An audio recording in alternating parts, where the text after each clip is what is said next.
My parents, wanting my younger brother to inherit their million-dollar fortune, personally sent me to the bridal chamber of a sickly female FiancéE-So to wait for my death. Part 2. Old Su may look unkempt, but he's more astute than anyone else. He's lived in the Yin family for decades and knows too much about the past, yet he's always kept quiet about it. Ever since Yin Liang brought him back to Liangyue Manor, he has treated this young lady as his own granddaughter. Whenever she is injured, he is more worried than anyone else. Qin Jiang told Dr. Mankey that he made the burn ointment himself.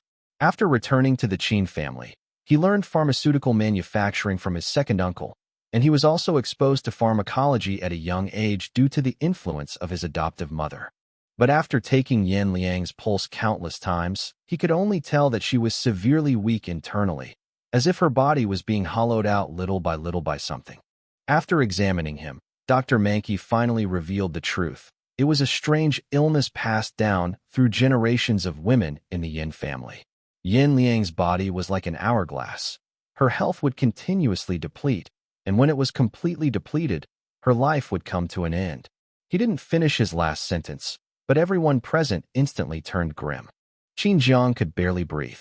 He couldn't believe that even though he had been given a second chance at life, he still couldn't save Yin Liang. Instead, the pale-faced Yin Liang reached out and touched his head, saying that women of the Yin family rarely lived past 25. She had known this since she was little, but she still had 5 years left and would try her best to stay with him longer. Dr. Mankey then suggested that perhaps Qin Jiang's second uncle and adoptive mother were the key. Qin Jiang immediately decided to take Yin Liang to Huajing University to visit his second uncle, but he fell silent when his adoptive mother was mentioned. That was the home that had once given him warmth, and the place he had searched for many years but had never been able to return to. Just then, Zhou Ning told him that Yin Liang had already found Madame Zhang's address. Once her condition stabilized, she would personally accompany Qin Jiang to see his former family. Qin Jiang found it hard to believe, but Yin Liang was willing to let Zhou Ning take him there first. However, he did not agree because Yin Liang was always his first priority. Qin Jiang held her uninjured hand and earnestly told her that if she wanted to meet her parents and sisters, she should of course bring the lady of the house along. Yin Liang has already introduced him to her family. This time, it's his turn to take Yin Liang back. They should walk into that home as husband and wife, with dignity and openness. For the next week, Dr. Manko stayed at Liangyue Manor to treat Yin Liang's body, while Qin Jiang studied pharmacology every day and prepared medicinal meals according to her condition. At the same time, he handed over most of the affairs of Jiang Yin Group to Song Jie and Sun Zhaoyu, and also temporarily asked them to help take care of the student council's work.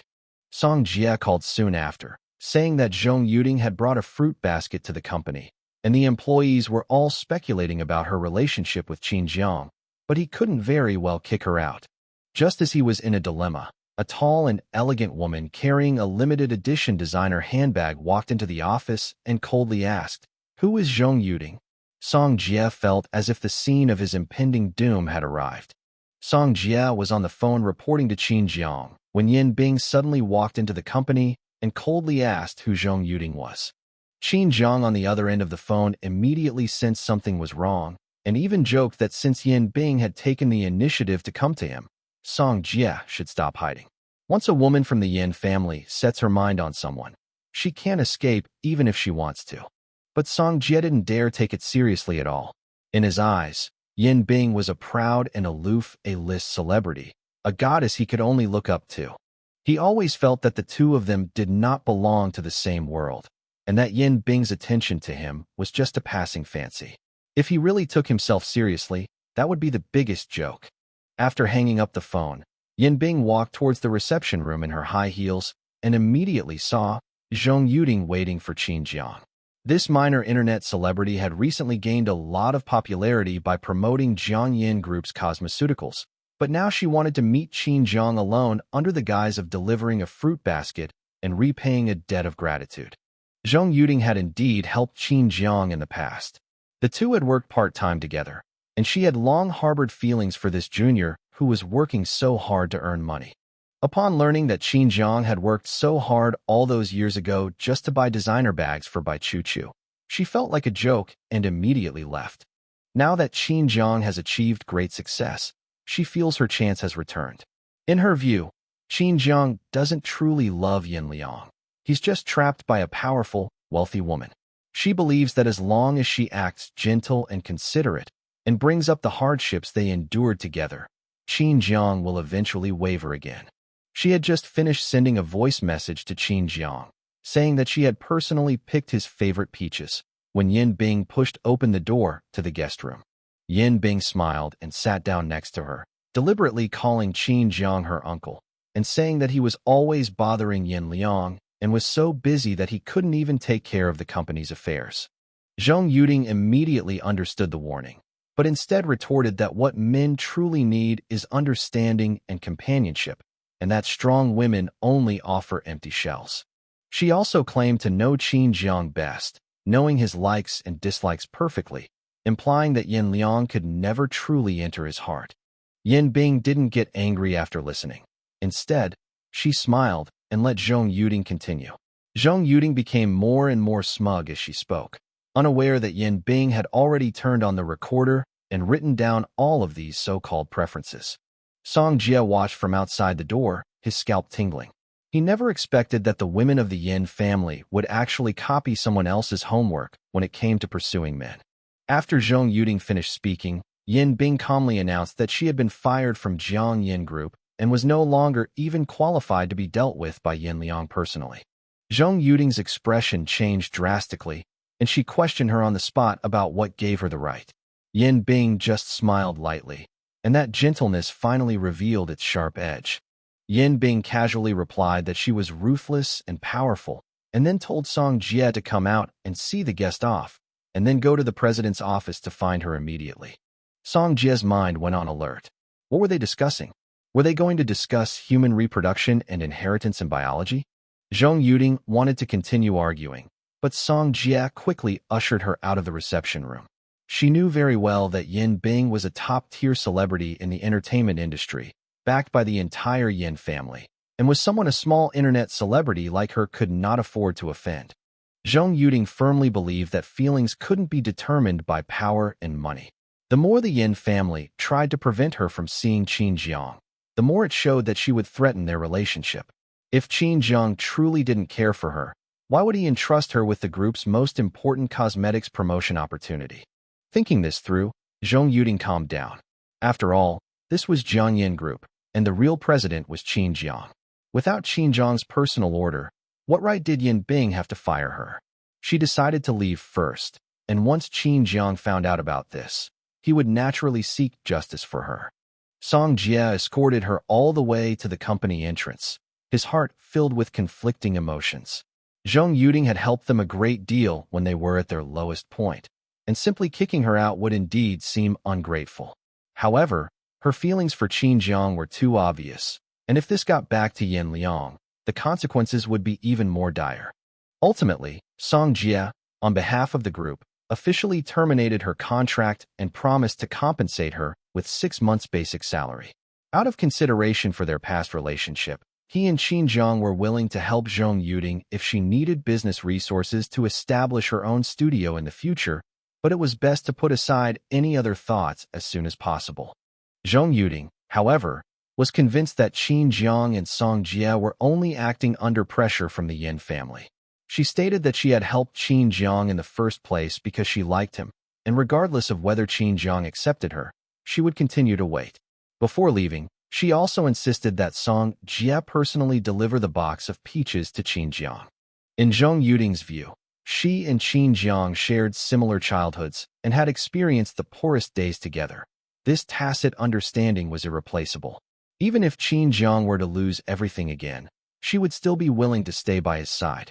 After hearing this, Song Jie could only sigh. She was clearly completely smitten. After seeing Zhong Yuding off, Song Jie nervously went to the CEO's office. Yin Bing sat in the main seat, her aloof and noble demeanor tinged with danger. The once gentle and tender goddess now resembled a fully bloomed, thorny rose, making him even more cautious in his breathing. As soon as Song Jie entered the room, he hurriedly explained that Zhong Yuding was just an ordinary schoolmate, And even if she really had feelings for Qin Jiang would never betray Yin Liang. But Yin Bing didn't care about Qin Jiang's love life at all. What she was really interested in was the man in front of her who was so eager to distance himself from her. Yin Bing raised an eyebrow and asked him if he was so eager to explain Zhong Yuding because he was worried she would misunderstand. As soon as she finished speaking, she suddenly beckoned to Song Jie with her finger. Song Jie clearly wanted to back away, but his body moved closer as if out of control, and only then did he truly understand Qin Jiang's earlier warning. Once the women of the Yin family set their sights on their prey, they would never let go easily. Yin Bing urged him to come closer and even demanded that he call her Bing Bing from now on. Dressed in a business shirt and pencil skirt, she leaned over him, her hands resting on the desk, and the powerful pressure made Song Jie blush instantly. Seeing Song Jie hastily avert his gaze, Yin Bing's smile widened. She deliberately teased him, asking why he didn't seize such a good opportunity since she had already set her sights on him. Song Jie could only stammer a refusal, but Yin Bing seemed to suddenly have an even more effective plan. She whispered that Yin Liang's method of dealing with Qin Jiang was still the most effective.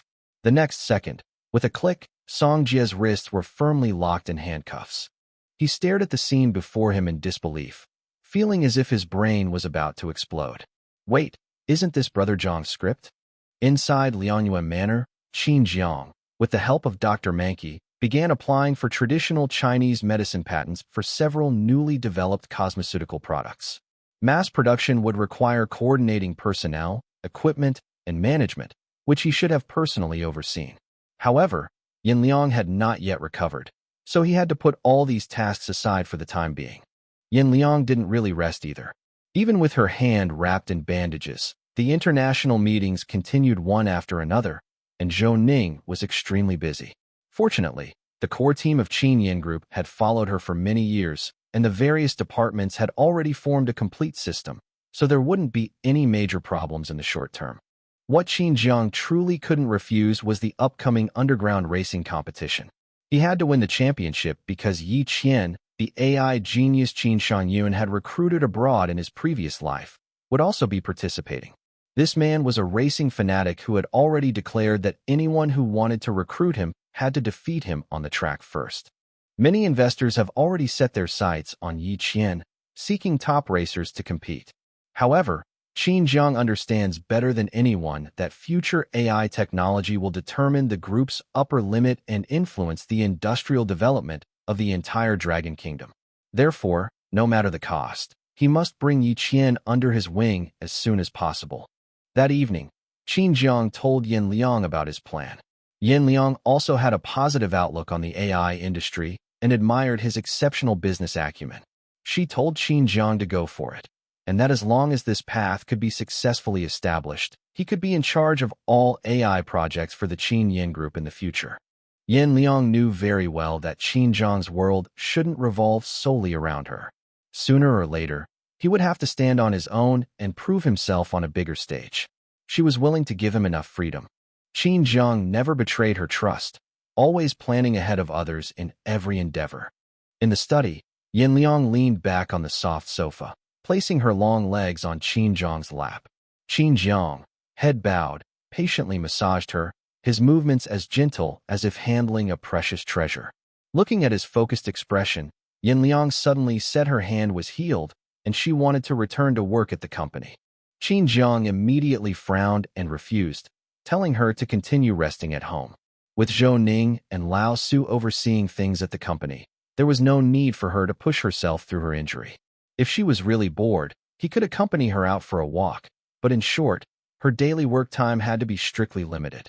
Yin Liang complained, but secretly she was enjoying it immensely. Qin Jiang arranged her daily life, eating and resting with her, and even personally controlled her meeting times. She deliberately suggested going back to the company, just to see how concerned Qin Jiang was about her and how domineeringly he controlled her. But the next second, Yin Liang's topic suddenly changed. She complained that the two of them hadn't been intimate for 7 whole days, and that her hand injury didn't affect anything else. Although Qin Jiang was also in pain, he knew she was too weak, so he could only patiently comfort her, telling her that everything should be focused on her recovery. Yin Liang naturally wouldn't let him off easily. She made a condition. If Qin Jiang changed into a male servant's outfit that night and wore cat ears to perform for her, she would temporarily comply. After saying that, she hooked her legs around Qin Jiang's waist, pressed herself close to him, and smiled like a fox that had finally caught its prey. Qin Jiang wanted to refuse, but Yin Liang suddenly brought up the box of peaches Zhong Yuding had sent to Jiang Yin Group. Her actions remained intimate, but her voice gradually turned cold, because she hated it most when others coveted her man. Qin Jiang instantly went numb. He was doomed. He had no choice but to wear the male servant outfit. Upon hearing Yin Liang mention Zhong Yuding, Qin Jiang immediately backed down and proactively asked her what color male servant uniform she liked. Yin Liang appeared relaxed, but inwardly she felt somewhat disappointed, because in the complete list of Qin Jiang's preferences sent by Yin Bing, there were many habits she had never truly known. Yin Liang ultimately chose the black and white version and led Qin Jiang into the walk-in closet deep within the master bedroom. Pushing open the hidden cabinet door, she found neatly arranged custom-made clothing for doctors, captains, lawyers, teachers, and male servants, all prepared in advance to fit Qin Jiang's measurements. Clearly, she had planned this all along. Yin Liang admitted that she secretly prepared these clothes because she desperately wanted to have a different version of Qin Jiang. Although Qin Jiang was shocked, he didn't back down. Instead, he agreed to play the male servant, just as she wished. Seeing the light in Yin Liang's eyes, he even felt a sense of satisfaction and accomplishment. Yin Liang told him not to forget to wear the neck collar, while she went next door to change, preparing to give him another surprise. But just as the atmosphere at Liangyue Manor was becoming increasingly ambiguous, the Qin family was in complete chaos. The ancestral hall was burned to ashes, and old Madame Qin lost a finger and fell into a coma, still not awake. Qin Qinyun's hair turned white overnight, and she locked herself in her room. Qin Mayun also left the Qin family after the fire. Qin Shangyun could only hold the fort alone. She blamed all the disasters on Qin Jiang, but she was also wary of the Yin family. She only dared to wait until Yin Liang died before taking revenge slowly, and did not dare to take direct action for the time being. The underground racing competition was in 2 days, and Zhao Xiong personally called to urge Qin Shangyun to return to the track. This competition was related to her future resources and status, as well as Zhao Xiong's ability to win over the AI genius Yi Qian. Therefore, he would not allow the Qin family's private affairs to affect the final result and interests. Qin Shangyun immediately had her assistant send the race car Predator to the warehouse and asked Qin Yun to accompany her for a test drive. But just as she was about to get in the car, she saw the underground racing forum completely erupt in excitement because the racing king, Jiang Feng, who had disappeared for 2 years, announced his official return to the track, ready to reclaim his throne. Almost everyone on the forum was talking about Jiang Feng. This 20-year-old genius had set a record for cliff jumping and was known as the god of Mingqiu Mountain. Even Qin Shangyun's die-hard fans have started to turn against her, believing that her position as the racing queen is likely to be lost in this battle, and some have even placed bets in advance. Qin Shangyun immediately felt immense pressure and could only place her hopes on Qin Yun, asking him to readjust the Predator. But Qin Yun knew in his heart that he wasn't the one who had actually modified the race car for her in the past, and he had no idea how to replicate that perfect handling. To cover up his incompetence, Qin Yun began to imply that Jiang Feng might not be so clean this time either, given that he had been disqualified for cheating in the competition years ago. Qin Shangyun, as expected, lowered her guard and even rewarded her sensible younger brother with 3 million, completely unsuspecting that his so-called modification abilities were just a lie. Qin Yun accepted the money and then pretended to be concerned about when Qin Jiang would return home. Qin Shangyun, however, was already terrified of her younger brother and only wanted to continue to hide it from old Master Qin, focusing on winning the competition and dealing with Yi Qian first. Because Qin Jiang was no longer someone the Qin family could easily manipulate, and they dared not provoke him lightly. Meanwhile, the Jiang family was also searching for Jiang's missing mother. Jiang Qingwei urged her to take her medicine, saying that she had learned from teacher Luo Xiang that Ah Feng was doing well, and perhaps not disturbing her was the best choice. But Zhang's mother was in tears, only whispering, "Mom knows, but Mom misses Ah Feng so much, so much." Zhang's mother clutched Qin Zhang's old clothes from when he was a child, tears streaming down her face. She told Jiang Qingwei that Qin Zhang had never received true maternal love as a child. When he was first taken in by the Jiang family, he was weak and wary of everyone, which is why he cherished every bit of family affection he received later. The more she talked, the more she regretted it. Back then, old Master Qin promised to protect Qin Jiang and let him inherit the Qin family business, so she thought that sending the child back to the wealthy family was truly for his own good. Now, looking back, she realized how wrong she had been, and she didn't even dare to think whether Qin Jiang had hated her all these years. At that time, the Jiang family was already in dire straits. Jiang's father was suddenly diagnosed with a serious illness, and the only breadwinner in the family collapsed, leaving the entire burden of supporting 6 people on Jiang's mother's shoulders. She knew Qin Jiang best. If he knew the truth, he would definitely give up his own life and desperately try to support this family that shouldn't have been his responsibility. The 2 eldest daughters dropped out of school early to work in order to make a living. Because of their good looks, they were often slandered and harassed. Every time Qin Jiang heard those hurtful words, he would grab a wooden stick and confront the culprit. Even if he returned with a face full of bruises, he would never allow anyone to bully his older sister. Because Qin Jiang had already integrated into the Jiang family, Jiang's mother was even more unwilling to drag him into this bottomless pit. After learning that his original name was Qin Jiang and that he should have been a pampered young master of the Qin family, she became even more determined not to let this child continue to suffer with their family in order to repay a debt of gratitude. Just when the Jiang family was at its lowest point, a young girl brought them a bank card, offering to exchange it for Qin Jiang. Jiang Hanwei was stunned when she checked the balance. The card contained a full billion yuan. Just a small amount could save her father's life and lift the whole family out of poverty. But Jiang's mother refused to touch a single penny. She was convinced that the money belonged to Qin Jiang, and that the Jiang family could be poor, but they could never rely on selling their child to improve their lives.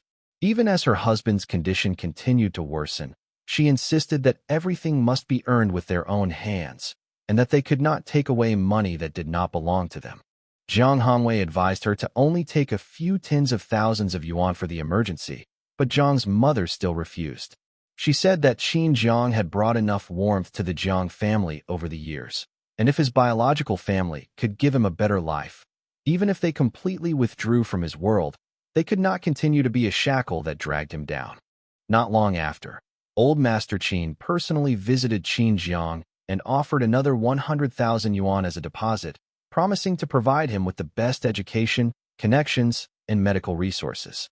He also deliberately concealed the fact that the Qin family had another son, claiming that Qin Jiang was the sole heir and that the entire Qin family would belong to him in the future. Jiang's mother still refused to make a decision for Qin Jiang, insisting that he was not an object to be bought or sold, and that his fate should be his own choice.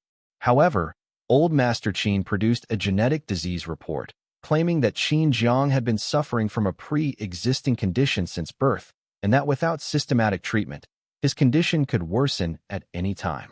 He also promised to cover Jiang's father's treatment, repeatedly emphasizing that the Jiang family's resources were simply insufficient to save Qin Jiang. Jiang's mother was most worried about her child's health, and these words ultimately struck a nerve. She could only reluctantly agree to let go, believing that she was choosing a safer future for Qin Jiang. Jiang's mother refused to accept any more money from the Qin family, saying that no amount of wealth could buy their affection for Qin Jiang. She assumed the 1 billion yuan bank card came from old Master Qin, since the girl who gave it to her looked underage and didn't seem like someone who could afford such an astronomical sum. Old Master Qin remained silent for a moment, then only responded softly, When old Master Qin heard Jiang's mother say that 100,000 yuan was more than enough, he felt a sense of contempt. He had originally prepared 500,000 yuan, thinking that the Jiang family would take the opportunity to ask for an exorbitant amount. Now it seemed that these poor people were indeed naive. A mere 100,000 yuan was enough to make them grateful. But he quickly added another condition. The entire Jiang family had to move out of Beijing and disappear completely from Qin Jiang's world. He claimed that Qin Jiang was sentimental and that if he continued to contact his adoptive parents, his biological parents would be heartbroken. He was willing to give the Jiang family another sum of money if they agreed to sever all ties. Upon hearing this, Jiang's mother's face immediately turned cold. The Jiang family might be short of money, but they were not short of backbone. If Qin Jiang no longer needed them, they would naturally leave, but as long as their child ever looked back, their whole family would still stand behind him. Anyone who dared to deceive Qin Jiang, she, as his mother, was willing to risk everything. Later, the Jiang family indeed left Beijing and completely disappeared from Jiang Feng's world. From that day on, there was no longer a Jiang Feng who would protect his sister with a wooden stick. Only Qin Jiang, the biological son who was brought back to the Qin family in a grand ceremony and publicly declared to have been found, remained. Inside Liangyue Manor, Yin Liang had fallen into a deep sleep. Qin Jiang looked at the woman in his arms, feeling little relief but rather enveloped by a deeper fear. He had searched through countless records and taken Yin Liang's pulse multiple times, yet he still couldn't find the true reason for her continuous loss of life force. The greatest fear for a physician is not the severity of an illness, but the complete absence of any trace of its root cause. Yin Liang's body appeared to function normally on the surface, but internally, it was like a leaky container. Qin Jiang, after his rebirth, rarely feared anything, but the thought of possibly losing her sent a chill down his spine. While Yin Liang was asleep, Qin Jiang put on his bathrobe and dialed his second uncle's number, wanting to continue inquiring about the strange illness. However, the call went unanswered, so he had to put his phone down for the time being. His contacts were pitifully few, but they still contained the old numbers of everyone in the Jiang family. He had memorized those numbers for many years, but never had the courage to dial them. He knew the Jiang family might have changed their numbers long ago, but they still kept his old contact information. Qin Jiang never doubted their love. It was just that in his previous life, he was blinded by the kinship of the Qin family and missed the person who truly loved him. Just as Qin Jiang was staring blankly at the screen, a number so familiar it was etched into his very bones suddenly dialed. He almost thought he was hallucinating, frantically answering the phone, his voice hoarse as he called out, "Hello," barely breathing, as if afraid that everything would suddenly disappear. Jiang's mother's trembling voice came from the other end of the phone. She called him off phone and asked if she could see him. Over the years, she had finally pieced together the truth from her daughter and the news. Qin Jiang did not find happiness in the Qin family. The so-called hereditary disease belonged to another son of the Qin family. It was all a deception by the old man Qin. Upon hearing the name, off phone, Qin Jiang felt all the pent-up grievances in his heart burst forth. His eyes reddened as he asked if his mother had finally decided to accept him. Only when facing his truly loving family could he admit that he could feel sadness, fear, and that he had once waited like a homeless child. Yin Liang had woken up at some point.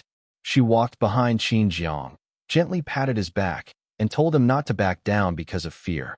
As soon as it was light, she would accompany Qin Jiang to see his mother, hoping to use this connection to uncover the secrets behind old Master Qin. Was the Jiang family just an ordinary family, or did they also harbor a shocking past? Yin Liang offered to accompany Qin Jiang back to the Jiang family home after dawn, and he agreed almost without hesitation. For years have passed, and he has thought countless times about whether his adoptive parents are doing well, but he has never dared to show up on his own initiative, because he is too afraid of becoming the person who is abandoned by his own family again. When Qin Jiang was abducted by human traffickers as a child, he stood with Qin Yun, waiting for the Qin family to make their choice. In the end, however, he was discarded like an insignificant object. That shadow always lingered in his heart, making him worry that if he returned to the Jiang family, he would also become an outsider who disturbed their peaceful life. Over the years, he longed for family. Yet time and again, he was the first to be abandoned.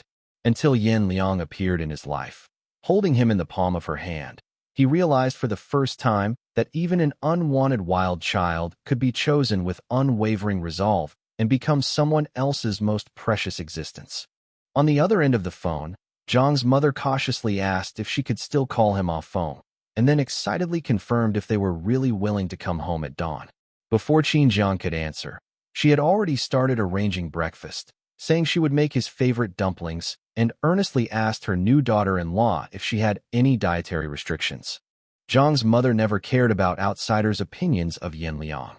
In her eyes, as long as Qin Jiang personally chose a wife, she was a child of the Jiang family. Although the Jiang family was poor, they never discriminated against anyone. They could not give much, but every affection they showed was pure and sincere. When Zhang's parents found Qin Jiang, he was weak, and the medical expenses made their already impoverished family even more difficult. Relatives and neighbors all advised them to give up, but Zhang's father refused on the spot, saying that Qin Jiang was not an object that could be thrown away at any time, but his own son. Zhang's mother never hid the fact that Qin Jiang was adopted, but she would always stroke his head and tell him that although he was not her biological son, he was a treasure bestowed upon the Jiang family by heaven. That dilapidated and cramped house thus became the warmest home in Qin Jiang's memory. Back then, his two older sisters never ostracized him. Even if there was only one bite of food left in the house, someone would always think of saving it for him. Looking back now, those impoverished days weren't bitter at all. Instead, they were like a clear spring in an ancient well on a summer day, cool, sweet, and unforgettable. The next morning, Qin Jiang and Yin Liang told the kitchen not to prepare breakfast. Yin Liang rarely showed nervousness. She spent a long time choosing in the dressing room and finally changed into a decent beige long dress, paired with understated pearl earrings. She also asked Zhou Ning to prepare many gifts for their first meeting. This woman, who could manipulate events in the business world, meticulously adjusted her makeup when facing an ordinary family. Qin Jiang, standing beside her, felt a pang of tenderness. He knew that Yin Liang wasn't afraid of the Jiang family. She simply valued this meeting too much and didn't want to leave any regrets in front of her adoptive mother. While waiting for Yin Liang to get her makeup done, Qin Jiang called Song Jie and asked him to come home with him if he had time. At first, Song Jie thought he was referring to the Qin family and immediately scolded him, asking if he wanted to go back to that hellhole. It wasn't until Qin Jiang solemnly said, "The Jiang family, my family," that his tone finally showed a long-lost sense of pride. Song Jie immediately agreed to come. He was also thinking about the dumplings Zhang's mother had made. Qin Jiang put down the phone, gently hugged Yin Liang from behind, and whispered his thanks for everything she had done for him. He then picked up an eyebrow pencil, wanting to personally draw his wife's eyebrows on this important day. Yin Liang's nervousness made Qin Jiang realize even more that she wasn't someone who would be afraid of any situation. She simply placed everything related to him in the most important position. Because her love was deep enough, she cherished and valued everything related to Qin Jiang. Yin Liang nodded in agreement. She would never refuse anything Qin Jiang did for her. She cherished any gesture of closeness, affection, or sincerity from him. She had inexhaustible patience with Qin Jiang and was willing to give him all her tenderness. Qin Jiang sat down next to her and awkwardly traced her original eyebrow shape with an eyebrow pencil. He had grown up with his older and younger sisters and had learned many things to please the 5 older sisters in the Qin family. But this was the first time in his life that he had actually drawn eyebrows for a girl. He cautiously inquired whether Yin Liang was satisfied, saying that if she didn't like it, she could erase it and redraw it at any time. Yin Liang, however, praised his drawing without hesitation, saying that Qin Jiang was excellent at everything he did. Her praise for him was always genuine. By the time Yin Liang finished packing, Zhou Ning had already prepared a large truckload of gifts outside the manor, so many that they almost needed to be transported by truck. The emerald necklace given to Zhang's mother alone was specially arranged to be brought back by private jet because the original was still on display overseas. To avoid delaying the meeting, Zhou Ning also prepared 2 necklaces of equal quality and a pair of jade bracelets. The Yin family rarely gives gifts, and Yin Liang is usually only responsible for receiving them, but now she personally prepared the gift list, which shows how much she values this meeting. The servants in the manor were surprised, but they quickly understood.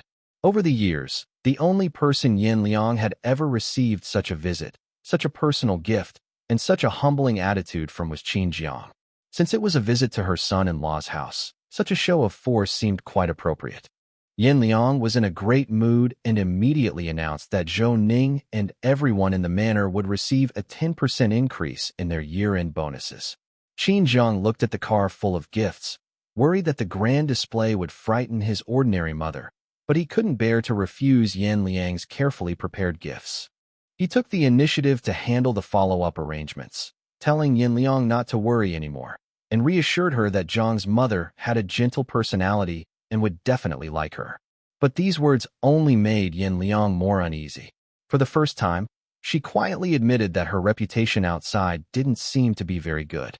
Yin Liang worried that Zhang's mother, having heard those rumors, might mistakenly believe that Qin Jiang was forced to be with her. This usually strong and composed woman seemed to have gained a vulnerable layer after meeting Qin Jiang's family, wanting only to do everything perfectly. Qin Jiang then realized that he had been so immersed in the joy of returning home that he had almost overlooked Yin Liang's feelings. In front of everyone, he hugged her and said with a smile that with so many gifts she brought to the old neighborhood, his mother might really think he was a gigolo who had been stolen away. Yin Liang, however, expressed her grievance that the gift list had already been reduced by more than half, because she was afraid of scaring her mother. She did not address Zhang's mother as Annie, because as long as someone was considered family by Qin Jiang, she would naturally treat them as her own relatives. Qin Jiang told her that he had never intended to hide this marriage, and even wished the whole world knew that Yin Liang was his wife. Then he deliberately said that an ugly daughter-in-law always has to meet her in-laws, which made Yin Liang raise her eyebrows in anger and ask him who he was referring to as ugly. Qin Jiang quickly apologized, saying that he was the ugliest one, yet he had married such a beauty as Yin Liang. He coaxed his wife while kissing her several times on the cheek. Old Su and Zhou Ning, watching from the side, frowned, feeling the air was thick with the cloying sweetness of romance. The Jiang family now rents an old courtyard house on the outskirts of Beijing. The place is remote and the surrounding area is crowded, but it is kept clean and bright. As soon as the Yin family's convoy arrived nearby, everyone showed surprise. No one expected that the home Qin Jiang truly acknowledged would be so ordinary. The alleyways inside were too narrow for vehicles to pass through. Qin Jiang told Zhou Ning to stay outside with the others, while he led Yin Liang back on foot. Looking at the dilapidated houses around him, he couldn't help but feel a pang of sadness. For years had passed, and his adoptive parents' lives had clearly not improved much. Qin Jiang whispered that Yin Liang felt wronged, but she didn't care at all. As long as the family could be reunited, happiness was wherever they lived. She had once struggled to survive in a place even dirtier than this. The so-called heiress of a wealthy family was just an identity she reclaimed after she returned to the Yin family. Like Qin Jiang, Yin Liang lacked genuine family affection. They were like two vines that had wandered for many years, finally finding a place to take root after grabbing onto each other. Qin Jiang's heart softened upon hearing this, and he hugged her tightly, earnestly assuring her that his parents would love her as much as he did. In the Jiang family courtyard, Zhang's mother was already busy in the kitchen. While kneading dough for dumplings, she asked Zhang's father to cook sweet egg soup for his new daughter-in-law. It was a custom from their hometown, and the most simple and sincere blessing from the elders when they first met their daughter-in-law. Zhang's mother even brought out some free-range eggs from her own hens. She remembered that Qin Jiang was a picky eater and could tell the difference between ordinary eggs and free-range eggs with just one bite. On a misty autumn morning, steam rose from the pot in the kitchen, filling the old courtyard with a long-lost warmth and life. The eldest sister, Jiang Hanwei, couldn't make it back because of other commitments. The younger sister, Jiang Yue, knew her brother was coming home, but refused to ask for leave. Jiang's parents didn't force her, they simply informed all their daughters. In this family, every child was treated as an independent individual with the right to choose their own life. Yet they still felt guilty. After all, sending Qin Jiang back to the Qin family was the only time these parents hadn't respected their child's decision. They thought they were choosing a better path for Qin Jiang, but they never imagined that letting go would cause their child to suffer for 4 whole years. While their parents were busy, the second sister, Jiang Qingwei, secretly slipped a sapphire necklace into the gift box. This was a gift she bought after making her first fortune through stock trading. Although she wasn't highly educated, she had a natural talent for numbers and often discussed mathematics and finance with Qin Jiang when they were young. Back then, old Master Qin demanded that the Jiang family leave Beijing and even offered to compensate them financially.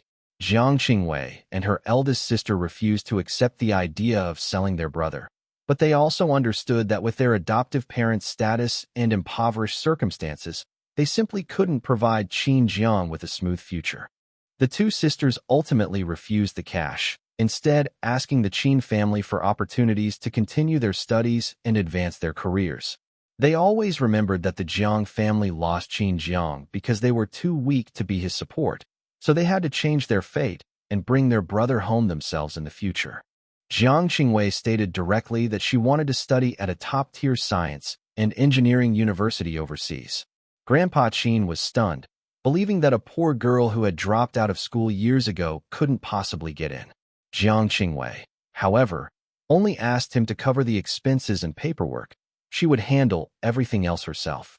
She never believed that poverty meant a lack of ability.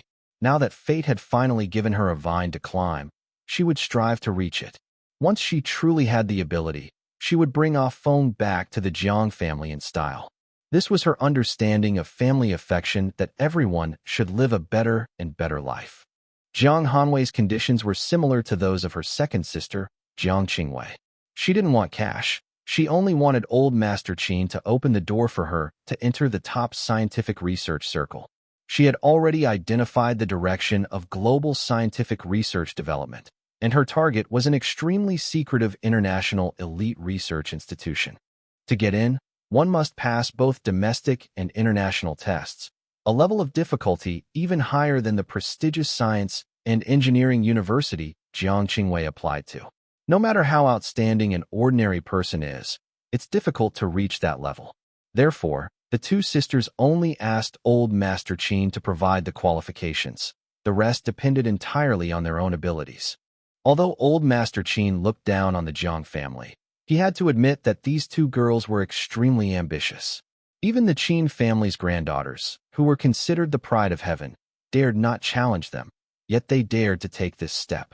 Anyway, he was the one who sent them in. If they succeeded, they would have to remember his kindness. When it was Jiang Youwei's turn, the youngest, she didn't ask for anything, only crying for her brother, Ah Feng. She cursed Grandpa Qin as a bad person and vowed to make him pay for breaking up the Jiang family when she grew up. In the end, she was taken by her parents to live in the far south. Once things settled down a bit, Jiang Youwei secretly saved up money to buy a train ticket and traveled to Beijing alone with her backpack. Knowing she had albinism and that her white hair was too conspicuous, she wore a hat the whole way to avoid her family, wanting only to see Qin Jiang at his university.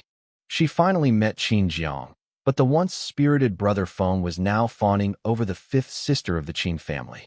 He brought her food and ran around doing errands, but the pendant he made by hand was thrown on the ground and trampled on, as if his efforts were worthless. Jiang Youwei hid in a corner and only picked up the broken pieces after Qin Jiang left. She couldn't understand why her brother, who was treated like a treasure by everyone in the Jiang family, had become a marginal figure in the Qin family, with even the smile on his face becoming cautious. She ran to a phone booth in the rain, crying as she told her parents that she had found her brother, but he was no longer the same Ah Feng she knew. Jiang's father rushed to Beijing to pick up his youngest daughter, who was standing alone by the station, and for the first time, he began to doubt whether sending Qin Jiang away had truly been the right thing to do. After that incident, Jiang's father secretly returned to Beijing with his wife, without telling the Qin family. Jiang Qingwei wanted to buy her parents a villa for their retirement, but they weren't used to the luxurious lifestyle. They only asked their daughter to help transfer Jiang Youwei to an international school in Beijing, and they rented a small courtyard in the suburbs. Jiang's parents were unwilling to spend their daughter's money, feeling that it was enough if they didn't cause their child any trouble. But every day, Jiang's mother would make dumplings that Qin Jiang loved and linger near the Qin family's house. Jiang's father knew in his heart that she was still waiting for the son they had personally sent away to return home. Jiang Qingwei told her parents that her eldest sister would return to China at the end of the year, and the family would settle down in Beijing. She would then personally go to the Qin family to pick up Qin Jiang. Upon hearing this, Jiang's father burst into tears, blaming himself for not falling ill back then, so that his children wouldn't have had to travel overseas, and they wouldn't have lost Afeng. Jiang Qingwei comforted her father, saying that pursuing education was her and her sister's own choice. Now they had both completed their studies and established their own careers, and she would return to China ahead of schedule to take over a financial group. But no one knew that she was about to inherit the mess left behind by Qin Moyinqin's financial group. When she returned to China, she did not use the name Jiang Qingwei, but instead took on the role of the new CEO under the English name Scarlett. This secret was unknown even to the Jiang family, and no one understood why. With her current abilities, she chose to take over the Qin family's business, and why she was willing to take on this mess. Since returning to China, Jiang Qingwei has always worn simple long dresses, but her bright face and sharp eyes behind her gold-rimmed glasses still make her stand out. She is no longer the fiery second sister she once was. Now she is restrained and calm. Her sole purpose in returning this time is to bring her younger brother back to the Jiang family. However, rumors circulated that Qin Jiang was being kept by Yan Liang's side and was a gigolo who had risen to power through women. Jiang Qingwei dared not believe these rumors, but she was also worried that her brother might have his own reasons. If the two were just a normal married couple, she would accept her brother's wife. If Qin Jiang was unwilling, she would find a way to take him away even if it offended the Yin family. The kitchen in the courtyard was steaming. Jiang's parents didn't dare to call and urge them, so they just kept reheating the dumplings and sweet egg soup. Qin Jiang led Yan Liang in and pushed open the door. Looking at the clean but old courtyard, memories flooded back, and he finally uttered the words that had been weighing on his heart for 4 years. Qin Jiang smiled and told his parents that he had brought his wife home. His parents froze the moment they saw Yan Liang. Although they had seen her photos the night before, they were still shocked to see this rumored heiress of a wealthy family in person. Their son, Qin Jiang, had married such an outstanding wife. After regaining her composure, Jiang's mother immediately focused all her attention on Yan Liang, inviting her into the house and explaining that she had specially prepared a dipping sauce without scallions. Qin Jiang feigned jealousy, saying that his mother had been thinking about her son last night, but now that her daughter-in-law had just entered the house, her heart had completely turned to him. Jiang's mother immediately reprimanded him, saying that his wife should be pampered, coaxed, and spoiled, and he shouldn't be jealous. Qin Jiang turned around and called out second sister again. Jiang Qingwei pushed up her gold-rimmed glasses, barely managing to suppress the excitement in her eyes. For years had passed, and the younger brother who needed her protection had grown up and started his own family. Yan Liang looked at Jiang's mother and cautiously called her Mom, asking her to call her Xiaoyan from now on. It had been so long since she'd uttered that name, her voice sounding somewhat hesitant. Qin Jiang was also stunned, because Yan Liang usually only addressed her biological mother with a cold, formal mom. Jiang's mother was flattered and quickly said that she was just an ordinary woman, and how could she be worthy of being addressed like that by the eldest daughter of the Yin family? Yan Liang, however, earnestly stated that since she was Qin Jiang's wife, she should call her Mom, unless Jiang's mother was unwilling to acknowledge her as her daughter-in-law. These words immediately brought tears to Jiang's mother's eyes.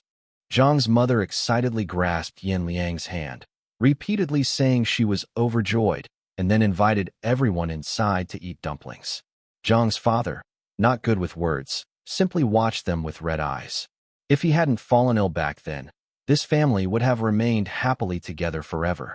This was the first time Yan Liang had tasted such ordinary, homemade dumplings, yet they felt warmer than any delicacy. Her past diets had been exquisitely refined, bordering on picky, but those beautifully presented dishes never tasted like home. Now, Qin Jiang had brought her into the Jiang family home, allowing her to truly immerse herself in the warmth of everyday life for the first time. Halfway through the meal, Jiang's mother took out a red envelope she had prepared beforehand, containing 10,001 yuan, symbolizing 1 in a million. She said that although the money wasn't much, It was a gift from the elderly couple to their new daughter-in-law as a token of their change of address. Yin Liang knew the money hadn't come easily, so she solemnly accepted it with both hands and thanked her parents. Then, Yin Liang mentioned she had prepared some small gifts and called Zhou Ning in. Zhou Ning stood outside the door, a headache forming in his head. If several cartloads of gifts were brought in, the small courtyard probably wouldn't be able to hold them all. He could only announce that Yin Liang had prepared a villa next to Liangyue Manor and asked the two elders to move in that afternoon. Zhou Ning then turned to Jiang Qingwei, saying that Yin Liang had also prepared an asset for her, which had already been transferred to her name. Before Zhang's parents could react to the news about the villa, the entire courtyard fell completely silent, with only Zhou Ning continuing to speak respectfully. Miss Jiang, all the relevant procedures have been completed. Zhou Ning's gift list gave the Jiang family a complete understanding of the Yin family's wealth and power. Villas, properties, jewelry, and antiques, each item was enough to propel an ordinary person into high society. But in Yin Liang's eyes, these were not even comparable to the collections that Qin Jiang had once damaged. Seeing the shock on Jiang's parents' faces, Yin Liang felt uneasy. She apologized softly, saying that she only wanted to make her parents and second sister happy and genuinely wanted to fulfill her filial duty as a daughter-in-law. But the more she explained, the more she felt that she had exaggerated the situation. Yin Liang always believed that besides power and money, she had no redeeming qualities that would make Qin Jiang want to stay. In her past life, she desperately gave away her assets and wealth, trying to keep Qin Jiang by her side, only to be met with his disgust and the words that feelings could never be measured by money. Now, facing the Jiang family who had once given Qin Jiang warmth, she still didn't know how to express her feelings. All she could do was offer them everything she had.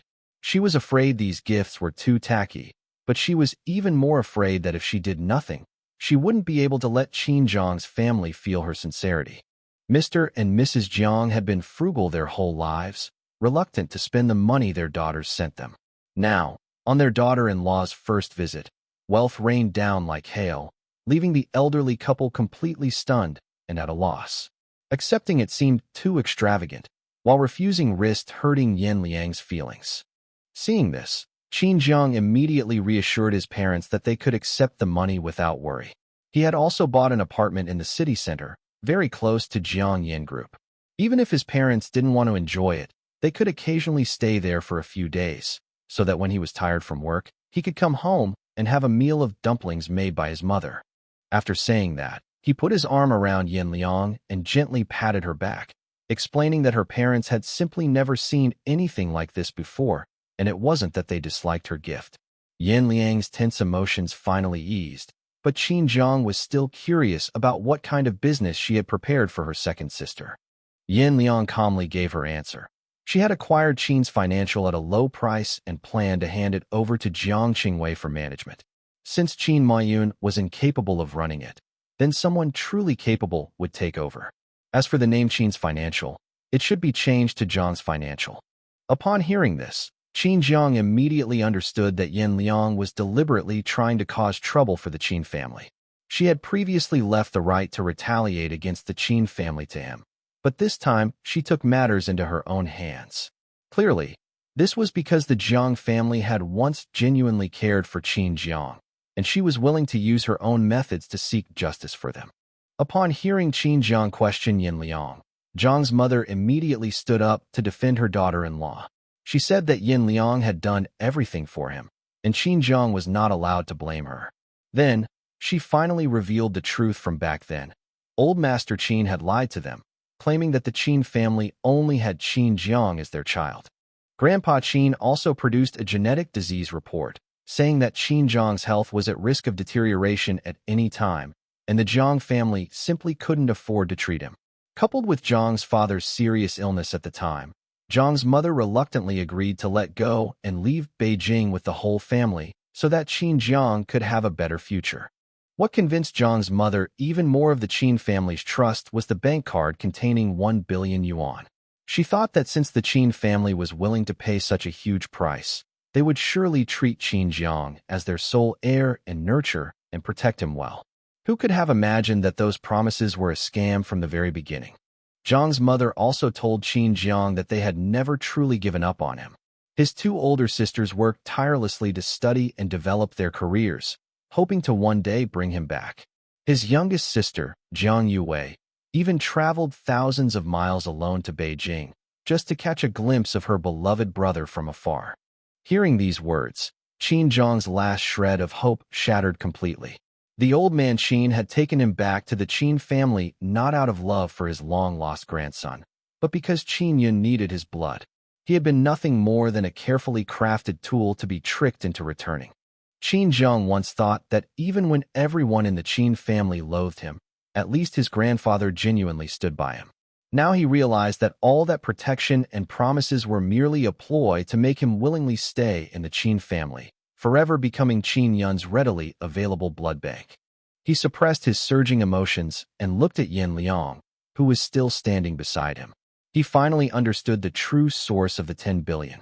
Qin Jiang told his mother in a trembling voice that 10 billion didn't come from the Qin family at all. It came from Yin Yin.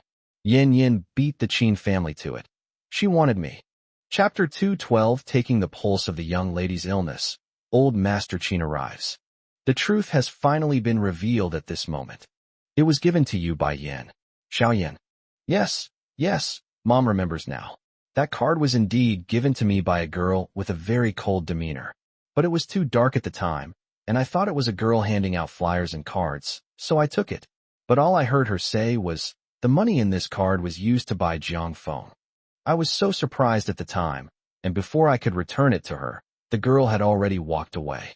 Back then, that little girl was so thin, like a kitten, yet her back was straight and stubborn. How could it be Xiaoyan? Such a woman, who would one day sit at the pinnacle of the Yin family conglomerate, was once so destitute and pitiful that she had to desperately send money to buy Jiang phone. What was her mindset at the time? Clearly, according to Yin Yin. At that time, the elders of the Yin family financial group did not respect her at all. She had too many things to do and needed too much capital to operate. But she gave up almost everything she had at the time. All she wanted was Jiang phone. That is, the present-day Qinjiang River. How could she be so foolish? Even 100 million would be enough to shock a powerful family like the Jiang family. But she insisted on giving everything, all for the sake of saying she felt that Jiang deserved all of her wealth. People who don't love you will nitpick and try to bargain you down because they don't love you, so they can demand value without restraint. But the person who truly loves you will always be afraid of making you feel wronged, even if they give you everything they have. This is the difference between love and not love. At this moment, Qin Jiang felt Yan Liang's overwhelming love, which almost drowned him. It cannot be measured by money. Yin Yin, I won't let you work so hard anymore. From now on, I will be a part of your world. I will try my best to get back up and become someone you can rely on to protect you from the wind and rain. To my shame, he was a grown man. Indeed, compared to Yan Liang, he has taken too much advantage from his wife, and his own strength is no longer comparable to that of the young lady. I believe you, my husband. And Jiang, I'm not tired. As long as you stay with me, I won't be tired at all. Yan Liang comforted Qin Jiang, explaining that these were all sacrifices she was willing to make and that she did not want to burden him. Yes, Xiaoyan, our Feng is a man, and he should be able to stand up for us in crucial moments. Actually, Feng was only sick when he was a child, but he recovered completely and is in great health now. He's even smarter than his two older sisters. He's incredibly clever, but he just hadn't used his intelligence in the right way before. Now that he has you, and he has his own family, a sense of responsibility will drive him to support your family. Mom and Dad aren't used to living in big villas or anything like that. This little courtyard is very nice. If Feng needs it, I will occasionally go to the house near your company to cook some dishes for you so you can taste your mother's cooking. As for the other gifts, they are a token of your goodwill, and we, as parents, will not be disappointing. We will accept them all. Zhang's mother smiled gently, her affection for Yan Liang now tinged with a mix of heartache and guilt. If she hadn't misunderstood that the card Xiao Yan gave her was from the Qin family, would she still have sent her son back to the Qin family without hesitation in order to give him a better future? She knew that sending Jiang Feng back to the Qin family was imperative. At that time, Old Master Qin gave them a way out. That means going to court. The child's blood-related family and the adoptive parents of a poor family with whom he was only adopted. What will the court's ruling be? Grandpa Qin also said that his family has no sons, so they might actually sue and go to court. They might actually be the kind of family that covets other families with sons and deliberately steals Xinjiang. Under Old Master Qin's combination of persuasion and coercion, the Jiang family was indeed driven into a desperate situation. Mom and Dad, you are so kind. Xinjiang didn't know what to say to express his feelings at that moment. It's probably the feeling of happiness and contentment of having your loved ones by your side and family around you. But why is only my second sister home? With Yan Liang's honesty as a foundation, Jiang's parents also told Xinjiang everything that had happened in their family over the years. Ah Jiang, you know your little sister's temper. She must only have you as her brother from the bottom of her heart, but she's still angry. Don't mind her, she's just being childish, it'll pass. Jiang's mother spoke gently to comfort her, but everyone in the Jiang family knew Jiang Youwei's temper. As the youngest daughter of the Jiang family, she was indeed a tough nut to crack. Moreover, the girl's albinism, which made her different from others since childhood, caused her to suffer a lot of cold looks and grievances from a young age.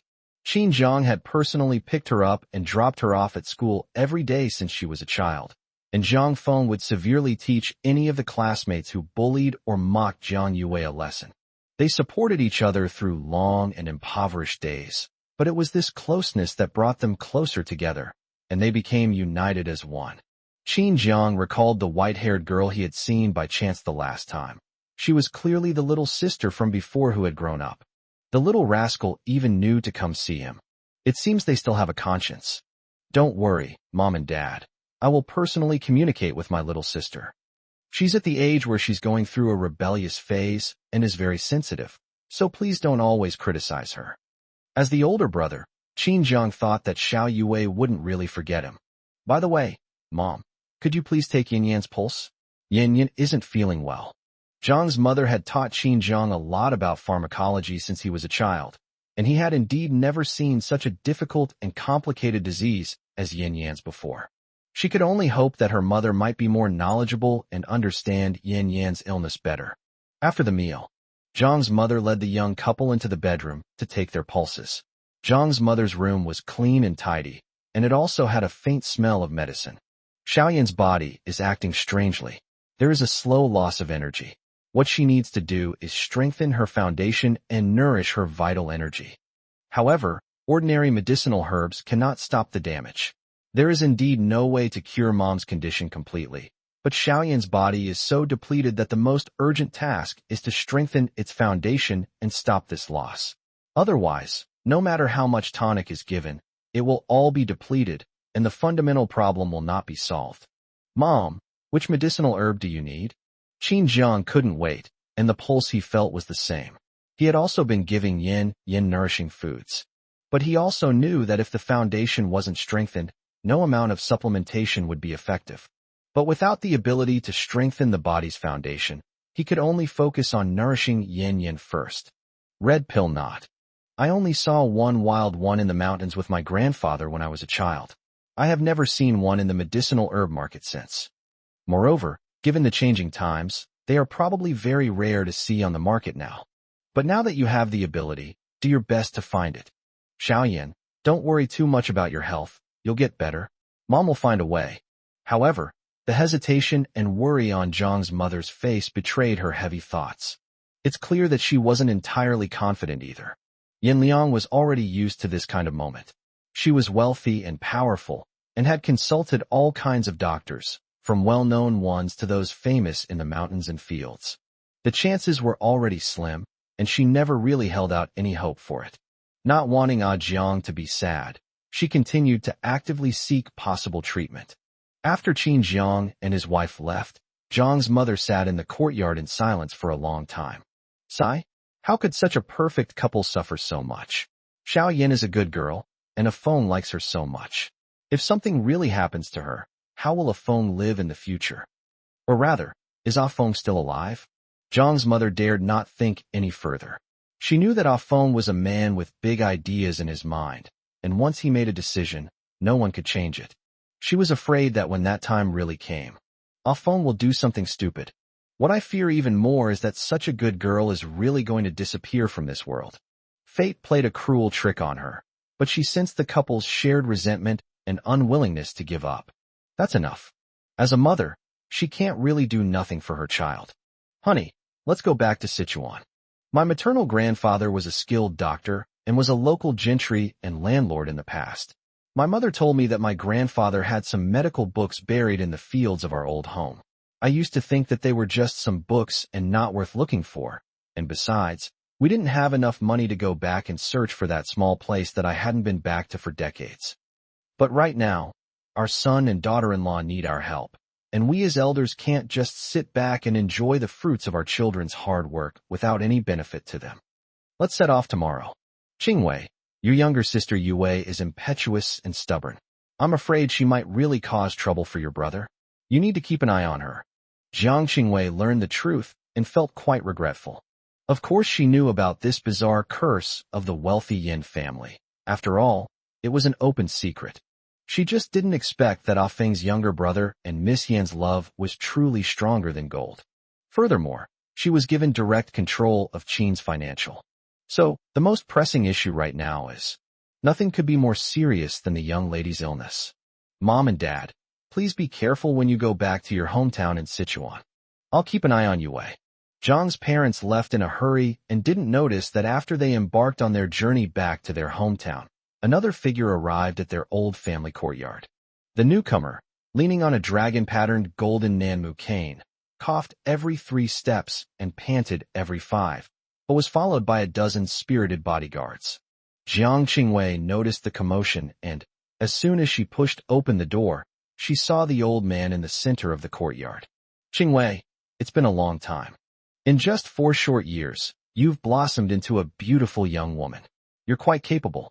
I heard that you immediately became the CEO of a financial group after returning to China.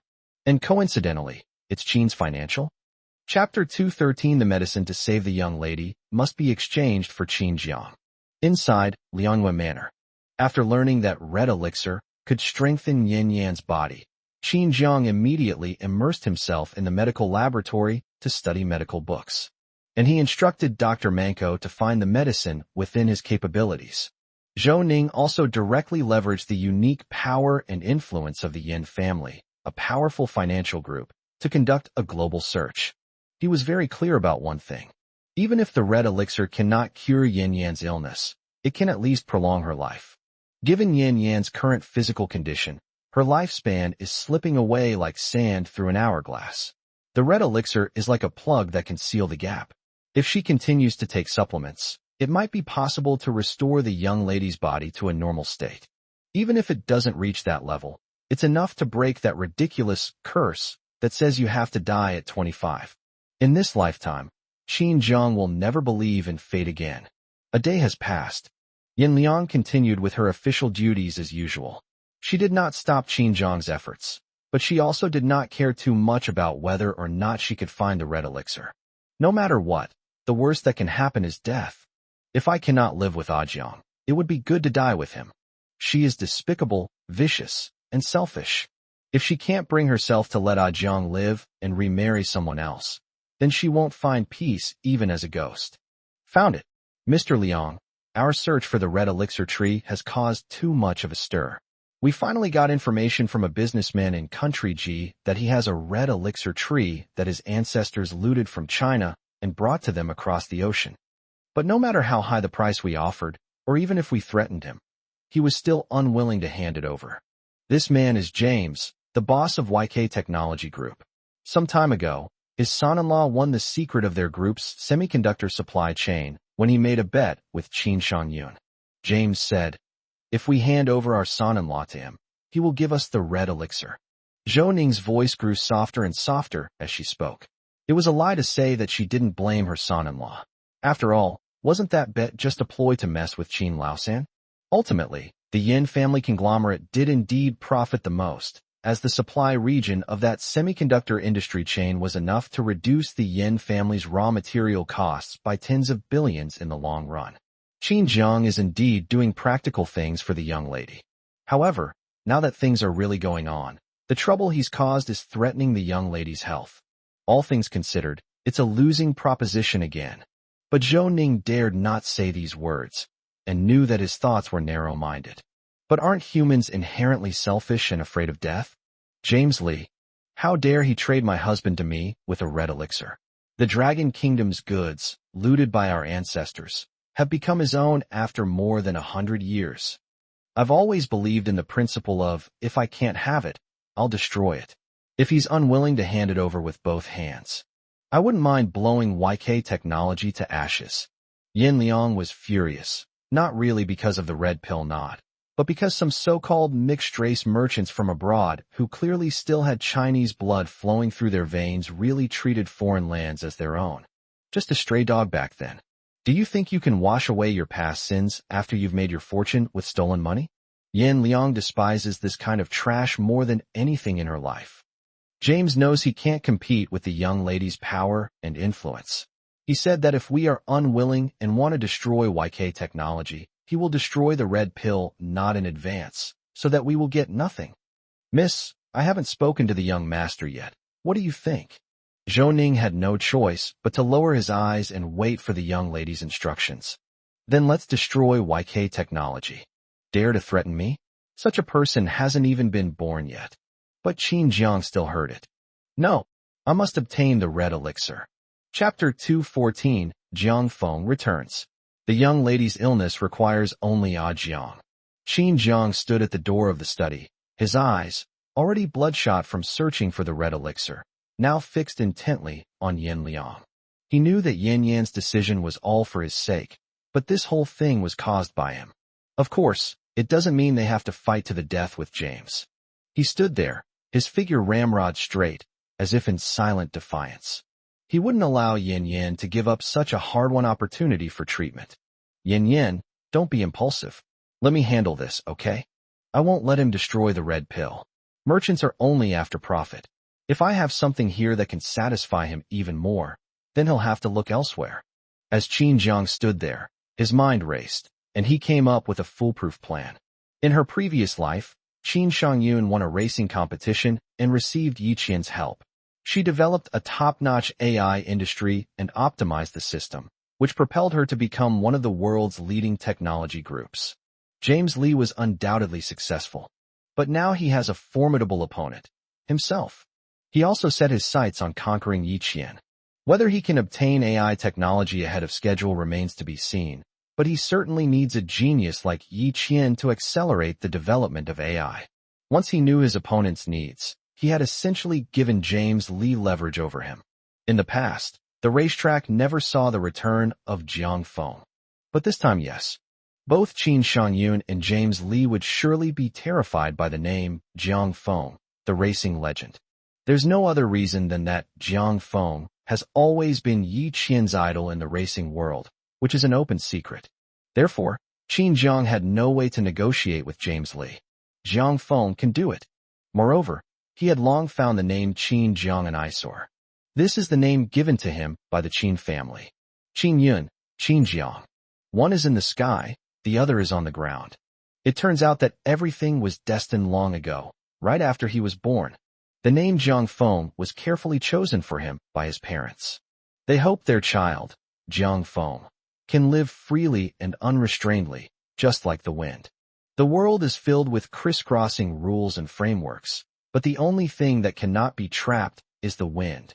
One should be as free and unrestrained as the wind, crossing many mountains to experience the vastness and breadth of the world, instead of being confined to any narrow place. In fact, Jiang's parents did not intend to possess the child at that time. They raised him so that he could live for himself, and they were also prepared that the wind could never stay for anyone, so they were able to let him fly. Looking at the coldness and determination in Qin Jiang's eyes, Yin Liang realized that Jiang already had his own ideas. In that case, she will respect Jiang's choice. Okay, I'll do as Jiang says. Zhou Ning, you can do whatever Jiang needs without my permission. Yin Liang is blatantly delegating power, and this isn't the first or second time she's indulged Qin Jiang like this. Zhou Ning was used to it. He suppressed his discomfort and replied respectfully, Yes, President Liang. Zhou Ning left. Qin Zhang stepped forward, obediently walked around to the back of the young lady's chair, and raised his hand to loosen Yin Liang's muscles and bones. Yin, do you really trust me that much? Even if I ask for anything, you seem to give it to me without any hesitation. Qin Zhang couldn't help but recall Yin Liang's resolute, yet gentle gaze in his past life. She had hugged him tightly, so weak, and refused to let go, showing her determination to die with him. Looking back now, I think she probably forced herself to come to me back then, because she was determined to be with me forever. But by then, Yin Liang must have already realized that he had stolen the Yin family secrets. Yin Liang clearly despises people who betray and deceive her. She clearly discovered everything, yet she still willingly remained bound to him. Yes, because you are my Ajia. Yin Liang smiled gently. But Yin, why me? Actually, I've always wanted to ask you why you knew me so early on, and why you even took the money to the Jiang family to ask my parents to buy me, and why you deliberately used Qin Yin to get the Qin family to switch me with you. We clearly didn't know each other before. My memory is accurate, even though the illness I had when I was a child made me unable to remember everything that happened in the Qin family. I remembered it all later. But Yin Liang, we've never met before. Qin Zhang addressed her so formally as Yin Liang because he wanted to discuss this matter with her seriously. This matter was traced back to when Yin Liang confessed to him that she had given him 1 billion yuan to buy him after he returned from the Jiang family. At that time, he had already planted the seed of doubt in himself. Why? Can love really just appear out of nowhere? But why him? Aside from his new look, which made him quite handsome, he was otherwise unremarkable. And Miss Yin Liang is such a high and mighty person. Yin Liang was surprised that Qin Zhang would suddenly ask her this question. She had long kept that secret to herself. Jiang, please don't ask anymore, okay? I will tell you on that day. Just remember that I love you very much. I really love you. It's best if you don't remember the history between us. Yin Liang's evasive attitude made Qin Zhang wonder if there were some secrets about him that were shrouded in mystery.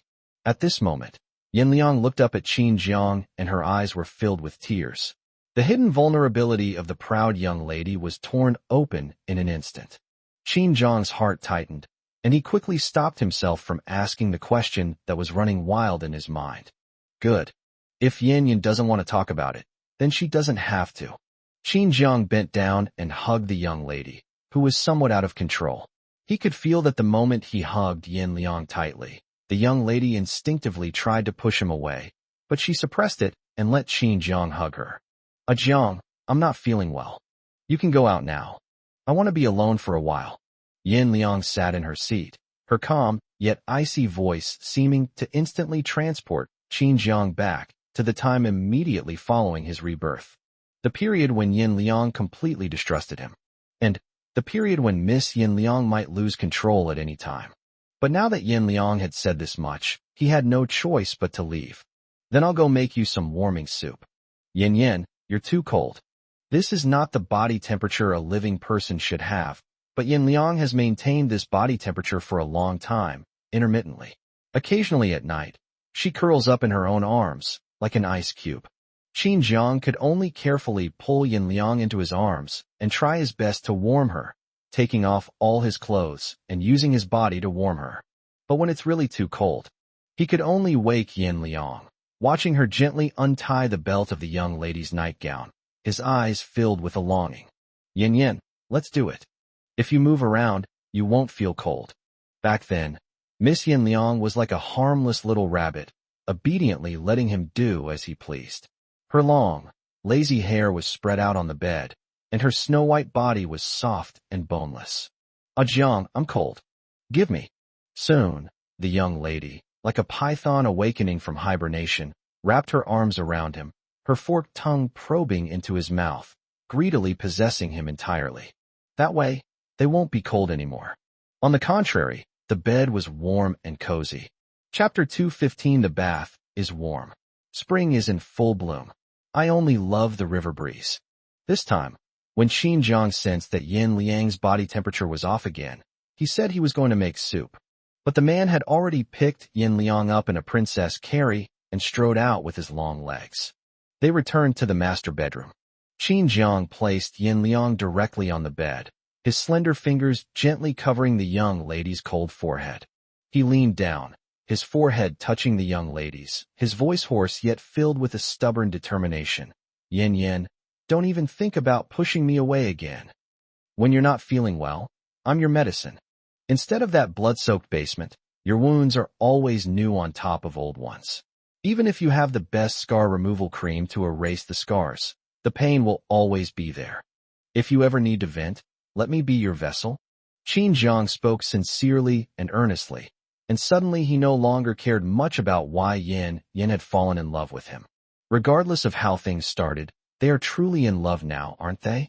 But just now, when he couldn't help but ask why. Only he knew that the thorn in his heart had been planted for many years when Yin Han had jokingly stared at him and said he was just a substitute back in the old Yin family mansion years ago. For example, back then, although I kept cursing and complaining about leaving, my heart was only for Bai Chu Chu. But with a cold, elegant, and noble beauty like Yin Liang by his side, forcing him to do outrageous things with her every night, even though he kept resisting, did his heart never waver? That's impossible. But just when he truly believed he was irreplaceable and couldn't help but waver for Miss Yin, he heard Yin Han's words, the truth, which felt like they were tearing him apart.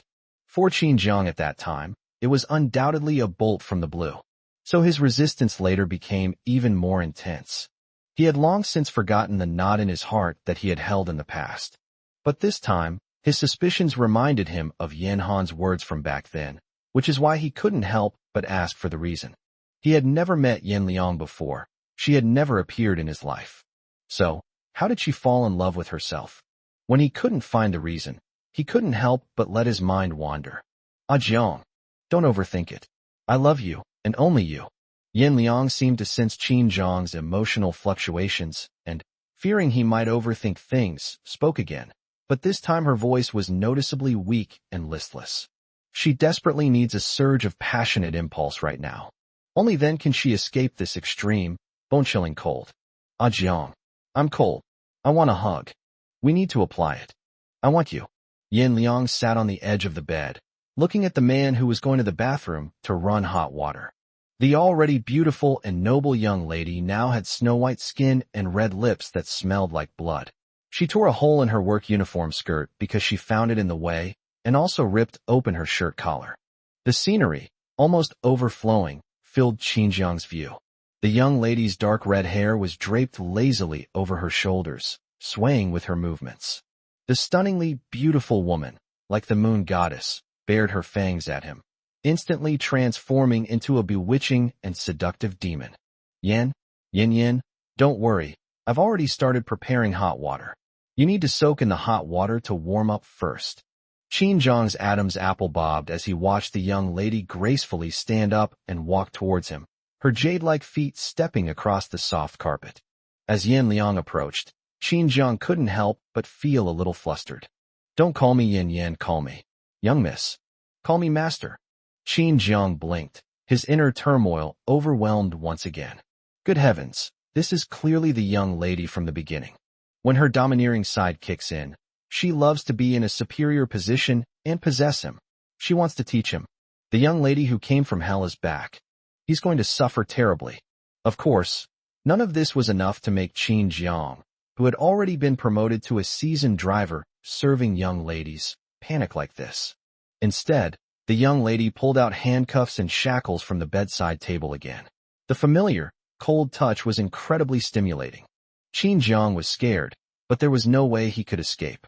Owner, you're cold. Shall we go soak in the bath first? Qin Jiang used a combination of coaxing and deception. He couldn't disobey the young lady in the slightest at this moment. Sure enough, even though Yin Liang was sick, she was still very easy for Qin Jiang to fool and coax. She nodded and let Qin Jiang lead her into the bathroom. At this moment, the steam in the bathroom rose like white mist. Yin Liang felt Qin Jiang suddenly lift her up again and carry her down the steps of the bathtub. As he walked, he reached out and pulled away the cumbersome fabric from her clothes. Master, may I serve you? The warmth enveloped her icy body, and Qin Jiang's strong arms held her waist. Yin Liang squinted, clearly enjoying the moment. In her dazed state, she suddenly felt something handcuff her wrists, followed by her ankles. Is this how you serve me? They're planning a rebellion. Yin Liang frowned slightly. Her eyes, reddened with pleasure, met Qin Zhang's eyes, feeling the male hormones emanating from him, which sent shivers down her spine. Yin, tell me, who do you really love? Before me, was there anyone else who lived in the depths of your heart? Qin Zhang, unable to overcome his inner hurdle, has learned the essence of Miss Yan's ways. He tied up his prey and kept it by his side. Torture her relentlessly, force her to submit to you, force her to reveal her true feelings. He didn't ask earlier because he knew that if the young lady was sober, he couldn't get her to talk about things she didn't want to. However, Yin Liang is different now. Her eyes were glazed over. She was completely captivated by Qin Zhang. Love, off phone. The person who lives in the heart of my soul is off phone. Off phone. It's you, it's always been you, only yours. Zhang phone. Yin Liang half closed her watery eyes, and even with her hands and feet tied, she did not back down, leaning her whole body into Qin Zhang's arms. When the name Zhang Feng was uttered, Qin Zhang was stunned again. She calls herself Zhang Feng, so she must have had her eye on her long ago when she was Zhang Feng. There is no one else, and there can be no one else. The person who holds the deepest place in Miss Yin Liang's heart has always been only him. An indescribable sense of satisfaction filled his heart.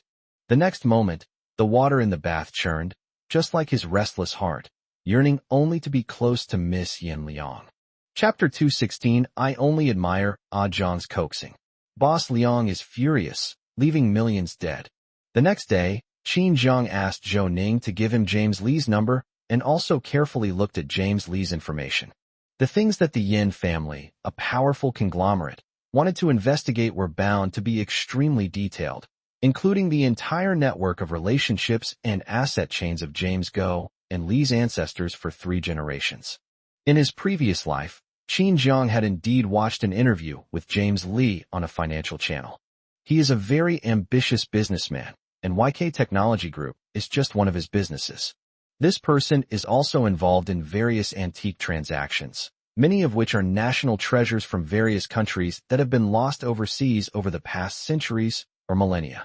He would resell them at inflated prices to patriotic merchants from various countries, because he was well aware of the artistic value of these priceless antiques and the historical and cultural essence they carried. Therefore, he would try to charge exorbitant prices in order to obtain more profits. Of course, he would then reinvest these profits into the research and development of his own industry. In this era, as long as technology is leading, you will always be at the forefront. What's most ironic is that James Li's ancestors had Chinese ancestry, meaning that his ancestors took advantage of the chaos of war to transfer assets overseas and start businesses. However, his nationality had long been changed, and he would not admit his former identity at all. But the Yin family, a powerful conglomerate, had first-class intelligence-gathering abilities, and they had dug up his ancestors for 8 generations. It was only after seeing the documents that Qin Zhang fully understood James Li's shamelessness and immorality. However, with his nationality changed and his ancestors having mixed ancestry with people from Ji country, he only has half Chinese blood. These more internal documents are worlds apart from the information Qin Zhang saw in the media in his previous life. Sure enough, once you have money, you can fabricate your own image at will. Therefore, he is even less likely to let James Li take over the future development rights of AI technology. However, this did not prevent Qin Zhang from making a deal with him. Qin Zhang made an international call. James Li answered the phone very quickly. Long time no see, Miss Yin. Yin Liang's businesses span the globe, so he would occasionally cross paths with James Li, but they had never had any business dealings. At such a high level, information is shared among top executives. When Yin Liang dials her work number, the other party immediately recognizes the importance of her number. However, it was not Yin Liang he was talking to. I am Qin Zhang. I heard you're going to trade me for the red pill knot. Qin Zhang spoke in Chinese. James Li raised an eyebrow, genuinely interested in this pretty boy being kept by Miss Yin, but also even more annoyed. An ordinary-looking pretty boy dared to ruin his own business. Of course, he never expected that Yin Liang would entrust such an important global calling number of the Yin family, a conglomerate, to Qin Jiang. It's clear that this kid is probably just as Qin Shan-yun reported to him. He's very much favored by the wealthy Yin family. So it's Mr. Qin. You know that cutting off someone's livelihood is like killing their parents. We should settle this score properly. James Lee spoke up without hesitation. He wanted Qin Jiang, but more importantly, he wanted to intimidate the business world.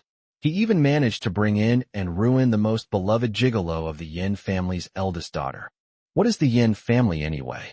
This will further enhance our international prestige. James, you want to take down Yi Qian? You think Qin Shan-yun is a good candidate? You should have heard about the underground racing competition in Dragon Kingdom. Jiang Feng will be returning, so it's uncertain whether Qin Shan-yun can win over Yi Qian. James was genuinely surprised. President Liang doesn't seem to be avoiding you at all, but he knows me very well. What? Are you trying to use Yi Qian to control me? No, it's just a deal. I can also win over Yi Qian, but by then Yi Qian will be working for our Yin group. The rapid iteration of AI technology and the updating of new technologies will inevitably elevate Yin group to a new level globally. At that time, YK technology will not be able to get a share of the pie. Qin Jiang's negotiation tactics made Zhou Ning frown.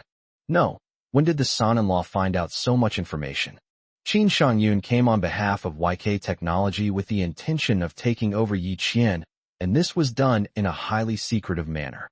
He had just found out and hadn't had time to report it to Boss Liang yet. And the son-in-law seemed to have known all along. What exactly is his background? Mr. Liang, you don't need to investigate yourself. Besides, over the years, the Yin family has been able to dig up people's ancestors for 18 generations. But son-in-law Qin Jiang is an exception. His records seemed flawless. It was indeed true that he was abandoned by the Qin family and then adopted by the Jiang family. However, the timing doesn't quite match. However, the young lady kept Qin Jiang's file separately, and he only caught a glimpse of it at the time. All other information was covered up by the young lady. It was all encrypted text that no one other than a member of the Yin family could decipher. What makes you think you can compare to the goddess race car driver I personally selected and trained? You really think you're Jiang Feng? Qin Jiang was somewhat surprised. He returned to the Qin family when he was 16 years old, and someone like James could probably find out about his time in the Jiang family if he wanted to.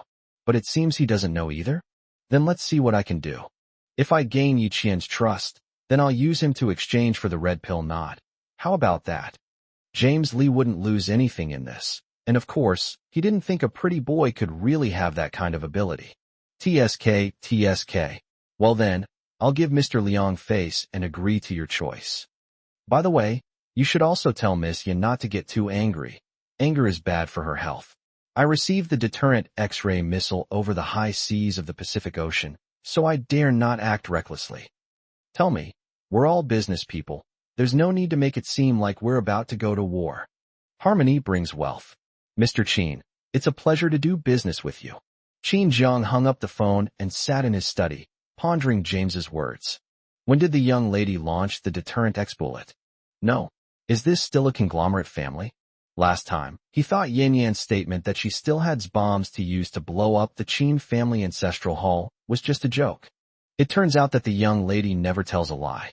Zhou Ning, was it really Yan Yan who ordered this bomb to be dropped on the high seas? Qin Jiang felt that he had underestimated the young lady's wealth and power. This guy could even establish his own country without any problem. The young lady hates being threatened the most. Even if we can't bomb James' hometown, we'll make him stay at home like a mouse for 10 days or half a month, cowering like a turtle. Zhou Ning smiled dismissively. No one can afford the consequences of angering the young lady. Apart from Qin Jiang, who can sleep with and coax the young lady, everyone else is just good for crawling into their coffins and waiting for the coffin lid to be closed. Of course, the young lady gave the order. He disrespected the young master. He must die. Whether you die sooner or later, you're going to die anyway. He was already dead when he tried to negotiate with the young lady. The only difference is when the young lady goes to take his life. Qin Jiang, so? Miss Yan has become gentle. This feeling is indeed true. Yan Yan is only gentle to him. The young lady has never changed. Anyone who crosses her is doomed. Mian. This is a completely fictional story. Chapter 217, The Great God Returns. Is Qin Jiang Feng himself? The scene of an underground racing competition in China. Tonight will be an exciting night, with countless fans who are passionate about racing gathered here. Of course, most people who can afford to race cars are either rich or powerful, and they treat these races as a gambling paradise. The racetrack was strategically located in a mountainous area on the outskirts of the city, a place long considered a death track. This area is also known as the Hanshan Race Zone, and the most dangerous section of the track is called Kugawan, meaning Bone Bay, by industry insiders. Countless race car drivers have fallen off the cliffs here, but it is also a place where race car drivers pursue speed and passion. The spacious square, on a building that resembles a huge observation stadium, was already filled with spectators and frenzied gamblers.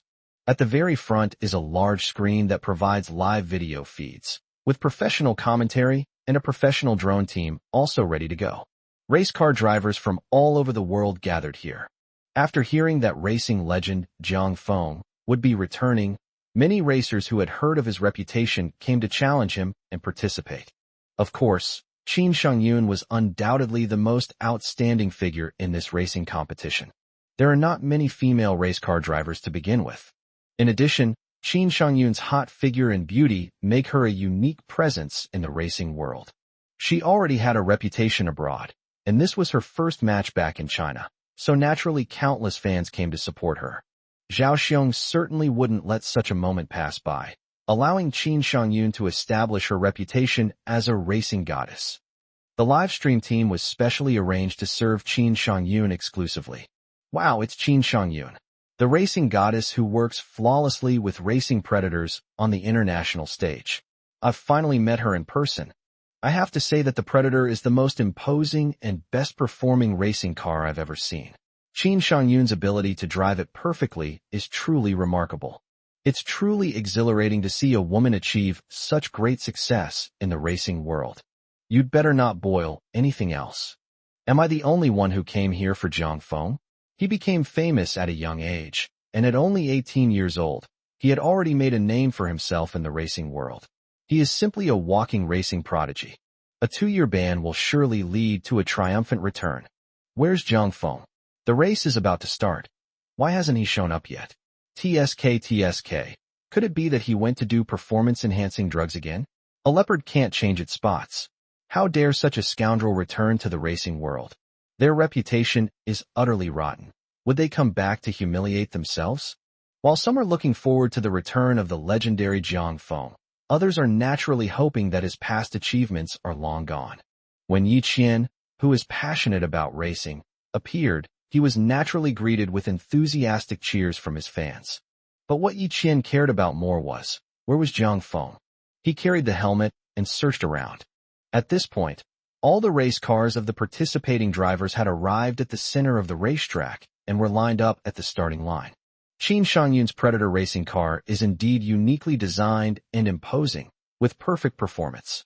This attracted many race car drivers to gather around and admire it. Qin Shangyun was enjoying the moment of being the center of attention, with her beloved younger brother standing beside her, who was also her guardian who enabled her to stand at the pinnacle of the racing world. Yin, don't worry. Although things are in a mess at home right now, and outsiders are eager to see us make a fool of ourselves, we must still uphold the honor of the Qin family. We are both members of the Qin family, so we must strive to bring honor to our family. As long as I win this match, my third sister's career will surely reach new heights. As long as I keep persevering. Once Yin Liang dies, my third sister will definitely drag that unfilial son Qin Jiang back to the ruins of the ancestral hall and make him kowtow until his head bleeds to admit his mistakes. Qin Shangyun's voice wasn't loud. She was naturally speaking to her younger brother. She noticed that her younger brother had been in a bad mood lately. She was also very clear that Qin Jiang was responsible for this. Not to mention a Yun. Even she now wished she could skin Qin Jiang alive. Third sister, you can't say things like that. Brother Qin Jiang is not the same as before. We can only watch him eat meat, but we can't even get a sip of soup. Qin Yun spoke with a pitiful expression, which made Qin Shangyun frown. But her younger brother was once the most spirited young master of the Qin family. But now he has been suppressed by Qin Jiang and can only say these disheartening words. It seems that during her absence, Yun's younger brother was indeed tormented quite a bit by that wicked Qin Jiang. She couldn't help but reach out and gently stroke Qin Yun's hair, comforting her. Yun, don't worry. Our Yun is third sister's most reliable support. Your abilities are far superior to Qin Jiang's. He's just a pretty boy who gets favor by selling his body. How can he compare to you?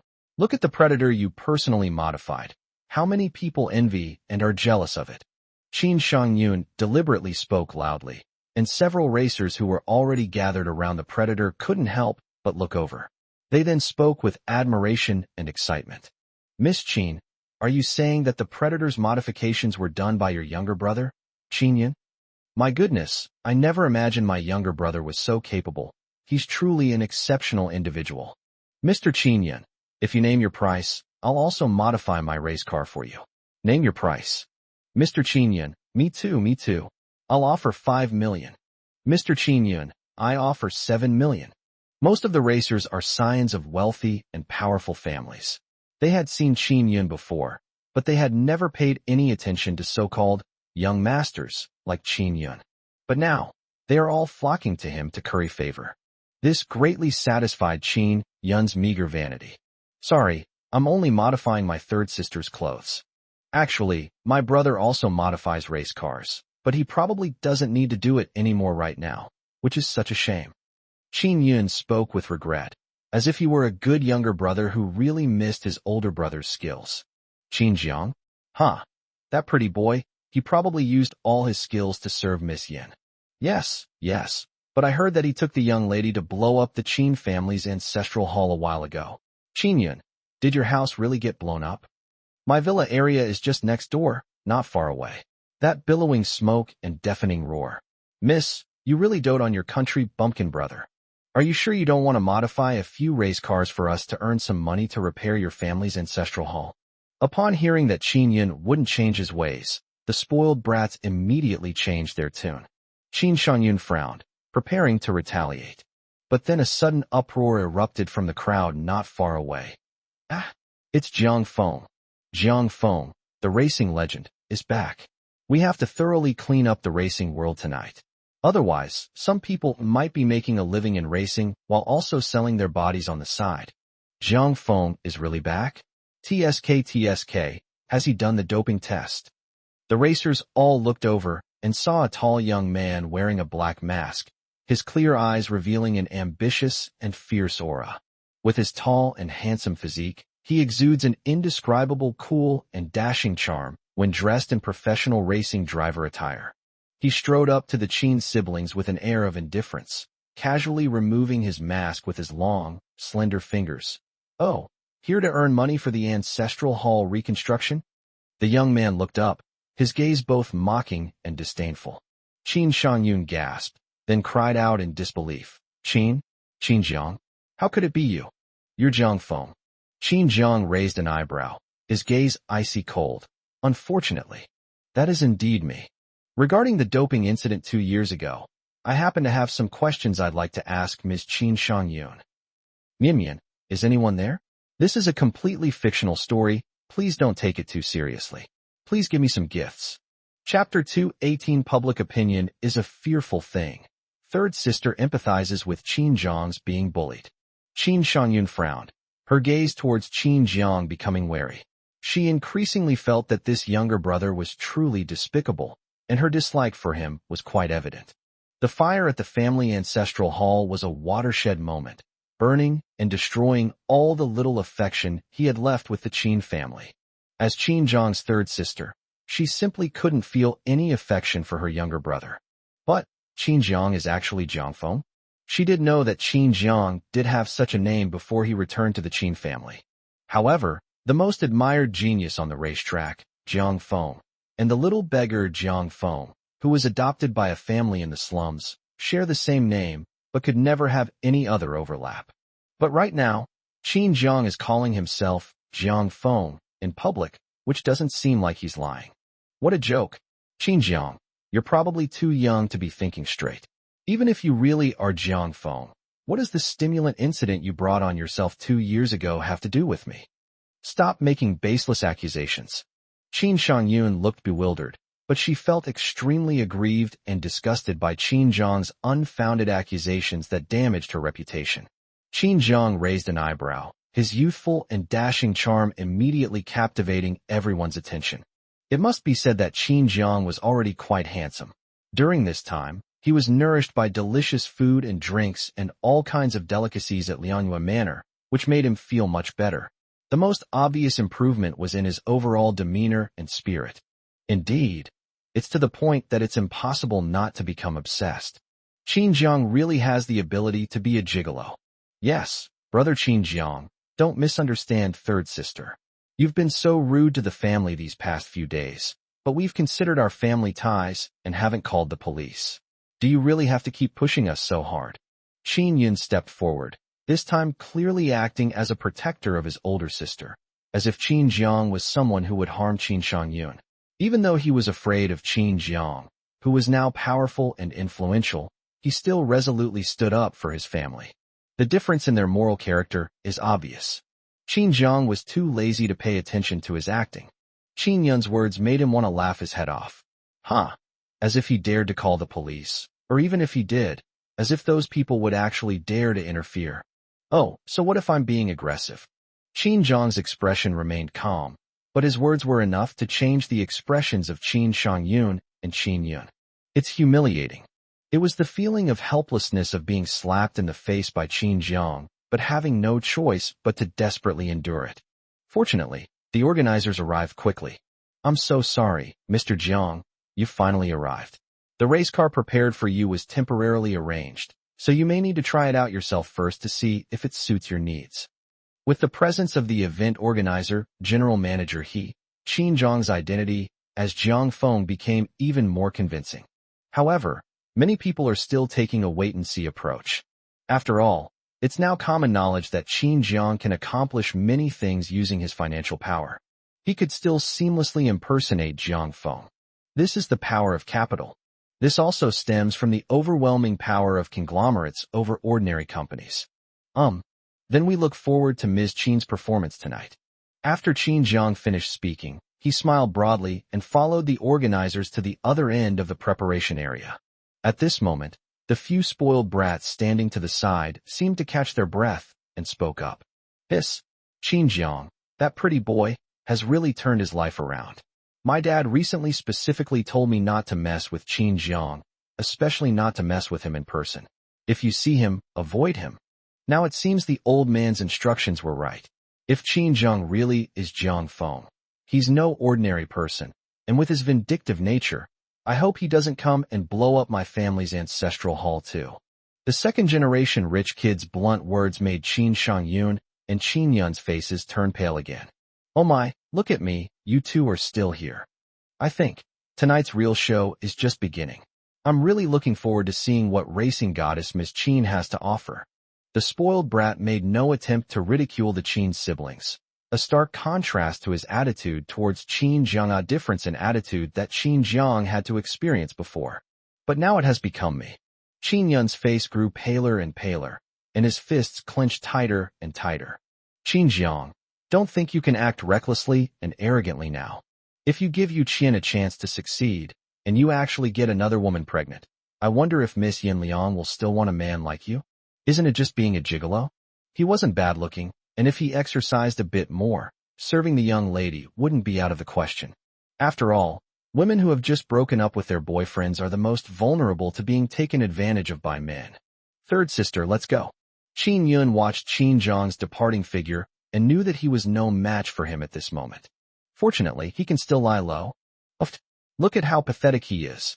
The spoiled brat couldn't help but laugh out loud again, and several other spoiled brats around him couldn't help but join in the laughter.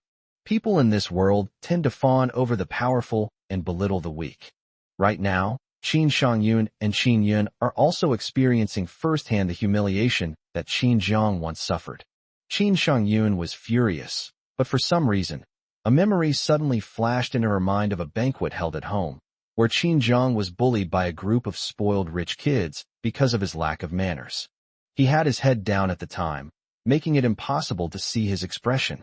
At the Qin family banquet, where everyone coming and going was a member of the Qin family, not a single person stepped forward to help Qin Jiang out of the predicament, because everyone felt that he was bringing shame to the entire Qin family, and that he deserved to be bullied.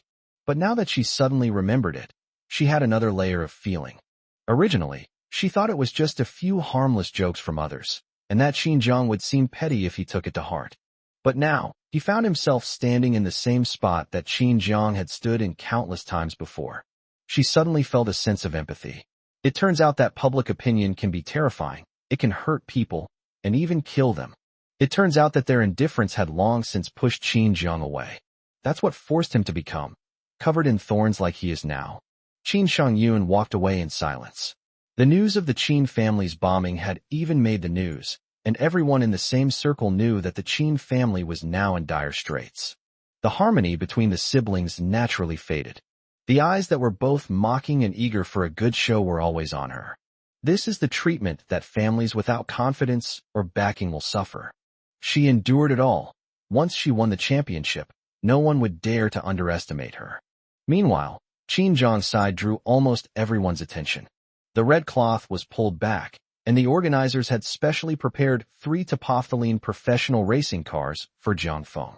After all, a race car is the soul of a racer. They are one with the car and are the strongest partners. Mr. Jiang, due to time constraints, we only prepared these 3 vehicles. Which one would you like to choose? Chapter 219. Qin Jiang's modification skills were stolen from a young miss. Go bury someone. My God, Jiang Feng is treated differently. He's probably going to win the gold medal in racing again tonight. In the past, whenever Jiang Feng participated, all the other contestants were just there to make up the numbers. Who knows if Jiang Feng can recover to his former peak condition after 2 years? You know, racing requires practice too. Since he's Qin Jiang, I don't think the Qin family has ever provided him with a good car.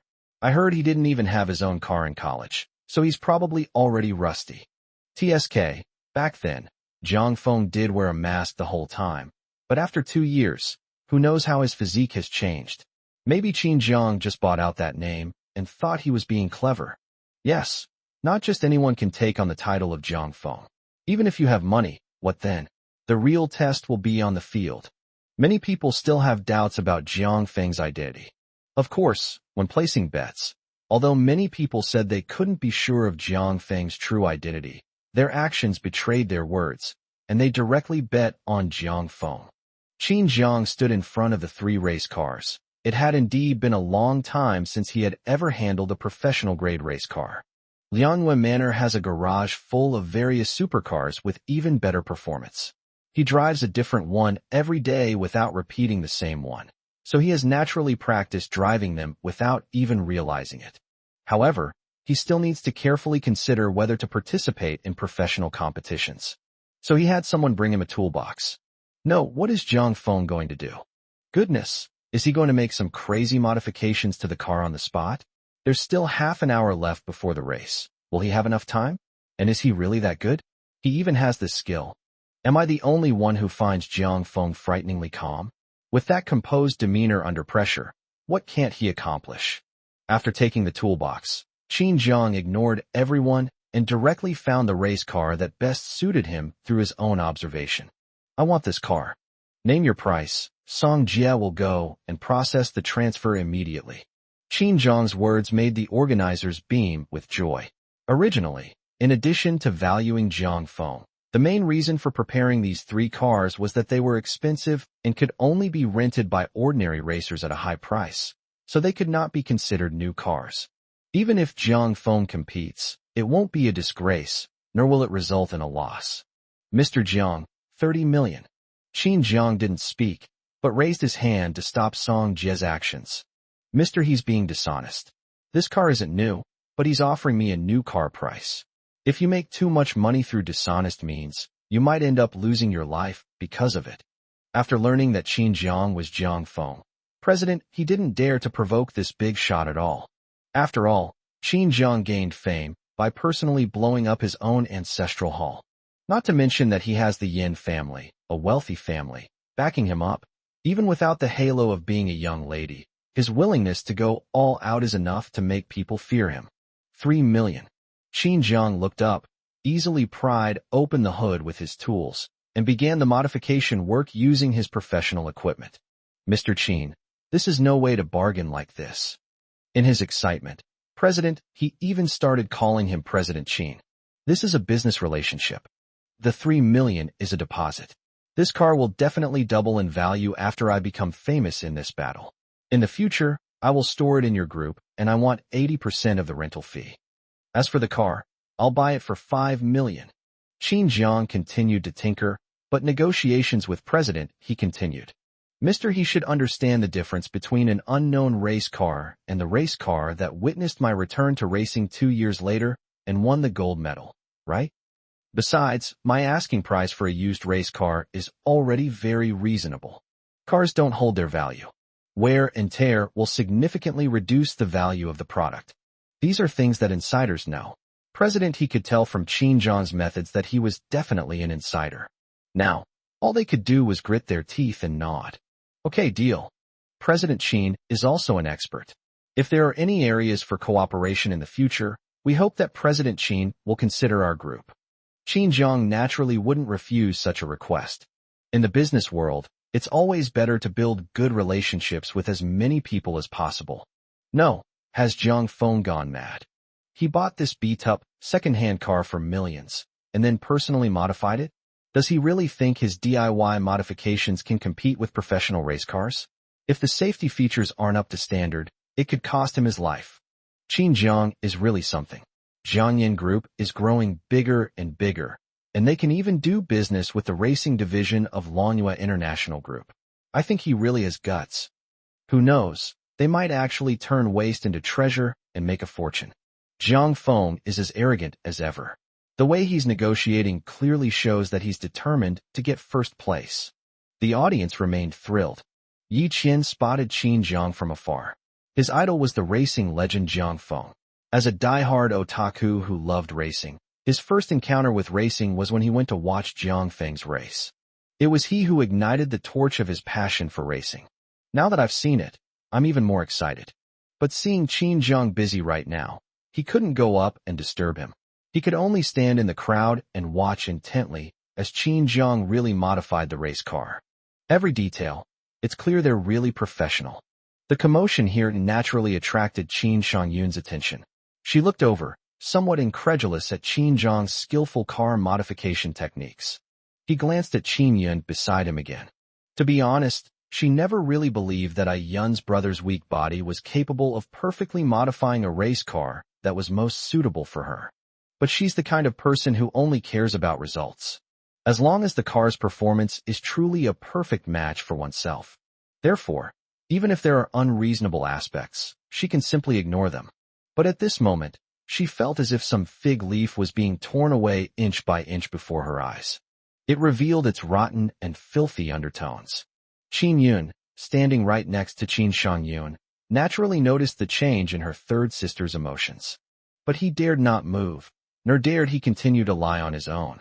Ultimately, he wasn't particularly clever when it came to the lies his family told him. What he relied on and depended on was always his family's unconditional trust in him. But what if trust really collapses? So any explanation will be useless. Yun, did Qin Jiang steal your racing car modification techniques?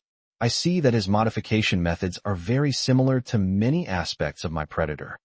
Qin Yun's eyes widened, her heart pounding. Then she nodded with a sense of reassurance. Third sister, nothing can escape your eyes. Lianghua Manor Helipad. I'll leave everything here to you. Lao Su for now. I'll be away on a business trip for 3 days. Anyone who dares to be disrespectful to the son-in-law will be destroyed without my permission. Yin Liang was dressed in a black outfit, her dark red hair neatly tied into a ponytail. Her sharp, yet menacing look was very familiar to Zhou Ning. Back then, when the young lady fought her way out of the organization, she was dressed in this special material outfit and carried a scythe, looking like a killing demon from hell. Young miss, what's wrong? Old Su was stunned this morning. The young master has only been gone a short while, and now the young lady is about to leave too? And it looks like they're going to a pretty far place. Go bury someone. The entire audience In this world, perhaps only the young lady could speak of such bloodshed with such nonchalance. Chapter 220. The Design Sister and Qin Yun. The pretty boy race champion President Qin.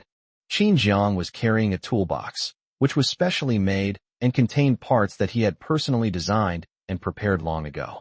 He had already planned how to modify the race car after surveying the entire vehicle. Qin Jiang assembled the parts methodically and skillfully, leaving many people present in awe. Whether they were contestants or spectators, they were all experts, if not specialists. Qin Jiang's professional techniques once attracted many people who were also professionals in the field to come forward and observe. Damn, I thought Jiang Feng was just bragging, but he really does know how. Moreover, the level of professionalism is clearly competition level. Without prior accumulation and practice, it would be difficult to assemble so smoothly. In my opinion, I've never seen this part he used for the engine modification before, but it must be really cool. Jiang Feng truly lives up to his reputation as a racing legend. He's practically an all-rounder. If you say Qin Jiang is trash, I might lie and agree a couple of times. But if you say Jiang Feng is just average, well, I'll really flip the table. Jiang Feng, the great god. Jiang Feng, the great god. You are the only one worthy of respect. The atmosphere at the scene was really a bit too youthful and passionate. However, sometimes people simply lack enthusiasm, passion, and faith in life. But now, faith seems to have taken on a tangible form in the sunlight, illuminating the solitary figure busily and methodically working in the river breeze. Everyone couldn't help but follow his every move with their eyes, seemingly having implicitly accepted that Jiang Feng would never disappoint. As Qin Shangyun watched this scene, a hint of jealousy and coldness flashed in her eyes. Qin Jiang, what makes you so the center of attention? You treacherous and rebellious unfilial son of the Qin family. How dare you claim the spotlight she had fought so hard for 2 years, a moment that was clearly the focus of everyone's attention in the Dragon Kingdom. All your glory has been stolen. Qin Jiang, is this yet another way you're deliberately taking revenge on your family? Qin Yun and Qin Shangyun were thinking exactly the same thing at that moment. At this moment, they can only look up at Qin Jiang's current attention and glory like maggots in a gutter. Brother Ayun, Qin Jiang is just riding on the coattails of the name Jiang Feng. These outsiders don't know that your modification skills are even better, and that you've helped me create many racing miracles both domestically and internationally. If we're really talking about skill, you're the most powerful. Qin Shangyun couldn't help but speak up, and her jealousy of Qin Jiang turned directly into trampling and slandering him. She didn't know why she cared so much about Qin Jiang at this moment. Clearly, before, this boy was someone she regarded as an ant, someone she was too lazy to even crush. Upon hearing this, Qin Yun's expression suddenly turned grim. Come on, Miss Qin, you're praising him so highly. I suppose Mr. Qin Yun must be an expert in race car modification, even more skilled than Mr. Jiang. Old Su drifted past Qin Shangyun in a sarcastic tone. As an old man who managed to survive and thrive in the wealthy Yin family, Butler Su said that his favorite thing to do when playing support is to ambush people at their weak points and then deliver the fatal blow. For example, right now, he had already deliberately placed hidden microphones along the railing. Based on his analysis of the Qin siblings' character, he knew they would inevitably be unable to resist secretly talking about their son-in-law. When people are jealous, they are most likely to make mistakes. So when Qin Shangyun said those words, Lao Su played the entire content of her words aloud. The sound was so loud that all the audience members and contestants in the venue could hear it clearly. Such a great show naturally got the audience going wild.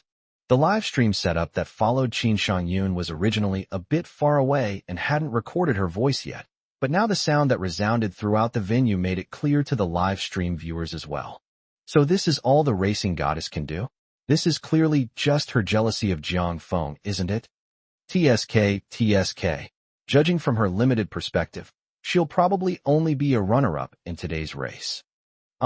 This must be malicious recording. Our goddess Shangyun was just a bit straightforward. What did she do wrong? She really did win so many international honors. Who knows, Qin Jiang's modification skills might all come from Qin Yun. After all, it's said that Qin Yun is the real young master of the Qin family. Qin Jiang, Didn't the Qin family initially claim he was adopted? TSK. Who knows? Maybe Qin Jiang coerced them into admitting he was their biological son? How could a lowly, uncouth boy from the slums have gotten to where he is now without resorting to flattery and selling his body? Yes, our goddess Shang Yun didn't say anything wrong.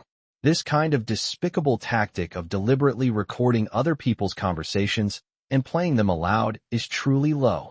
Am I the only one who thinks Qin Yun, with his skinny arms and legs, is a dubious race car driver? Saying he's a racing car modification expert? Are you kidding me?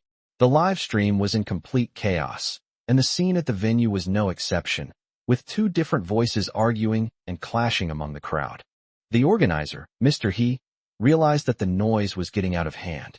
He immediately stepped forward to uphold justice and said, "Everyone, please be quiet." According to Ms. Qin Shangyun, Mr. Qin Yun is also a big name in racing car modification, but words are not enough. It is unrealistic to ask you to have a live competition to determine who has the better modification skills, as there is not enough time. How about this? Ms. Qin's Topophthalene race car Predator was modified by Mr. Qin Yun. So, as long as Ms. Qin's Predator can win against Mr. Jiang Feng's race car. President He looked at Jiang Feng, who was busy all day long. Even though someone was practically begging for a slap, Jiang Feng remained calm and composed. Cool Breeze. Its new name. At this moment, when he revealed the new name of this modified race car, Qin Jiang made no attempt to hide the fact that Yin Liang's name was associated with his own. Only then did the slight frown on his brow, which had been furrowed from his serious modifications, relax. At that moment, he couldn't help but look around at the audience. Although he knew that Yin Liang had already told him that she would definitely be busy with official business these 2 days, he still had an impulse. He wanted to see her right now. He wanted the woman he loved most to witness his extraordinary moment. Cool Breeze. What a great name. President He. But it's not imposing enough. However, President He quickly realized the meaning of the name. The character was the same as the Yin Liang, the young lady. That's why he's Liang Zhong's man. Look at the details. Love is hidden in the details. President He continued. As long as Ms. Qin's Predator can defeat Mr. Jiang Feng's Cool Breeze, then it indirectly proves that Mr. Qin Yun's modification skills are indeed superior to Jiang Feng's. Conversely, Jiang Feng is the #1 in race car modification. Butler Su also stepped forward at the right time. He was the old butler at Lianhua Manor, but outside of Lianhua Manor, he was also a big shot who was unapproachable and of noble status. If it cannot be proven that Ms. Qin Shangyun's words are true, I, on behalf of Mr. Qin Jiang, CEO of Qin Yin Group, hereby file a lawsuit against Ms. Qin for defamation, and to prosecute Mr. Qin Yun for his accomplice crimes. Old Su spoke with conviction, showing no sign that he felt there was anything wrong with using a little strategy. What he wanted was to muddy the waters. The more chaotic the better. We can't let Qin Yun, the instigator, always get away scot-free. The entire audience. What? What did you say? The fact that the Yin family, a powerful conglomerate, changed its name to Qin Yin Group was already quite surprising. This. Qin Jiang has become the CEO. Mr. Liang has lost all his savings in a relationship. Qin Yun and Qin Shangyun were equally shocked, but even more shocked by? Qin Jiang had directly reached the top in the gigolo track. Who wouldn't be envious of that? Qin Yun, my corpse feels a bit uncomfortable. I want to die? Chapter 221 The Mad Third Sister is the most vicious, backstabbing Qin Yun, Happy National Day. With Butler Su intervening, Qin Shangyun and Qin Yun had no chance to refute him, even if they wanted to. The seasoned veteran was too good at finding loopholes, so Qin Shangyun could only accept her bad luck. The only course of action now was to win this match. Mr. Jiang, the competition officially starts in 10 minutes. How much longer will you need to complete the modifications? President, he wiped the sweat from his forehead. Even though he knew that compared to Miss Yin Liang's intimidating presence, Qin Jiang was indeed unworthy of the immense wealth and power of the Qin Yin Group. But crushing a nobody like him would be a piece of cake. The fact that Steward Su, Miss Yan's closest confidant, was here to support Qin Jiang speaks volumes. However, he dared not openly give Qin Jiang preferential treatment. After all, Today's event is indeed the most unprecedented global event in recent years. The time cannot be delayed because of Qin Jiang alone. 5 minutes. Qin Jiang calmly continued speaking, but then he casually glanced at Qin Shangyun and Qin Yun standing by the fence not far away. There wasn't even a hint of contempt in his eyes. Why should unimportant people have emotions? Qin Jiang's eyes were cold and indifferent, yet they also contained a hint of calculation. But, since we're going to compete, Ms. Qin and I have known each other for a long time. How about we make another bet? When Qin Jiang said he wanted to gamble, his hands didn't stop moving at all. He was definitely multitasking. When Qin Shangyun heard that Qin Jiang wanted to gamble again, her guard was raised once more. Her last gamble resulted in heavy losses. What does Qin Jiang want this time? He has already accepted Qin Yin Group. In terms of wealth, power, fame, and fortune, what else is there for Qin Jiang to take from her? What else do you want? Qin Jiang, don't be too greedy, or you'll suffer the consequences. Qin Shangyun's tone and posture remained aloof. She was a strong-willed woman who would never compromise easily, even in the face of such a predicament. Qin Jiang did indeed appreciate this point. But that's all I appreciate about this attitude towards life. Oh, so you're going to bet? Qin Jiang continued speaking, completely ignoring Qin Shangyun's lecturing. He no longer needs anyone to tell him what to do. What else do you want to bet? In other words, what is there about me, Qin Shangyun, that Qin Jiang would covet? If you lose, I want you to personally whip Qin Yin 30 times. I'll use that barbed thorn whip that you're most comfortable using to whip people. How about it? Qin Jiang's eyelids didn't even twitch, but those words made Qin Shangyun tremble all over, teetering on the edge of breaking down. With her barbed whip, she once lashed Qin Jiang 30 times, until he knelt on the ground begging for mercy, tears streaming down his face, and he almost lost control of his bladder. This is perhaps the most humiliating punishment a man can receive in the world. If Qin Jiang hadn't held back even at the cost of his life, he wouldn't have just been on the verge of death. When a person loses their will to live, even Hua Tuo couldn't save them. The person who started all this was perfectly fine and continued to feed Qin Yin sweet cakes at his bedside. With haughty eyes, she looked down at Qin Jiang on the hospital bed. Qin Jiang, don't worry about how heartless your third sister is. It's true that my brother Yun accidentally broke that necklace. It was my dowry, and our Qin family has always had a rule that we can't use a woman's dowry.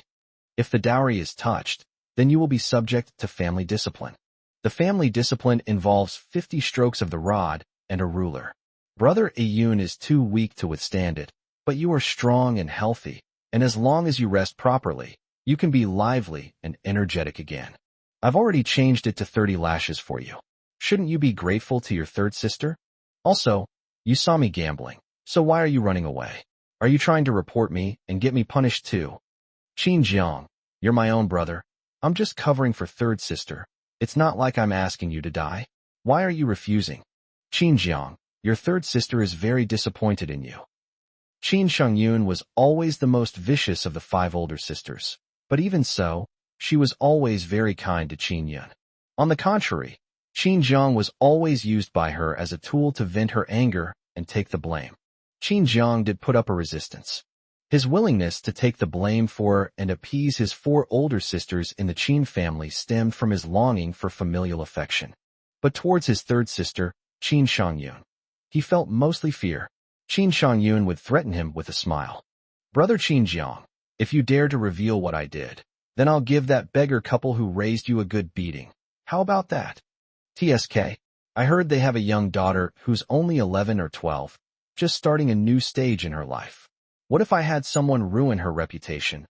Wouldn't the little girl throw herself into the river or hang herself? Qin Jiang, it all depends on whether you're willing to take the blame for gambling in the Qin family. In fact, Qin Shangyun is a complete madwoman. It's no wonder she's so successful abroad. She's a devil born into troubled waters, and she even found herself a powerful backer in G Country James Lee. Qin Jiang recalled all the past events, and every time he did, he wanted to tear Qin Shangyun to shreds immediately. But that would be too easy on her. He was determined to take everything she was most proud of from her and then trample it under his feet. The more arrogant a person is, the less able they are to accept this disparity. Qin Shangyun was the most exceptional one. So, when Qin Jiang mentioned that whip, Qin Shangyun suddenly felt a chill run from the soles of her feet, straight up her spine. Qin Jiang, is he really that vengeful? Wasn't it just that she, as the older sister, had disciplined him? That was all because he gambled. They committed the mistake that the Qin family could not tolerate the most. Qin Shangyun has a habit of selectively forgetting the bad things she has done, gradually brainwashing herself into believing that she is an innocent and kind person. But once her evil intentions are triggered, she will again do bad things with a clear conscience. After all, who hasn't had moments when they did bad things and were completely tainted by the evil in human nature? She allowed herself to do evil, thinking it was only once or twice, but in reality, she was already utterly wicked. Qin Shangyun looked at Qin Jiang, and images of herself whipping Qin Jiang until his skin was torn and bleeding flashed through her mind. Indeed, it felt very good. However, this cannot be done to Ayun's younger brother. Ayun's younger brother is in poor health. Ayun is her most beloved younger brother, and she would never treat him like that. Qin Jiang, I'll accept any other condition, but I can't hurt Qin Yun. Change your condition. Qin Jiang seemed to have anticipated her bargaining and continued. Then let Qin Yun personally whip you 30 times. And I lost. I not only handed over Jiangyan Group to you, but also 30% of Qinyan Group's shares. I think you should be interested enough. Hiss. The entire audience gasped. Is this a game of such magnitude? The world's largest bet was born at this moment. Is it really possible to gamble on assets worth over $1 trillion so casually? The other party only needs to suffer the cost of a beating. This deal looks like a win-win situation. Qin Shangyun was indeed flustered. She admitted that she was a selfish person, and no one could remain rational under such great temptation. However, as a user, she knew all too well how terrifying the barbed thorn whip was. I agree to your first condition. Sorry, Ayun, third sister will definitely not lose, and third sister is a girl. So hitting someone won't hurt much. Qinyan. Mimyan, happy National Day, my darlings. Happy birthday to our motherland. May our nation's mountains and rivers forever stand strong and prosperous. Chapter 222. Qin Jiang calls out, Mom, and Yan's mother responds. Yanzhua, am I my cousin? Qin Yun felt that his third sister's choice at this moment was absurd. In the past, his third sister, like all her sisters, would rather suffer and get hurt herself than see him get hurt. Of course, all of this is based on the premise that even if he really suffers, there is still Qin Jiang to take the blame. But now Qin Jiang is different from before, which is enough to make him re-examine the love his sisters once had for him. Third sister. Qin Yun looked aggrieved, a hint of guilt flashing in his eyes. The fact that the third sister was able to make such a clear choice is, of course, another possibility. When her own interests were harmed, she looked at his actions from a perspective outside of family relationships and found them to be full of flaws. It's likely that the third sister isn't entirely without doubt about what her older sisters might tell her about everything that's happened in China during this period. So, upon calm and rational analysis, the third sister really wasn't very confident in this match, but as long as she took a gamble, that temptation was irresistible to anyone. That's the most prized asset of the Yin family, a powerful conglomerate. A 30% stake would also allow her to completely transform into a capital tycoon on the international stage. With her investment acumen and business acumen, coupled with the support of her boss James Lee, she is bound to create a business empire of her own. If you can't sleep well, Yin Liang will be nothing special in the end. She was able to replace Miss Yin Liang and become a figure with greater wealth and power, and one that inspired even more fear. Ayun, I've made up my mind. Don't argue with me. Qin Shangyun felt that her grand ambitions were about to come to fruition, and her affection for Qin Yun was ultimately a minor matter. Her business empire was the real priority. And even if it doesn't work out, her losses won't be significant. Moreover, even if she were willing to smoke, the Qin family would still have a powerful force that could suppress Qin Jiang and remain standing. She simply refused to believe that her grandfather could remain unperturbed in such a moment. Qin Yun couldn't help but break down. His sisters used to listen to him and take good care of him, but now they are all too lazy to care about his poor health. Could it be that you're really not afraid of ruining your health by getting sick? He's the Qin family's lucky star. Qin, I promise you. But I don't trust you enough. This time I still need a guarantor. And it has to be the CEO of a large corporation who is independent of any of our factions to avoid bias. Qin Shangyun has also learned to be smart. She knows that words alone are not enough to put her mind at ease, no matter how many people are around. Of course, Miss Qi Yuan's competence in handling affairs had indeed shocked her before. Even YK Technology had to handle all the procedures for this woman properly. Even her direct boss, James Lee, personally appeared at YK Technology to welcome Miss Qi and personally handled the application process. Just kidding. Miss Qi will go there herself. Anyone would be terrified in this situation, wondering if she's there to act as a guarantor or to poach your partner and wipe you out completely. How could I not be afraid? However, this time, Qin Shangyu knew that Miss Qi was not there. She had gone to G country under the guise of tourism and stayed there. James Lee will not be at ease until this person leaves. We had no choice but to stay at YK Technology and be on high alert. Qi Yuan has gone abroad, and there won't be a suitable guarantor available now. She did this deliberately to humiliate Qin Jiang. Look, so what if Qin Jiang climbs higher now? We can't even find a guarantor. Of course, the Yin family conglomerate is also so powerful that ordinary groups simply do not have the qualifications and ability to guarantee such a large amount of money. So, is Qin Jiang's seemingly blatant offer to sell Qin Yin Group's shares and assets just empty talk? He simply doesn't have the ability to mobilize such a large flow of funds. Everyone looked at each other in bewilderment, then frantically scanned the area once more. It must be said that many bigwigs from Beijing's high society came, but when it comes to having the guts, not a single one did. Qin Jiang stood still, slowly took off his gloves, and after the modification was complete, he closed the hood of the car. Then he raised his hand and waved to a quiet figure in the crowd. "Mom, would you be my guarantor?" The entire audience was stunned. Qin Jiang's mother. Qin Jiang's mother is just a wealthy socialite, isn't she? How many coins do they have? How dare they guarantee such a huge risk? But everyone's gaze followed the direction Qin Jiang was waving, and finally fell on a noblewoman dressed in a gentle and elegant cheongsam, slowly waving a suzhou embroidered fan in her hand. Almost everyone recognized the woman, yet they couldn't help but admire her stunning beauty. Time has almost entirely favored her appearance. She possesses an elegant and noble temperament, and every gesture exudes refinement.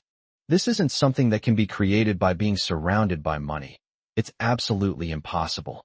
She looks to be only in her early 30s, but her composure is supported by enough experience to make her calm at this moment. Who is this? Their aura and presence are a bit too strong. Hee, is this an actor Qin Jiang hired? I've met Madame Qin. She really dislikes her son Qin Jiang. I heard she was even hospitalized after Qin Jiang blew up the ancestral hall.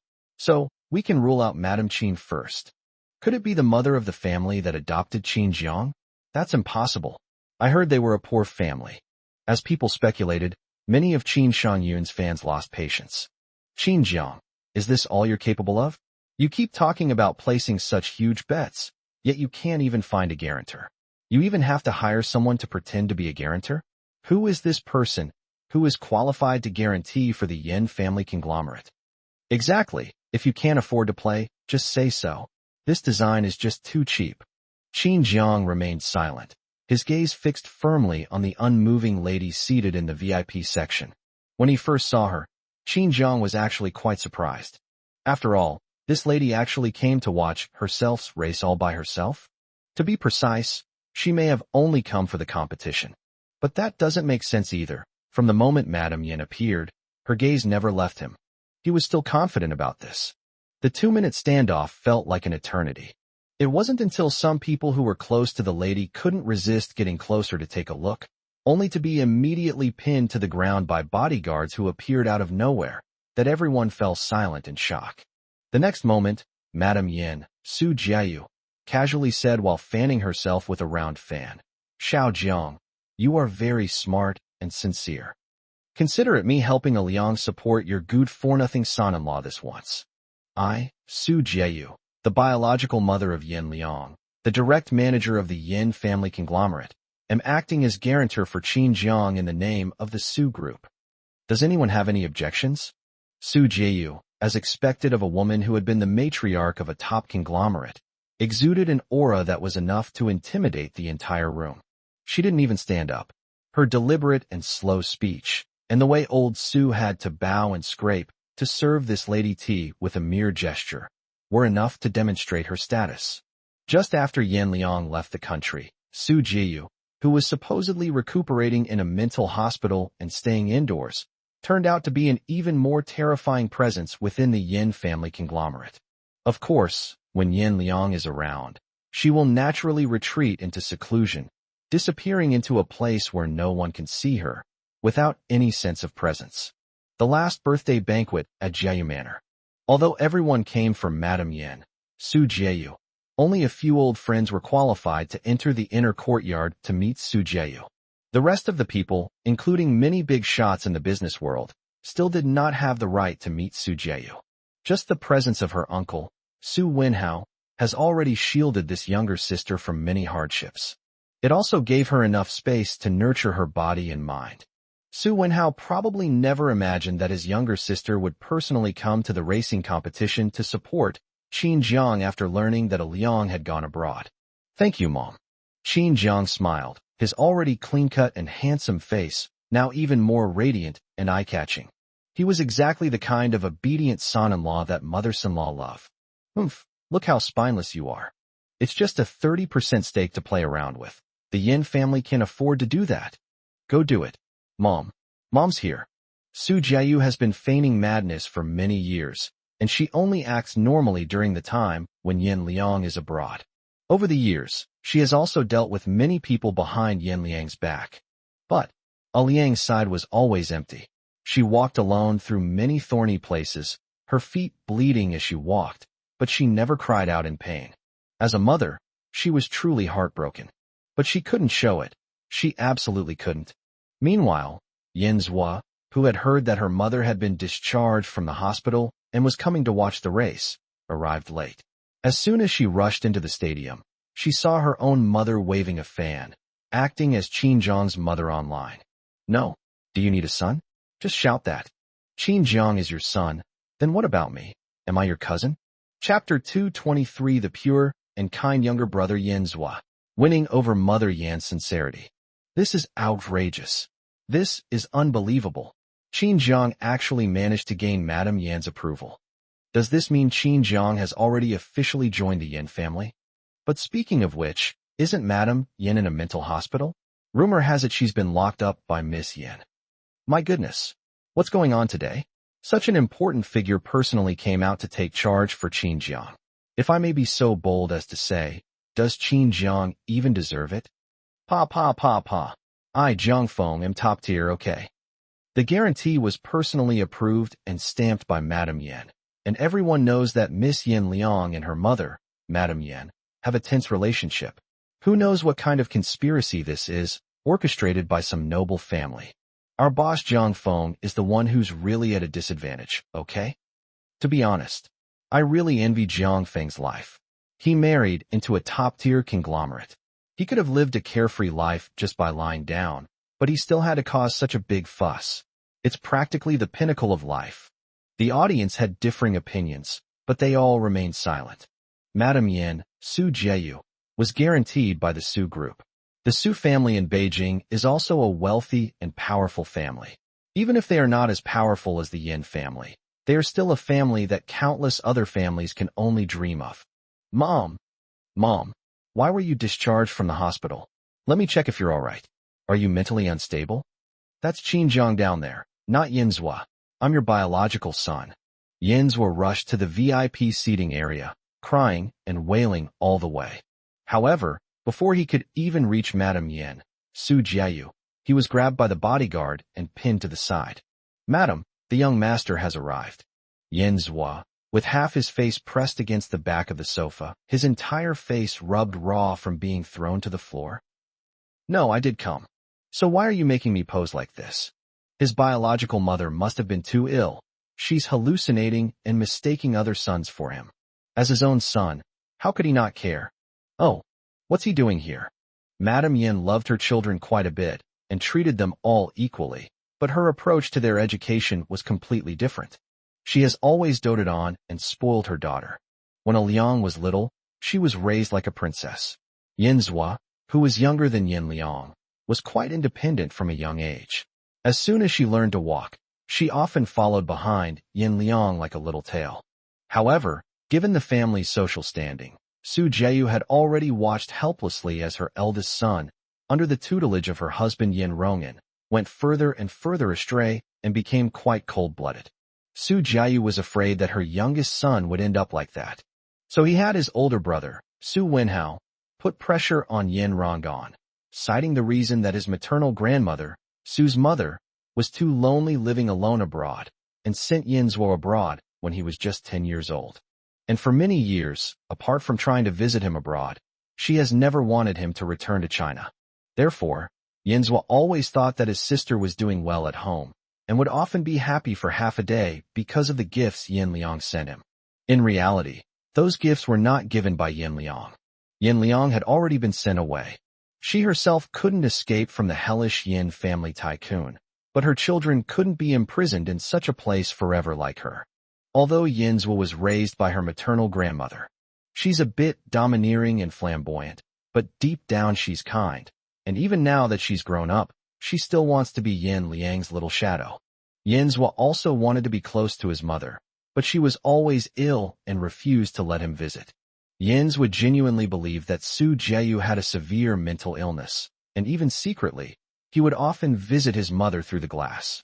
His nature is pure and kind. But the more this was the case, the less Su Jieyu could allow him to get involved in the Yin family's chaotic world of fame and fortune. Naturally, the further away you push him, the better. Mom, I've come to take you back to the Yin residence. I just received news that my older sister went abroad, and it just so happens that I'm bringing you home. Yin Zhuo spoke firmly, and even though he was pressed down there and looked disheveled, he still smiled at his mother. Su Jieyu raised an eyebrow. I'm not going. She wouldn't have pretended to be crazy and gone to that place herself if she hadn't been away from Liang for so long and hadn't met Xinjiang in person. Xiaozhua, Mom didn't make up a name. He is someone your older sister likes very much. I rarely see your older sister smile, but when Xiao Jiang is with her, she smiles often. Even when she doesn't smile, her eyes are gentle. She originally wanted to eliminate Xinjiang, this uncertain factor, and had even considered killing him. But it wasn't until Xinjiang gave her the snuff bottle he had carved himself, and after his birthday banquet at Jeyu Manor, that she secretly met with him once. He said he could tell she wasn't sick. It's even clearer that she loves Liang. He said he had seen the look in a mother's eyes when she was most indifferent to her child, and he had also seen the look in a mother's eyes when she loved her child the most. There's no doubt that she loves Liang.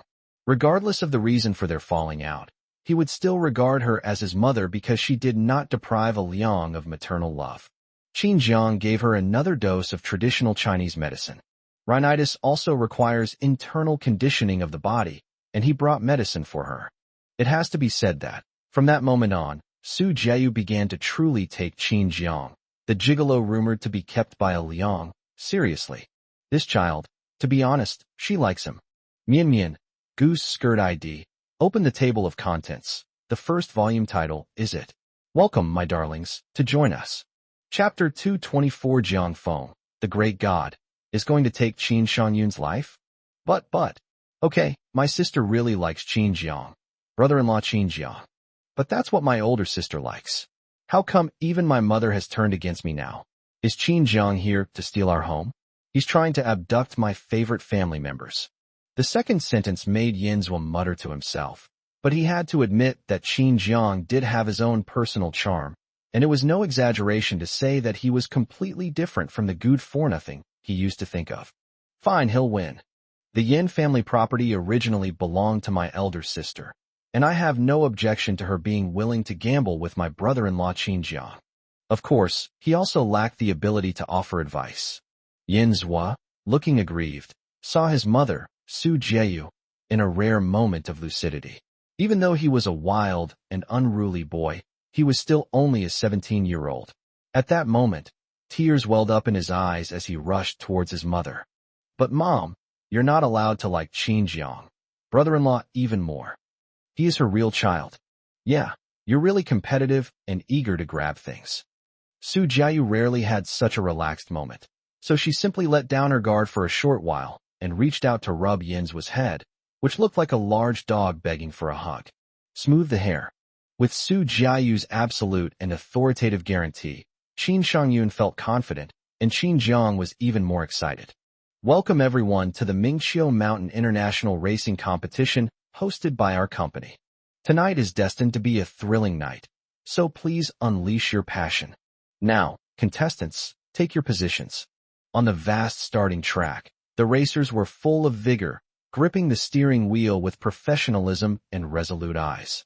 Both male and female racers were present, but due to pre-race betting, the male racer, Jiang Feng, naturally attracted the most attention, while the female racer was Qin Shangyun. Preparation. Start. As a gunshot pierced the night sky, the race cars roared to life, their performance modes exploding at that moment, delivering an unparalleled thrill to the audience. As expected of Qin Shangyun's Predator, it was a top-tier racing car with explosive power. After modification, its explosive power and speed were perfectly matched. It surged to the very front of the track. Following closely behind were many international racing drivers. In contrast, the Cool Breeze modified by Jiang Feng has a moderate speed and does not show much explosive power. At this moment, they were just driving in the middle and front sections of the racecourse, which was crowded with cars. This is a pretty good start. But he's Jiang Feng. He always rushes to the front, so why would he be willing to take a back seat this time? Another point that has drawn attention is that Qin Shangyun's racing skills actually have many similarities with Jiang Feng's. Both of them seem to be born racing kings. As swift as a cheetah, as agile and nimble as a water snake. Hiss. Is that all? Is this all Jiang Feng is capable of? Has his brain been fried by the 2-year ban? This kind of race doesn't have the strategy of lying low and making a comeback. The road conditions on Mingqiu Mountain are very unpredictable. Only by taking the initiative from the start and rushing to the front can you have a chance of winning. Otherwise, it's impossible to overtake the car in front of you. Jiang Feng is truly a relic of an era.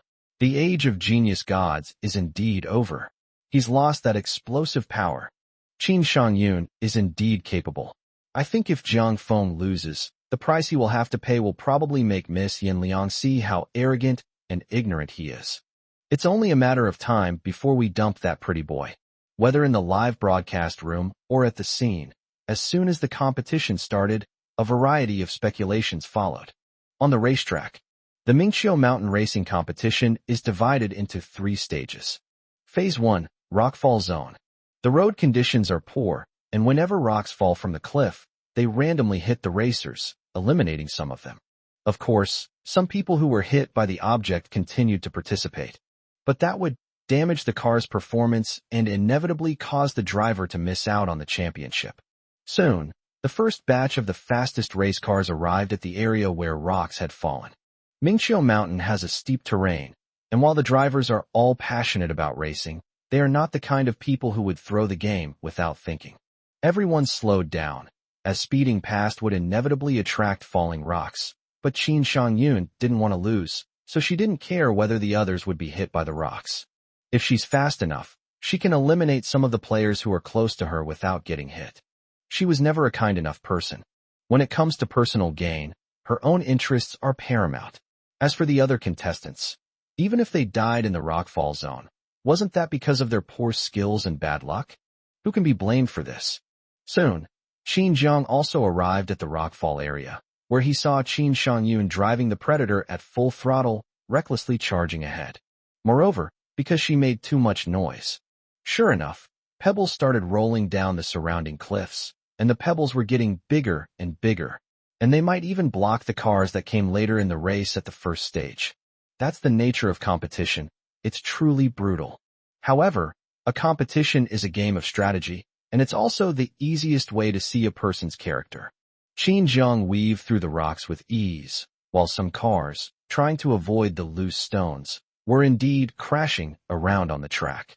The race cars, which had started out in perfect unison, soon descended into complete chaos.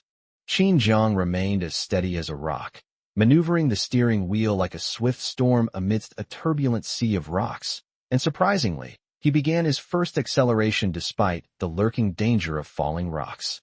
The acceleration of the race car with the help of the cool breeze also amazed the organizers and the audience. Holy crap, is this real? Aside from predators, who already have an advantage in speed under the falling rocks, Jiangfeng's cool breeze can actually accelerate without restraint, perfectly avoiding larger rocks while ignoring smaller ones. Just how incredible is his foresight? Qin Shangyun is indeed a ruthless woman. She will stop at nothing to win and has ruined many contestants. But competition is cruel, and that's where others ultimately fall short compared to her. Look, Zhang Feng has left the rocky area. He's caught up with him. On the large screen in the audience area, the competition situation on Mingqiu Mountain was recorded in real time. The audience was so immersed in the experience that they couldn't help but feel anxious for the racers. This underground racing competition is destined to be extraordinary. If it were just a race of speed, it would be too simple. Mingqiu Mountain is known as the Mountain of Death in Beijing. This precisely illustrates just how prestigious the honors earned by racers at Mingqiu Mountain are. Even a bronze medal is enough to beat outside racers by 18 rounds and corners. Su Jieyu didn't have high expectations for Qin Jiang's driving skills to begin with. The fact that she stepped forward was simply a way of letting Qin Jiang have some fun. She has her own unique logic in raising children, and respecting her children's choices is a lifelong lesson for her. Supporting Qin Jiang is also a courageous step forward for her as a mother. In the instant she was distracted, a thunderous scream suddenly erupted from the scene. Holy crap, Zhang Feng has really stepped up. He's already racing alongside Qin Shangyun's predator. But that's not what made them scream the most. But the next moment, Qin Jiang suddenly swerved the steering wheel, using the cool air to ram the predator's side. Predators are notorious for their brutal racing and steel beasts. It's not something an ordinary race car could damage. But you have to admit, Zhang Feng is really amazing. The two cars were driving side by side in the second area of the Mingquishan Racing Zonia Canyon, Scurv Mountain Climb, and Cliffside area. Zhang Feng's race car was actually ramming the predator towards the edge of a cliff. Underground racing is all about the thrill. Countless domestic and international race car drivers have perished at Mingqiu Mountain, and every driver who wants to compete at the Mingqiu Mountain racetrack has to sign a death agreement. Every single one of them was no exception. As for now, even if Zhang Feng really forces Qin Shangyun to fall off a cliff and die, the Qin family will have no choice but to accept their fate. This is an unspoken rule in the global motorsport industry. Holy crap, Zhang Feng is too brave. He just cut off Qin Shangyun's predator on its curve, and one of its rear tires was forced off the cliff.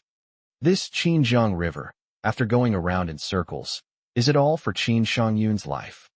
To let her die or be maimed in her most prized area, that's truly killing her and destroying her spirit.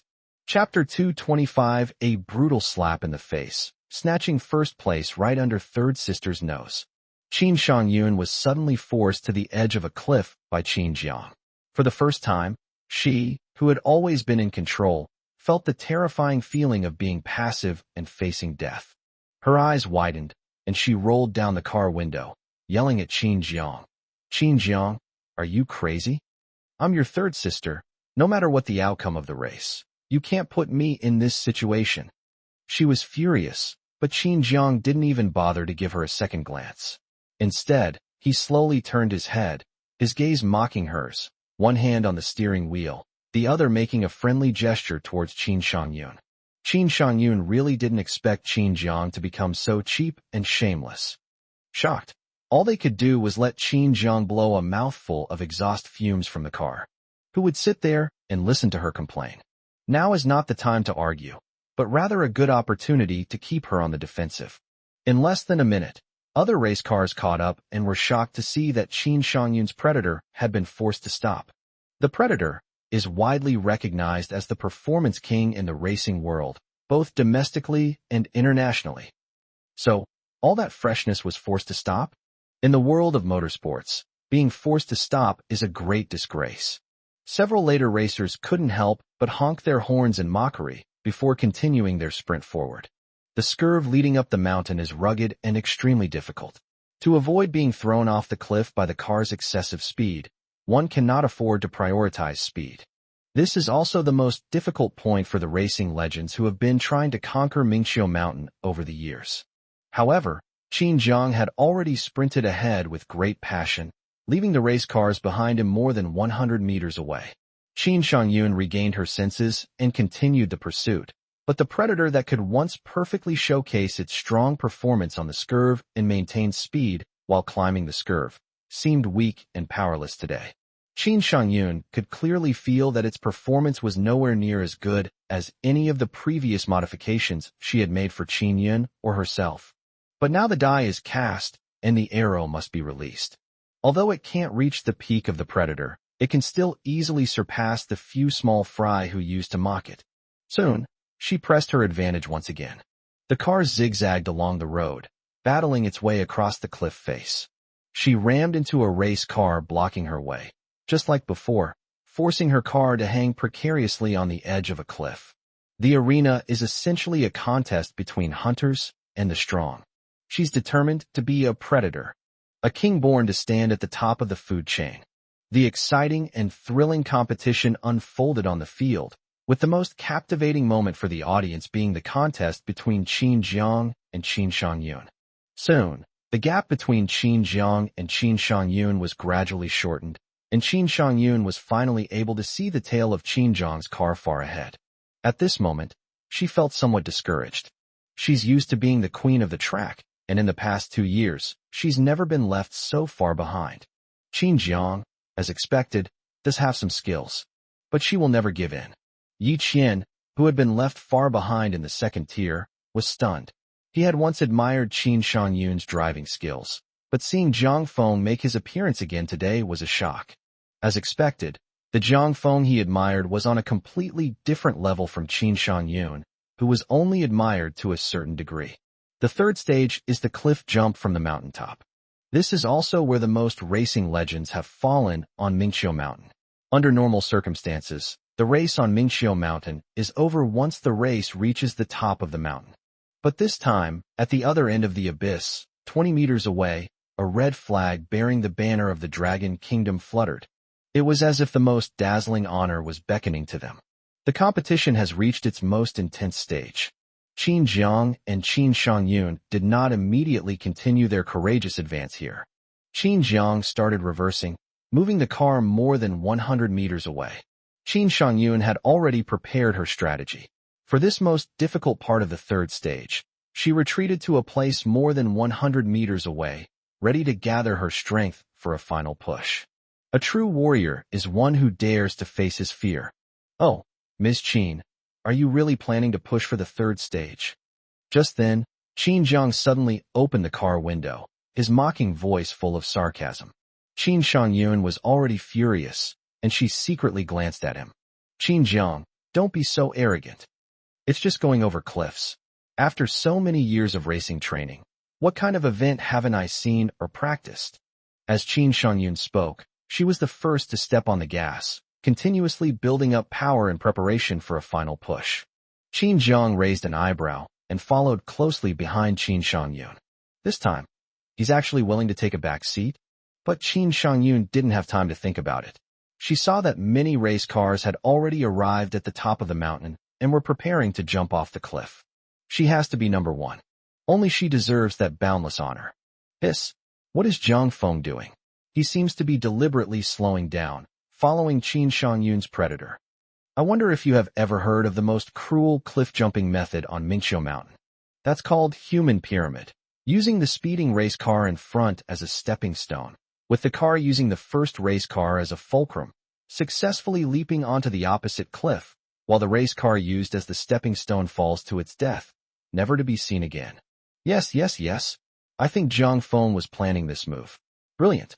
After showing off with a gambling bet, he'll shatter Qin Shangyun's illusions just before her hopes of getting rich are realized. TSK, I'm impressed. However, the race continued at the mountaintop stadium. Qin Shangyun did indeed leap off the cliff, and Jiang Feng's race car followed immediately, with a following distance of only 10 centimeters. The scene caused the audience members watching to scream and stand up. The next moment, Qin Shangyun actually leaped over the 20-meter cliff. Just when Qin Shangyun felt victory was in sight, Qin Zhang's race car suddenly soared over her car, which had just stopped on the other side of the cliff, and gracefully crossed it, its front end heading straight for the finish line. Qin Shangyun watched helplessly as the gold medal she was so proud of, the one that could have turned her life around, was snatched away right under her nose. At this moment, Qin Zhang casually opened the car door and got out. Once again, in front of the cameras, he stood under the red flag at the finish line high on the mountain cliff, and made a double hand gesture to Qin Shangyun. Chapter 226, pushing third sister off the cliff with his own hands. Zhang's eyes' dark side reached its max level. The double contempt made Qin Shangyun's face darken even more as she watched helplessly as the championship slipped through her fingers. Moreover, under the live broadcast cameras, she couldn't back out and do anything to Qin Zhang at this moment. This match was just too frustrating. Qin Zhang, don't get too cocky. Qin Shangyun felt a lump in her throat but couldn't vent her anger, so she could only slam her hand on the steering wheel, letting the car groan in protest. Oh really? The next moment, Qin Zhang stared at Qin Shangyun with a wicked grin. His eyes were calm and collected, but just looking at her like that made her tremble from the bottom of her heart. Qin Shangyun, you should take care of yourself. Do you think you still have the right to compare yourself to me? Qin Zhang laughed, but what was even more frightening was that she felt the car suddenly go out of control and the rear wheels began to wobble. She quickly tried to steady the car, but the feeling of weightlessness behind her made even a racer like herself, who was already very familiar with this legendary predator, feel uneasy. It's a terrible thing if a race car driver can't control his car. You, Qin Zhang, you tricked me? Qin Shangyun found it hard to believe that she was experiencing a sense of panic, as if she were sinking into a quagmire. What nonsense are you talking about, Miss Qin? I haven't even seen you the whole time. Qin Zhang put down the flag and casually watched as panic gradually appeared on Qin Shangyun's face. TSK, someone like you can be scared? Do you, someone like you, ever fear that you might be doomed forever? But this is only the beginning. He certainly wouldn't let her die so easily, but if you're going to play, you have to play it excitingly, right?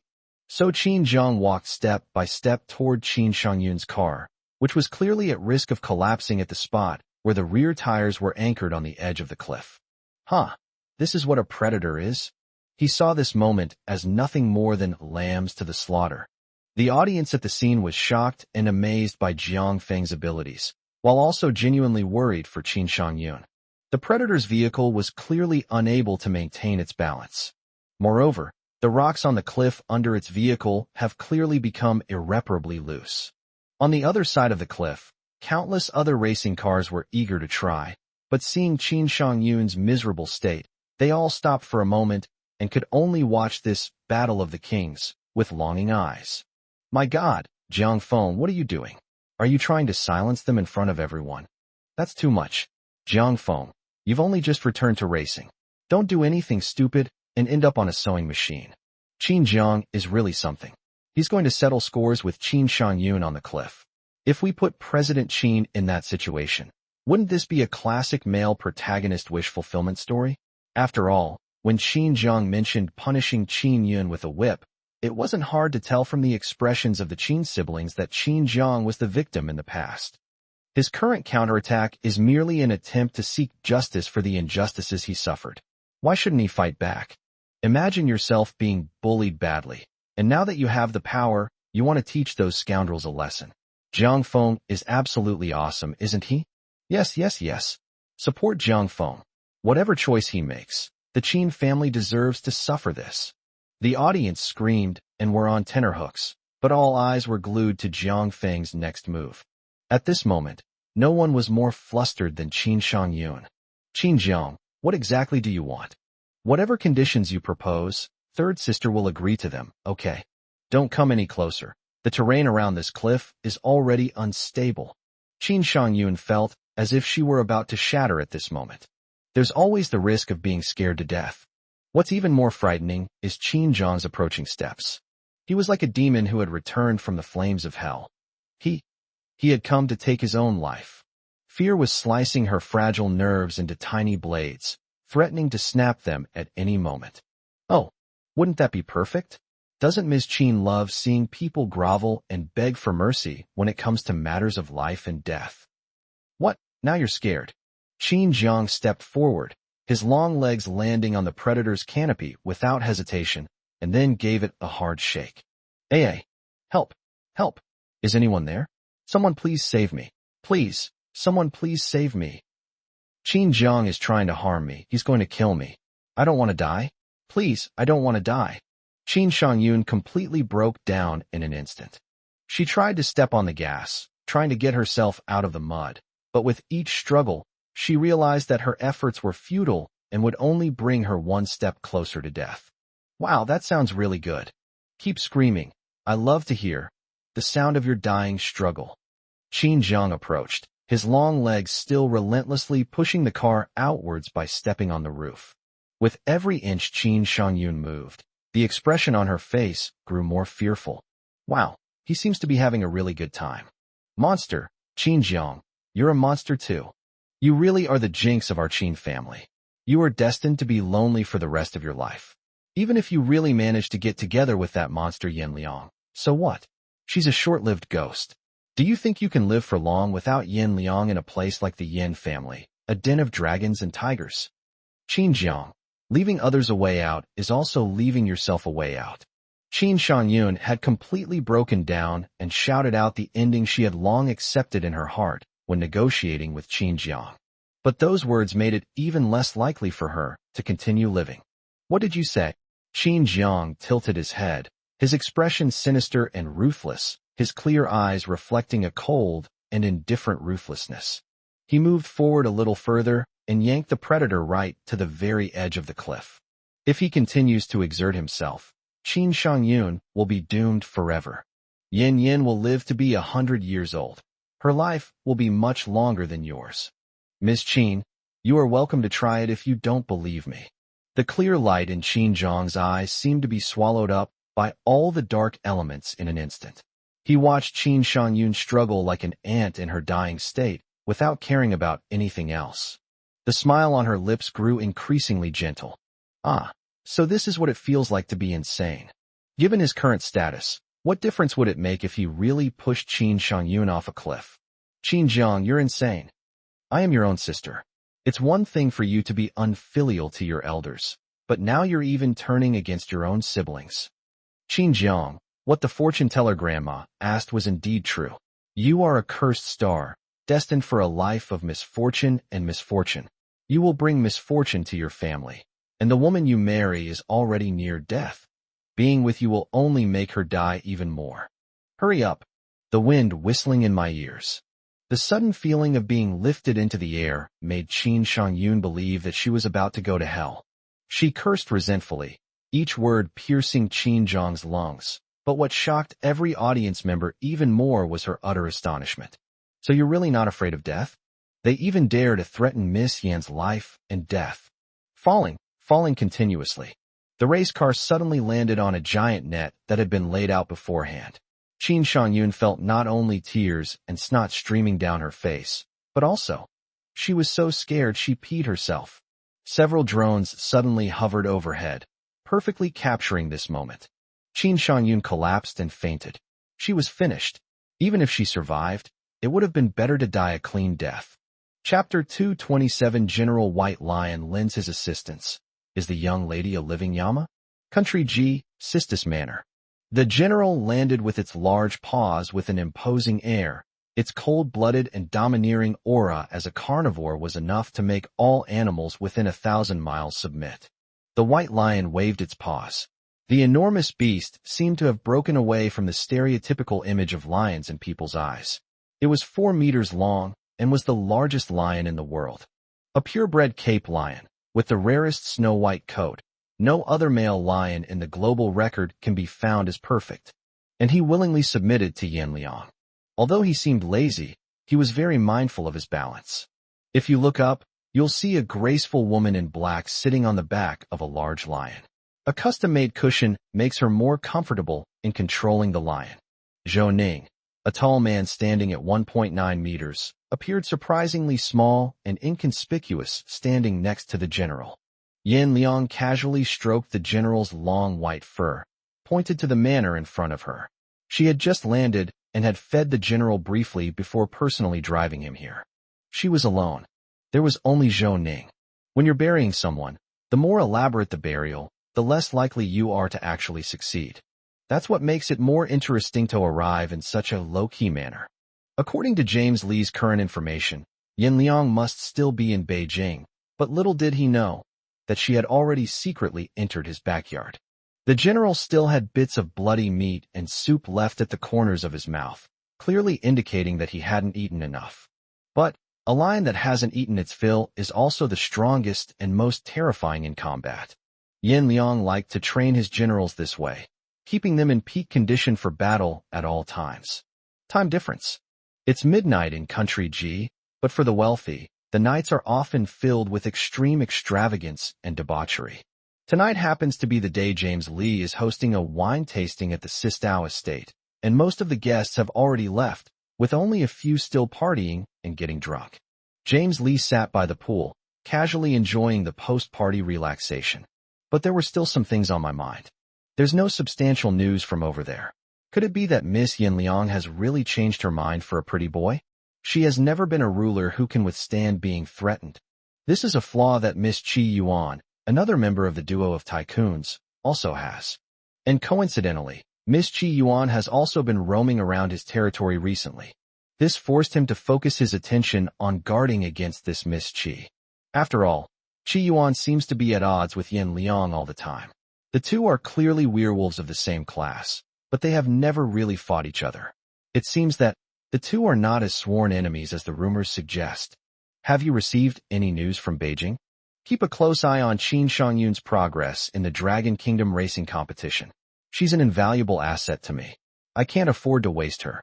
James Lee casually raised his hand to give instructions to his trusted aides, while he himself was comfortably enjoying the beautiful scenery with his eyes closed. However, the next moment, a chill suddenly and inexplicably ran down his spine. This feeling is so familiar. James Lee opened his eyes and slowly turned his head. He saw a majestic white lion staring at him coldly, as if it were looking at a live prey, ready to easily crush his neck at any moment.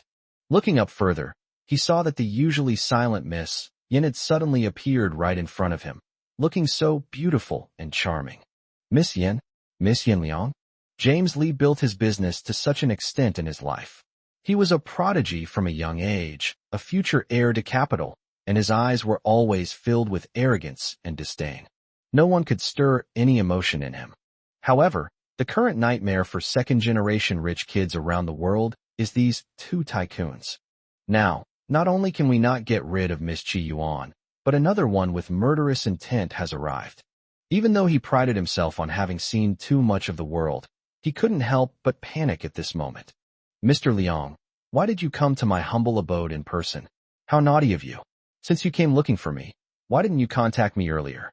When a distinguished guest arrives, shouldn't I greet him personally? James Lee quickly stood up, his previous lazy posture completely gone, and stood there obediently like a raw recruit ready for training. However, Yan Liang wasn't buying it. James Lee, mess with me, and you're dead. Yan Liang chuckled. The woman, dressed in black, was tall and slender. Her night clothes, made of a special material, were uniquely designed. Various hidden weapons and cold weapons were strapped to her thighs, and the words, very classic, very punishing, were pinned to her slender waist. The mere sight of her standing up was enough to terrify James Lee, who wished he could transform into a rat and disappear into the ground. Misunderstanding. President Liang, there must be some misunderstanding here. If you want the red elixir, I will personally deliver it to your residence. Why bother you to travel across the ocean to kill, to find me? James Lee's last bit of confidence vanished when he saw the general's murderous aura, as if he was about to devour him. Red pill not, no rush. If you die, I will naturally send someone to search for your tomb. James, we've known each other for a long time, so it would be more meaningful to see you off in person. Yin Liang leaped down gracefully, carrying a sharp, blood-red scythe in her hand. The blood-red totems piled on the scythe were even more menacing. An old acquaintance?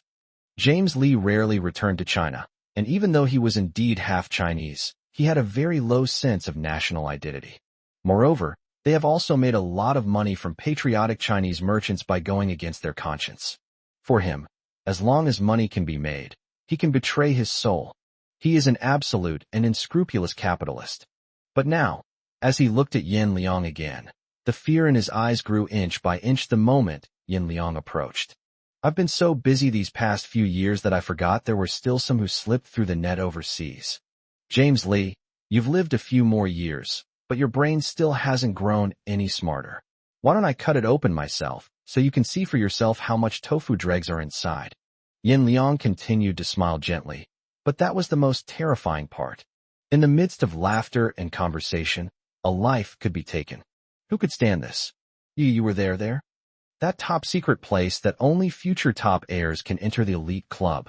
The boys who entered were all spoiled brats with wicked natures, while the little girls inside were pitiful victims who were constantly bullied.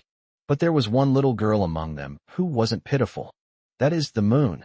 No one remembers her name, only her code name. She was nothing more than a plaything, a maidservant to the young masters.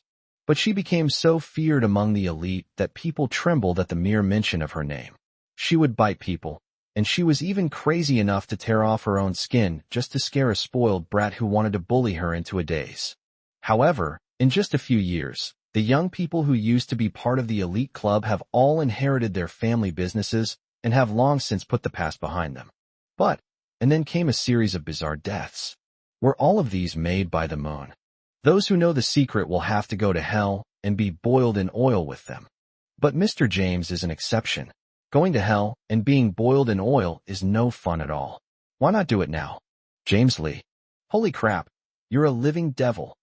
Mian, thank you so much to our boss for the 3 God-level certifications and 2 character summons.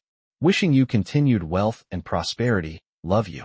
Thank you so much for all the gifts, my darlings. Wishing you all happiness every day and lots of good fortune. Chapter 228. Yin Liangzhen's true colors are first revealed. The boss of the Moon's sacrifice organization. James Lee felt like he was being terrified by Yin Liang's freakish and morbid behavior. But for him, even if Yin Liang didn't come, this cunning old fox would naturally be wary of the possibility of Yin Liang appearing.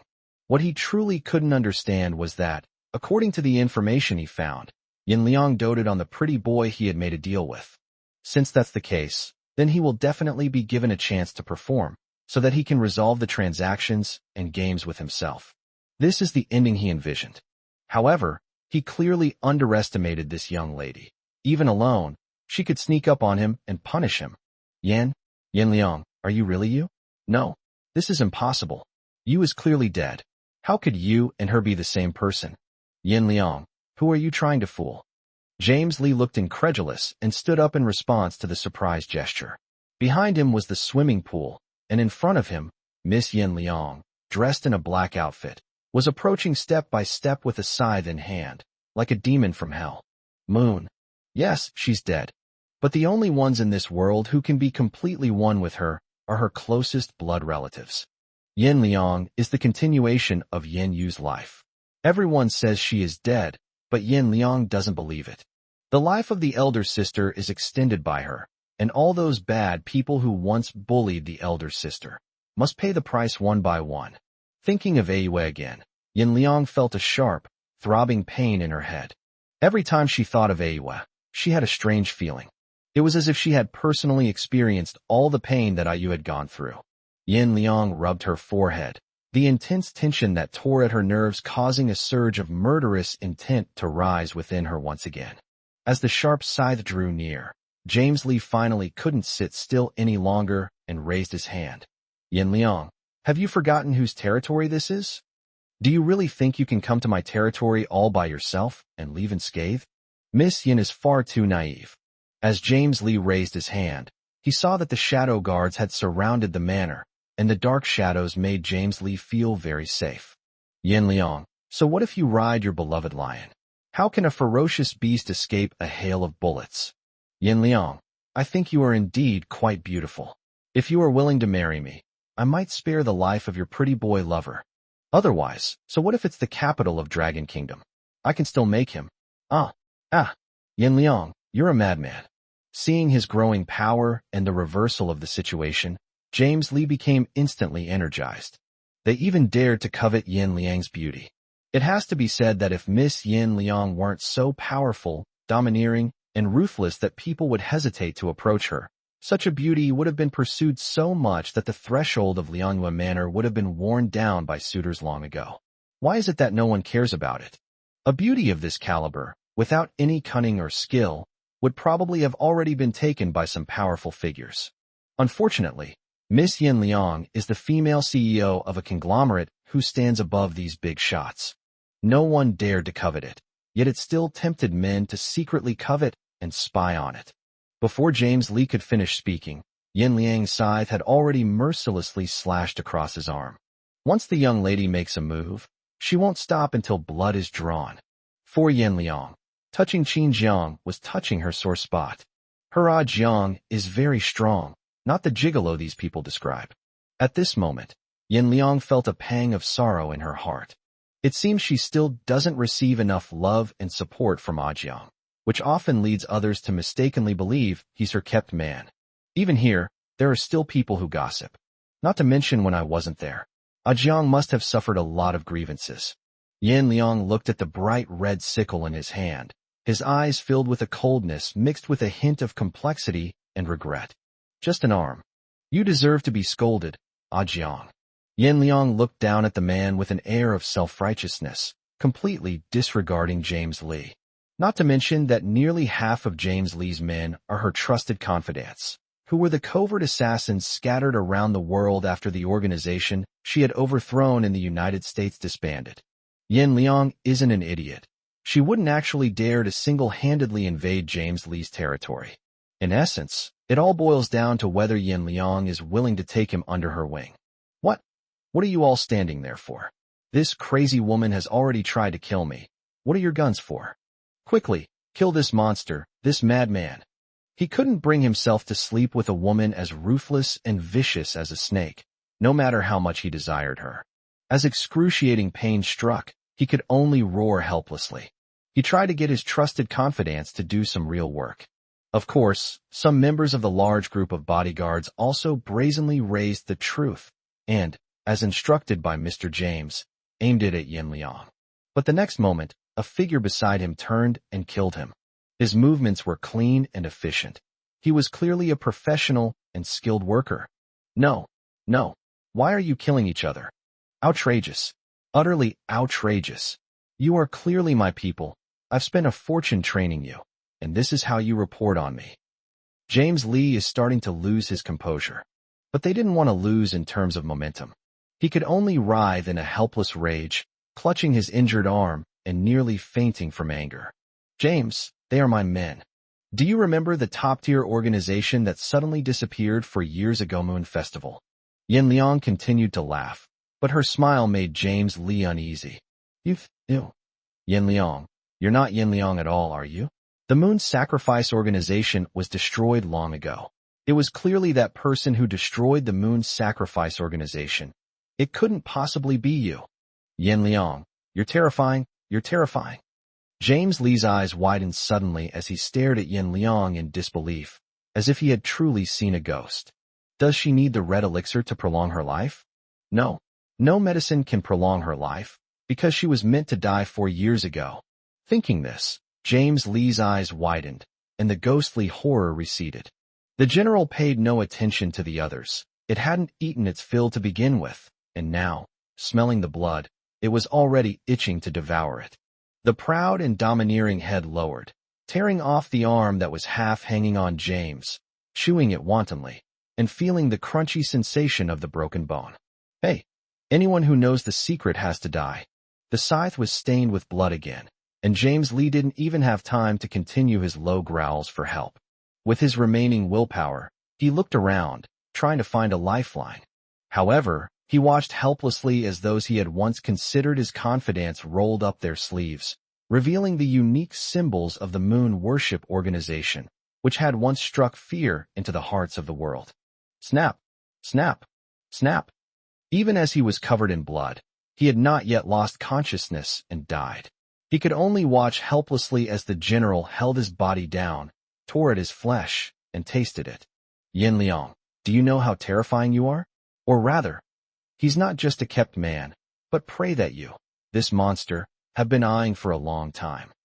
James Lee's consciousness was fading, but with it came excruciating pain. The terror of losing everything and losing his life was tearing his will apart. Tisk, so what? So what if I've got my eye on him?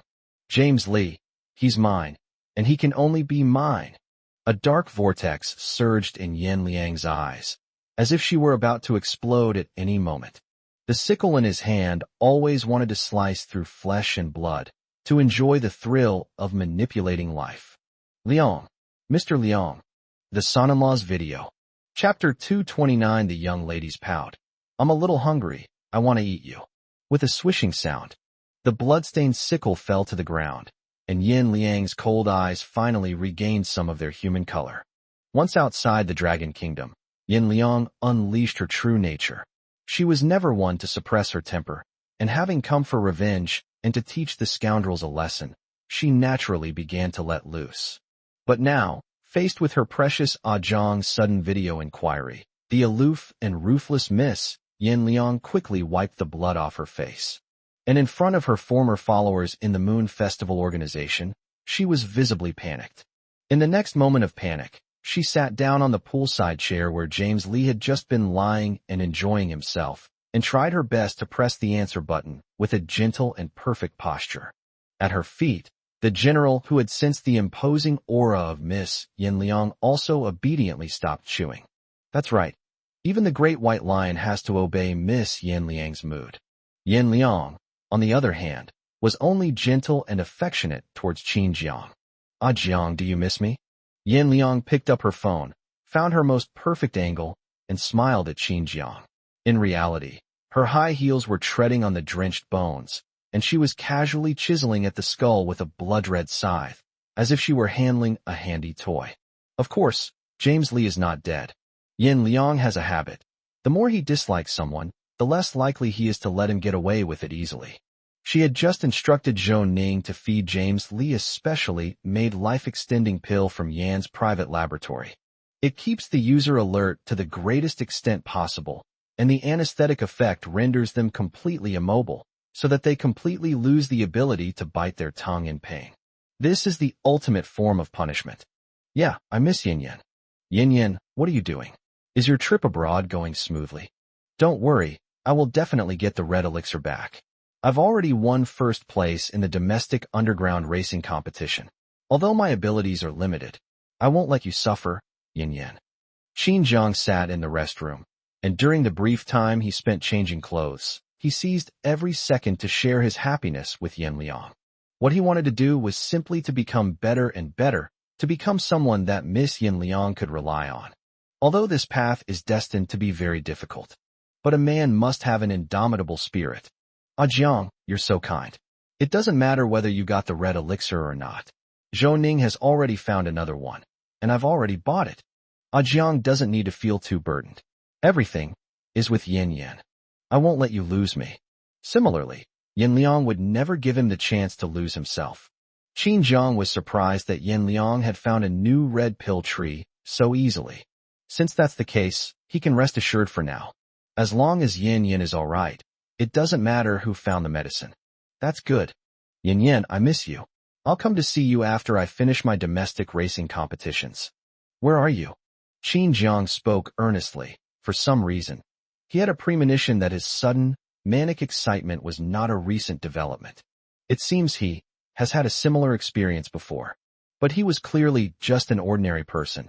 So why did he feel a surge of excitement when he had the power to control the life and death of others? I am in country you. Ah Jiang, do you remember when I told you before that I might come abroad for treatment? The doctor who treated me, Mr. Tracy, lives in seclusion in the United States, but he doesn't treat people easily, and you can't bribe him with money. I think. Ah Jiang, I really need your help. Ah Jiang, I need you so much. I need you so much. We need you. Qin Jiang felt as if those words had suddenly exploded in his mind. He was well aware of the gap between himself and Yin Liang. Miss Yin Liang rarely showed any weakness, let alone needed help. This is really unusual. But if Yin Yin said she needs me, he would be willing to go and die. Okay, I'll do it. Yin Yin, I happen to have some overseas business to expand. Cosmetic skincare brands are very popular in the US, and I really need to develop this market. Of course, the most important thing was that Yin wanted him to come over. But Qin Jiang had just caught a glimpse of Zhou Ning's figure flashing across the camera, and for a moment he couldn't utter any sweet words to coax Yin. His ears turned bright red as he tried to find a way to make amends. His completely flustered state because of Yin Liang really amused Yin Liang, making her laugh uncontrollably. Jiang, there are many tourist attractions in the U country. Come with me to see them. I'm not very familiar with this place. I want to travel to every corner of this place with you. Yin Liang smiled gently, but the scythe in her hand showed no mercy as it sliced across James Lee's scalp. In reality, crushing an ant is not a very meaningful thing. She rushed over from abroad in such a hurry, certainly not specifically for a nobody like James Lee. Instead, due to the turbulent international situation, news came from within the organization that someone wanted to restore the organization to its former state. Yin Liang did an extremely secretive job of recruiting all the members of the organization, and he also distributed them among the bigwigs in various countries to infiltrate their ranks.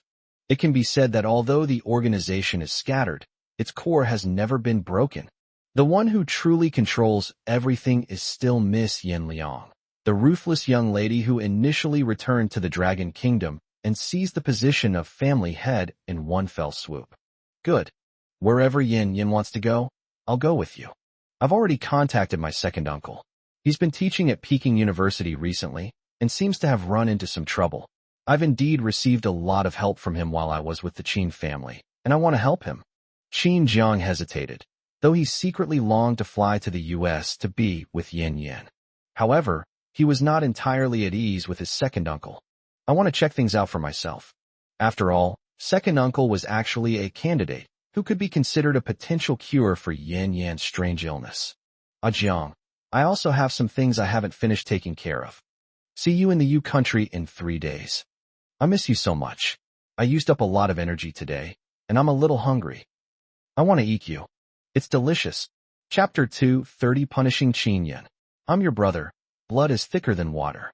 Yin Liang was a little tired, but this lazy and coquettish state had an irresistible charm. Just a whisper was enough to make Qin Jiang want to abandon everything in the Dragon Kingdom and rush to Yin Liang's side. But that's ultimately too unrealistic. Okay, Yin, wait for me. I'll be there as soon as possible. Qin Jiang made a promise, but the turmoil surrounding him is far from over. After hanging up the phone, Qin Jiang changed his clothes and walked out of the dressing room. The outcome is already decided. Although Qin Shangyun didn't die, the shock was so great that she was dragged to the infirmary. After being given emergency treatment, she was thrown back to the scene by Zhao Xiong's forces. He never expected that Qin Shangyun, whom he had invested in, could be destroyed so completely. He has already invested a lot of resources in Qin Shangyun, so if she goes crazy now, his losses will be even greater. But it was an entertainment contract after all, and it drove Qin Shangyun absolutely crazy. I imagine many people would enjoy watching the live stream of the former beautiful race car driver being driven mad. That's the nature of capital. They'll stop at nothing to reclaim what belongs to them. Even if all of this goes against human nature. Qin Shangyun lost completely, and ultimately missed out on that immense wealth and fortune. Judging from Qin Shangyun's terrified appearance, do you think she'll be able to fulfill her bet? TSK, Qin Shangyun is a ruthless person too. Having staked such a large bet, even if she wanted to back out now, no one would let her off the hook. Is Qin Yun ready to receive a whipping from your third sister? Don't let him run away now. The atmosphere at the scene was extremely lively, and many people cheered, automatically bringing Qin Shangyun and Qin Yun into the public eye. This was to prevent them from escaping. Of course, all of this was also orchestrated by Madame Yan. When Qin Jiang returned to the venue after tidying up, The people he had sent out had already found the barbed whip that Qin Shangyun had previously collected. Qin Shi, dressed in a Western-style suit and leather shoes, walked gracefully with his long legs to the center of attention. Everyone, this is Jiang Feng. 2 years have passed, and the new Mingqiu Mountain Speed King is still me. Of course, what everyone cares about more is the pre-match bet between me and Ms. Qin. Now is the time to execute. Mrs. Yan, as the guarantor, has detained Ms. Qin and Qin Yun. Next, let's enjoy the whipping.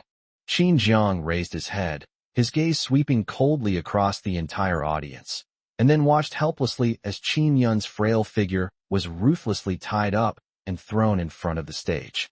Qin Yun never expected that he would actually be dragged to the front of the stage as a sacrifice for his third sister's bet, suffering such humiliation. He stared at Qin Jiang with pleading eyes and sobbed, Brother Qin Jiang, please let me go. I'm your own brother. Blood is thicker than water."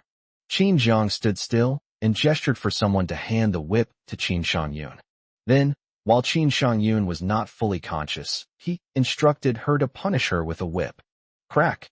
The blood-red whip, covered in barbs, lashed out at Qin Yun, tearing his skin and mangled flesh with a single lash. Truly spectacular sight. Help me. Third sister, wake up. Qin Yun, wearing a mask of anguish, got up from the ground. The moment he learned that his third sister had lost, Qin Yun knew that he was doomed, so he quickly dialed his grandfather for help. But why hasn't Grandpa come yet? Why aren't they stopping this madman, Qin Jiang? TSK. Qin Yun, you've reminded me. Blood is thicker than water. You've taken so much of my blood to nourish yourself. It's only natural that I want some of it back today. Qin Jiang chuckled and strode over with an imposing presence, making Qin Yun feel as if the sky was about to collapse. Will he be ruined by brother Qin Jiang? He still has to continue the Qin family business. Grandpa will never let anything happen to him. But why hasn't Grandpa come yet? He was whipped hard by his third sister, Qin Shangyun. The single lash felt as if his very soul was being torn apart by the pain. A burning pain spread from the wound throughout his body, like being scorched by flames. Veins bulged on Qin Yun's forehead, like earthworms struggling and wriggling in the soil, showing the internal pressure and pain. Qin Yun was drenched in cold sweat and lay half-laying on the ground, exhausted. He looked at his third sister, who was already in a daze and seemed to have been hypnotized by the people brought by Madame Yan. The scene seemed to have reversed back to the night when Qin Shangyun had whipped Qin Jiang. The candlelight in the ancestral hall flickered, and in the dim light, Qin Jiang lay on the ground, barely alive. Even kneeling on the prayer mat required a great deal of effort from him. He could only lie there half-prone, weakly looking up at Qin Shangyun as she approached step by step. Third sister, I really didn't gamble. I clearly did nothing wrong. Why are you hitting me? Is it just because I saw you? Crack. Before Qin Jiang could even utter a word, he was met with a merciless lash from Qin Shangyun. The candlelight that night was warm, yet it illuminated Qin Jiang's darkest moment, when he was covered in blood, clearly showing how cold-blooded Qin Shangyun was towards him. Shut up. Qin Jiang, you clearly made a mistake yourself, yet you still try to implicate your sister. You're utterly stubborn. I'm going to teach you a lesson right now on behalf of your grandparents and parents, so you'll remember it and never dare to do it again. Qin Shangyun could tell what Qin Jiang wanted to say. In fact, Qin Jiang did say it, but no one would believe him. Rather than believing that their proud third daughter would have such a disgraceful character, it is more believable that a wild boy who grew up in a chaotic and lowly environment would pick up such bad habits. Qin Shangyun stared at the brother on the ground who was earnestly calling her third sister, and the expression in her eyes changed under hypnosis. Shut up. At this moment, the images seemed to overlap. Qin Shangyun approached step by step, her barbed, blood-red whip continuing to lash Qin Yun's body without any mercy. Crackling and popping. The long whip lashed mercilessly at Qin Yun's body. Qin Yun's body was already weak, and he had no ability to resist at all. He tried to crawl away, but he still couldn't avoid Qin Shangyun's tricky whip. Aya, help! Third sister, wake up! I'm your own brother. I'm your most beloved Yun. As the whip continued to lash, Qin Yun's cries of pain grew fainter and fainter. The audience watched this exhilarating and brutal beating, a bloody spectacle of a man accepting defeat. But when they thought about the pain Qin Jiang had once endured, they couldn't imagine how Jiang Feng had survived it. Just 10 lashes seemed to have taken Qin Yun's life. If he were to be lashed 20 more times, would Qin Yun still be alive? Qin Yun felt as if every inch of his body was torn and bleeding. His skin was ripped open, and even his once perfect face was now marked with a bloody welt. The skin of his face turned outwards, a horrifying sight. Throughout the entire ordeal, Jiang Feng himself remained indifferent, watching the flogging with the nonchalance of an outsider. Why didn't Qin Yun, covered in blood, go into shock from blood loss this time? Why don't we need to give him a blood transfusion right now? The others, however, didn't care as much about Qin Yun's life or death. This was a gamble, and if you were willing to gamble, you had to accept the consequences. The same applies to the athletes who died on the track.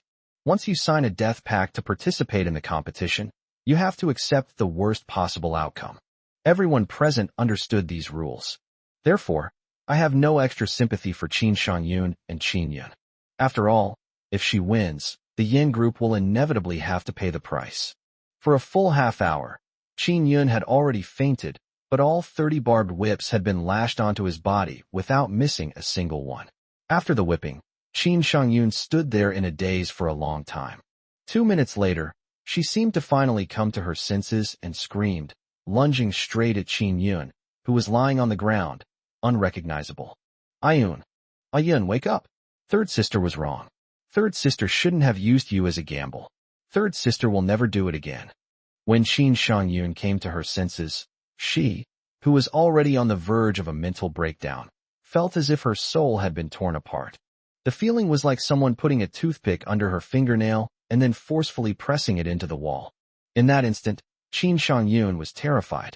She screamed for Qin Yun at the top of her lungs, her wet hair sticking haphazardly to her cheeks, her brows furrowed, and her eyes seemed to bulge out of their sockets. Qin Shangyun knelt on the ground, almost losing all her strength as she crawled toward Qin Yun, who was already lifeless. Large beads of sweat dripped down her face, and her pale face resembled that of a dead person. No. How could she? Could it be that she actually accidentally killed her most beloved younger brother? Or killed the Qin family's most precious little lucky star? So what should she do? What will she do in the future? But none of these were things she needed to consider, because an even more horrifying scene unfolded before her eyes. Her most cherished race car, the Predator, though damaged, was still salvaged by helicopter. No race car driver can resist loving their favorite car. Qin Shangyun was no exception. For her and the car to win, they need to work together seamlessly as a unified whole. Right now, she herself is also badly damaged, but she feels even more sorry for her race car, which has also suffered this calamity. Qin Jiang, what exactly are you trying to do? Yes, I did hit you before, but it's only natural for the third sister to discipline her younger brother. Why are you retaliating against me like this? Ayun, he's practically your younger brother, isn't he? Do you really think human ethics and morality are so worthless? How can you be considered a Chinese citizen if you force your own family like this? Qin Shangyun came to her senses and tried to morally blackmail Qin Jiang again, which was the only bargaining chip she could still use to threaten him.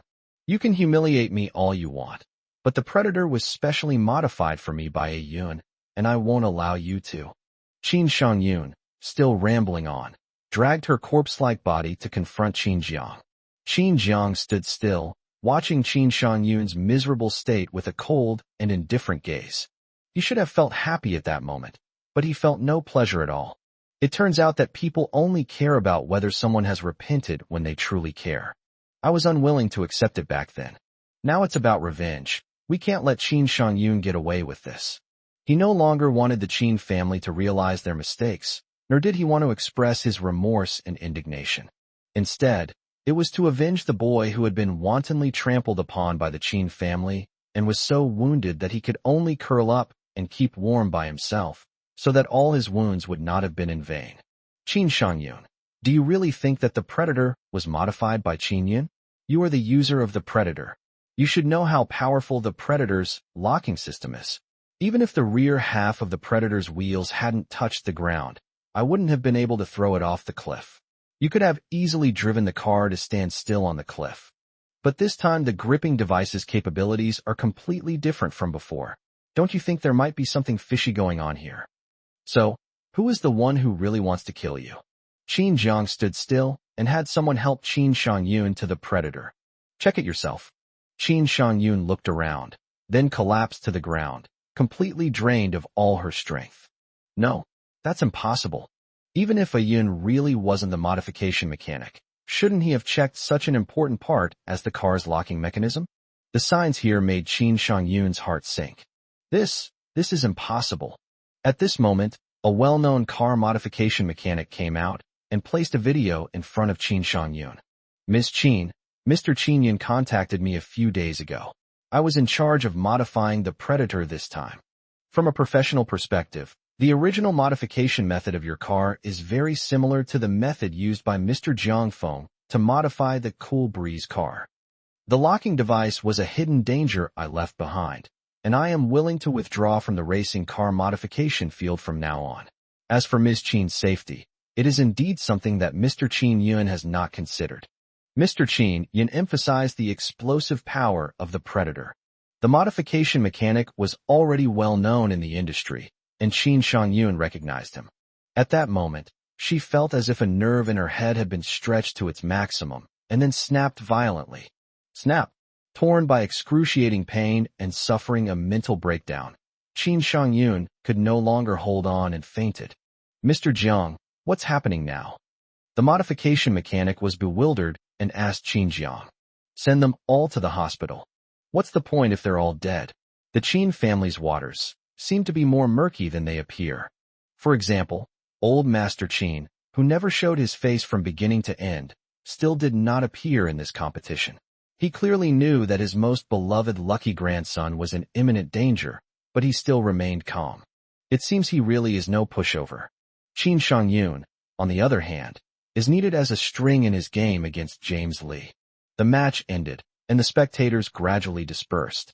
However, Jiang Feng's reputation has been completely established, whether in the racing world or the industry as a whole. With the name Jiang Feng attached to it, Qin Jiang was no longer considered a pretty boy. President, he stepped forward and expressed his admiration for Jiang Feng's initial deal with him. Mr. Jiang is indeed a born business genius. As soon as your race car, Cool Breeze, was made available for rental, dozens of wealthy people have already booked slots. We've already received tens of millions in deposits alone. Qin Jiang's investment in this car was only 5 million. Not only can you recoup your investment almost instantly, but it will also be a long-term investment. As long as you have a good reputation, you won't have to worry about not having customers. And this was just a small, insignificant investment by Qin Jiang. In the distant stands, a little girl wearing a baseball cap and with 2 braids watched the entire event. The moment she saw Jiang Feng win the championship, her pale lips parted slightly. It's my brother. Brother Jiang Feng, is it really you who's back? It wasn't Qin Jiang, it was just Jiang Feng, who belonged to their family. Mian, thank you for your understanding, my darlings. I've made up for it with 3,000 words. Love you all. Chapter 231, Yan Liang's illness revealed. The deal with Uncle Qin. Huajing University. The overcast sky, like a giant empty dome, covered the entire city completely. Qin Yangcheng, who had just finished giving a lecture, was sitting in a wheelchair and being pushed out by his assistant. Recently, the Qin family has indeed been in the eye of the storm in the entire capital city. But it didn't have much of an impact on him. A year ago, he had already moved out of the Qin family and started his own household. He was also teaching at a university and had a reputation for being refined and scholarly. He teaches surgical medicine and often spends a lot of time in the laboratory. For convenience, he lived in a separate staff dormitory on campus. Although it seemed lonely, it was better than the noisy environment at the Qin family's house, allowing him to focus more on his career. Despite his physical limitations, Qin Yangcheng's intelligence was in no way inferior to that of his older brother, the head of the Qin family. Professor Qin, the Qin family has been in such a mess lately. Are you really planning to meet your arrogant nephew? Although Qin Jiang would occasionally come to take care of you at school in the past, knowing that you prefer peace and quiet, he would always just deliver anything to the door and wouldn't come into the lab to disturb you. Even so, he was capable of such a heinous act as blowing up the Qin family ancestral hall. It's not uncommon for him to go mad and harm you. Perhaps we should cancel the meeting? For safety reasons, the assistant offered Qin Yangqing this advice.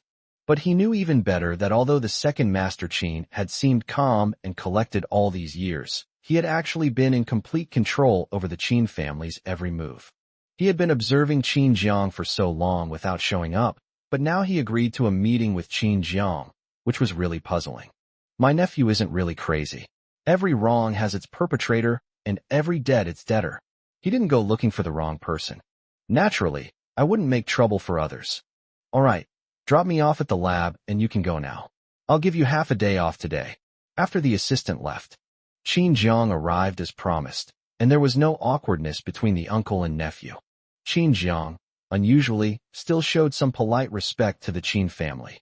Second uncle, I'm sorry to bother you. I really have some questions and need your advice. Qin Jiang walked up to Qin Yangqing. The boy who was once naive and humble had transformed into a young man as sturdy as a pine tree and bamboo after 4 years of training. Is it because of Yan Liang's illness? Qin Yangqing had already guessed Qin Jiang's purpose, so Qin Jiang didn't hide anything and nodded. Second uncle, Yan Yan's illness is really strange. This is my pulse diagnosis record. Please take a look and see what's so strange about it. In his early years at the Qin family, Qin Jiang's medical skills were not only taught by the old man, but also by Qin Yangqing's meticulous instruction. But if even he can't explain this strange illness, can his second uncle possibly have a solution? Miss Yan's illness has been examined by the most famous doctors both domestically and internationally. Since no one has been able to help, I am naturally helpless as well. But Qin Jiang, I can only remind you that the cause of her strange illness lies in her blood. You should investigate along this line of thought. Besides, Miss Yan isn't the first girl in the Yan family to die before the age of 25. Only her family probably knows the real story behind this. 20 years ago, Yan Yu's aunt, Yan Shuangyue, died the night before her 25th birthday. Before that, old Master Yan was seriously ill and could almost be considered a dying man. The Yan family was almost thrown into chaos at the time, but in the end, Old Master Yan survived the illness. It was actually Old Master Yan who truly lived, and he remained healthy for many years, living another 20 years. These secrets were all kept silent by those who knew them in that generation long ago. Everyone had to keep these secrets to themselves and not tell the next generation.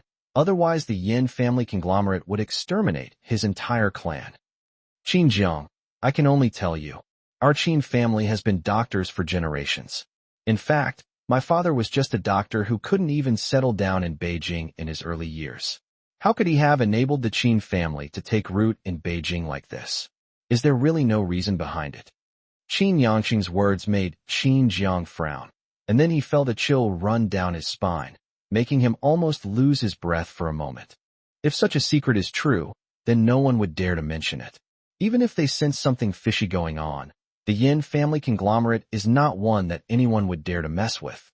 Moreover, this matter actually involves the Qin family. If you really think about it that way, my entanglement with Yan Liang actually started a long time ago. However, such family entanglements were simply a nightmare for them. But all of this is based on what my second uncle said. It really happened. After his rebirth, Qin Jiang always kept his distance from anyone in the Qin family and never truly trusted them. After all, although my second uncle never attacked me in my previous life, he couldn't possibly be completely unaware that I was imprisoned and had my blood drawn in the Qin family. Naturally, Qin Jiang's trust in Qin Yangqing was not truly established this time. But a gut feeling told him that even if it wasn't entirely true, it must have some truth to it. Second uncle, you're just telling me these things so frankly? Qin Jiang voiced his concerns, and on the other hand, he realized that Qin Yangqing wanted to make a deal with him. Ultimately, the core of the Qin family is still based on mutual benefit. Emotional appeals are not as appealing as financial incentives for the Qin family. Qin Jiang had witnessed too many of these things in the Qin family, so it was only natural for him to ask Qin Yangcheng about the reasons. Yes, second uncle does have something to ask of you. I know you are researching AI technology, and the most advanced AI technology requires the world's best and most powerful algorithms and talent. You can achieve the best and largest in the world by relying on YANs. But this requires a research process, and you also need to foster new AI-related industries. I think AI healthcare is a good direction, and I want to manage the market share of Jiangyan Group in this area. And AI medical orthopedic research is using me as a research topic, creating lightweight AI products to provide technical support for disabled people to stand up and respond to nerve commands. Qin Yangcheng is very optimistic about the future of AI in healthcare, but it is difficult to bring his vision and ideas to fruition. If Qin Jiang simply gives him this direction, he can help him build the career he desires. The fact that the Qin family kicked him out more than 20 years ago does not mean he cannot develop another Qin family splendid situation. Ultimately, after Qin Jiang married into the Yin family, he could no longer be considered a member of the Qin family. Only Qin Jiang can predict the future of the Qin family in Beijing. As a smart man, he was well aware that the Qin family's heyday was over.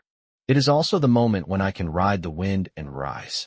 He was shrewd enough, and even more insightful and courageous enough, to dare to lay out some truths, risking being targeted by the Yin family, in order to gain a favor from Qin Jiang and Miss Yin Liang.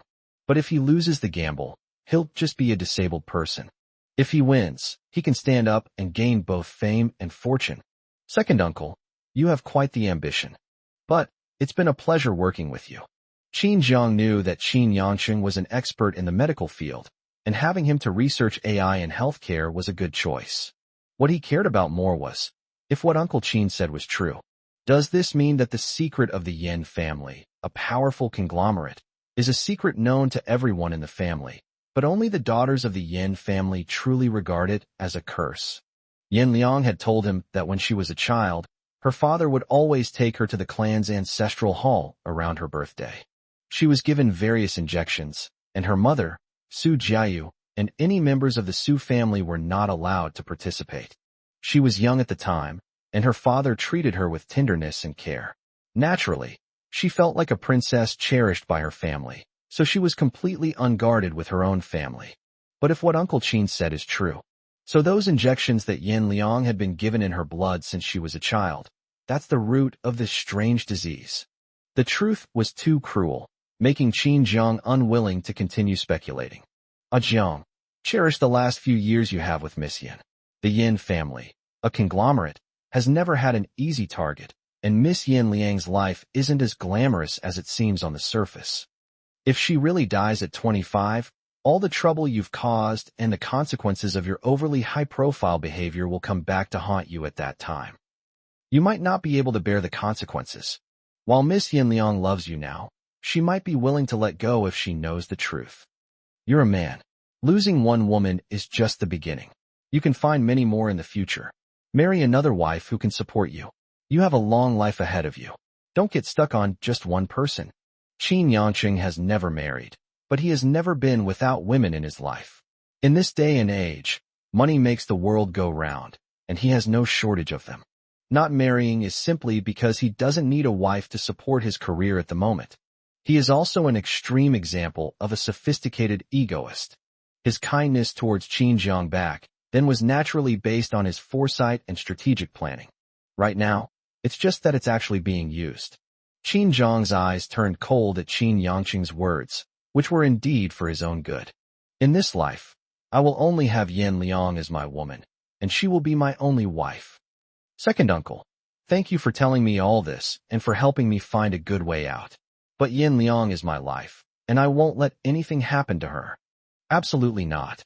At this moment, Qin Jiang still felt too insignificant.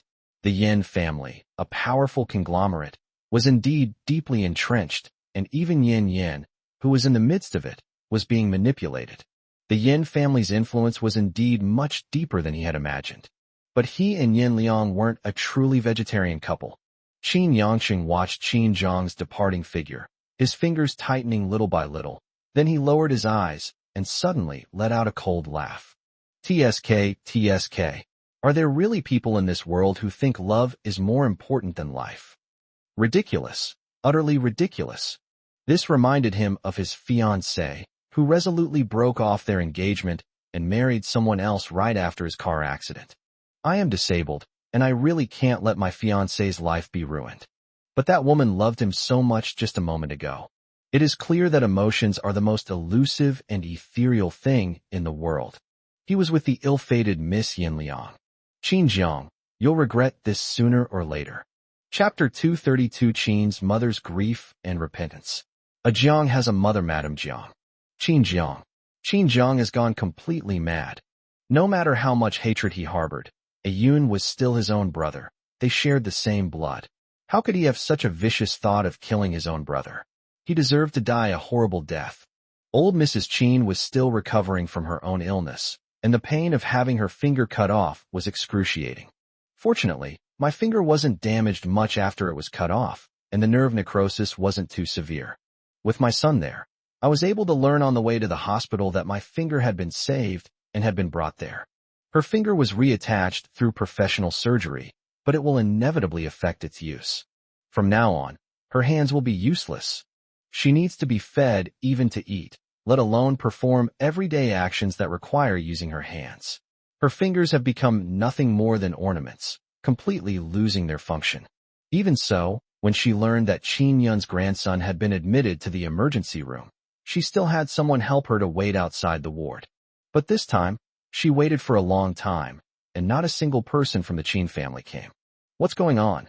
Where are the eldest, second, third, fourth, and fifth sisters? It's one thing if these 5 sisters can't protect my precious grandson, but now that their own brother is injured like this, how can they remain indifferent? Contact them immediately and tell them that no matter how busy they are, they must come and wait at the entrance of the hospital emergency room. My daughter, Ayun, is soft-hearted. If she sees that her older sisters aren't around, she'll probably overthink things. While still hospitalized, Grandma Qin was notified that her beloved grandson, whom she considered a lucky charm, had been taken to the hospital's emergency room. This time, it's understandable that Qin's 5 older sisters, who always care the most about the little lucky star of the Qin family, are not there. What? Jiang Yuyao, Ayun's daughter-in-law who has always been the most concerned about her, is nowhere to be found? This is too bizarre. She couldn't help but make the call. Even if her daughter-in-law was at the hospital, shouldn't she come to the emergency room herself? Jiang Yuyao, your son is dying. Where are you having fun? Come quickly and take care of Ayun. I don't care how badly you're injured. Even if you're lame, you have to crawl to see my precious grandson. Grandma Qin made a request, and this time it wasn't a joke.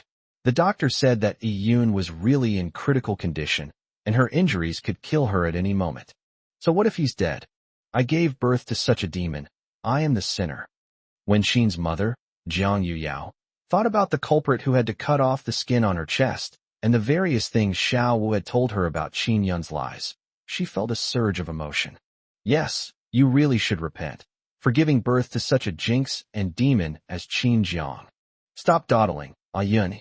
Following the conversation, old Madame Qin naturally assumed that the devil Jiang Yuyao was referring to was Qin Jiang. After all, this is Qin Jiang's destiny. It was a fortune-teller's prediction that Qin Jiang could never escape this fate. Qin Yun is the devil. Whether he lives or dies is none of my concern. He's a master liar. How do I know if this is another act to get me to take care of him and thus ostracize his brother, Jiang? After being hospitalized, Qin Jiang's mother, Jiang Yuyao, kept reflecting on her actions. She kept thinking that Qin Jiang had actually been very good to her over the years, and as a son, he had indeed shown respect and love for his mother. On the contrary, I was too harsh on Jiang and too biased towards Qin Yun. After sinking into despair many times, she realized that Jiang was actually her most pitiful son who needed her mother's love the most. Her son, whom she had neglected for many years. Does she still have a chance to get his forgiveness? Jiang Yuyao, have you lost your mind? How could Ayun be acting? He's so kind and filial. Qin's mother, Jiang Yuyao, interrupted her mercilessly. You're the one who's lost your mind, mother-in-law. Qin Yun is a son who has committed many evils.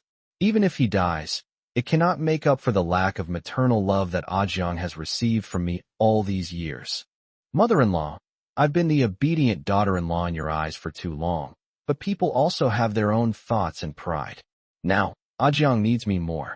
Qin's mother, Jiang Yuyao, was dressed neatly.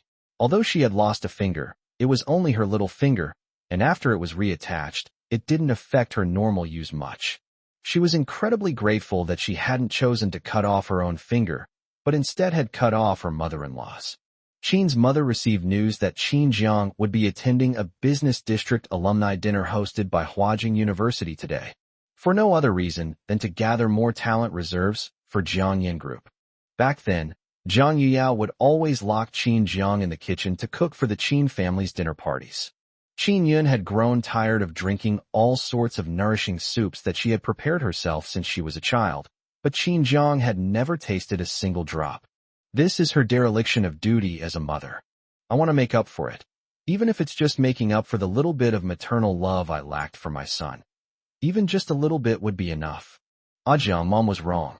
Ajiang, this time Mom will really love you very much. Ajiang, do I still have this chance? Ajiang, this time Mom really won't be biased anymore. Despite her illness, Jiang Yuyao prepared the soup and finally mustered the courage to arrive at the entrance of the banquet hall. She stood there, looking as frail as if she could be blown away by the wind at any moment.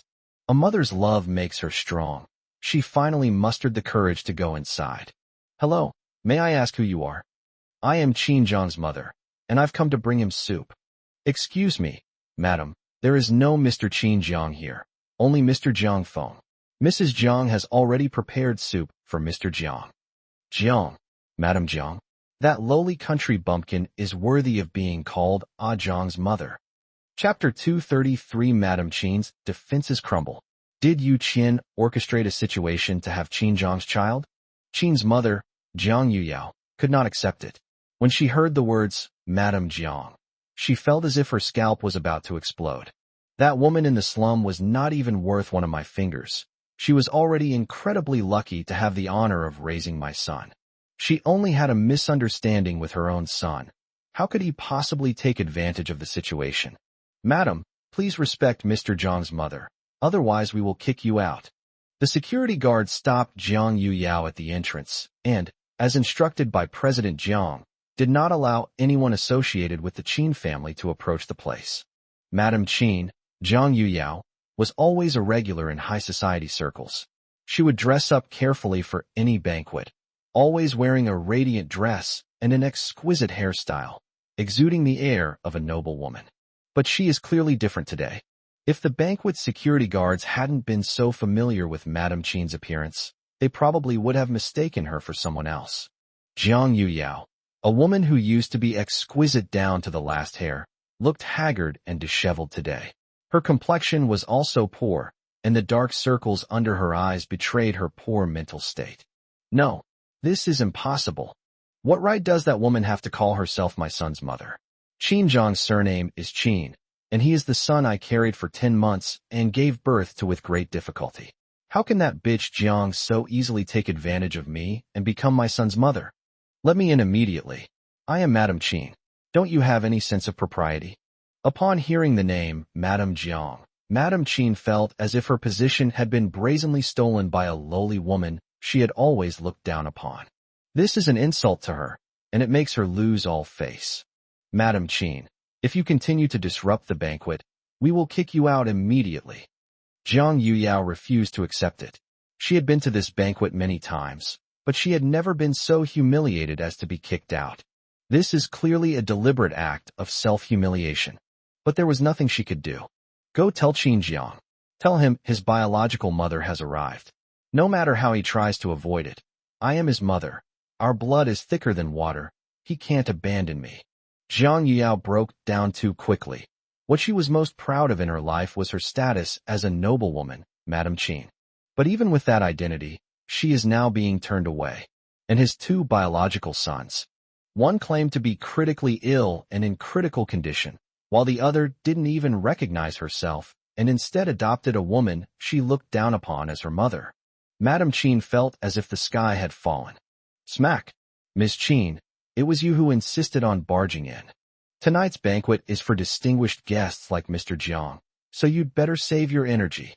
Scalding hot soup spilled all over the ground, and Jiang Yuyao stood there, her emotions a complex mix of feelings.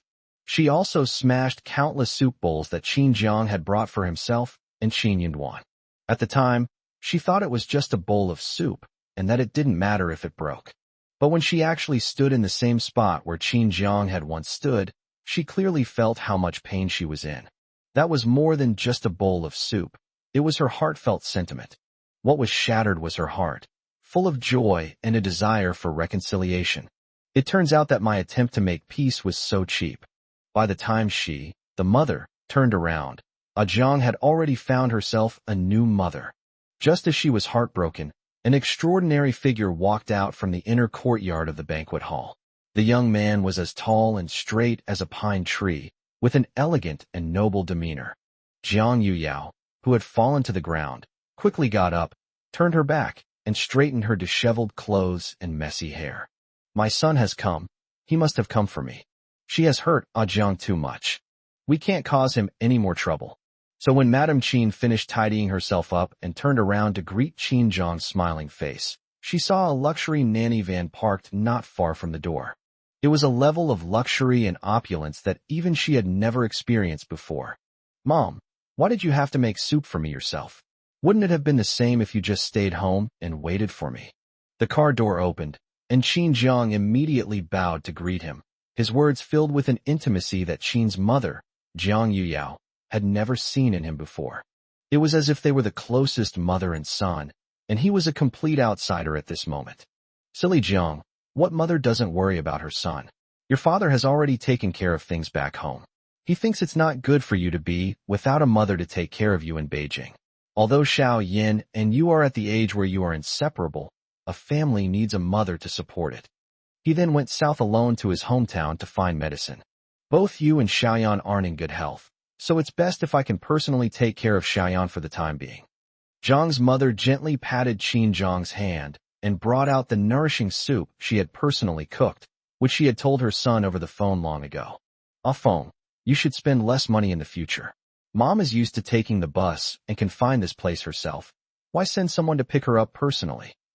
Overwhelmed with emotion, Jiang's mother opened the lid of the soup in her hand, releasing a steaming aroma. It was Qin Jiang's favorite pigeon soup from his childhood, known for its nourishing properties that replenish qi and blood, as well as tonifying yang deficiency. A fleeting hint of embarrassment crossed Qin Jiang's face. Could it be that Mom knows that she and Yin have been indulging in excessive sexual activity? Should I take some supplements? Cough, cough, cough. Mom, this soup? Oh, phone. This soup is delicious. It even has ginseng, deer antler, and oysters in it. Last time I saw Xiao Yin was a little embarrassed to talk about it, so I knew you might have some issues with your virility. It's all right, son. Mom will make you a medicinal meal to help you recover. Jiang's mother's love was simple yet intense. It burned directly into Qin Jiang's heart, making him feel warm. But he really didn't. His virility was gone. How can I explain to my mom that no matter how virile I am, my daughter-in-law can never satisfy me? Jiang, I am your mother, and you are not allowed to call this crazy woman who has taken you away from me for many years Mom. What right does she have? Qin's mother could only watch helplessly as Qin Jiang and his mother put on a show of deep motherly affection, just 5 meters away from where she was being stopped. This sound did indeed draw the attention of Jiang and her son. Qin Jiang glanced indifferently at Madame Qin's wretched, inhuman appearance and the broken soup bowl at her feet. He recognized it. It was the white fungus and lotus seed soup he used to make for her, a beauty and health-enhancing dish. But that was only Qin's mother's favorite, not his. He likes to drink chilled mung bean soup in the summer and steaming hot, nourishing pigeon soup in the winter. Apart from Jiang's mother, no one else would care about his preferences, and no one else would love him so unconditionally as if he were their own son. Jiang's mother will provide all the maternal love he lacks, and will mend Jiang, who has long been torn to shreds by the Qin family little by little. Jiang Yuyao, you are not my mother. Stop trying to morally blackmail me. I stopped caring about morality a long time ago. If you keep trying to claim kinship with me, I might as well send you to jail to work on a sewing machine to calm you down. Mom, let me help you inside. Qin Zhang's attitude was extremely cold and hard, but when he turned around, he treated his mother with gentleness. This made Qin's mother feel like she had been hit by another blow. She wanted to catch up, but she was powerless to do so. Has she truly lost her son completely? But she gave birth to him. How could he not care at all about the kindness of his father's birth? Inside the banquet hall, amidst the clinking of glasses, the wealthy engage in a fierce business battleground. After settling Zhang's mother in, Qin Zhang went to make some business partners. But more than anything, big names who are very interested in AI-related industries have already come to Qin Zhang, expressing their willingness to cooperate. In a corner of the banquet hall, Yu Qian secretly sprinkled some powder into her wine glass, then looked at her prey, Qin Zhang, whom she had been eyeing for a long time. As Bai Chuchu's best friend, she knew Qin Zhang's temperament and hobbies very well. She didn't need to personally offer the toast. She could simply have someone he trusted hand her the spiked drink. As long as she can successfully conceive Qin Zhang's child, who is now a successful man, even without using it to threaten Miss Yin Liang of the Yin family for benefits, she can live a life free from financial worries. At the banquet at Huajing University, student council members naturally mingled in the hall, hoping to find opportunities to climb the corporate ladder. Sun Zhaoyu, come here for a second. Mian Mian, that's all for today's chapter. My darlings can't wait any longer. Chapter 234 Yu Qian drugged him. Sending Jiang Zai a long way, the young lady happily accepts. Sun Zhaoyu had been working in the External Relations Department of the Huajing University Student Union.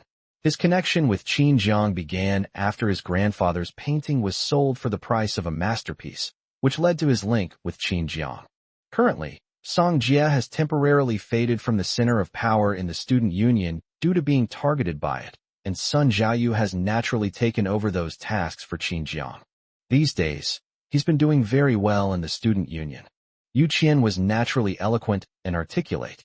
As a former member of the External Relations Department, she had naturally developed some connections with Sun Zhaoyu. Yu Qian was born with a delicate and refined appearance, the kind of gentle and innocent beauty who wasn't aggressive at all.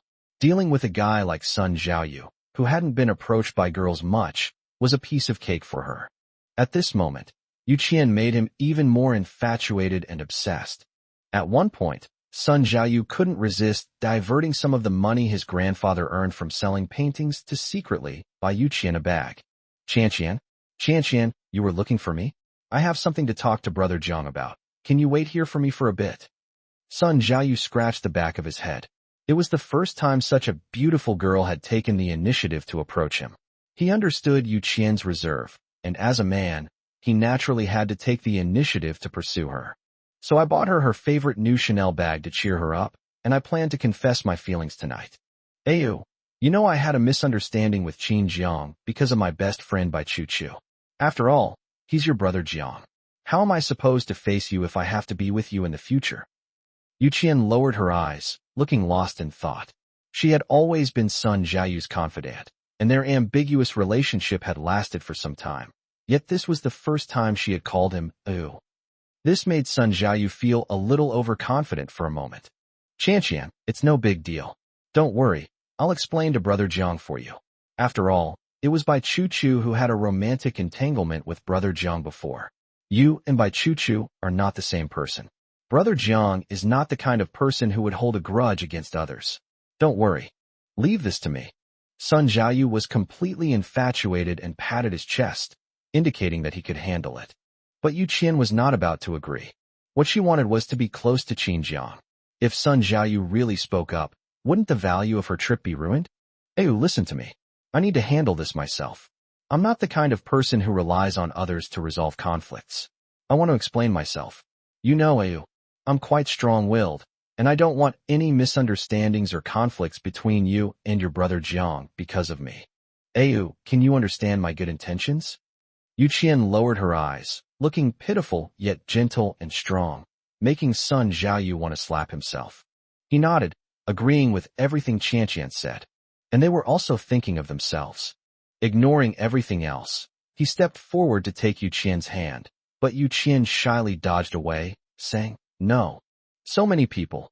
At this moment, Sun Jiayu's heart softened even more. Qian, I'll take you to see Brother Jiang. But you can't meet for too long. Brother Jiang is currently very busy with official duties, and the time he can give to the Huajing University Student Union is limited. Okay, I understand. Sun Jiayu had already arranged to meet Qin Jiang in a pavilion in the back garden to discuss some official business. After all, Huajing University was now a key source of talent for Jiangyan Group, so Qin Jiang naturally wanted to maintain this talent connection. And you need to have first-hand access to the latest talent information. This time, Qin Jiang also came to select top experimental talents for the AI project. However, he was reading documents in the pavilion. Hearing movement behind him, Qin Jiang didn't get up, but instead said directly, "Xiao Sun, prepare the documents I asked for." Jiang, ever since you and Chu Chu broke up, it's been so hard for me to see you. Yu Qian approached with graceful, lotus-like steps, her tone gentle and affectionate, her expression revealing a heart full of tender emotions. Yu Qian, if you have a fever, go to the crematorium. And what right do you have to call him Jiang? I don't remember chickens outside usually clucking like that. Qin Jiang spoke without any mercy. From beginning to end, he only glanced at her briefly when she first came over, recognizing her before looking away. He would feel that even glancing at a woman like that would be an insult to his eyes. Qin Jiang, don't go too far. I came here this time to make peace with you. I used to be with Chu Chu, and she brainwashed me into thinking you were just a useless simp. But she was blind to your worth and offended you. As for me, I have no conflict with you. How about we shake hands and make peace now, and we drink this cup of wine to signify our reconciliation? As Yu Qian spoke, she quickly stepped forward and offered the red wine in her hand to Qin Jiang's lips. As soon as she approached, Qin Jiang impatiently waved his hand, breaking the cup, and stared coldly at Yu Qian. Are you determined to humiliate yourself? This is a special banquet at Huajing University. Since you're so eager to become famous on campus, I'll grant your wish. Qin Jiang only felt that when Yu Qian leaned in, he seemed to inhale something through his nose. He had always thought that there might be something wrong with the wine that Yu Qian brought, but he didn't notice that she would take the opportunity to suddenly get close to him. The next moment he felt a warm sensation in his lower abdomen. Qin Jiang sensed something was wrong and immediately overturned the wine glass. But Yu Qian, taking advantage of the fact that there was no one in the pavilion in the backyard, was about to take off her clothes. Jiang, I'm your Yin Yin. I'm your Miss Yin. How could you push me away? Jiang, come on. Yu Qian took off the shawl over her evening gown and tried to pounce on him again. But Qin Jiang came to his senses and slapped her across the face. He didn't care about being a gentleman anymore. That bitch is shameless, so she deserves it. Smack. Qin Jiang didn't hold back at all in his slap, catching Yu Qian completely off guard. Qin Jiang, I'm a woman. How could you hit a woman? Are you even a man? Yu Qian hesitated, but kept her voice down as she called out. She could see that Qin Jiang's eyes were starting to glaze over. TSK, it seems the medicine Mr. Qin Yun gave us is indeed quite potent. She's determined to win Qin Jiang over today. You're more like a slut. Get out of here. Qin Jiang clutched his head. The drug's effects were too rapid, shooting straight to the top of his head. He quickly smashed a cup beside him, gripping the sharp shards in his palm to calm himself down. If necessary, these shards would mercilessly slash into Yu Qian's neck. That bitch, how dare she plot against me like that? That's utterly shameless. Jiang, you have no way out. My entanglement with you is already a scandal. Now that no one is around, you can have your fun with me, and no one will know. There aren't many women like me who offer themselves up for you to sleep with. Don't you really want to give it a try? You and Miss Yin have always been quite assertive, haven't you? While I'm gentle and considerate, I'll absolutely take care of every inch of your body sensations, making you feel like you're in heaven. Yu Qian continued to coax her gently, even trying to get closer. Get out of my way. I hate it. It's disgusting. Mo air. Are you dead?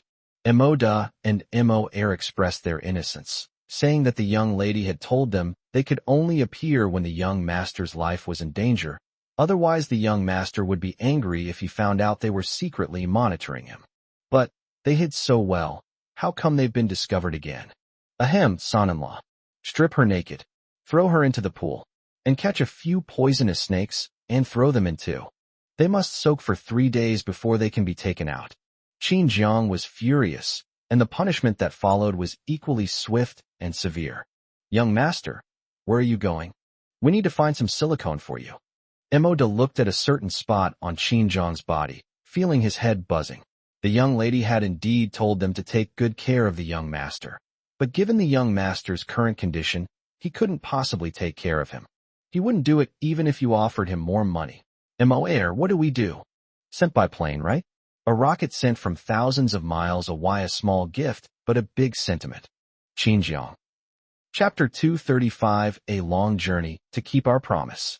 Let's be an ordinary couple. Inside the Sistine Manor, Yin Liang sat on the cool chair, casually swinging her jade-like feet, but her toes touched a pool full of blood. The general was a rather picky lion, only eating the finest skin on its neck. It casually dragged another black figure and threw it directly into the pool water, which was already stained red with blood. This isn't China. The laws in Ji country are more lenient, making it a place where Yin Liang can freely unleash his talents. The numerous men in black around them lowered their gazes, not daring to look at the woman whose movements seemed calm and collected, but were actually filled with murderous intent. I'm terrified that this senior sister will completely relapse. Her current state is actually very similar to that of 2 years ago when she directly wiped out the organization. It's as if her eyes will turn bloodshot at any moment, and she will start making crazy jokes. Yin Liang sent someone to find the red elixir. She was indeed afraid of losing her life, and had already found a way to temporarily take it. However, the effects of the red pill were quite strong, causing Yin Liang to unconsciously feel thirsty and her eyes to be drawn to the blood-red pool water that drove her to madness. Yin Liang indeed found it difficult to control the uncontrollable rage within her. But she didn't actually like killing. If it weren't for that person forcing her, if it weren't for the need to survive in the organization, if it weren't for that person still in her heart, that lingering thought. Yin Liang flicked a drop of blood with her fingertip, her gaze cold and chilling, causing even the general dragging the corpse to the tender skin on its neck to slow down. He was terrified of offending this young lady. Mr. Liang, something has happened back home. Zhou Ning felt he was being stubborn. At this moment, whoever reported this terrible news would basically die, but he couldn't not report it. Mo-Da and Mo-Air are also clueless. If he were here, he would have killed that reckless woman in a heartbeat, and wouldn't have allowed a piece of trash like Yu Qian to appear by his son-in-law's side. Now, things have gotten worse, with trouble happening back home. I'm afraid the young lady won't be able to resist going to find Qin Jiang. Yin Liang narrowed her eyes, her entire aura radiating a deadly flame. The son-in-law has been drugged by a reckless woman and is now burning with lust. Mo-Da and Mo-Air, knowing they've gotten themselves into trouble, have already sent a special plane to send the son-in-law to Ji country. But given the time constraints, Miss will fly back immediately and land in country S. That will give Mo-Da and the others enough time to get the young master to country S. Zhou Ning had already come up with the best solution. Moreover, he could see that not only did Qin Jiang need the young lady now, but it was also clear that the young lady was about to lose control, making it an even more important time for her to need Qin Jiang. Jiang is coming. I can't do that. Jiang doesn't like blood. Quickly clean me up. Yin Liang stood up, her snow-white feet stepping over James Lee's head, which was floating in the water. Her dark red hair brushed against the woman's beautiful face, like a silent, stunning glimpse of a fleeting beauty. Mr. Liang, are you also going to see the son-in-law? Yin Liang's previously dazed eyes finally regained their sparkle at this moment. Her figure, which had been curled up by the blood pool, relaxed. The young lady lazily got up, and someone immediately draped a coat over her shoulders. Well, then let's go to S country. Who was that woman who drugged Jiang? How dare she covet my man, Yin Liang? Yin Liang donned a black coat, her cool and dark temperament perfectly complementing her attire. Yes, Yu Qian. Yin Liang was actually quite familiar with the name Yu Qian. She had already investigated any woman who appeared around Qin Jiang, including by Chu Chu's best friend. Yu Qian is definitely cut from the same cloth as Bai Chu Chu. But Yu Qian had no romantic entanglement with a Jiang after all, and Yin Liang didn't take her seriously at all. So, now this woman, whom she looks down on, dares to make a move on the man who has been branded with her unique mark? Tie her up in the water dungeon. There are some things I prefer to do myself. It takes 2 hours to travel from Dragon Country to S Country, and it also takes 2 hours to travel from G Country to S Country. During this process, Qin Jiang was practically dragged into the private jet by Mo Da, and fearing that Qin Jiang might do something foolish, he was essentially tied up. Oh my god, the son-in-law looks really bad. Is that place about to explode? Ahem, to be honest, Miss eats quite well in private, and our son-in-law is considered one of the best among men. Aside from the fact that sometimes it does need more supplies and can't keep up with our young lady's needs when it really matters. Who can say that his weapons aren't powerful enough? TSK, you actually dare to mess with Miss Cricket's man? Aren't you afraid of death? 2 hours passed in the blink of an eye. But for Qin Jiang and Yin Liang, each day felt like an eternity. Qin Jiang, in particular, felt incredibly hot all over, as if he were about to explode. If he weren't tied up, he felt he could have shattered the bed frame. Inside the VIP lounge at the S Country Airport, Qin Jiang was tied up and thrown into a room, while Yin Liang also looked travel-worn. Although the two had only been apart for 2 days, they had basically never been apart since Qin Jiang was reborn. These past 2 days have felt like an eternity for both of them. Jiang. Yin Liang pushed open the door and entered. Before entering, she had checked herself several times to see if there were any remaining traces of blood or the smell of blood. She approached the bedside and immediately noticed that Qin Jiang's lips were bleeding from being bitten so hard. Those luscious lips were like a poisonous flower that lured Yin Liang to pick them. In her daze, Yin Liang had already pinned Qin Jiang down on the bed. No. Qin Jiang felt his consciousness was very unclear. Suddenly, his lips were kissed, and his mind felt like a string had been electrocuted, making him instantly lose himself. But he couldn't. No woman who isn't Yin is allowed. He would only give everything he had to the young lady, and only the young lady was he willing to let her taste it. Jiang, it's me. Don't be afraid anymore.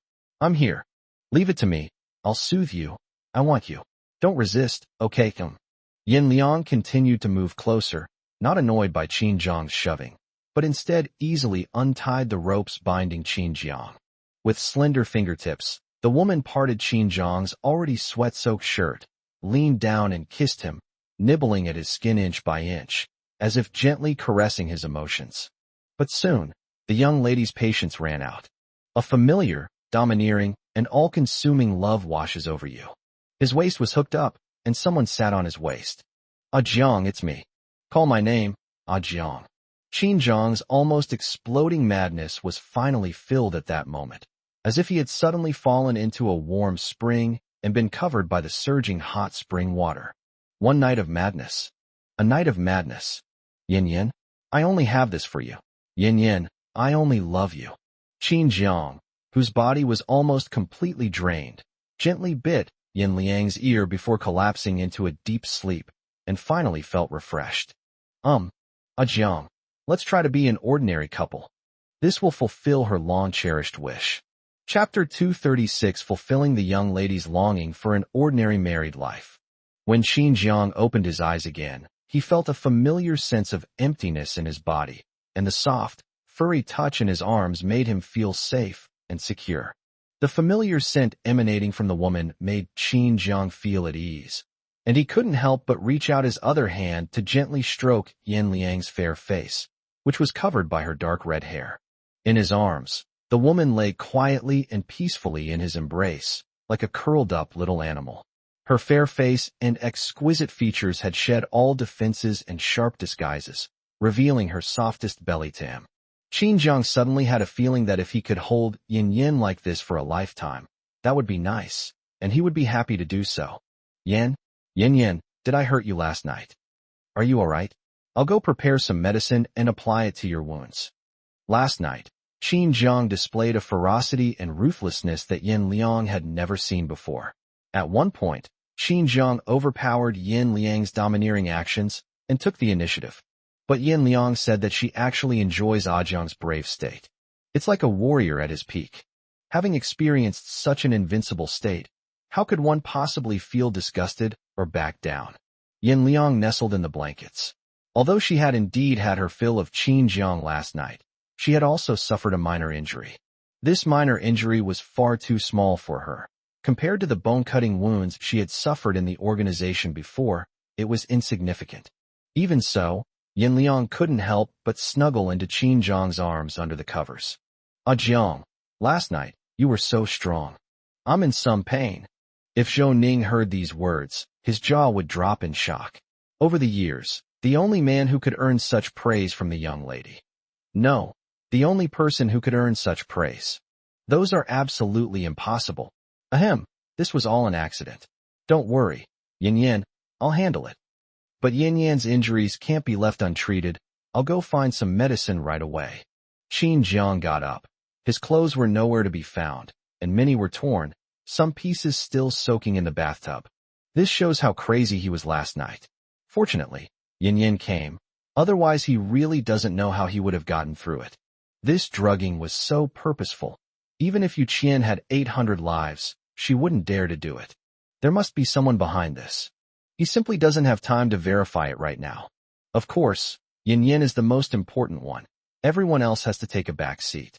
Having no clothes, Qin Jiang had to get up naked and go to the bathroom to find a bathrobe to put on temporarily. However, Qin Jiang was still a little embarrassed to be so completely exposed in front of the young lady. Cough, cough, cough. Yin Yan, do you need a bathrobe?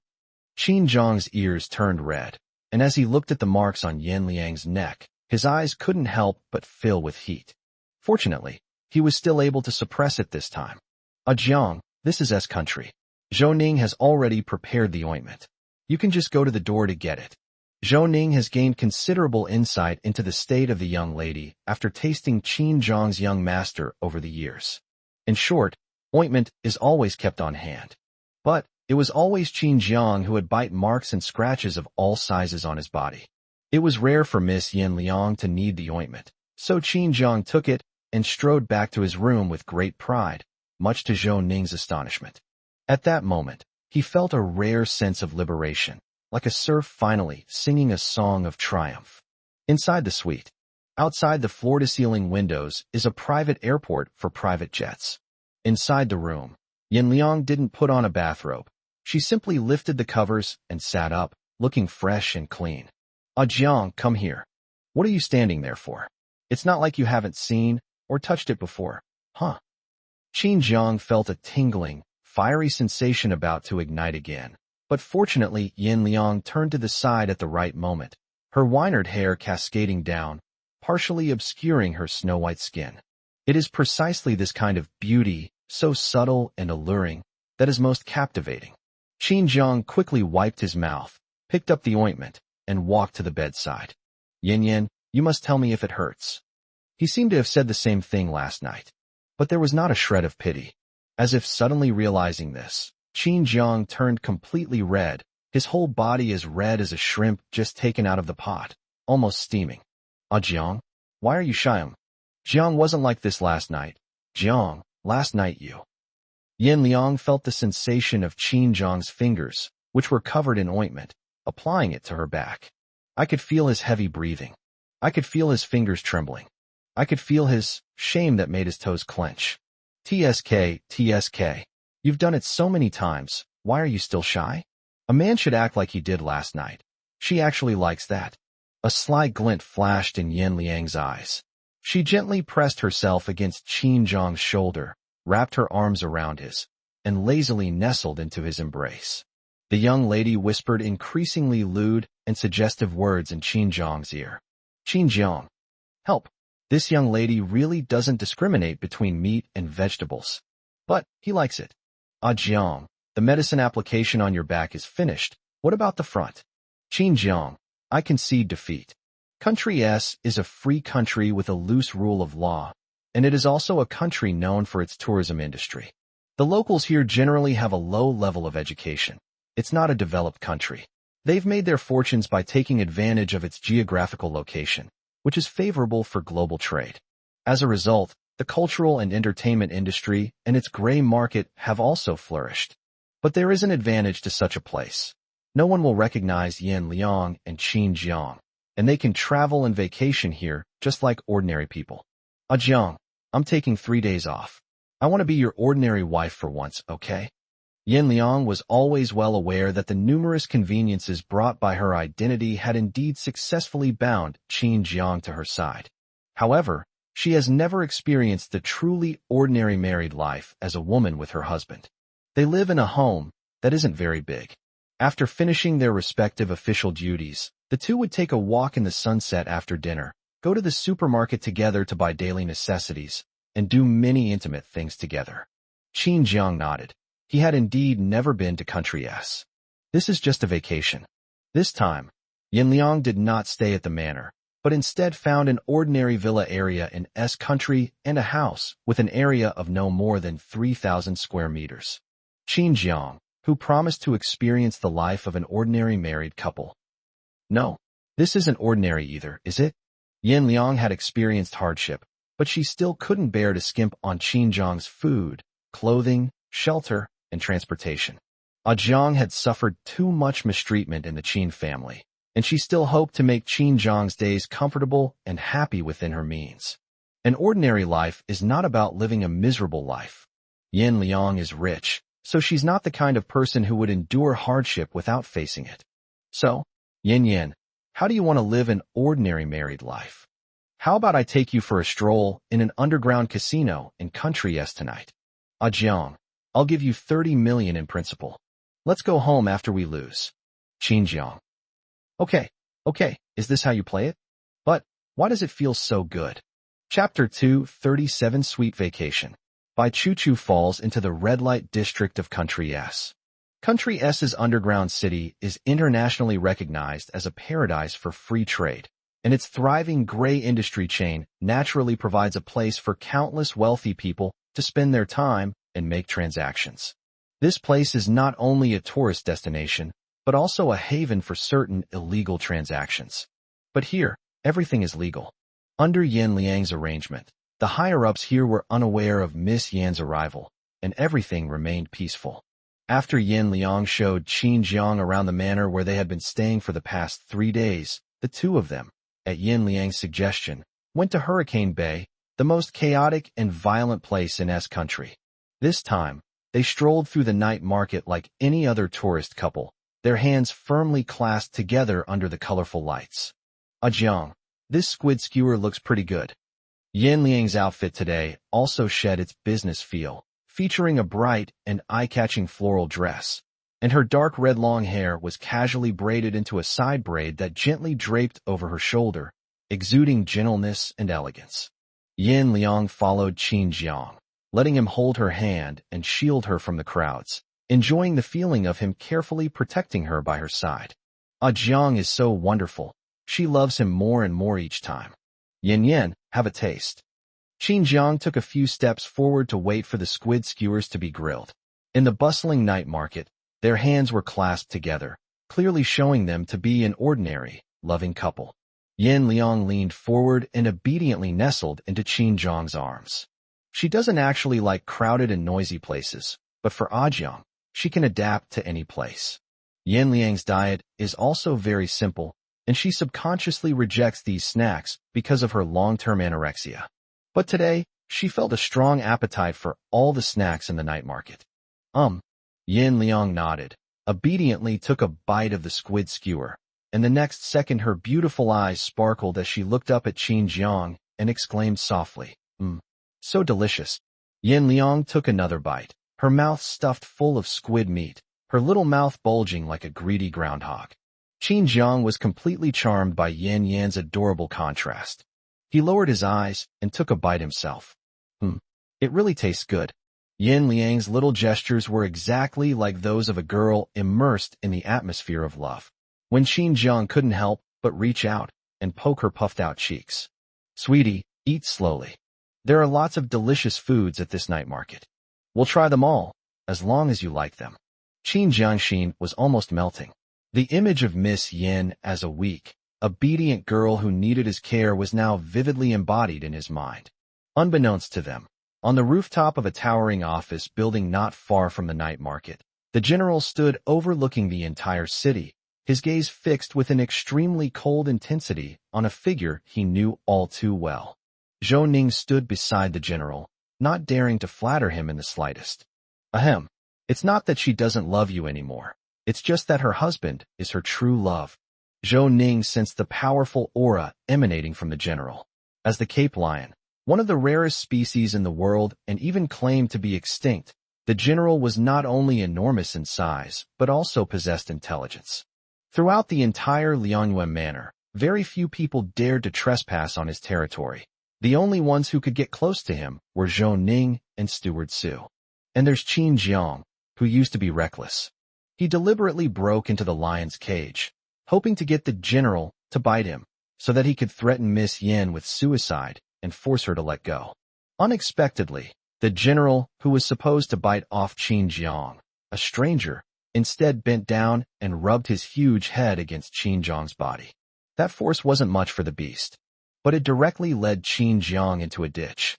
So, seeing that he couldn't get anything good from General, Qin Jiang changed his mind and went after the other snow wolf that Steward Su was taking good care of Snow King. They even deliberately brought in a stray dog, ostensibly to breed with the snow wolf. In short, the entire Liangyuan manor was in chaos during those days because of the son-in-law.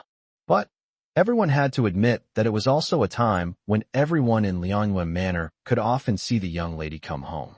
Sometimes, if you're lucky, you might even catch a glimpse of the tenderness that slips into her eyes. That kind of young lady was someone many of them had never even seen before. Gurgle. The general seemed to understand Zhou Ning's words. His large head drooped down, and he simply lay down. His originally guarded and domineering aura became lazy. Actually, the general really loves Miss Yin Liang too, right? He, like himself, was also saved by the young lady herself. As Zhou Ning thought casually, watching Yin Liang and Qin Jiang stroll hand in hand, a maternal smile unconsciously crept onto his lips. Miss, I truly hope you will be happy forever. May you be happy forever. The 10th floor of the underground kingdom of the Hurricane Building. The place is brightly lit and bustling with the unique lights and atmosphere of a red light district. Bai Chu-Chu, wearing a white lace mini dress, nestled next to a pot-bellied man. Her slender waist was being controlled by his greasy hands, which were groping her all over. She lowered her eyes, her gaze filled with suppressed resentment that she couldn't swallow. If it weren't for Qin Jiang and Yin Liang ruining her reputation and getting her expelled from Peking University, she wouldn't have been so desperate as to seek refuge with the rich guy she had previously hooked up with, Brother Wang. But to everyone's surprise, Brother Wang said he would take her abroad to relax, and he clearly bought her so many designer bags and watches, making him seem like a rich guy. After going abroad, she ended up in a red light district, working with men. Fortunately, Bai Chu-Chu wasn't stupid, nor was she the kind of woman who would sell her body so easily. Even if she wants to rely on men to rise in status, she has to carefully choose them herself. For example, the man who dotes on her and listens to her every word is the crown prince of the underground kingdom of country Mr. Ticha. Even if Bai Chu-Chu were to seek a patron, she would only side with the most powerful one. For example, Qin Jiang in the past, no matter how hard he tried, was just an ATM he looked down on. Julia, what's wrong? Why are you so distracted? Is this place not fun or exciting enough? My darling, how could I bear it if you were unhappy? Tell me, what do you want to make you happy? I'll do anything for you. Our darling has given me everything. This is the first time we've done something so precious.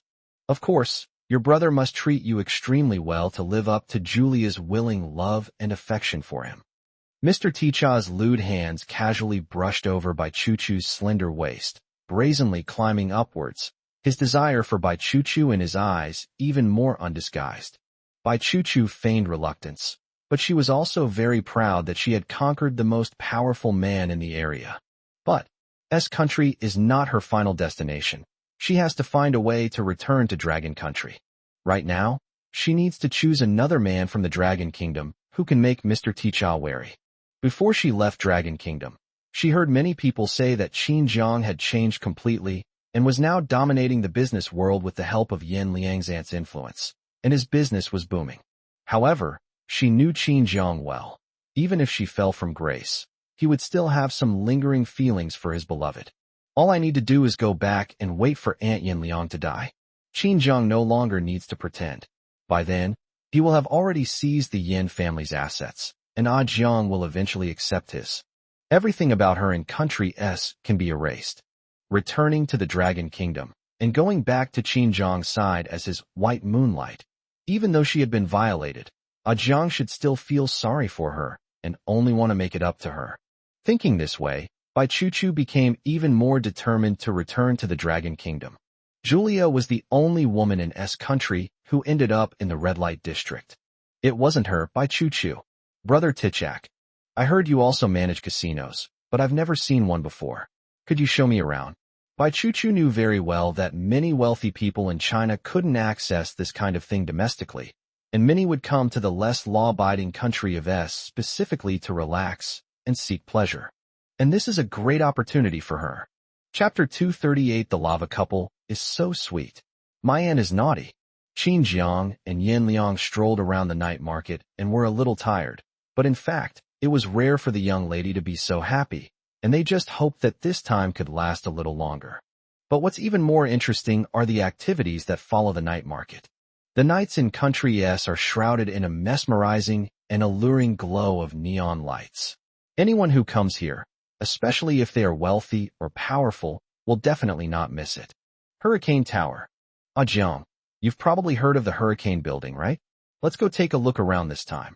And while we're at it. Yin Liang paused abruptly as she spoke. Naturally, the Yin family conglomerate also owned businesses here, but she did not allow her subordinates to spy on her whereabouts at all during this trip. She'll treat this as a good opportunity to inspect the work. Qin Jiang, holding Yin Liang's hand, continued Yin Yan's words with a smile. If you win some money, you can buy some jewelry for our Yin Yin to wear. Qin Jiang's thoughts were simple. He had been with Yin Yin for quite some time, but he had actually given his wife very few gifts. It's one thing that Yin Yin has nothing to lack, but as her husband, he can't help but want to present the best of everything in the world to his wife. Because the most precious treasure should belong to the most important person in his life. Yin Yin is the woman he loves most in his life. Ah Jiang is going to give me a gift. Yin Liang looked up, her eyes still sparkling with hope and joy. She was so simple that she was overjoyed if Ah Jiang thought of her even slightly. At this moment, she was undoubtedly overjoyed. Yes, Yin Yin is my wife. Isn't it only natural for a husband to give his wife a gift? What's more, the principal for tonight's game was sponsored by the Chable's wife.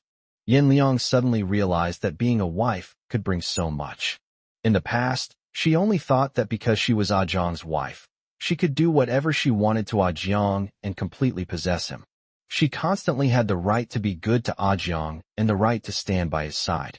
It turns out, the biggest benefit is that the husband will also treat his wife very, very well. She can also receive gifts from her husband. Being a wife is wonderful. Being Ah Jiang's wife is the best. Smack. Yin Liang couldn't resist and twirled around in place, her bright red dress resembling a suddenly blooming red rose. Immediately, Qin Jiang felt a soft, warm touch brush against his cheek.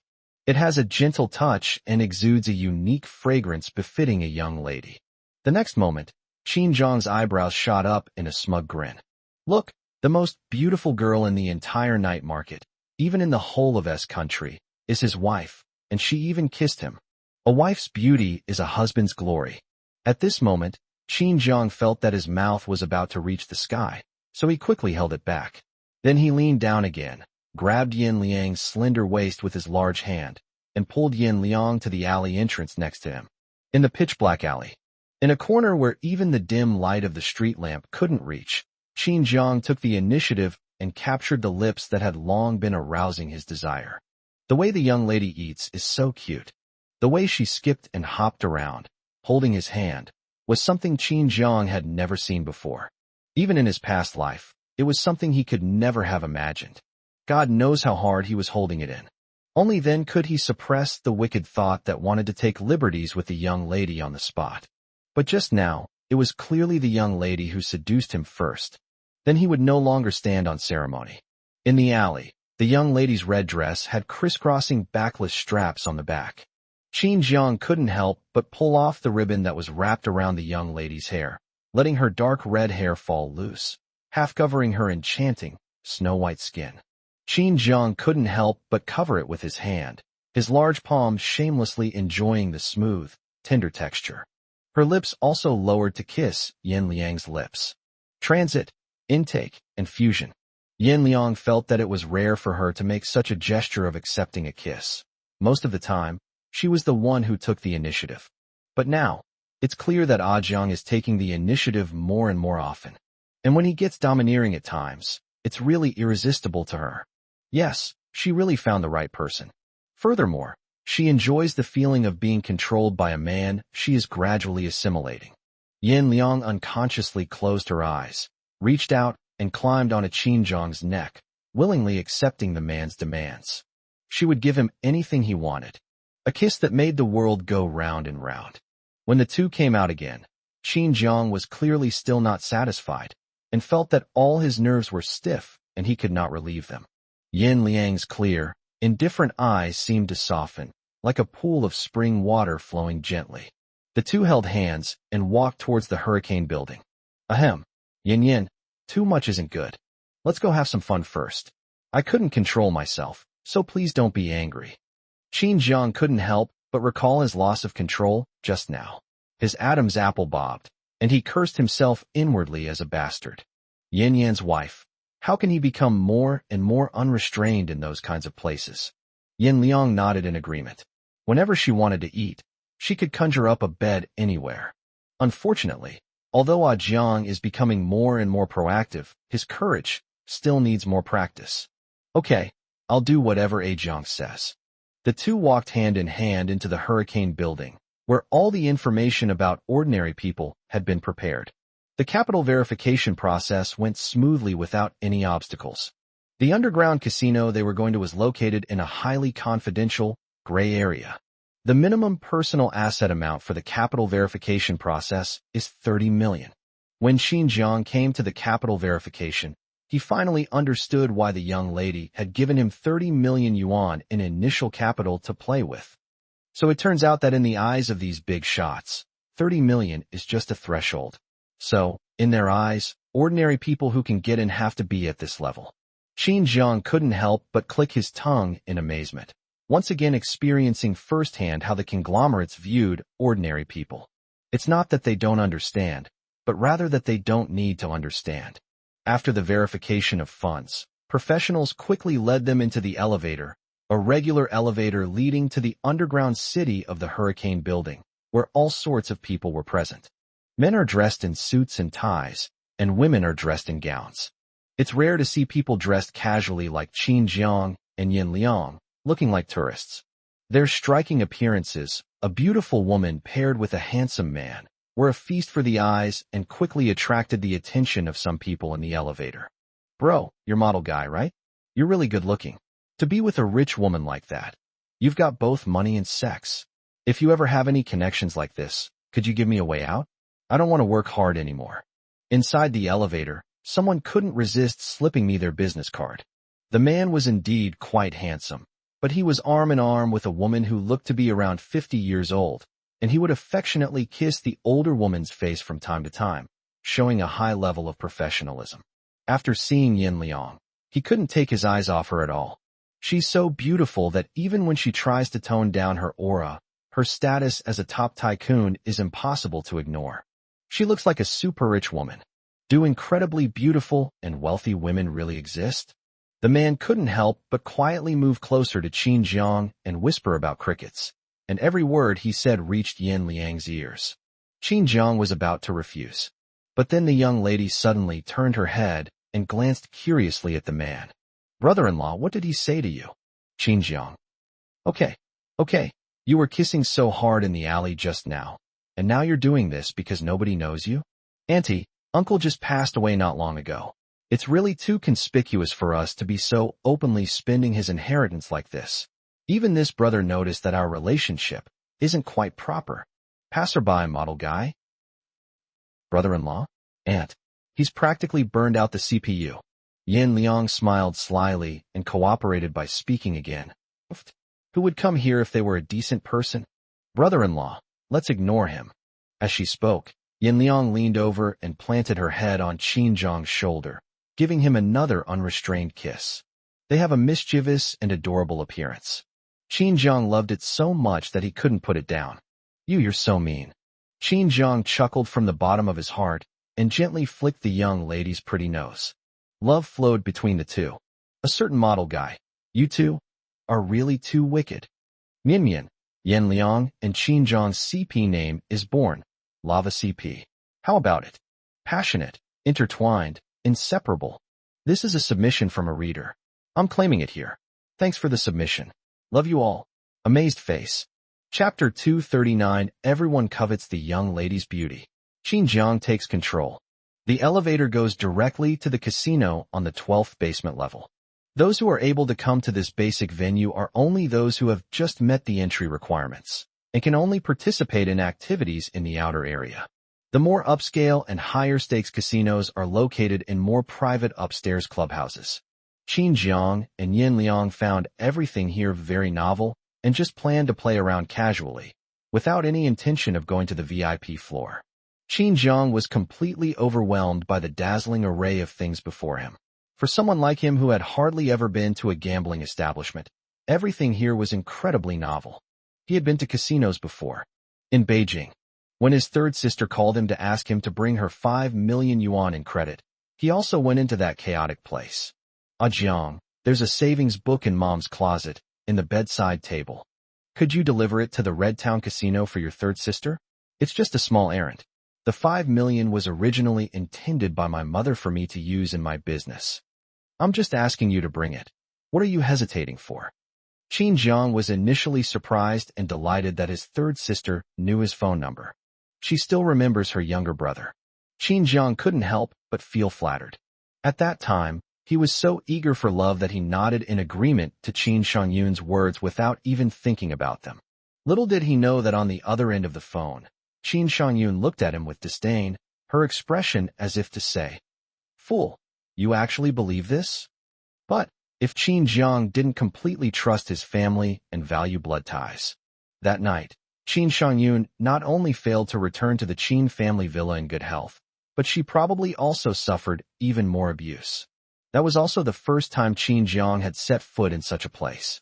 The smoky gambling tables and all sorts of fancy gambling methods dazzled him. He didn't linger.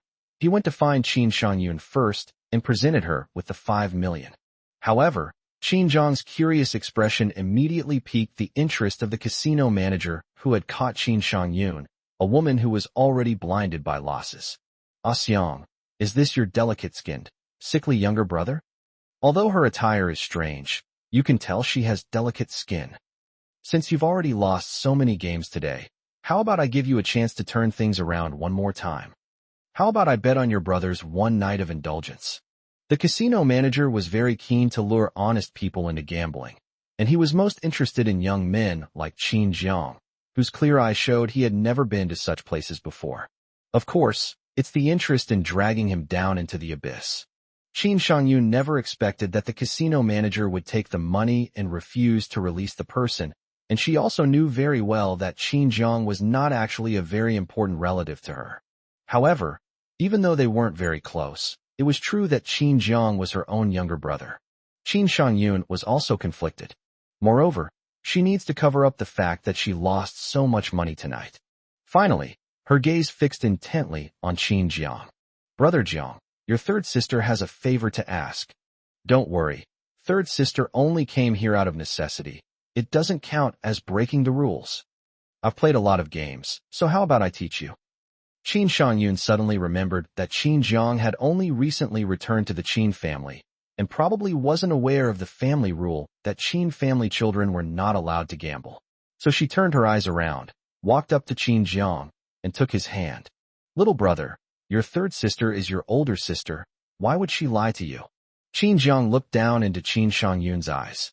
His third sister's eyes were very beautiful, and it was rare for her to be so close to him.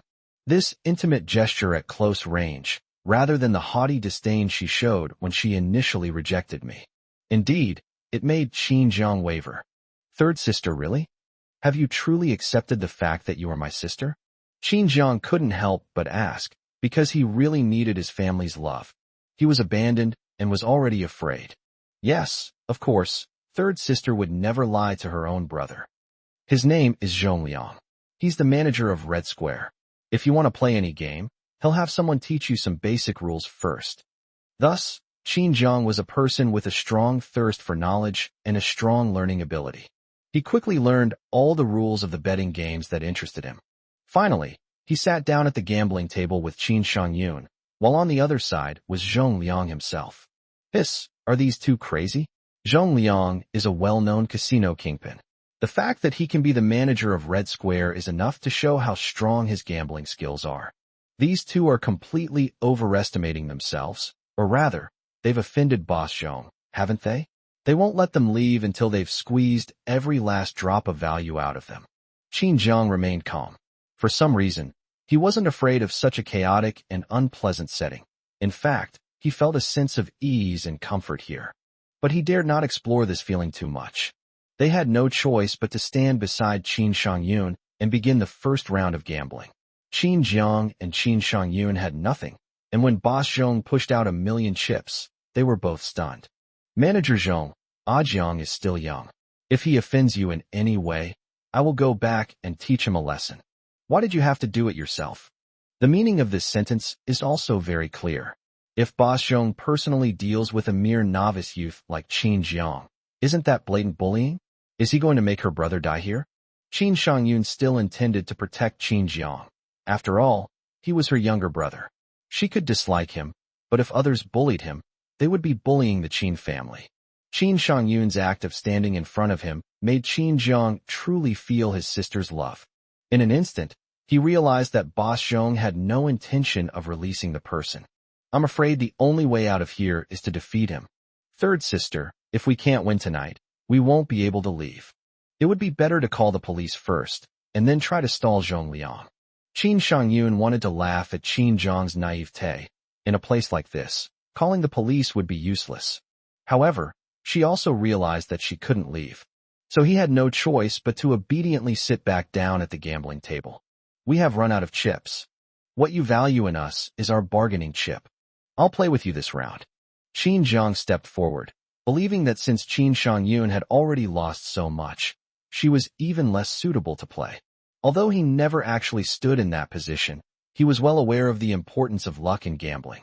Clearly, Qin Shangyun had exhausted herself. You've got some backbone, kid. However, Zhong Laoda's smile soon faded. Qin Jiang seems to have a policy of protecting new users. They've never lost. Qin Jiang seemed completely clueless about playing dice and cards, but whenever he called open, he was guaranteed to win. Qin Shangyun won back her 5 million very quickly. Qin Shangyun also watched this scene in disbelief. Third sister, you promised. I'll definitely bring you home. Upon hearing these words, Qin Shangyun felt as if an electric current had surged through her body, sending a tingling sensation straight to her heart.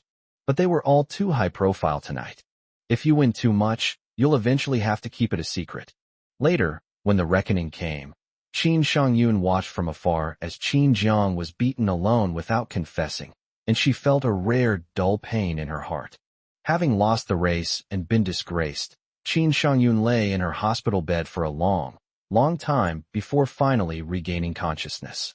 But then images of her time at the casino with Qin Jiang flashed through her mind. That was the first time she fought alongside Qin Jiang, the moment she witnessed Qin Jiang's unique moment of brilliance, and the time she felt the warmth and affection of Qin Jiang's younger brother towards her through the clear and dazzling eyes of the young man. But all of that is gone. Everything is ruined. There's no going back. She seems to have really made a mistake. It seems that because she did so many wrong things, she lost the good younger brother who used to be so devoted to her. On the hospital bed, a wet line suddenly ran down Qin Shangyun's cheek and disappeared into the blankets. It's as if something shattered in the darkness. Inside a casino in Country S. When Qin Jiang encountered such a scene again, although there was still a sense of novelty in his eyes, It was only because of the unique decorations of this place. As for the gambling techniques and gameplay, he knows it by heart. Everyone in the Qin family despises him for being a gambler. Today, he's determined to try his hand at being a gambler. Hey, this young man doesn't look like he's from S country. How about we place a bet? We play small games here, perfect for beginners. That person looked like just an assistant.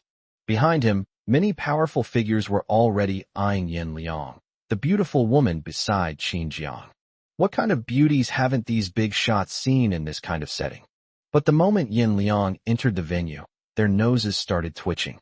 They were all itching to kill Qin Jiang, hoping he would lose so badly that he would have to give up the women around him. Qin Jiang led Yin Liang forward. The young lady's beauty was undeniable, and in this setting, it was like a thunderclap from a clear sky, attracting the covetous eyes of all the men present. However, Qin Jiang knew very well that the young lady's beauty should be displayed freely. To be the man beside the white lion, he had to be able to withstand everyone's covetousness for his position, yet no one could take it away from him. Since someone wanted to make a move, he might as well become the prey.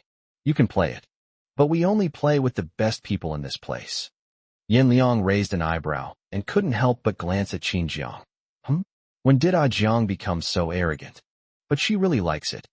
Chapter 240 Casino Provocation. The ruler of the lawbreaker's paradise is the young lady. Yin Liang's appreciative gaze fell on Qin Jiang.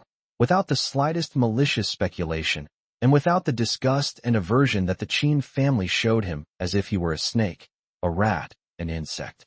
For some reason, Qin Jiang felt as if his heart had been struck by something at that moment, a warm feeling welling up inside him, and a sour feeling rose involuntarily to his nose. So this is what it feels like to be unconditionally trusted and relied upon by someone you love. You can just keep moving forward, with a sense of security that there's always someone supporting you from behind. Qin Jiang's words quickly drew sneers and contempt from various people in the room. A man who has only reached the entry level of an underground casino is someone they only look at because of the beautiful women around him. This guy is really getting cocky. LOL. Who do you think you are? Do you even know whose territory this is? You actually dare to provoke our toughest boss, Brother Ticha? You're asking for it. TSK Tisk, he's not from S country. Looks like he's a tourist from China. No wonder he doesn't know our rules here. Playing with our brother Cha requires a lot of stakes. After losing all their chips, they can not only use their wives as chips, but also their bodies. Here, every part of the body has a price tag. Think it over carefully. Tourists from China? Haha. Aren't they just lambs to the slaughter? Another pair of people coming to their deaths.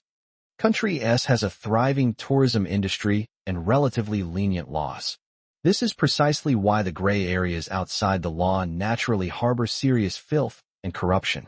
Human trafficking is commonplace here. Human organs are even more coveted. As they laughed and spoke, they failed to notice the excitement that flickered in the seemingly clear eyes of the woman Qin Jiang was protecting behind him, as they uttered those vulgar words about organs. She's familiar with this process. However, Qin Jiang's act of shielding her behind him was not truly to protect Yin Liang. He was simply trying to prevent his wife from tearing these arrogant lackeys to shreds. Qin Jiang lowered his eyes and touched the tip of his nose with his knuckles. He's still too kind. Otherwise, this place would definitely turn into a living hell in the next second. The most formidable gambler you're talking about is called Ticha? Qin Jiang raised an eyebrow, and then his second-in-command naturally pushed through the crowd and stepped out. So it's you, the one who came to see Mr. Ticha? You are not worthy to meet our Mr. Ticha in person. If you can beat me in the bet, I will be qualified to meet him. Since you're here, gambling is one thing. Besides the initial 30 million bet, I want you to put your wife on the table without reservation. How about it? The aggressive second-in-command, named Manhwa, came out and looked at Qin Jiang.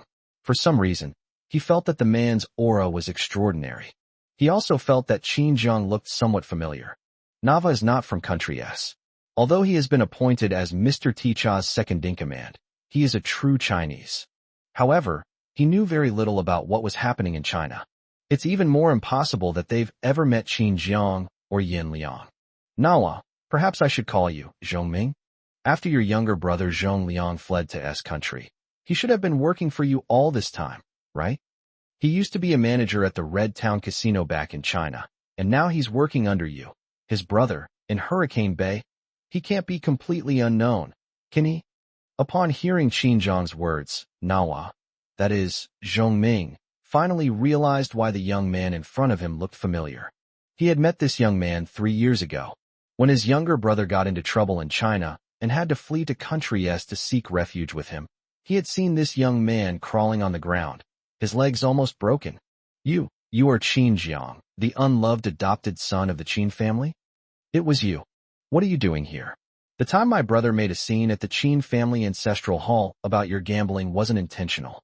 He was just upset about losing, so he was instructed to go to the Qin family and accuse you of gambling and stealing money. This is a family matter for your Qin family.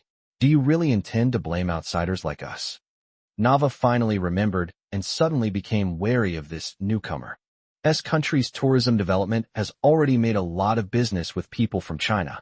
The language they were speaking was naturally understandable to everyone, and for a moment, they seemed to glimpse the tense grudge between the two. Sensing Qin Zhang's intentions, even Manhwa, a seasoned second-in-command who had seen it all and was often caught up in the complexities of the business world, felt a little uneasy. He was also involved in what happened 3 years ago, although he only went to bring his younger brother abroad. But I have also witnessed the bloody and turbulent nature of that family feud. It is said that the younger brother accepted a bribe and went directly to the Qin family, whereupon he accused Qin Zhang, the adopted son who was not favored in the Qin family, of losing 5 million in one night at the Hongfang casino. He came to the door as a debt collector and identified Qin Zhang in full view of everyone. Although he wasn't there at the time, he heard about it from his younger brother later. In fact, he was holding a grudge against Qin Zhang for gambling heavily one night, winning against the big brother who dominated the Hongfang casino. Qin Zhang not only won back the 5 million his sister owed, but also won another 500,000 before leaving.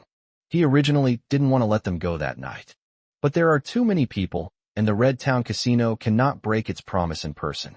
Later, I don't know where I heard it, but I heard that Qin Zhang was not favored and was in a precarious situation in the Qin family. This is how they conspired with the future true master of the Qin family to give Qin Zhang, the rumored adopted son of the Qin family, a taste of his own medicine. He brought more than 20 brothers to the door.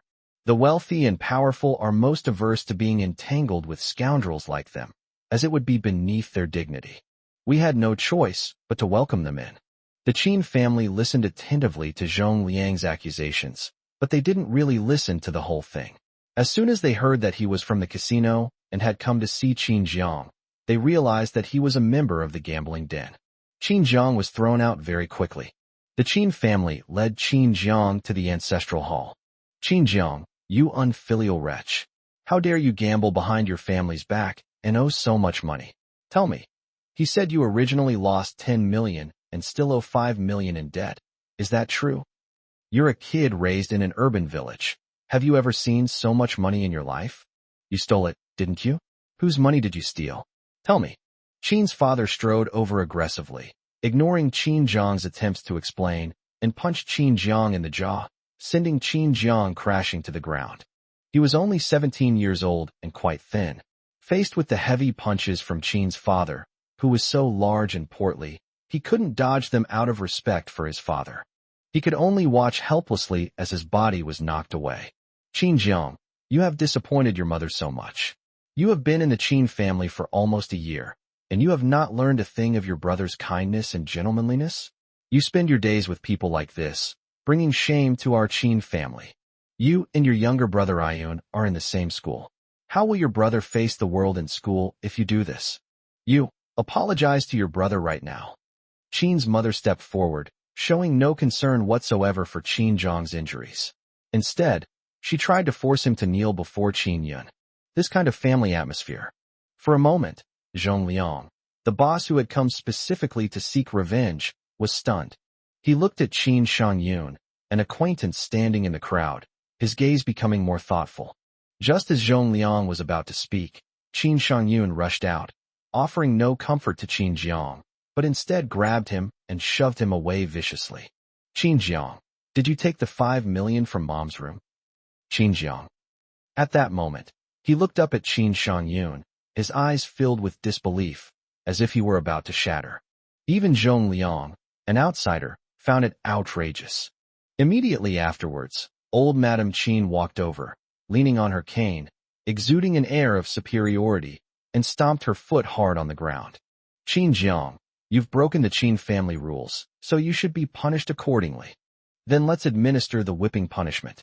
All those past events resurfaced in Qin Jiang's mind, but they no longer stirred any emotion within him. On the contrary, Nava looked at Qin Jiang with a somewhat frightened expression, which made Qin Jiang suspicious. He realized that he should clearly continue to provoke them. Or perhaps his brother would stand up for him against him. Why does Kanawha look so terrified? Yin Liang's gaze swept lightly over Manhwa, his snake-like eyes roaming over his limbs and bones, but he did not see his body. Rather, it refers to the combination of each joint and the most primitive form of various organs. So, this is a paradise for lawbreakers? She made the right choice coming. Chapter 241 Qin Jiang wins every bet. The young lady's true nature revealed. Qin Jiang didn't actually care about Nava's attitude. He was just a little suspicious. He came to Country S by accident. When Yin Yin mentioned Hurricane Bay, he remembered that he did have some unresolved grudges under the Hurricane building. Originally, he hadn't yet been able to extend his reach to S Country to seek revenge while he was in Longhua. But now that he was here, based on the information he had gathered, he could come and find Boss Zhong to settle old scores. That's right, you guessed it. Now that I'm here, how could I not settle the score? But you mentioned being instructed by someone? I'm quite interested in that. Let me guess, was it Qin Yin who ordered it? Or is it Qin Shangyun? Qin Jiang guessed and began to speak. In short, the exposure of this matter caused him to suffer the family punishment for the first time in the Qin family, and his dignity was completely crushed in front of all the Qin family members. The origin of everything, and the one who was involved in this matter, was none other than these two people. Nava didn't speak. He really wanted to kill Qin Jiang when he saw him again. If it weren't for Qin Jiang, his younger brother wouldn't be in this predicament now. And now, Qin Jiang, the instigator, dares to come knocking on our door. Does he still feel that the suffering and punishment his younger brother has endured to atone for his sins is not enough? Could it be that his younger brother Zhong Liang didn't die, and he came to take his life? What a joke. Qin Jiang was only whipped half to death by the Qin family's family rules, but his brother has truly suffered a fate worse than death all these years. If Qin Jiang goes even further, that's going too far. Neither. Qin Jiang, do you want an answer that allows you to die in peace? Then beat me. Nava has been in the dungeon for many years and is familiar with all kinds of gambling skills. It is no exaggeration to say that he is a local overlord here. Very few people in the gambling den dare to gamble with him anymore. In an instant, the news that Qin Jiang, an ordinary tourist from China, was going to challenge Manhwa, the second-in-command of the casino, quickly ignited the entire scene. What a fool. Another one from China has come to die. I guarantee he'll be carried out half-crippled, even if he came standing up now. Damn, the wife that this young man from China brought out is really something else. She's as beautiful as a blooming poppy. It makes my mouth water. Upped. A figure who was still shouting was suddenly pulled into the smoky crowd by a dark figure. The next moment, something was inserted directly into his mouth, skillfully severing his tongue. Zhou Ning put away the knife, disgusted by its filth. The man's neck had already been snapped. Pa, how dare this trash covet my young lady? Zhou Ning blended into the crowd. Not only Zhou Ning, but in fact, once the young lady entered the venue, the situation had completely reversed. The Yin family conglomerate's power is absolutely overwhelming anywhere, even globally. Moreover, Yin Liang himself was once the most powerful person in the organization. She alone is worth a large, elite special forces unit. Outsiders mocked her for being heartless, but even snakes and scorpions were not 1/10th as vicious as her. Yin Liang raised an eyebrow, her gaze lazily and coldly sweeping over the obscure spot where the voice had suddenly vanished. There wasn't even a flicker of emotion in his eyes. The act of hunting and destruction did not evoke any emotion in her whatsoever. None of them compared to Qin Zhang's single sentence, yin yin. It captivated her heart. TSK, such a foul tongue isn't even worthy of being served as a treat for the general. Let's just throw it into the crocodile pool at the young lady's manor. Zhou Ning waved his hand in disgust, and someone had already dragged the body away. On the field, Qin Zhang was skeptical of Nava's words. He didn't think Qin Yun could have done something so despicable. Qin Yun was the one who most enjoyed causing him trouble. It would be best to bury him in the deepest mud. To break his pride, Qin Yun would be happiest. However, apart from him and Qin Shangyun, when he first arrived at the Qin family, he tried his best to seek even a sliver of kinship. Who was it that, so early on, didn't give him even the slightest chance to integrate into the Qin family? To find out all this, it seems we'll have to get to the gambling table. Winning against you is no problem. I do not wish to die in peace, nor is it possible for me to die. He just wants the truth. It simply allows him to exact his revenge. Qin Zhang was very confident. He stepped forward and walked to a gambling table that had been cleared out by the surrounding area. Yin Liang followed beside him, but her aura and presence as a young lady were undeniable, and even though she stood behind Qin Zhang, it did not diminish her presence in the slightest. Qin Zhang, you are very confident, and also cruel.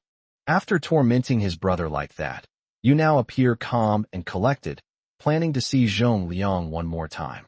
What are you thinking? However, Nava did not know that the person he should really be wary of was not Qin Zhang, but someone else entirely. That one is the truly brutal and terrifying being. All right, let's settle this at the gambling table. At the gambling table, Qin Zhang continued to perform steadily. He did indeed swear never to gamble again because he was bound by the Qin family 3 years ago, but his ability in this area seemed to be innate.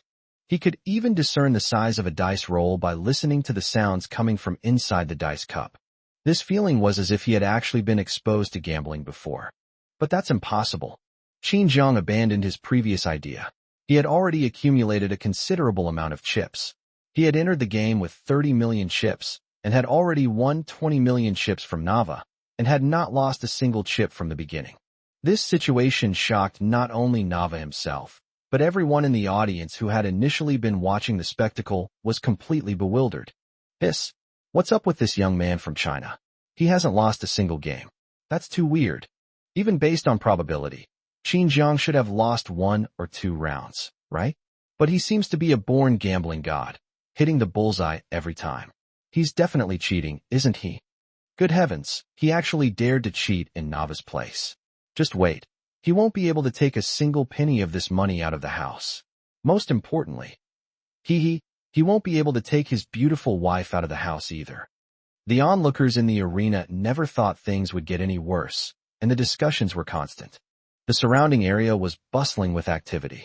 Nava, sitting at the other end of Qin Zhang's gambling table, didn't look so pleased. Large drops of sweat slid down his cheeks as he looked at the cards in his hand with a serious expression. This hand of cards, according to common sense, is definitely a good hand. But he dared not make any more rash moves. All the money has been spent, and most importantly, he has run out of chips. Over the years, he has indeed established himself in Country S, and as the second-in-command, he has made a lot of dirty money by following Mr. Ticha. But maintaining and employing people who obey your orders is also a huge expense. Some of the money is not even something that can be brought into the open. In just half an hour, Qin Zhang had won almost half of his fortune. Nava knew very well that he could no longer sit idly by and wait for his doom. Mr. Qin Zhang, simply playing with chips goes against your original intention, and it's not exciting enough either. Nava was forced to bring up Zhong Liang himself. Qin Zhang raised his eyes with a determined look. What he wanted was simple. He wanted Zhong Liang, either dead or crippled. Yes, winning all the time really gets boring. Qin Zhang's remarks at Versailles made many gamblers roll their eyes. It's true what they say, comparisons are the thief of joy. They keep winning, they're firmly established here. So, I understand your needs. You want my brother Zhong Liang, fine. Our bargaining chip this time is a living creature. Since you want a person, you naturally have to offer a person in return, right? I think the woman behind you is an absolute gem. Nava was very perceptive. He noticed early on that Qin Jiang was extremely protective of the woman behind him, and it wouldn't be an exaggeration to say that he cherished her like the apple of his eye. And this woman is indeed exceptionally beautiful. If he could win her over and offer her to Mr. Tikhar, then his future. The only sacrifice is for his younger brother, Zhong Liang. But if he doesn't take a chance, he has no way out. No. I can use my organs as leverage. Any part of my body will do. She won't do. She's my wife, not a commodity to be traded at will. Qin Jiang would never allow Yin Liang to be given that kind of identity. Objectified, traded. Yin Liang glanced at Qin Jiang with some surprise. In fact, both of them knew very well that with Qin Jiang's current strength, he was bound to win. Therefore, she can be used as a bargaining chip. It's just a formality. Yin Liang, too, has been traded as an item or goods before. Therefore, she could accept it as long as Qin Jiang nodded. But Qin Jiang refused. He took Yin Liang's slightly cold hand in return and firmly intertwined his fingers with hers. Qin Jiang in his previous life was unaware of Yin Liang's past. And he knew. Knowing what Yin Yin had gone through, Qin Jiang was even less willing to let her fall into that situation again. When Qin Jiang met Yin Liang's somewhat blank and suspicious gaze, he suddenly moved closer under everyone's watchful eyes, firmly grasped Yin Liang's slender waist with his large hand, and pulled her into his arms. Then, he lowered his gaze and gently kissed the young lady's brow, speaking with tenderness and affection. Yin Yin, I am not him. Being with me has already put my young lady through a lot of hardship, and I will never let that happen again.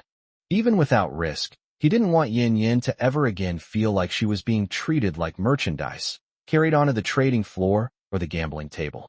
Yin Liang blinked her eyes. The feeling of being touched in my heart was so real. She was constantly moved by Qin Jiang, especially at this moment. She was absolutely in love with him.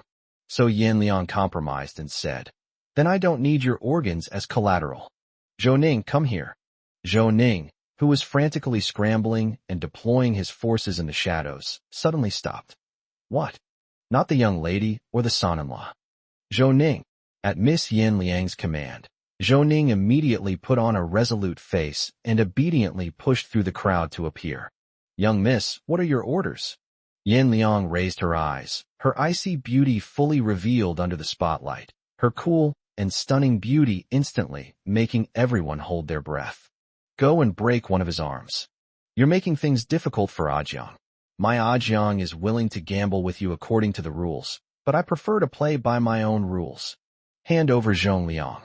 1 arm per minute, then both legs, eyes, nose, tongue. Miss Yin Liang's patience has run out. Nava was stunned. How? How dare you? Who exactly are you? Why does Qin Jiang call you miss? In the Dragon Kingdom, a woman who truly deserves to be called miss is... There are only 2. In an instant, the relaxed atmosphere in the entire venue was completely gone. Tensions were rising. TSK me? I'm just Qin Jiang's wife, an ordinary tourist. Ordinary? Seriously? Chapter 242 Using Humanity as Bait, for the most vicious evil in the world. Nava looked at Qin Jiang and Yin Liang standing opposite him. Even though he didn't know the identity of the woman next to Qin Jiang, her aura was enough to overwhelm the entire scene. Her beauty was enough to make all the men in the room drool but hesitate to approach. And now, with just a simple sentence from her, someone actually stepped out from the crowd.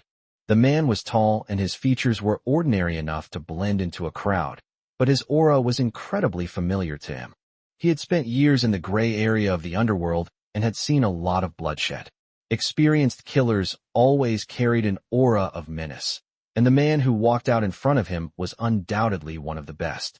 In fact, the murderous aura emanating from him was actually concealed. Similarly, the woman next to Qin Jiang had a calm and collected expression, but her murderous aura was no less than that of the man named Zhou Ning. You are not worthy to know who I am. Yin Liang's gaze was cold and disdainful. She was someone who could perfectly blend into this kind of atmosphere. When she was on missions for the organization, she would infiltrate various dark places and even some government agencies to kill people without anyone noticing. Every time, she risked her life. If it weren't for the belief that Ajiang was still in her heart, she wouldn't really know why she still insisted on living.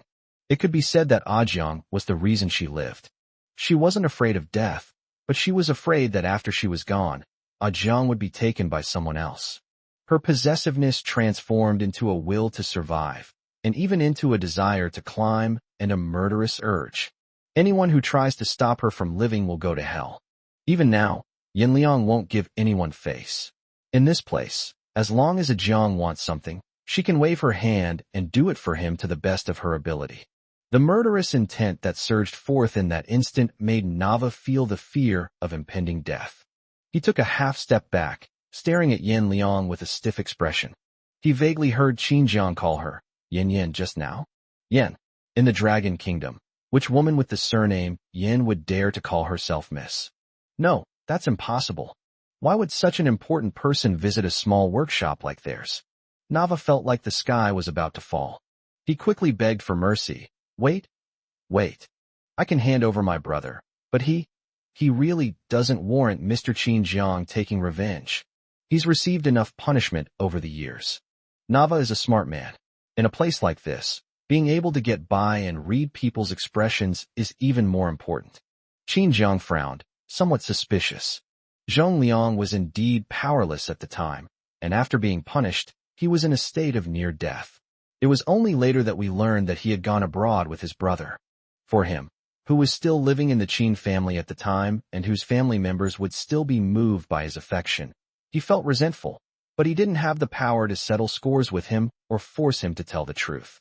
More importantly, even if he did find out the truth, even if you actually point to Qin Yun or Qin Shangyun, no one will believe you. They'll just think he's incorrigible. It was Qin Jiang who caused such a big commotion with gambling and then tried to make excuses and frame his relatives. He can say whatever he wants, as long as the Qin family doesn't believe him. That would mean being unable to defend oneself. But Qin Jiang at the time couldn't see this point. He foolishly thought that as long as he was obedient and continued to treat his parents and sisters well and make sacrifices for them, he would be fine. They always see the good in themselves. Acknowledge that you are her son brother. Yeah. Words are no proof, so hand him over so I can see for myself. And also, weren't you going to give me an answer? I'm actually looking forward to it. Qin Jiang spoke indifferently, his eyes no longer showing any emotion for that family or those people. We're just strangers. Even if we are related by blood, we no longer have the fate to be family. Then, please, follow me for a moment. Nava's gaze swept around the area, and the onlookers tactfully dispersed, each going about their own business. Everyone is very eager to get their hands on Yin Liang, this hot commodity. But if this is Nava's prey, they wouldn't dare to steal it. Qin Jiang nodded without much thought, regardless of how dangerous the journey might be. First of all, the biggest danger in this place has always been in my own hands. Yin Liang cooperated by being led by Qin Jiang's hand and following Nawa inside, through a long, winding passageway. The pitch-black environment caused layers of dark, cold light to rise in Yin Liang's eyes. The warmth of Qin Jiang holding her fingers eased the gloom in her eyes a little. Yin Liang thought about it and realized that her plan to live in ordinary life with a Jiang had been disrupted by this Nawa. It ruined their enjoyment of their time together. It seems, it should also be torn apart and destroyed. Although Nava led the way in front of the passageway, the journey was not far, but he was so frightened that he broke out in a cold sweat. Here, Mr. Qin Jiang and Miss Yin, my brother is in a really bad situation right now. He can't even stand up and is trapped in this jar. He can only relieve himself through a tube in the jar. When Qin Jiang saw Zhong Liang again, he was indeed startled. He was so emaciated that he didn't even look like a human being. He had long since lost his physical appearance and was now just skin and bones. Where is that arrogant, pot-bellied look he used to have? His eyes were gouged out. His limbs had also vanished without a trace. The person was trapped inside a small jar. This is exactly the infamous punishment in the history of the Dragon Kingdom, human pig. Such a cruel method of punishment inexplicably sent a chill down Qin Jiang's spine. He couldn't help but look at Miss Yin behind him, who was being led by the hand and blinking innocently when she saw Qin Jiang looking over. Can't he leave this jar? How long has this been going on? Qin Jiang couldn't help but ask, but in just a second, His initial scalp tingling turned into the exhilarating feeling of revenge. Regardless of whether Yan Yan did it or not, this ending is still more satisfying than if he had to resolve it himself. He suffered so much back then, so why is Zhong Liang allowed to go unpunished? Some punishments, it turns out, are not unpunished.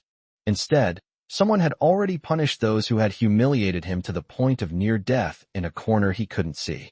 I also thought about getting my brother out, but some of his flesh has already become one with this jar, so I can't just force the jar open. More importantly, he doesn't want to come out himself. I can only put a tube in him to keep his body functioning normally.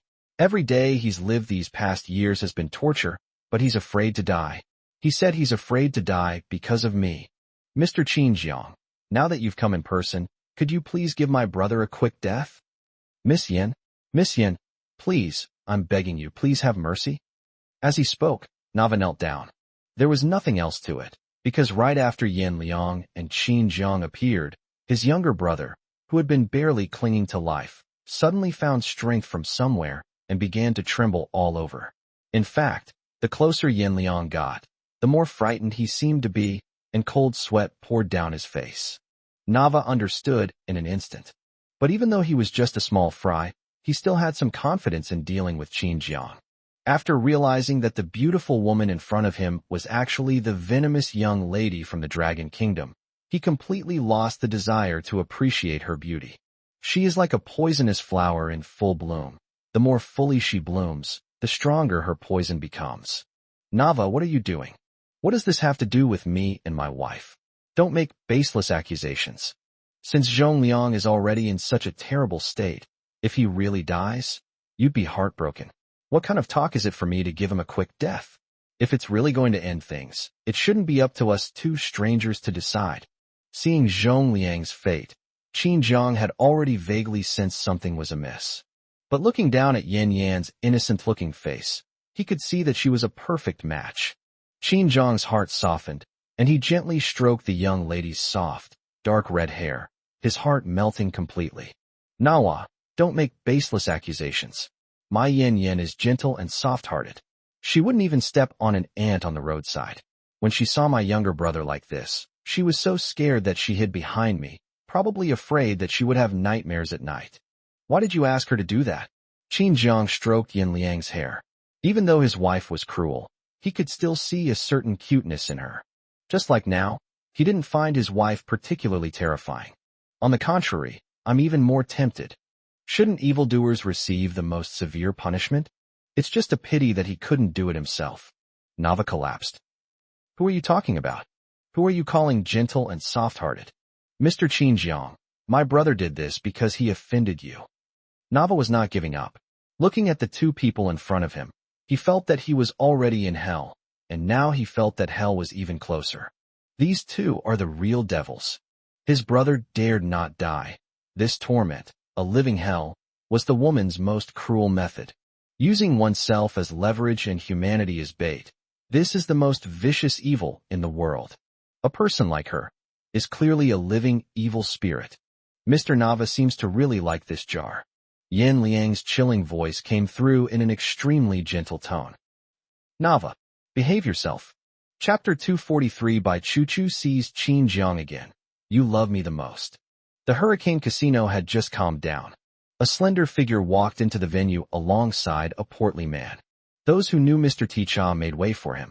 Brother Ticha, is this the casino you manage? It's so grand. It's so impressive to be with you. Bai Chuchu was dressed lightly, and her figure was indeed quite good. In addition, she quickly got involved with Mr. Ticha after arriving in S country, and her life was quite comfortable. She was soon nourished to the point of becoming fair-skinned and beautiful. Bai Chuchu was also well aware that no matter how well she fared in this place, she was still just a chicken. Only by returning to the Dragon Kingdom and regaining Qinjiang can she regain the life she once had, surrounded by admirers. Bai Chuchu has been through some tough times abroad and has only now realized how precious the days when Qinjiang pampered and protected her were. Other men only want to get something out of her. But Qinjiang was different. He was sincere towards me back then, but I was too naive and took his love as a bargaining chip. Treat him like a shameless lapdog. Bai Chuchu now truly regrets it. She knows very well that as long as she goes back, even without Aunt Yin Liang standing in the way, Qin Jiang will still choose her. Right now, it's just because they're being forced by Aunt Yin Liang's tyranny. But Bai Chuchu would not show these thoughts. Julia, I haven't treated you badly by following me, have I? What do you want to play? I'll have someone play with you right away. I'll let you play with these 100,000 chips as you like, and if you lose, it's on me. Ticha isn't stupid. He's just playing around with women, so there's no need to offer too many sweeteners. The money is for the women in the red light district to see, not for them to spend. If you really want to spend money, it should be for a clean woman like Julia. In all calculations, his affection for Julia far surpasses that for any of his previous women. Bai Chuchu paused, recalling how Qin Yun had been stingy with her when she was in the Dragon Kingdom. Looking at this Ticha go in front of her, she suddenly felt nauseous. But she quickly suppressed it. Wow, 100,000 yuan. Brother Ticha is really generous to them. Bai Chuchu's main characteristic is that she can be flexible and adaptable. Just then, a man approached Mr. Tikao and whispered a few words in his ear. Ticha's face darkened, and he immediately roared. What? A mere earthworm from the Dragon Kingdom dares to act arrogantly in my territory, and Manhwa even dares to be respectful to him. He couldn't tell who was in charge here. As he spoke, Ticha's face darkened. The surrounding air pressure also cooled down. Boss, Nava took those two Chinese to the tea room, but they're starting to come back now. Look. The underlings were all eager to show their faces in front of Mr. Ticha immediately and try to get the second-in-command position. Naturally, this led to the betrayal of Nava's affairs. Manhwa is truly outrageous. All right, since they're coming back, let's give them a little surprise. Men, surround this area. Don't be afraid. Julia, Tikal is here. He'll take care of some trash and then get someone to play with you. When Ticha opened his mouth, his yellowed teeth from years of smoking almost made Bai Chuchu vomit, but she could only endure the discomfort and lean against Ticha's chest like a little bird. Meanwhile, a pair of eyes searched the entire arena for prey. She desperately needed a springboard to return to China. Ideally, they would be Chinese. She knew all too well that only people from the Dragon Kingdom would want to help her, seeing her face as a Dragon Kingdom person living abroad. Moreover, she also has a beautiful face and figure. Men, after all, always crave it. Mr. Ticha is mighty. How could that little earthworm from the Dragon Country possibly outmaneuver Mr. Ticha, the local tyrant of HEIRESS country? I heard his name is something like Qin Jiang. Just hearing that makes him sound like a complete idiot.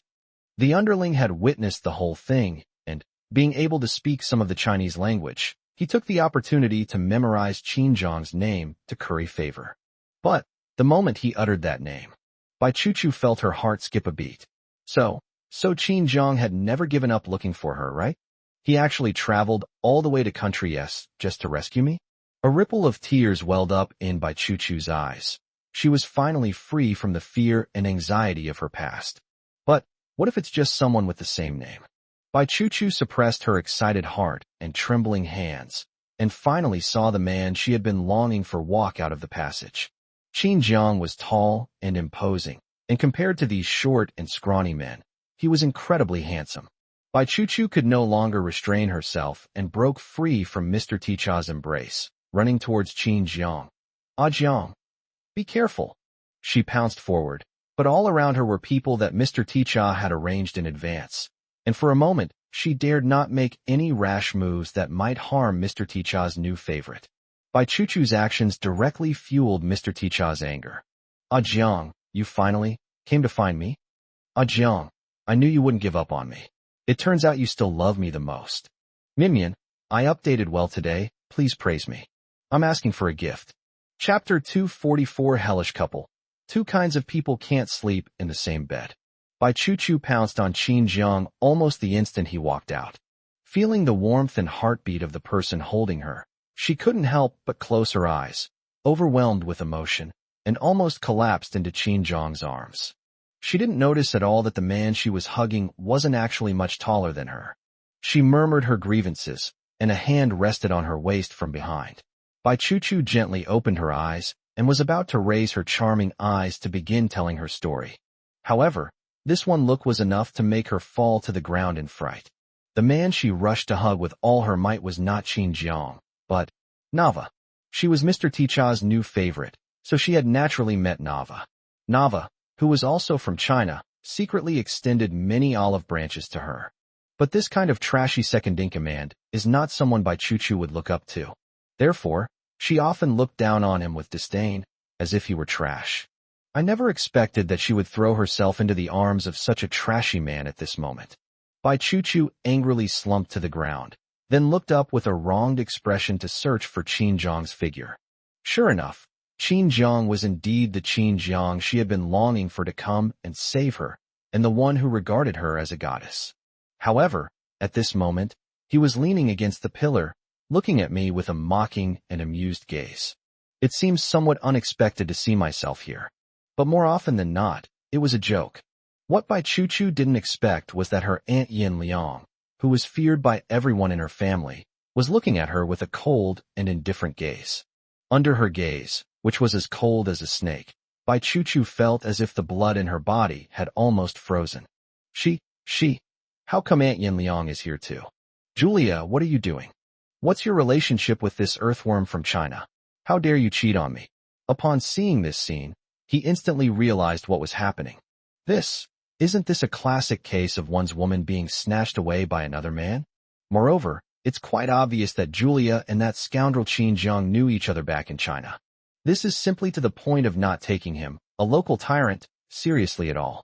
His own woman is certainly not wrong. It must have been that scoundrel who seduced his woman. Julia, why are you in such a hurry to throw yourself into my arms? Is it because our boss, Mr. Ticha, can't satisfy you? Julia, your appetite is far too big. I advise you not to even think about making a move on Mr. Qin Jiang. Nava was utterly terrified of this devilish couple. Just when it seemed that the two evil spirits were finally about to be sent away, and that we could finally get through the night in peace. Nava certainly didn't want all the security he had gained through groveling to go to waste. However, Mr. Ticha doesn't think so right now. Bai Chuchu didn't think so either. A dozen minutes ago, Nava was so frightened that his legs trembled. When he realized that this stunningly beautiful woman was actually the fearsome Miss Yin Liang from the Dragon Kingdom, his bones went limp. He knelt on the ground, begging and pleading to reveal the truth of what happened back then. Mr. Qin Jiang, my brother was indeed foolish back then. He was really too foolish.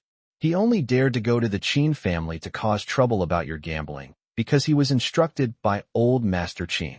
This is why he vehemently denied that it was Qin Yun and Qin Shan Yun at all, because they weren't even considered players in this game. On the contrary, it was the old man Qin who never appeared, who could be excluded from almost anything in the Qin family and remained aloof, who was the kindest and most benevolent person, and who was the best to Qin Jiang after Qin Jiang returned to the Qin family. Qin Jiang stood still, even though he considered himself to be strong enough inside. He had long since experienced life-or-death situations. As for old Master Qin, he gradually saw through his hypocritical nature. But what Qin Jiang never expected was that so long ago, his grandfather had already been using him to destroy him, and even didn't treat him as his own grandson. But he was so young then. Offering his wholehearted sincerity to this family, he was connected to by blood. Qin Jiang's heart was filled with turbulent emotions at that moment. Even with his strong heart, he couldn't help but feel a lump in his throat the moment he learned the truth. Therefore, he was never accepted by anyone in the Qin family. He was still an orphan. His true relatives in Xinjiang were the Jiang family, who genuinely considered him family. Yin Liang also noticed his change in mood. She reached out and gently took Qin Jiang's hand, slowly interlocking their fingers. Jiang, you still have me. No matter how much you've lost, I can make it all back for you. Yin Liang's gentle side was only ever shown to Qin Jiang. That warm tone, that gentle, beautiful smile, were reserved only for Qin Jiang. Nava, standing to the side, watched this scene without daring to look up. Can the ruthless Miss Yin be gentle? He dared not look, for fear that his eyes would be gouged out at any moment. Yin, I'm fine. That person is not worthy of my respect as an elder. Now his true colors have finally been revealed. He just didn't expect that the old man had no feelings for him from the very beginning when he brought him back to the Qin family. But if they're so unwilling to accept me, why did they bring me back to the Qin family? Isn't this too contradictory? In his past life, whenever the Qin family was in danger, he had thought that Grandpa Qin would appear to uphold justice for him and stand by his side, firmly believing in him. He just really needed a family member he could trust. But now it seems that his small wish at the time ultimately came to nothing. In the Qin family, is there really no one worth letting off the hook? Qin Zhang's voice was hoarse and cold, and the curl of his lips sent chills down one's spine. Looking at the couple, Nava felt that he had initially thought Qin Jiang was just a foil to the femme fatale, Miss Yin Liang. But now he sees it. This couple is the perfect embodiment of the saying, two kinds of people can't sleep in the same bed. This is the epitome of a hellish couple. Yes, Jiang is still too kind-hearted, which is why he was deceived without any scruples. From now on, I'll teach you how to punish those disobedient bad people, okay? Yin Liang chuckled softly, her red lips slightly parted, exuding an extremely dangerous charm. Her dark eyes were unfathomable, as if harboring countless ghosts. The upward curve of her lips suggested that everything was merely a plaything she could manipulate at will. Good. Qin Jiang paused, but was ultimately captivated by Miss Yin Liang's charm. He was utterly in love with Yin Yan's gentle, yet morbidly manic nature. And I gradually got used to this state. He seems to be increasingly enjoying this feeling of being out of control and off track. It's like, ever since he went mad, his mental state has been getting better and better. Right now, Bai Chu, whom Qin Jiang knew intimately, was right in front of him, yet Qin Jiang's heart remained as still as a deep well. It was clear that Nava was subtly reminding Bai Chu not to make any moves on him. But he also knows Bai Chu very well. Having been her devoted admirer for so many years in his past life, Qin Jiang still understands Bai Chu quite well. Now she is all alone and helpless. She will definitely try her best to find someone to rely on, and this person must be the most powerful man she has observed in this place, and the one most likely to be seduced by her. As expected, Bai Chu had no intention of giving up on Qin Jiang. She still daydreamed that as long as she appeared, Qin Jiang would continue to treat her as a goddess. Aunt Yin Liang, Jiang loves me. Even if he's with you now for power and money, it won't last. Please, don't coerce or seduce my man anymore, okay? Give Jiang back to me. We're a couple now. He's my boyfriend. Jiang himself admitted it. I'm his girlfriend. Bai Chu felt she had nowhere to retreat and could only take a desperate gamble. Even if we take a step back and assume that Aunt Yin Liang is a distant relative, it is against the ethics and morality of the Dragon Kingdom for her to disrespect her elders by competing with her younger relatives for a man. Moreover, there were so many Chinese people present, so she simply announced this explosive relationship directly, putting them in the center of public opinion and making it difficult for them to really deal with her for the time being. But what Bai Chu never expected was, upon hearing this, Qin Jiang actually released Yin Liang's hand and strode towards her.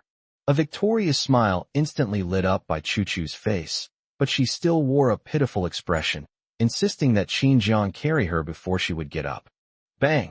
Qin Jiang stepped forward and kicked Bai Chu in the face with a shoehorn. Show no mercy, no tenderness whatsoever. You shameless woman, you're not even worthy to meddle with my wife. Zhou. Oh my, the son-in-law has stood up too. Chapter 245 Song Jie is entangled. Sister Bingbing takes the initiative. Dragon Kingdom.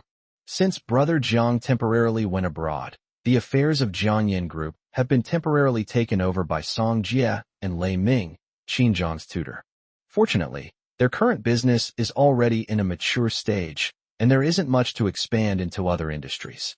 They can manage for a short period even if Qin Jiang leaves temporarily. Only one point. Song Jie has been tossing and turning at night lately, as his recruitment plan at Huajing University has indeed been damaged because of his reputation. Jiang Kursin seemed to know that dragging his reputation into things was effective, and she wanted to use this method to make Song Jie compromise. On the campus of Huajing University, Jiang Kursin was, after all, the most beautiful girl in the School of Foreign Languages. She was not only beautiful, but also had a gentle and refined manner. She was the goddess in the hearts of many guys on campus. Unfortunately, this goddess is already taken.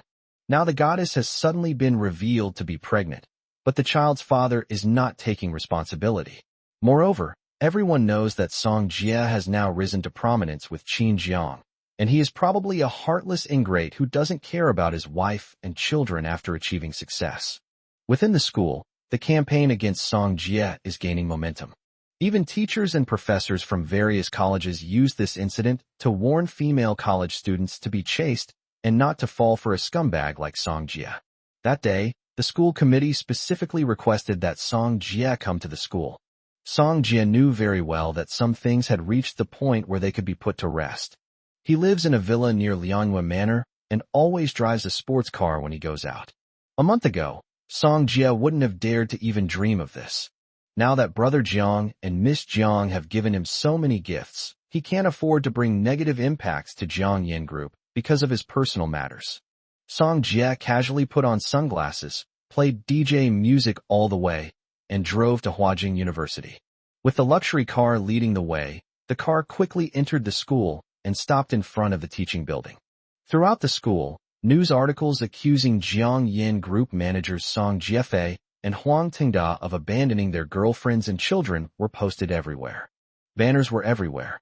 The director of the school committee, also known as Director Su, is Su Rongguang. Director Su was also having a headache. How did this whole mess end up involving Qin Jiang again? Although Song Jia was only a department manager at Jiangyin Group, he ultimately represented the people under Qin Jiang, the student council president whom he favored. Now he's embroiled in this scandal. This is practically making Qin Jiang the target of hatred. Director Su had no choice. Huajing University is a century-old prestigious school, and now that such a big thing has happened, it certainly cannot be handled haphazardly. Song Jia threatened him to come to the school if he didn't come to resolve the matter. Jiang Kursin stood in the crowd, wiping away tears pitifully, completely disregarding her reputation. If Song Jia were still the same penniless Song Jia, she certainly wouldn't be willing to pay such a high price, gambling with her reputation, just to win over Song Jia. But now Song Jia is already capable of serving as a department manager in Jiangyin Group, a position that many top students from Huajing University cannot reach even after at least 10 years of graduation. Nowadays, everyone knows that Jiangyin Group is thriving thanks to the backing of the Yin family conglomerate. Moreover, they happen to be riding the wave of the internet boom and signed a large number of online celebrities. They were among the first to earn traffic fees when all other online celebrities were still reaping the benefits of high traffic. Jiangyin Group then had its online influencers launch the first wave of live streaming e-commerce. This project has only been running for half a month, and a large number of online celebrities have already earned millions in commissions through live streaming e-commerce. In the future, there will only be greater market dividends. Of course, she, who studied foreign languages, didn't understand these things before. But Song Jia studied finance and trade, and she was influenced by what she saw and saw the future potential of this trend. Given the close relationship between Song Jia and Qin Jiang, and with Qin Jiang being the founder, Song Jia could only live a life of luxury by following in his footsteps. She had to think about the child in her womb and tie herself to this future wealthy father for the sake of both the child and herself. Director Su, you have to stand up for me. This is my ultrasound report. Everyone knows my boyfriend is Song Jia, but now that he knows I'm pregnant, he's choosing to avoid me. Song Jia, how cruel you are. The child in my womb is your flesh and blood. How could you abandon me, your wife who has shared your hardships, just for your own advancement? I understand. Your status is different now, and I only saw you with Sister Bingbing by accident. Jia, I'm sorry. I shouldn't have interfered in your affair with that woman. I can keep it a secret. Please don't abandon me.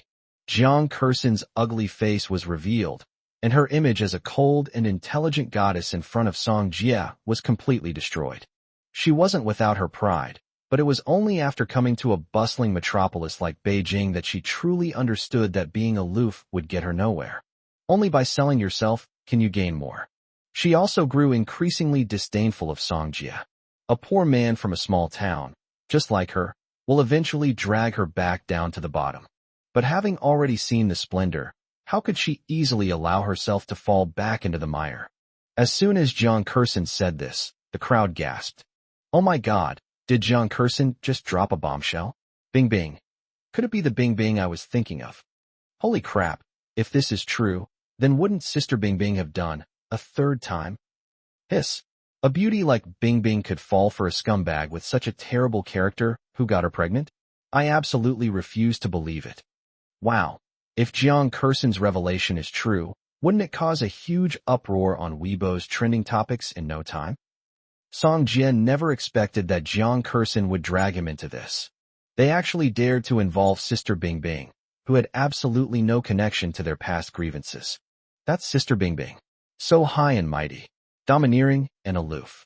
She is a top star in China, the most dazzling and perfect woman under the spotlight.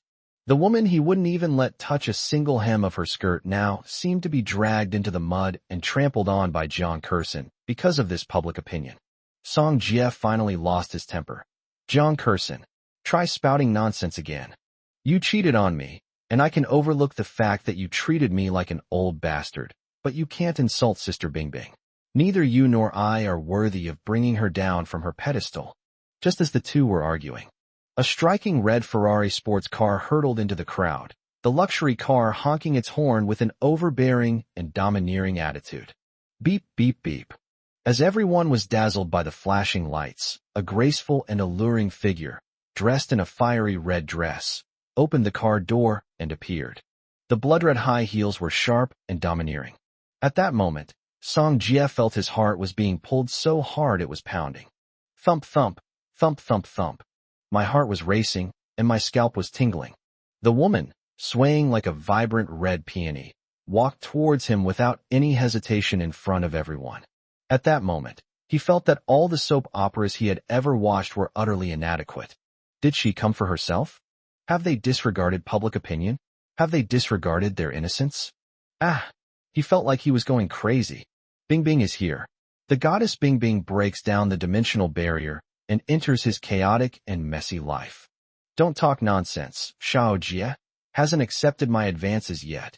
Everyone. Chapter 246 Song Jie's doting on Sister Bing Bing? Exposing Jiang Kersen. As Bing Bing stepped out of the car, she was no longer nervous, having long been accustomed to the attention of everyone present. She didn't find the scene too unreal, nor did she feel that it was too surreal for anyone there. She walked confidently toward Song Jie with her long legs.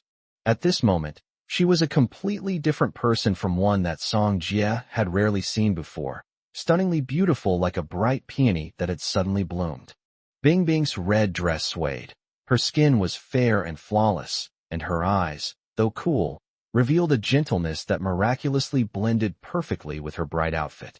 The high heels stopped in front of him, and not only Song Jie, but everyone present seemed to relax at that moment. Stunningly beautiful, yet incredibly gentle. The moment Song Jie saw her, he wanted to take off his coat and quickly cover her up, so that others wouldn't be able to admire her beauty so freely. More than anything, he didn't want a high-profile and dazzling star like Bing Bing to be dragged into such a chaotic vortex because of him. Even though he had long since lost his feelings for Jiang Kersen, after receiving the USB drive from Brother Jiang, he struggled for a long time with the decision of whether or not to publicly expose Jiang Kersen's absurd lie. Jiang Kersen is right. He is a sentimental man who would rather suffer himself than shatter the beautiful memories of the past. But his repeated forbearance only resulted in Jiang Kersen's increasingly aggressive accusations. Now, he has finally come to his senses and is exposing her lies. But when Jiang Kersen saw Song Jie again, she didn't think so.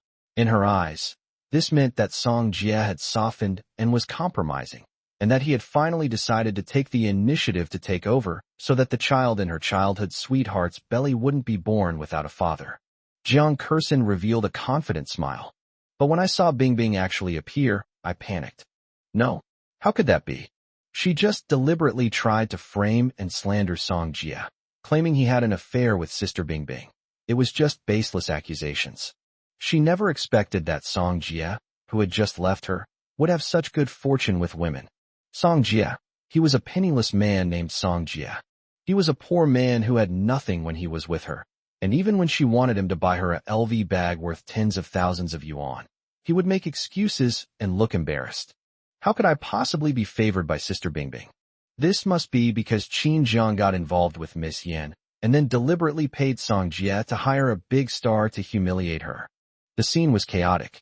The alumni of Huajing University, who were just a moment ago condemning Song Jie, are now completely engrossed in the big news that Sister Bingbing has personally come to their school and are screaming, "Ah! It's Sister Bingbing alive! Alive! A living superstar!" What did Sister Bingbing just say?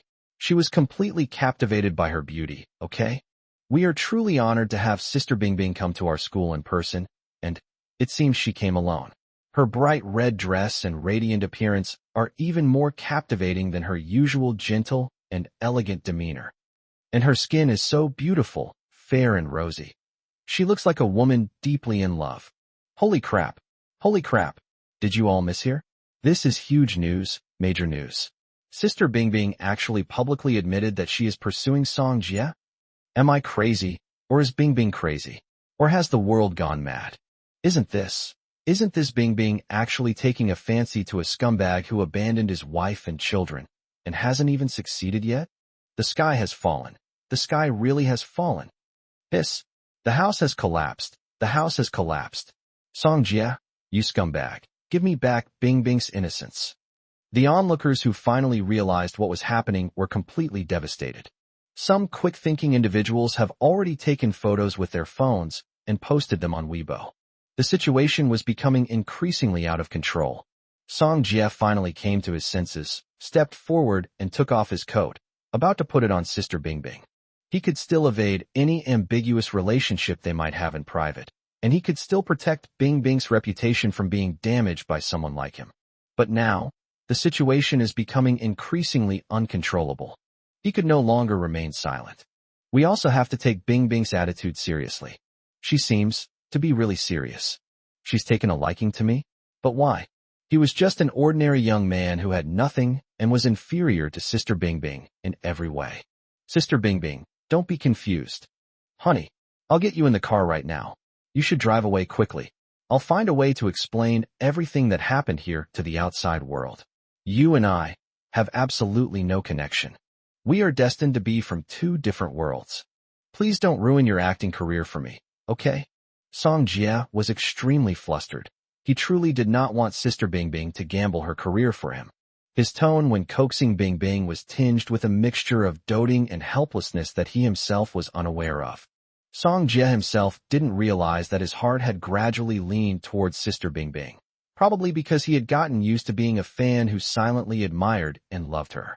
In my heart, I always put her first in everything I do. She is the main focus. Yin Bing was deeply moved as she listened to Song Jie's coaxing tone. Instead of backing away, she took a step forward while Song Jie was putting on his coat, leaning her slender, soft body against him and asking, "Shao Jie, are you worried about me?" Song Jie. So, Sister Bingbing didn't pay attention to a single word he said and was only concerned about whether he cared about her. But is now the time to focus on this. Taking advantage of a lull in their conversation, Jiang Kersen seized the opportunity to speak up. This was a topic that benefited her, and moreover, it would increase the credibility of her words. Of course, she should jump in and make her accusations at this moment. Song Jie, how can you do this to me and the child in my womb? You openly flirted with actress Bingbing. Is this your reason for abandoning me and the baby? Song Jie, all these years I've misjudged you. If you really want to get rid of me and the child, fine. I'll grant your wish, you adulterous couple. But I want 30 million in damages. Jiang Kersen knew that Song Jie must have gained a lot from following Qin Jiang, and he could easily come up with the 30 million if he sold the house Qin Jiang had given him. So be it. Jiang Kersen didn't think she was asking for too much. Jiang Kersen, I won't allow you to talk about Sister Bingbing like that. And you're far too greedy. 30 million for a bastard like you? You dare to ask for that price? Song Jie was utterly astonished by Jiang Kersen's insatiable greed. Once upon a time, Jiang Kersen was kind and simple. She wasn't like this. Now, looking at her ferocious expression as she tried to extort money from him, Song Jie felt completely unfamiliar with her. Song Jie, you're offering 30 million for my future and a child's life. I don't think I'm being greedy. And what's more, you're still defending Bingbing. That slut who interfered in our relationship. And you still say you didn't cheat on her. Sister Bingbing. Even if Song Jie can't come up with this breakup fee, if you want to get this man, you should at least give something in return, right? 30 million is just a small sum of money to you. Why don't you give it to me? Seeing that the situation was very favorable to her, Jiang Kursin became even more relentless. Anyway, her reputation is already ruined. How much worse can it get? As long as she can get the money, as long as she has the capital to blackmail Song Jie, this future hot commodity, what does it matter if her face is ugly? Jiang Kursin, you're really disgusting. Unable to bear it any longer, Song Jie shielded Bingbing behind him and met Jiang Kursin's gaze with difficulty. This time, he stared intently at her with a scrutinizing and calm gaze. It's as if I'm watching, seeing how all the sincerity I've given away over the years has truly been wasted. He also felt like his whole body was about to shatter, and at that moment he completely empathized with Brother Jiang from back then. Wasn't it the same heartache and disgust that Brother Jiang felt when he saw Bai Chuchu's true colors? Song Jie, how could you say that about your girlfriend? She's pregnant with your child, which is already. The school committee director, unable to bear it any longer, adopted a lecturing tone and sternly reprimanded Song Jie. Song Jie, unable to bear it any longer, retorted and interrupted Director Su's well-intentioned admonition. Director Su, this child is not mine.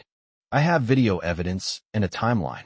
More importantly, I want to publicly declare that the bastard child in Jiang Kursin's belly is not only not mine, but it was conceived through relationships with more than 2 men. Let whoever wants to be this green turtle take the blame. Everyone's so compassionate. I don't mind anyone being the sucker. Song Jie is indeed soft-hearted and sentimental, and most importantly, he genuinely respects women. Even if he knew such a sordid fact, he was unwilling to spread it and ruin Jiang Kursin's future. But this is not the reason why Jiang Kursin became even more persistent in clinging to him. Kindness is never a weakness that allows others to take advantage of you. Jiang Kursin froze, rubbing her belly as she was about to step forward to continue her pitiful act. But the moment Song Jie said he had video evidence, she suddenly panicked. Song Jie, you're talking nonsense. Are you trying to ruin me on purpose?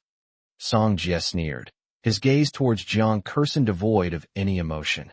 Jiang Kursin, I didn't need to expose the truth. You brought this on yourself. You'll have to suffer the consequences. He, Song Jie, will not tolerate this anymore. Chapter 247 Qin Zhang's Unparalleled Madness. Blowing up the Hurricane Casino. Country Hurricane Underground City. Qin Zhang kicked Bai Chuchu in the face, and Bai Chuchu finally recovered to her peak condition. The face, which had undergone numerous cosmetic procedures to regain its beauty, couldn't withstand such a strong impact and was kicked out of place. Qin Zhang, how could you be so cruel to me? I know you loved me but couldn't have me, so you had to be with my aunt. But things are different now. As long as you can take me away, I'll be yours. Faced with such a great temptation, why did Qin Zhang completely change his tune? Could it be that he is still wary of Aunt Yanliang? That's true. In the Dragon Kingdom, who wouldn't be afraid of this woman? And the only reason Bai Chuchu dared to compare herself to Yanliang was because Qin Zhang threatened to kill himself, preventing Yanliang from even having that thought.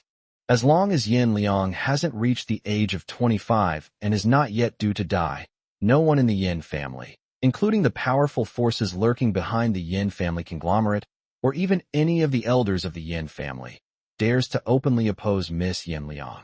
Moreover, what about Qin Zhang, who uses his looks to please men? Bai Chuchu understood, but she was unwilling to give up the opportunity that Qin Zhang could take her out this time. She endured the pain and pondered for a while before turning her gaze to Yanliang. Annie, as long as you take me back to Dragon Kingdom, I swear I will never appear before Ajia. No, Qin Zhang again. You know how devoted Qin Zhang is to me. If I really die here, even if he doesn't dare to come to me because of your intimidation, he will always carry the guilt towards me for the rest of his life and remember me with a heavy heart. Auntie, you've seen how much Qin Zhang loves me. He'd give up his life for me, even if it meant my death here.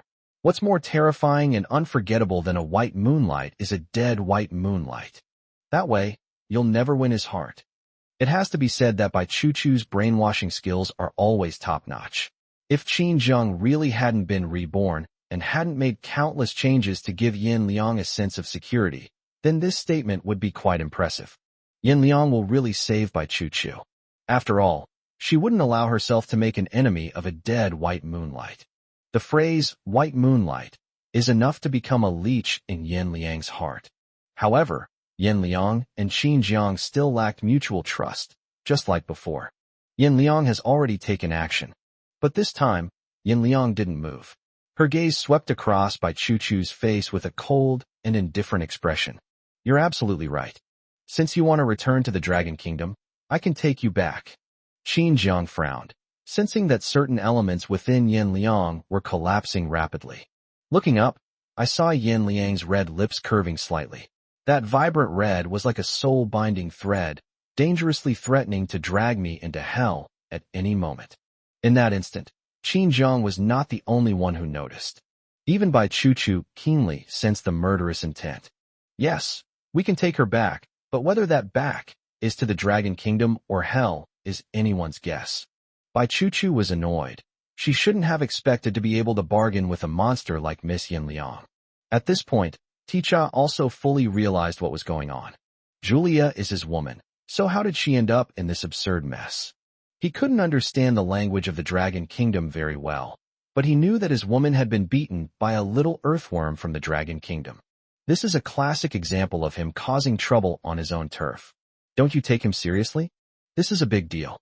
Julia, are you all right? Men, tie this man up. And this woman, she is indeed quite attractive. I can keep it for myself.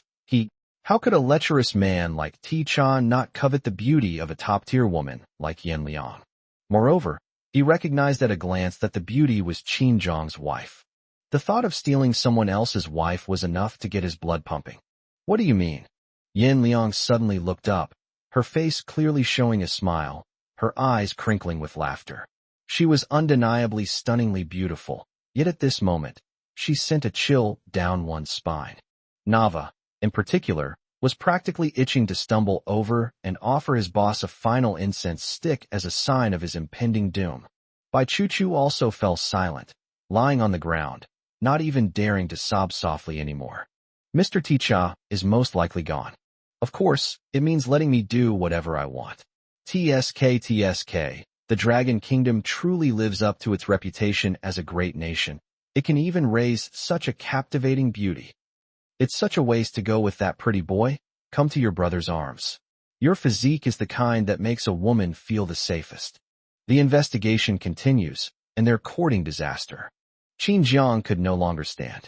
Without saying much, he cleanly and decisively pulled out a weapon of equality for all and aimed it at Ticha's groin. It all happened so fast. Qin Zheng's action of drawing and cocking his gun was fluid and seamless, and he fired a shot without any hesitation. Bang! A sharp scream almost ripped through the entire casino. Qin Zheng stood there, watching Ticha collapse, clutching his groin. He then indifferently swept his gaze across everyone present, and the men whose eyes swept over him all clutched their groins, their expressions incredibly varied. When it comes to shooting, the key is to catch the enemy off guard. Moreover, if you're going to fight, you have to fight the most vulnerable spot.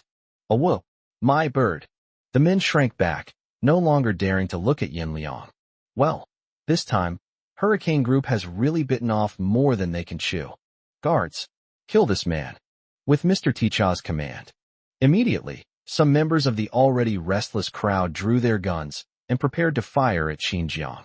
However, Qin Zheng calmly pulled a grenade from his pocket again. Weapon attack value of equality of all beings, plus 100. The henchmen who drew their guns. No? Is this how you play it? Then, everyone calmly wiped the gun barrels with their clothes and put them back in their waistbands. Cough, cough. This gun barrel is really slippery. My wife said the gas cylinder at home exploded, so I'm going home for a bit.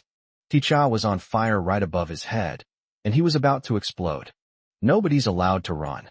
Don't think he's something just because he has a fake grenade. He's from China. He could never have such a weapon. Open fire.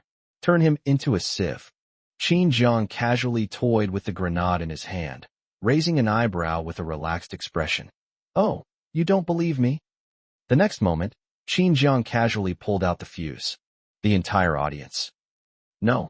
Are all ordinary tourists from China this crazy these days? Bai Chuchu was terrified and was crawling on the ground looking for a place to hide. She came from China and deeply understood the absolute madness in Qin Jiang. Such a crazy thing, others probably wouldn't do it. But Qin Jiang is absolutely capable of doing it. Moreover, he was the one who fought the hardest. After all, he was a new monster personally trained by Aunt Yin Liang. Wow. A tonic. Holy crap. I'm from China too. Hero, please don't accidentally shoot our own troops. Damn it. I could tell this kid was here to cause trouble, but I never expected. He's here to blow it up. Chapter 248, Integrating into the Young Lady's World. Learning anatomy again. Compared to his somewhat clumsy movements the first time at the Yin family's old house, Qin Jiang can now throw bombs with great ease. Since Ti-Cha doesn't believe him, he doesn't mind giving him a practical demonstration right in front of him. After Qin Jiang pulled the fuse, while everyone was fleeing and screaming, birdsong and fragrant flowers, he accurately threw the grenade at Mr. Ti-Cha, who was still clueless and directing his men to continue attacking Qin Jiang. A grenade rolled down. The investigation has completely stopped Bung Bu. Holy crap. You Chinese are insane. Even if Ti-Cha doubted the authenticity of the grenade, he wasn't foolish enough to remain indifferent when a bomb was thrown at his feet. So he also fled at top speed. Oh, you've even learned our Dragon Kingdom's national treasure? TSK, but Mr. Ti-Cha still has a lot of room for improvement. Qin Jiang spoke leisurely, watching the crowd flee and seeing the mess everywhere he looked. At this moment, he felt very calm. Having long been accustomed to grand occasions alongside Miss Yin Liang, he was perfectly capable of handling the rotten fish and shrimp of this small pond on his own. Ignoring all of this, Yin Liang stepped forward and grasped Qin Jiang's hand again. The young lady tilted her head slightly, her red lips curving into a smile with a hint of eeriness and wickedness. Jiang is making rapid progress. This isn't the Dragon Kingdom. There's still a lot we can do. Would you like to try everything here, Jiang? For example, vivisection, or even Professor Yan's special lectures on human organ transplantation and repair? Yin Liang stood there, a strange flame flickering in her eyes. She slightly raised her chin, her eyes staring straight at him, captivating like a midnight rose. Qin Jiang's atoms apple-bobbed, and for a moment he felt an impulse surging through his veins. Professor Yin? Qin Jiang couldn't help but recall how Yin had come to school to conduct anatomy experiments and start her class, dressed in a white lab coat, looking aloof and elegant. They kissed passionately on the stage, hiding it from everyone. The thrill, the endless sensory stimulation, made his blood boil just thinking about it. Along with this came the desire that seemed to have been gradually stirred up in his bones by Yin Liang. The desire to explore this new world. No, that was merely Yin Liang's world, a strange and terrifying new world to him. But Qin Jiang showed no fear whatsoever. I even want to go to that world with Yin as soon as possible. It's as if he once belonged to this kind of world. Yin-Yan's idea is very good. Yin Liang was very satisfied with Qin Jiang's reaction and leaned in to give him a light kiss on the cheek. At the same time, the grenade that Qin Jiang threw also suddenly exploded. However, this time it wasn't the explosive force that caused the explosion. It was as explosive as a firecracker exploding. Bang! The crowd, who had just been frantically fleeing, fell silent. At that moment, I felt like I was cursing myself for being an idiot, actually believing that a nobody like Qin Jiang from China deserved to possess a weapon like a hand grenade. Holy crap. Damn it. Mr. Ti-Cha was so frightened that he fell to the ground and was crawling under a gambling table. His previously established image as a boss almost collapsed at this moment of cowardice. Qin Jiang, you dare to play me for a fool. Mr. Ti-Cha was furious, while Bai Chuchu huddled in a corner, never expecting Qin Jiang to play a prank by throwing a fake bomb. But how could Qin Jiang not have real explosives? Unless he did it on purpose, he came to humiliate Mr. Ti-Cha so that he could see that Mr. Ti-Cha was not worthy of her attention. In reality, how could Qin Jiang not have himself in his heart? He was just too deeply in love, and he didn't dare let Aunt Yin Liang find out. Bai Chuchu was moved. She covered her face, which was about to crooked, and still looked up at Xinjiang with her pitiful eyes. They tried their best to send their affections to the Xinjiang River. Mr. Ticha paused, then stood up in a rage, his anger towards Xinjiang reaching a fever pitch. Men, tie him up. Just an ordinary person from China. But I'll show you how terrifying country S is. If you touch my woman, I won't let you get away with it. In the investigation, even though Xinjiang did not actually touch Bai Chuchu at all, he still beat up his beloved new favorite Julia. But kicking it is still a bump. Even more so, the fact that he kept staring at his woman Julia was simply because he coveted her, but couldn't have her. Fortunately, his wife was beautiful enough that if he could hand her over, he might be able to spare his life. As Mr. Ticha gave another order, and since no one believed that Xinjiang could actually produce any weapons, they approached Xinjiang without restraint. The weapon in his hand was pointed at Xinjiang's head. Xinjiang remained calm and unhurried, and this time he pulled out an identical grenade. Everyone. No way. Bro, why do you have to do the same thing twice? That's just asking for trouble. Mr. Ticha burst into laughter. Xinjiang, you really overestimate yourself. You think you can get through this by playing childish tricks? Quickly tie him up. I want to capture him alive. Then I'll personally take him to the park and have a good chat with him. Xinjiang raised an eyebrow and calmly replied, Great. It just so happens that I also want to open my heart to you. Why don't we take this opportunity, and I'll offer Mr. Ticha a bribe now. As Xinjiang spoke, he pulled the fuse again and threw a grenade at Mr. Ticha. Heh, take down this overconfident guy. Bang. Boom, boom, boom, boom, boom. Mr. Ticha was smirking and spouting nonsense when he was completely obliterated by a deafening explosion and a pile of ruins. Everyone. Where are the firecrackers you were promised? How can they be so uncivilized? The explosives were right at Mr. Ticha's feet.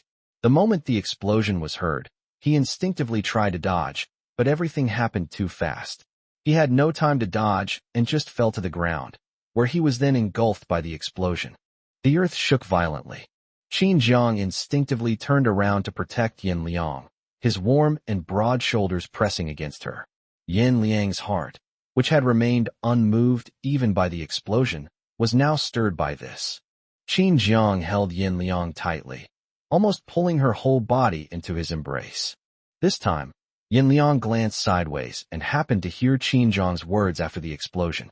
Yin, the experimental subject for dissection, isn't it here right now? Xinjiang's tone was so ordinary, the trembling of his previous shock and fear gone, replaced by an aura as powerful as Yin Liang's. Yin Liang could clearly sense Xinjiang's gradual transformation. Once the purity fades from his eyes, and they become deep and dark, especially when tinged with a hint of cold-bloodedness. That's what she's most familiar with. Just like he once did, he held his own hand firmly in his palm after dissecting a living body. He lowered his gaze and placed the tiny stars he had folded for her from the wild grasses that grew everywhere on the desolate Death Island into her palm. Moon, live on. All memories, like looking at flowers through fog, always make one mistakenly believe that it was just a nightmare in which a few stars do not shine. However, the boy's hand holding the girl's was unusually cold, reminding her that it wasn't a dream. The next moment, Yin Liang's gaze towards Xinjiang became more complicated, and then she nestled into Xinjiang's arms. I knew it. Jiang would always protect me. Forever and ever and ever. Chapter 249 Professor Yin is going to discipline the bad student Xinjiang. Yanization deepens. Yin Liang's tone was somewhat sorrowful, but because the explosion was so loud, Xinjiang couldn't hear what Yin Liang was saying. He simply used all his strength to wrap her completely inside his body, trying to make sure she was completely protected from the explosion. He lowered his eyes, feeling guilty towards Yin Liang, and tightened his grip on her. After the explosion, the spot where Mr. Ticha had just stood was now a pile of ruins. I'm sorry, Yin. I've ruined your dream of living a normal life. Xinjiang felt a pang of sadness in his heart. He had originally promised Yin that he would live the life of an ordinary married couple with her. With this explosion, it would be virtually impossible to keep one's identity hidden. This is country S. Although the laws are not very strict, Such a big commotion must be dealt with by someone. Of course, at this moment, Qin Jiang had no idea how terrifying his wife, Miss Yin Liang's, international status was.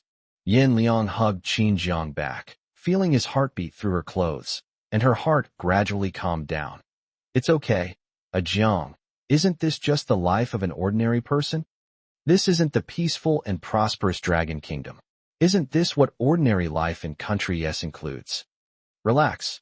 Come and enjoy these 3 days with me. Yin Liang reached out and gently stroked Qin Jiang's face. The gesture was clearly gentle, but a hint of illness was still visible.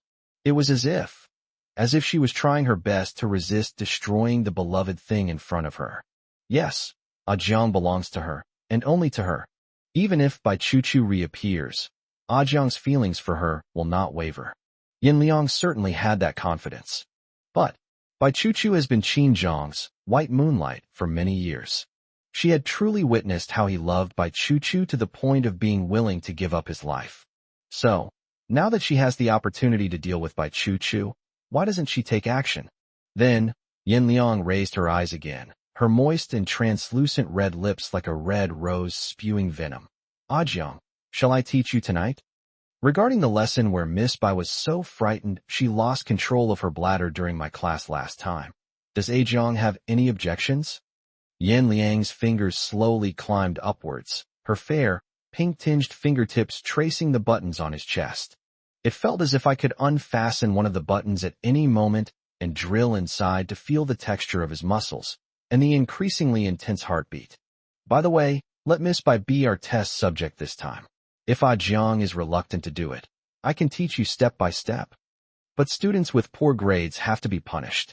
Their limbs will be bound with cold, hard iron chains, and the teacher can punish them severely. Yin Liang looked up, like a suddenly blooming, fragrant and gorgeous, yet dangerous poisonous flower. For some reason, Qin Jiang was now completely enamored with her threatening demeanor. Ruthless, beautiful and possessive. But this is Miss Yin Liang's true face, and also the most authentic side of her that she has hidden.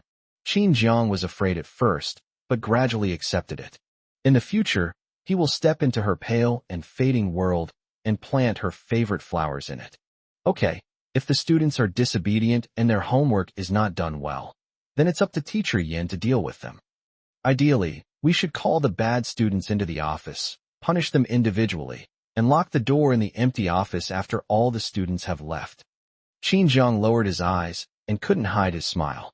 He seemed to get more and more excited as he talked, his lips curving upwards like crazy, even more unstoppable than an AK.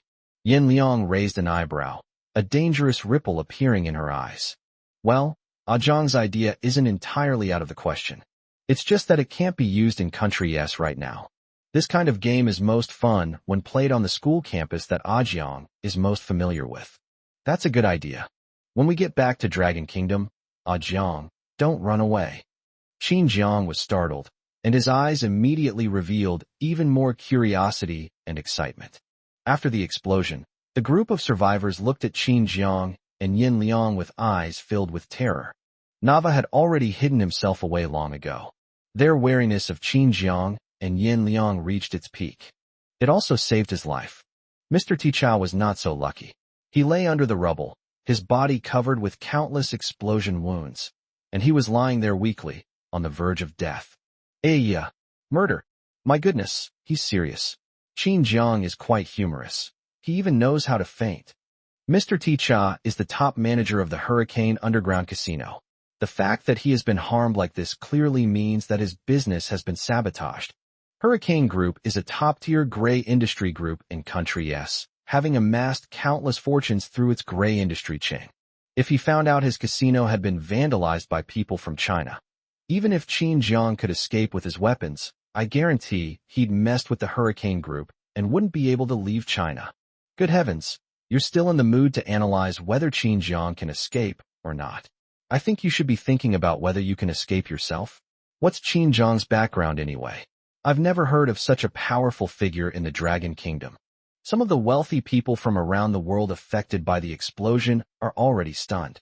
Bai Chu hid behind a wall, unable to resist secretly peeking at Qin Jiang and Yin Liang's current state like a mouse. She was in grave danger, yet Qin Jiang showed no concern for her. Instead, he went first to hug Yin Liang, this monstrous young lady. Why? On what grounds? She was clearly the woman Qin Jiang loved most. In the past, he had disobeyed Miss Yin Liang many times for her sake. Why has everything changed now? Could it be that all men are the same, and he just resents that he didn't give her his first time? But she was a pure and beautiful college girl, and at such a young and beautiful age, it was the perfect time for her to use her looks to get what she wanted. All she wanted was more money to maintain her status as a college beauty. What did she do wrong? Qin Jiang, you should clearly feel sorry for your own hardships. Okay, since he cares so much. At worst, she can go back to the Dragon Kingdom and have it repaired again. She really went all out for Qin Jiang. Having figured all this out, Bai Chu began to sob softly after the explosion. Wah, wah, Ah Jiang, I'm here. Chu is scared. Can you hold me tight? Bai Chu stretched out her hand. By now, she was covered in dirt from the explosion, and her calf had been hit by debris from the blast, causing her so much pain that she couldn't stand up. Bai Chu wiped away her tears, looking wronged and pitiful, which was indeed very endearing. This is also her most prized skill. She always manages to make different men feel sorry for her when they see her cry. But Qin Jiangxi's heart is now harder than steel.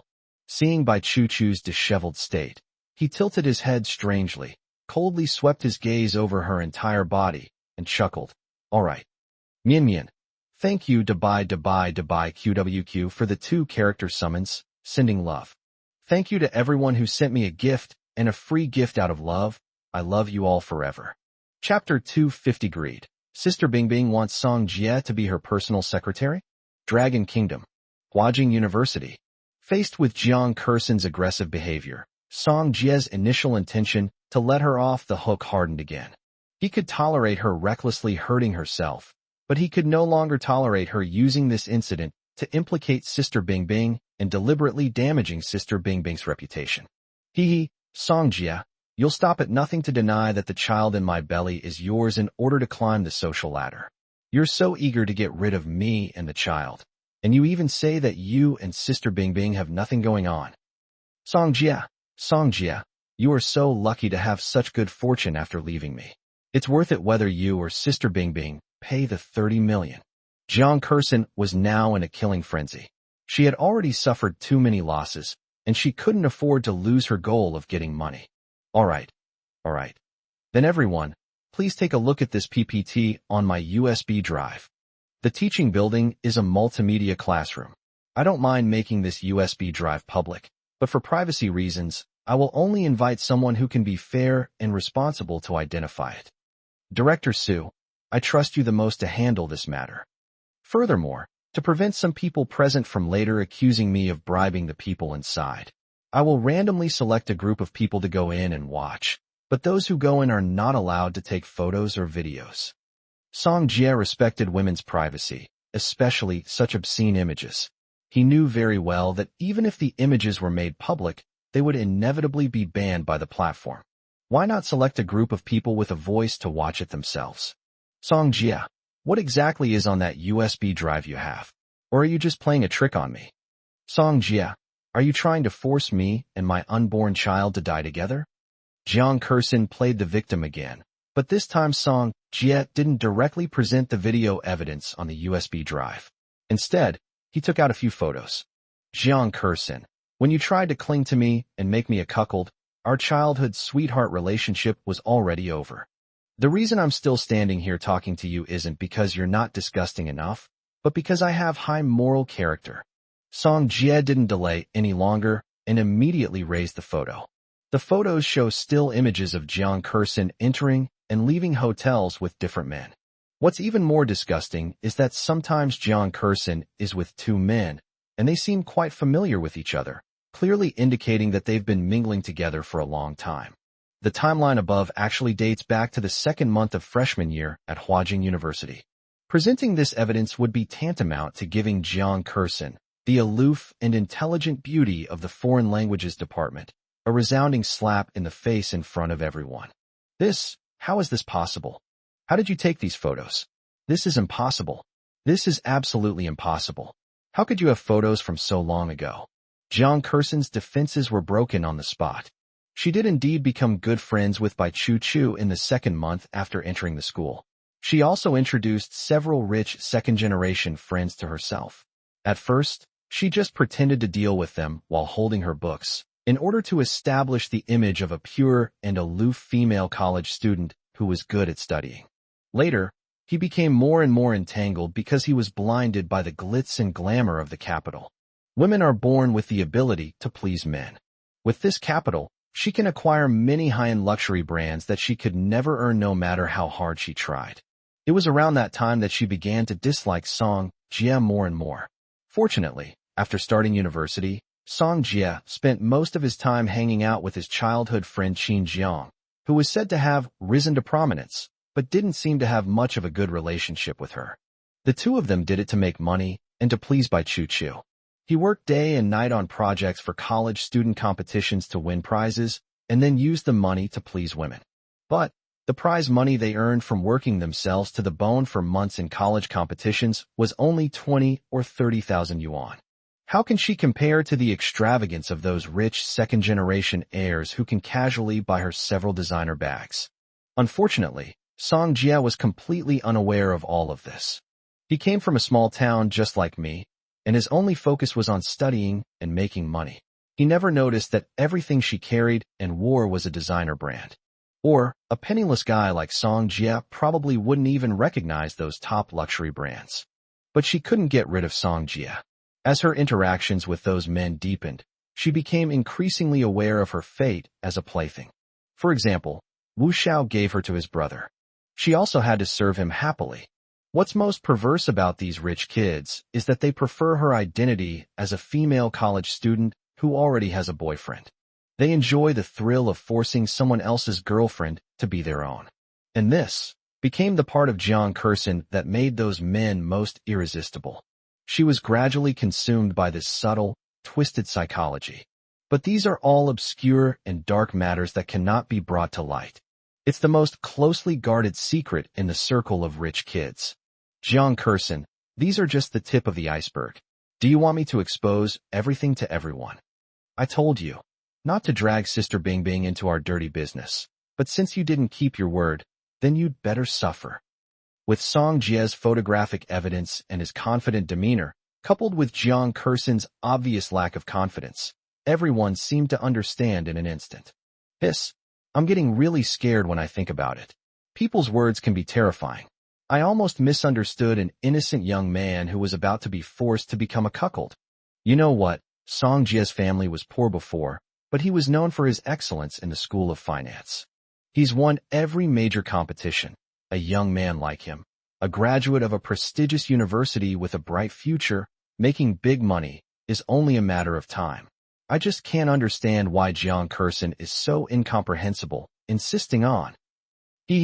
Song Jie is a completely different person now, just like Qin Jiang.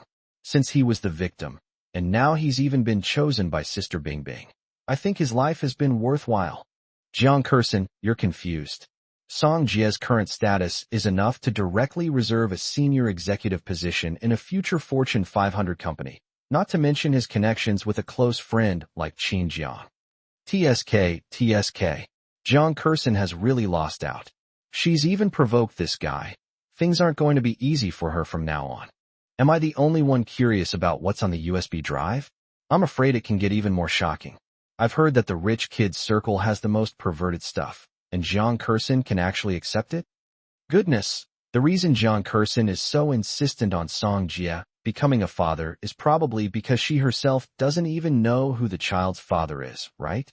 In an instant, everyone saw the evidence, and public opinion about Song Jie reversed. But Song Jie didn't care about these opinions. He didn't care if he got caught up in the vortex himself. What he wanted to protect most was Sister Bingbing's reputation. Sister Bingbing, I can handle things here myself. The contents of the USB drive are too dirty. They might offend Bingbing's eyes. Please don't go in and look, okay? He couldn't bear to look at those filthy scenes. I can't understand why Jiang Kerson would go to such lengths for money. Is dignity really less important than money? I can choose not to watch, but Xiao Jie, I hate being ordered around the most. If you offer me some benefits, I might just listen.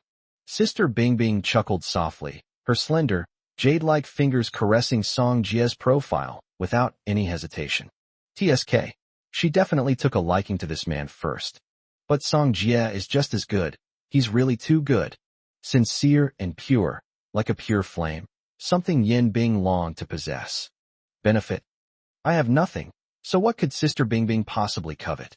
As for money, his meager wealth isn't enough to make Sister Bingbing even notice him.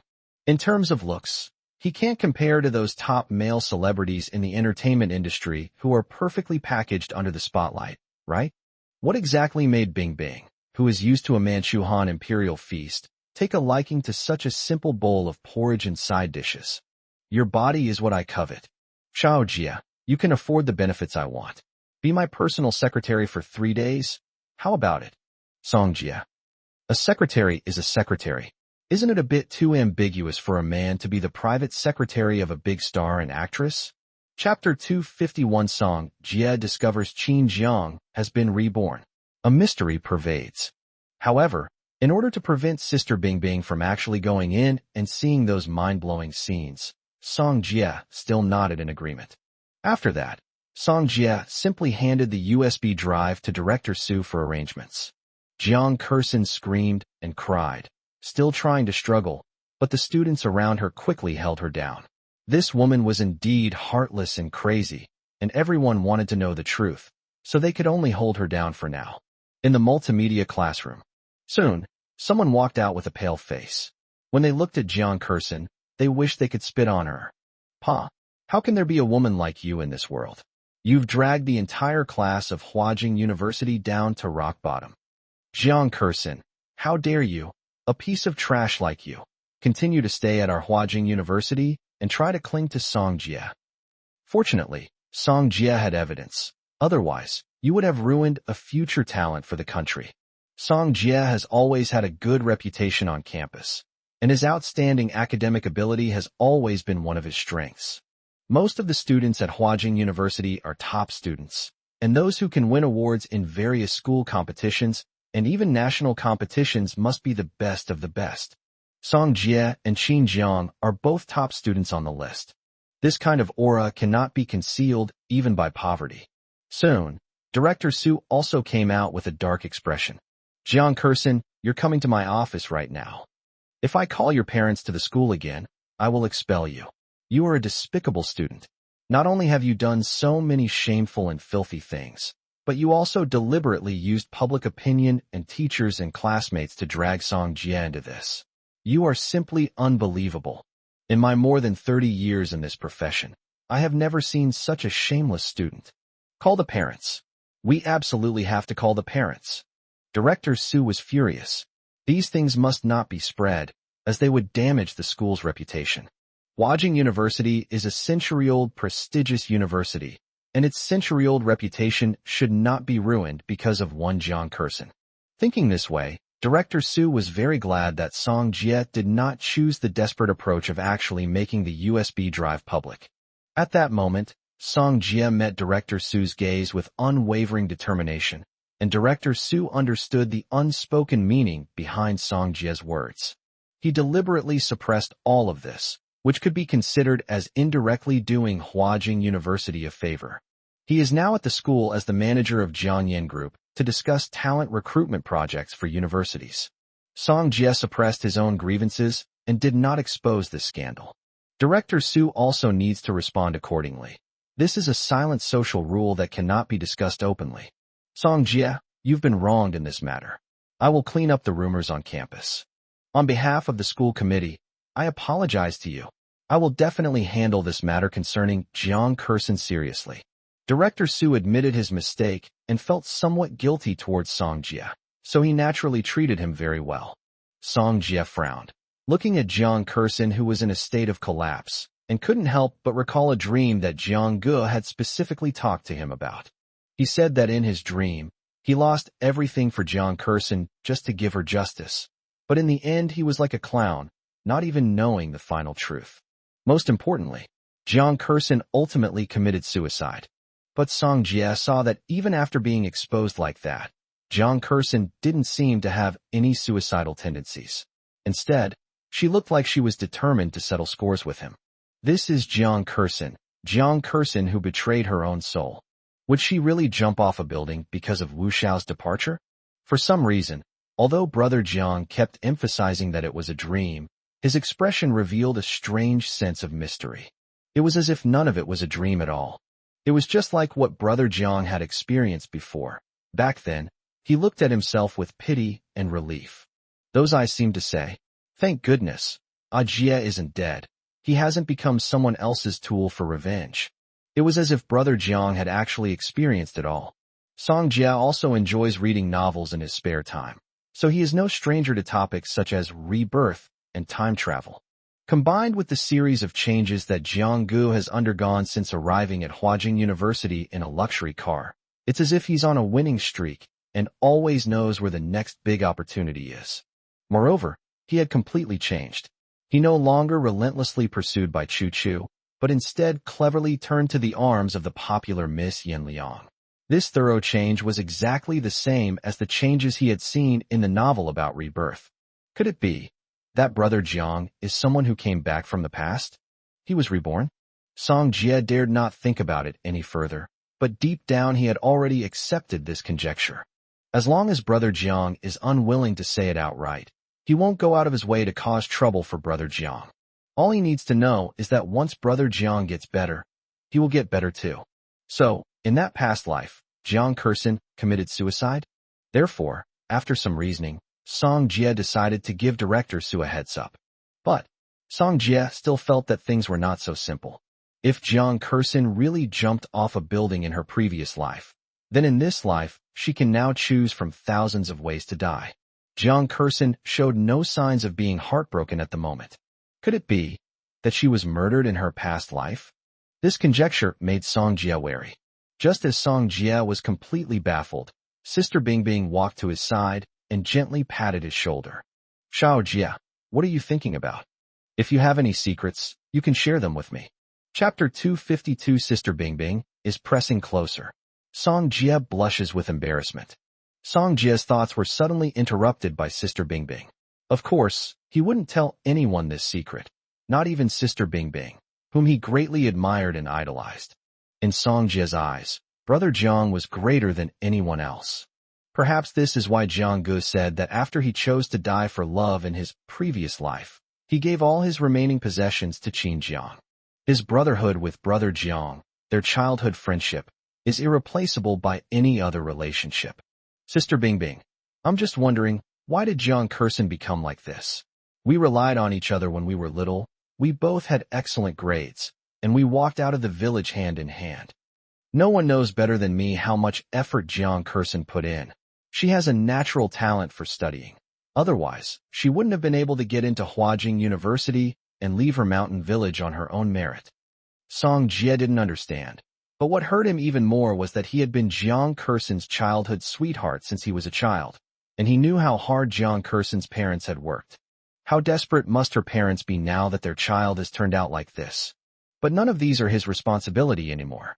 He had completely given up on Jiang Kersen. If she hadn't made a scene, he might have given her some money to settle herself and her child.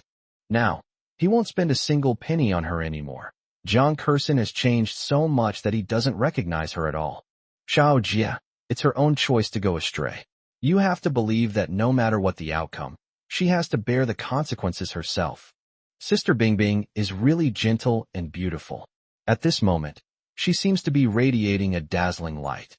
Her oval face is fair and pink, and her voice is soft and melodious. Song Jie couldn't help but look at Bingbing's lips. Bingbing's thin, cherry-colored lips were soft and full, and her small, delicate cupid's bow seemed to beckon one to take them into her mouth. Song Jie was momentarily bewitched. It took me a while to come to my senses and think about what Sister Bingbing said. I felt a mix of emotions. If Jiang Kersen has to pay the price for her actions, isn't Bingbing the same now? She openly admitted that she was pursuing herself, and in front of so many people, she was just an ordinary person, incomparable to the stars in the entertainment industry. For a moment, Song Jie didn't know how to protect Sister Bingbing. He wasn't yet capable of influencing public opinion. Sister Bingbing, can you take back what you just said? If you just post on Weibo that you lied to save face for Miss Yin, the public opinion will definitely turn around. Sister Bingbing, a national goddess like you is really not a good match for an ordinary working man like me. I don't want to hold you back either. Song Jie spoke earnestly. He was a responsible man, and once he fell in love with someone, he would give his all. He was like that to Jiang Kurson before, and if he could fall in love with someone else, he would be that kind of man too. But he knew all too well that he might just be an object for Bingbing to play with. Bingbing could easily attract countless men like him with a flick of her wrist, but he couldn't allow himself to become someone else's plaything. He still has a lot to do. The most important thing is to help Brother Jiang build his own business empire. He firmly believed that Brother Jiang came from the future and had a golden touch that could predict all future developments, so it was only a matter of time before they built a top-notch business empire. Xiao Jie, I understand what you mean. No matter how much I say, you won't believe me. I don't care about public opinion, and it can't affect my decision at all. In that case, all I need to do is do as I say, and leave everything else to time. You've already agreed to be my personal secretary for 3 days, so you can't go back on your word. Come to my house tonight. I've already sent my personal assistant home, and you need to take over managing my food, clothing, and shelter immediately. Bingbing's words carried a direct command. Heaven knows how captivating it is when a woman who is usually gentle and beautiful suddenly becomes domineering and orders people around. Anyway, Song Jie did feel a bit bewitched. Ahem. Okay. Yes, sir. Sister Bingbing. Bingbing didn't give him time to process everything. She took a step closer, closing the distance between herself and Song Jie. She exhaled casually, her upturned eyes sparkling with vibrant color. Still calling me Sister Bingbing? Xiao Jie, as your personal secretary, I think you should change how you address me. Now it was Song Jie's turn to be dumbfounded. What should I call you? He had met Bingbing's assistant before. Everyone calls her Bingbing. Should we be more distant? More respectful? Ms. Yin? Song Jie tentatively spoke up. No? He didn't dare to call Sister Bingbing Miss Yin so casually. The woman in Brother Zhang's house is the real Miss Yin. Moreover, he was hesitant to call Bingbing Miss Yin or Ms. Yin because of the surname Yin and the name Yin Bing, which had never been publicly revealed. He dared not reveal it rashly. Therefore, Song Jie could only quietly move a little closer to Sister Bingbing. The two were close again, but getting too close. Song Jie deliberately lowered his voice, and the two looked extremely intimate. He was nervous and didn't even notice that when he leaned closer, Bingbing's face visibly became even pinker. Even the roots of her ears were tinged with a rouge color that made one want to pick them. Wrong. Xiao Jie is your secretary, and I am your master. As Bingbing spoke, her expression became increasingly charming. Her long eyelashes trembled slightly, and her whole person was exquisitely beautiful. The strands of hair on her cheeks swayed gently in the wind, adding to her alluring charm. Song Jie's Adam's apple bobbed, and for a moment he subconsciously picked up on what Sister Bingbing hadn't finished saying. Master, master? As soon as Song Jie finished speaking, his ears started burning, and his cheeks flushed crimson. His heart pounded wildly. Xiao Jie is quite perceptive. No wonder he's the man I've set my sights on. I really like it. Seeing Song Jie blush, Sister Bingbing could only say that a young man's blush was more powerful than countless confessions in the world. He easily aroused Bingbing's excitement. Certainly, Sister Bingbing once heard a saying, a man's tears are a woman's stimulant. I don't know when, but she was also able to experience that feeling of stimulants. Sister Bingbing, I have something to do. You go back first. I'll report for duty tonight. As a seasoned worker, Song Jie was very self-aware of being a beast of burden. Even though he was being flirted with by Sister Bingbing and was almost as red as a boiled shrimp, he still did not forget to report for duty to his boss. After saying that, Song Jie ran off in a flash. I can't hold on any longer. I really can't hold on any longer. He was just an ordinary, unremarkable science and engineering student. It would be a lie to say that he had no impure thoughts about Bingbing, a goddess-like star who had long been hailed as a goddess by many men and was both beautiful and gentle. But reason told him he couldn't indulge in beauty. We need to build a career. build a career. But when Sister Bingbing casually flirted with him, a wicked thought popped into Song Jie's mind for the first time. Since Sister Bingbing has already taken a liking to me, what the hell am I supposed to do with my career? Winning over Sister Bingbing is the greatest achievement. Even if you just sit back and live off your savings to become Bingbing's gigolo, it's a completely profitable business. She's a national goddess, a top-tier actress. Red lips, long legs, stunning beauty, and wealth and honor. What an amazing woman.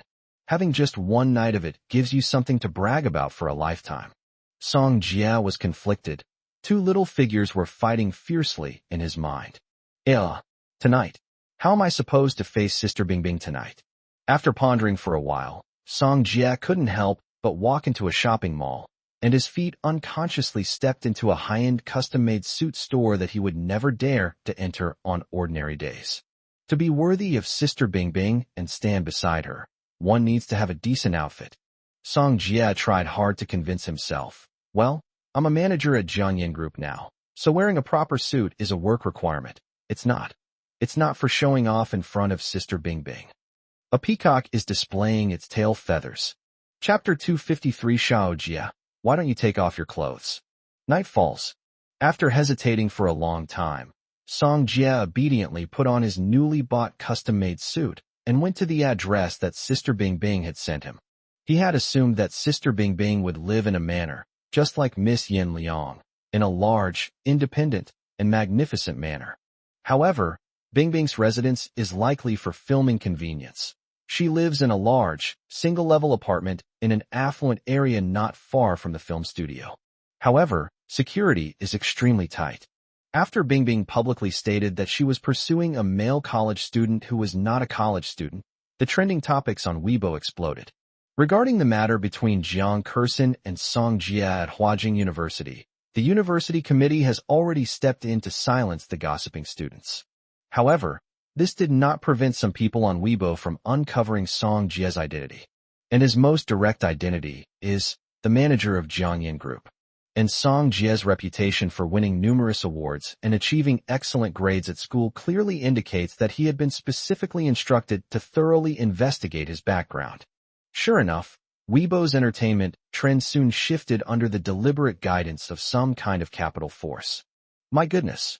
With Bingbing's top-notch achievements, winning awards for both TV series and movies, our Bingbing has an outstanding track record. So what's wrong with her wanting to play around with some innocent young men? Some fans shouldn't be so ungrateful as to let our Bingbings almost catch fish get away. Sister Bingbing. Oh my God. How could you suddenly fall to the ground? You're so perfect. No one can tarnish you. Am I the only one who thinks this guy is something else? He's just an ordinary sophomore, yet he's in such a high position as manager at Jiangyan Group. He might just be a gigolo, climbing the ladder by relying on women. Bingbing. You can't be fooled by his abs. Hiss. Support my Sister Bingbing to have a good meal. They say that's the age when boys are most energetic and vigorous. Isn't this a great tonic for our sister's beauty and health? Ahem. Male college is great. Male college is wonderful. Who says male college is no good? Male college is fantastic. In her early years, Bingbing only knew how to act. Now that she's finally figured things out in terms of relationships, we can't let her ruin her plans. No? Am I the only one who's grasped the key point? Sister Bingbing hasn't even made a move on that guy yet. She's only pursuing him, which means that guy isn't appreciative enough to have refused Sister Bingbing yet. Good heavens. What kind of man could possibly be so irresistible that even our Bingbing couldn't win him over? A role model for us all. The topic sparked a flurry of discussion on Weibo. Fortunately, the comments weren't too outrageous. And at this moment, as the male protagonist at the center of public opinion, Song Jia was already standing at the door of Bingbing's large apartment. After he rang the doorbell, the door opened quickly from the inside. Song Jia arrived at Bingbing's place with a heavy heart, feeling uneasy. For some reason, he felt like he was carrying a change of clothes to Bingbing's place that night. By any measure, they look like they're here to deliver takeout to Sister Bingbing. Sweet little cakes. The kind that satisfies cravings and quenches thirst. The door opened, and there was Bingbing, who had changed her outfit. She was wearing a gentle, light pink loungewear dress, but it was a form-fitting style that perfectly accentuated her curvaceous figure, especially her fullness, almost bursting out, like a plump, juicy peach that can't be contained. Xiao Jie, you're here? Come in. I'm making dinner for us. You haven't had dinner yet either, have you? Come on in. I don't cook much, so it might not taste very good. Please don't mind. Sister Bingbing opened the door, smiling as she looked up at Song Jie. Her slightly wavy long hair cascaded over her shoulders, the strands tangled and intertwined, with a few falling onto her ample bosom, which he dared not look at, making his heart flutter and lose its composure. No, I don't mind. Sister Bingbing, why are you cooking by yourself? Why don't you let me do it? As Song Jie entered the room, he realized that he was indeed now Bingbing's personal assistant. Maybe Bingbing gave her personal assistant a day off, which resulted in her not having dinner, so she cooked for herself. Given this, he should naturally take the initiative to take on the tasks he is supposed to do. He always does things in a very meticulous and methodical way. Once a promise is made, it will not be broken. Although this was his first time working as a personal assistant, it wasn't his first time taking care of someone. Song Jie stepped into the kitchen, wanting to help. No need, Xiao Jie. I've already finished half of it. This is a recipe for a hometown dish that my grandma used to make for me. You might not know it. If you really want to help, could you please tie my hair up with a scarf? With everything scattered like this, it's really affecting my cooking. Sister Bingbing was processing live shrimp by the pool. She spoke softly, and her questioning tone made it impossible for Song Jie to refuse. Good. Song Jie quickly spotted a silk scarf on the sofa. For some reason, he felt that the scarf was a little too obvious. But he didn't have time to think about it. He then went into the kitchen and came up behind Bingbing. He clumsily gathered Bingbing's long hair and gently tied it with a silk scarf. Such intimate gestures inevitably bring the two people closer. A pot of soup was simmering, and warm steam rose up, inexplicably making Song Jie feel hot all over, and beads of sweat couldn't help but appear on his forehead. Xiao Jie, are you hot? Just as Song Jie was about to finish tying it, Sister Bingbing suddenly turned around, took a step forward, and suddenly approached Song Jie. Her fair fingertips touched Song Jie's forehead, and the way her crystal eyes sparkled when she looked up was breathtakingly beautiful. How about you take off your clothes before you come in and help me? You're making me very distracted. Chapter 254. Sister Bingbing is aware of her flirting. Her heart is pounding. Have you taken off your clothes? Song Jie was a little confused. He seemed unaccustomed to receiving this signal and wanted to back away. However, he forgot that he had been cornered in the kitchen by Sister Bingbing, with the counter right behind him. He had no choice but to confront Sister Bingbing. At that moment, the woman's fingertips brushed across his forehead, wiping away a drop of sweat. Song Jie stared at this scene and suddenly felt even hotter. The sweat on my body was touched by Sister Bingbing and even soaked her skin. This is just too ambiguous. Yes, isn't Xiao Jie very hot? Or should I help you out? As Bingbing asked, he felt as if he could smell her unique and alluring fragrance because of the extreme closeness. No need, Sister Bingbing. I can handle this little thing myself. Song Jie felt like an ant on a hot pan. Bingbing's approach had stirred up his heart like a disturbed lake. But he had to restrain himself. We must not offend Sister Bingbing. As he spoke, he quickly tried to push away Sister Bingbing's approaching body, but he didn't dare to use too much force. In his panic, he reached out, but the softness he touched made his already anxious heart boil over. Oh, Sister Bingbing, I'm sorry, I didn't mean to. I have offended you. Now you can kick me out. Song Jie was so anxious he wanted to disappear into the ground, but in his panic he didn't notice the glint in Bingbing's eyes. She was completely absorbed in watching his innocent face, his ears burning red. Yin Bing has been in the glamorous and superficial entertainment industry for many years. Everyone here is an actor, and almost every actor can vividly portray whether they love someone or not. But what does it truly mean to like someone? Yin Bing had long since lost interest. It was nothing more than a series of routine actions and changes in expression. Blushing and heart racing? That's even more impossible. But Song Jie's innocent and pure appearance always drew her attention. It really piqued her interest. It's okay, we'll run into each other sooner or later. Consider this a little treat for you in advance. Yin Bing smiled, gracefully tossing her soft hair, her curvaceous and voluptuous body revealing an unexpected softness. What? Song Jie felt like his head was about to explode. What is this all about? Sister Bingbing, do you know what you're saying? Such vulgar words are really going too far for him. For the two of them, tonight's encounter was set off from the very beginning with a sufficiently ambiguous switch. It's nothing. Xiao Jie just did it accidentally. He didn't do it on purpose.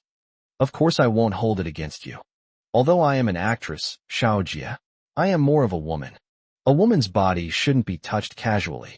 Bingbing continued to stand in the kitchen, her graceful figure with her back to Song Jie, as she continued to simmer soup. Her movements were not very skilled, and it was clear that she was not a woman who cooked often. But now she's washing her hands and cooking? Is this a coincidence, or is it for his own benefit? Song Jie couldn't tell for a moment. But what he knew even more clearly was that he had always firmly rejected Sister Bingbing's advances. But tonight, both he and Sister Bingbing seemed to be trying to break through the barrier between them. Sister Bingbing, please don't underestimate yourself, okay? You're a top-tier actress, with countless accolades. You're not just some ordinary actress. In recent years, or rather, throughout history, people have always held a disdainful attitude towards actors. By referring to herself as a female actress, Bingbing is clearly belittling herself. Is she trying to be more approachable and less likely to make him feel inferior? But Song Jie didn't need that. The moon he liked had to hang high in the night sky to shine on those who looked up at them. Is Xiao Jie trying to comfort me? Okay, just kidding. No one can deny my value as an actor. Isn't that what you like about me? Sister Bingbing carried a soup bowl out of the kitchen.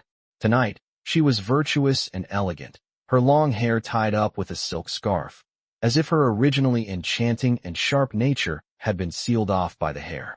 The warm light gently shone on her fair and flawless face. For a moment, Song Jie was captivated. Hearing Bingbing's words, Song Jie was even more at a loss. Does Xiao Jie not like me? Seemingly sensing Song Jie's stiffness, Sister Bingbing approached again. She was as gentle and graceful as a crescent moon reflected in water. After placing the steaming soup on the table, she tilted her head and looked at Song Jie with a radiant smile. Song Jie was dumbfounded. My longtime crush, the superstar, cooked for him, smiled gently at him. And most importantly, the softness he accidentally brushed against just now. All of this feels like a dream. Song Jie admitted that he was completely infatuated with her. The key point is that he really likes Bingbing. Who can resist the allure of their goddess when she's right next to them? Who could resist that? I like it. Sister Bingbing is my favorite goddess. She's my ultimate bias. Actually, I'm actually the manager of your fan club. Song Jie spoke up somewhat shyly. Although he was talking to Sister Bingbing, his inherent thoughtfulness led him to take the initiative to bring over the hot soup and set the table. While his hands were busy, his mind was also churning with unsettling thoughts. Yes, I know. Bingbing smiled and left those words behind before heading back to the kitchen. Her feelings for Song Jie did not come out of nowhere. Furthermore, they had crossed paths before. Countless times, in places Song Jie thought a big star like her would never notice. She had taken notice of this handsome and energetic young man. She knew his heart. She understood his soul. Her emotions were like a clear, surging ocean, enveloping Song Jie completely like the wind. Song Jie stood there, stunned. She knew? Sister Bingbing said she knew? How could she know all this? Although she already knew his name during their recent interactions, he, as the administrator of Bingbing's fan club, deliberately used a pink profile picture and even registered his information as a girl. He was always a bit ashamed to talk about being a fan of celebrities. In short, she was the gentle and dazzling superstar he had secretly liked for many years. He is the humble dust. She is the high-hanging moon. We should never have crossed paths in this lifetime. If it weren't for Brother Jiang and Miss Yin breaking this balance, he would never have been qualified to appear anywhere near her in his entire life. Not to mention, Sister Bingbing was able to notice her own humble speck of dust. The two worked together seamlessly to bring all the dishes to the table. They sat facing each other. Xiao Jie, thank you for coming to keep me company. How about we have some red wine? If you're really tired from cooking, you can do the dishes afterwards. Bing Bing teased him on purpose, making Song Jie even more flustered. Okay, I'm willing to wash the dishes. The premise is that Bing Bing has a dishwasher at home. He was really of no use. He was supposed to be Bing Bing's personal secretary, but in the end, it was Bing Bing who took care of him instead.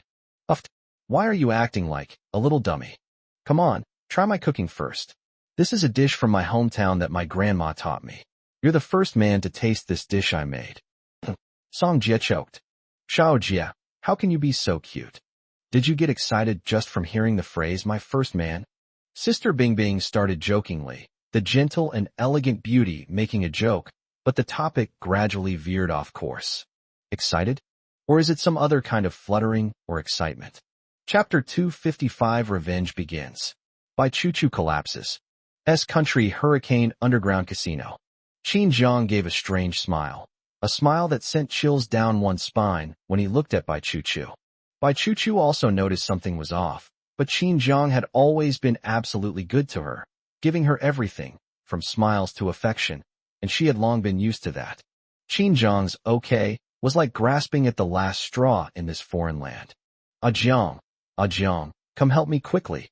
My leg hurts so much, it was crushed by an explosive device. Bai Choo Choo bossed Qin Jiang around in a spoiled manner. She was used to giving Qin Jiang orders, so she just did it off the cuff. Can you pick me up? She habitually acted coquettishly, assuming that Qin Jiang would surely come over and cherish her like a treasure. Even if he was afraid of Miss Yin Liang, he must have felt sorry for her after being injured like this. Bai Choo Choo, did the explosion damage your brain too? Why don't you check on your hair first? What? Qin Yin doesn't want you anymore in Dragon Kingdom? So you're being forced to sell yourself. That's right. He must have gotten tired of you by now, so it's my turn. Qin Jiang felt it was too disgusting to say what came next. Although what he wanted to express was a completely different kind of play from Qin Yan's. Manhwa, carry her. Why don't we go into the secret room and let Miss Bai calm down first? Qin Jiang felt disgusted even looking at Bai Choo Choo. But he couldn't forget it. He couldn't forget it in the dead of night. Bai Choo Choo, who called herself a surgical student, personally cut open his own abdomen just to take his kidney for Qin Yun. At that time, he was lying in a hospital bed, unable to move, and it was time for Bai Choo Choo to experience the feeling of being worse than dead. As for Mr. Ticha, Zhou Ning, you can handle everything here. Yin Yin, there's a subject I've practiced countless times in private and even in my dreams, but I still can't seem to get it right. Why don't you take advantage of this great opportunity and the relaxed legal environment and teach me yourself? Okay. Qin Jiang did not lie. Regarding his past life, the image of his own tragic death remained a persistent nightmare in his dreams. What tormented him even more was that he had dragged Yin Yin down with him to her death. The more he loved Yin Yin, the more reluctant he was to let her go to her death. So whenever he wakes up in the middle of the night and has that persistent nightmare in his mind, he suffers terribly. But when faced with a nightmare, running away is the most useless thing to do. He should have faced his fear and killed it long ago. Yin Liang had a cold and noble appearance. When Qin Jiang wasn't looking over, she exuded an aura of inviolable killing intent and arrogance. When Qin Jiang asked her a question, Yin Liang seemed like an ice beauty who had suddenly thawed, all her charm and spirit captivated by Qin Jiang. Okay, I'll do whatever you want, Jiang. It would be my great honor. Yin Liang had already guessed what Qin Jiang was going to do. She used to think that Qin Jiang was reluctant to do it unless he took action. But it seems that only under the rule of law in China, his compliance with the law is what protects that bitch Bai Choo Choo. They're all in Country S now, which is quite interesting. Whatever courses Jiang wants to learn, I will arrange them properly. Yin Liang glanced sideways and gave Zhou Ning a look. Zhou Ning understood and waved his hand to give the order. It's true that the young lady cherishes every word her son-in-law says, while the ones who toil and run themselves ragged are the servants. Half an hour later, the room that originally housed Zhong Liang has been converted into a sterile operating room. Although Zhong Liang could no longer see, the moment he smelled the familiar, distinctive disinfectant scent of the operating room, he began to writhe inside the tub. He looked very, very scared. Bai Choo Choo was tied up with rope and thrown next to him. Seeing that the time was right, Zhou Ning directly pulled off the blindfold covering Bai Chuchu's eyes. They then removed the gag from her mouth. Miss Bai, it's almost your turn. I'll give you some time to prepare yourself mentally. As Liang Zhong's most senior follower, Zhou Ning can be quite mischievous when he gets into a bad mood. Look, the way he scares his prey is both nasty and adorable. It blinked its eyes innocently, as if to say, cherish your remaining days. See how kind I am. I'm even giving you the green light. Bai Chuchu was curled up in the corner. She could feel a jar-like object trembling next to her, making strange whimpering sounds from time to time. It's like a human, yet not quite a human. She was terrified. She had heard her mother talk about her Aunt Yin Liang's character before, and her mother had told her that she must never provoke this monster ant. She murdered her entire family. She's an absolute madwoman and a monster. But she once thought that as long as she caught Qin Jiang, the man who could make Aunt Yin Liang obedient, she could even step on this monster ant's head. It has to be said that she used to really enjoy the feeling of trampling the fearsome Miss Yin underfoot while she herself was helpless against her. Women are all vain. Bai Chuchu especially enjoyed this vanity. But now, she deeply regrets her actions. She opened her eyes, trembling all over, tears already soaking the cloth. She looked cautiously, even curiously, at the earthenware jar beside her. Aoawa. Help! Help! Help me! There's a monster! There's a monster! What is this? How? How does it resemble a person? Bai Chuchu was terrified and tried to run away, dragging her injured leg. The next moment, Qin Jiang's tall and slender figure walked up to her, looking down at Bai Chuchu, the once dazzling and aloof campus belle of Huajing University. Then, with a wicked grin, he spoke. He used to be a decent person. Now it's a human pig. Bai Chuchu, you're the school beauty. You should have learned this term, right? It's a famous punishment in history. Why don't you try this flavor too? Bai Chuchu felt a chill run down her spine, realizing that the Qin Jiang before her was no longer the Qin Jiang she knew. That's terrifying. Who are you? Get off Qin Jiang quickly. Chapter 256. The young lady teaches people a lesson. She's having a baby. Bai Chuchu cowered as if she had seen a ghost in broad daylight, looking utterly terrified. Her face was deathly pale, and her tearful eyes were filled with disbelief and shock. A human pig? That's not about cutting off a person's limbs, putting them in a jar, gouging out their eyes and cutting off their tongue, making their life worse than death, leaving them with no ability to even become a ghost, only able to live like pigs and dogs. She had always valued her beauty above all else, and now that a living example was right in front of her, she was so frightened that she lost all sense of reason and dared not look at Qin Jiang again. She tried to escape as if she were going crazy, but the pain in her legs pulled her back to reality. Ah, Qin Jiang, didn't you love me the most? Don't treat me like this, please, please. I'm begging you, Qin Jiang. I'll do anything you want. As long as you don't turn me into a monster, I'll do anything. Bai Chuchu was terrified, tears streaming down her face. But her tears, which used to be pearls that drove men crazy, were now just useless water droplets. No one will show you any pity. Beg me. Bai Chuchu, it's not that I can't let you off the hook. I think Professor Yin still remembers our teaching very well from last time in the Huajing University classroom, right? How about I use you as my guinea pig this time? You know this is S country, not dragon country. Dragon country can protect you unconditionally because of your bloodline. But here, you're just a prostitute in the red light district without any nationality or identity. Julia, I'm sorry. Your life is no longer worth anything. Qin Jiang spoke slowly, his slender fingers casually slipping on surgical gloves. Behind him, Yin Liang walked out wearing a sterile white coat. The white coat perfectly complemented Liang's proud, snow-capped aura and briefly concealed her murderous intent. Yin Liang was undoubtedly stunningly beautiful. The moment she stepped out, even without saying a word, everyone's attention was irresistibly drawn to her face. However, her striking beauty was so alluring that it deterred most people from approaching her, and no one dared to continue exploring. Jiang, what do you want to learn in this lesson? Yin Liang raised her eyes, revealing a deep and dark shadow in them, exuding a chilling aura that sent shivers down one's spine. Just by stepping out and glancing down at Bai Chuchu, Bai Chuchu panicked even more. This place is no exaggeration to call it hell. But she had nowhere to retreat. This was a lawless place where the rule of law and morality had vanished.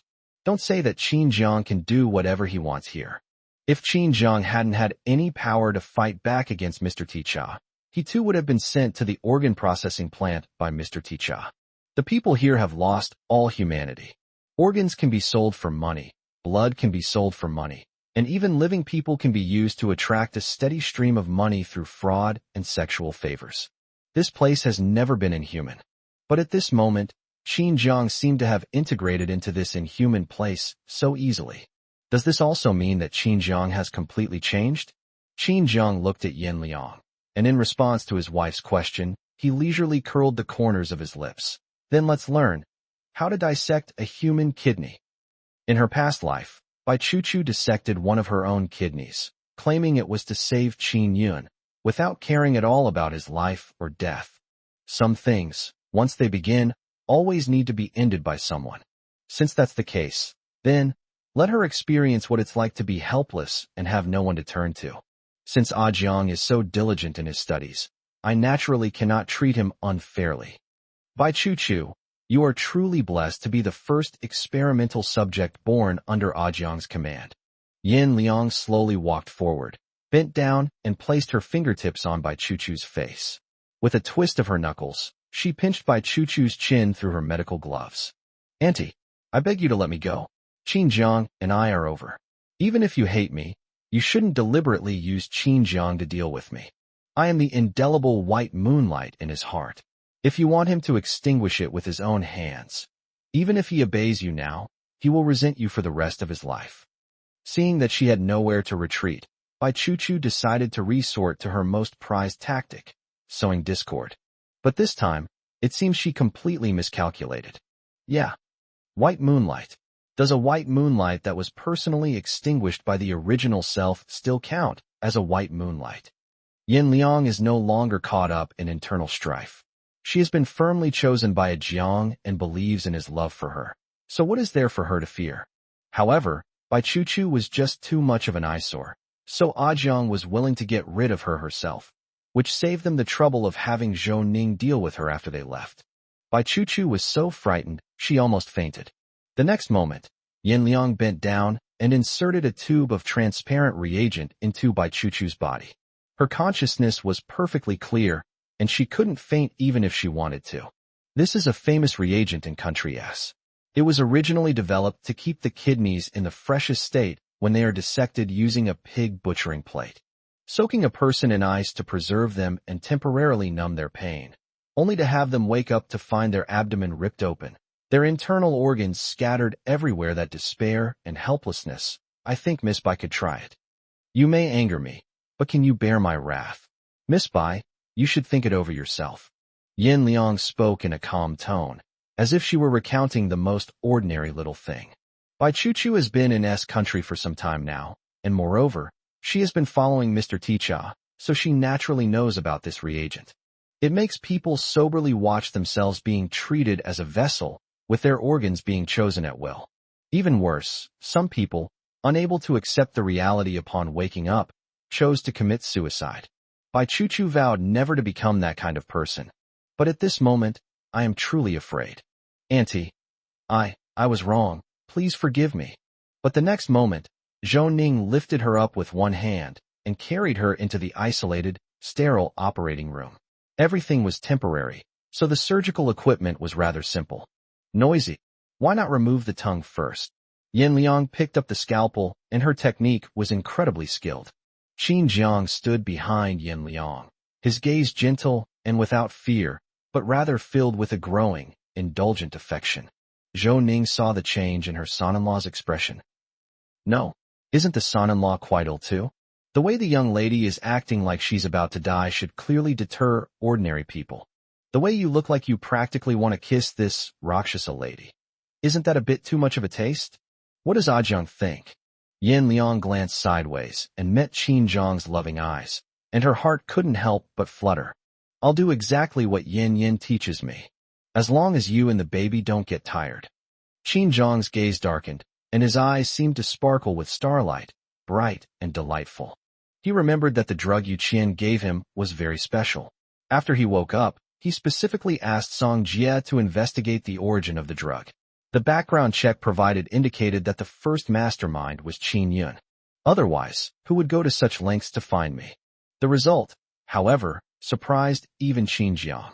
This medicine definitely has a problem. Moreover, there is a major problem, that is, the person who takes the medicine will definitely get pregnant. It is less a medicine and more a secret tonic powder.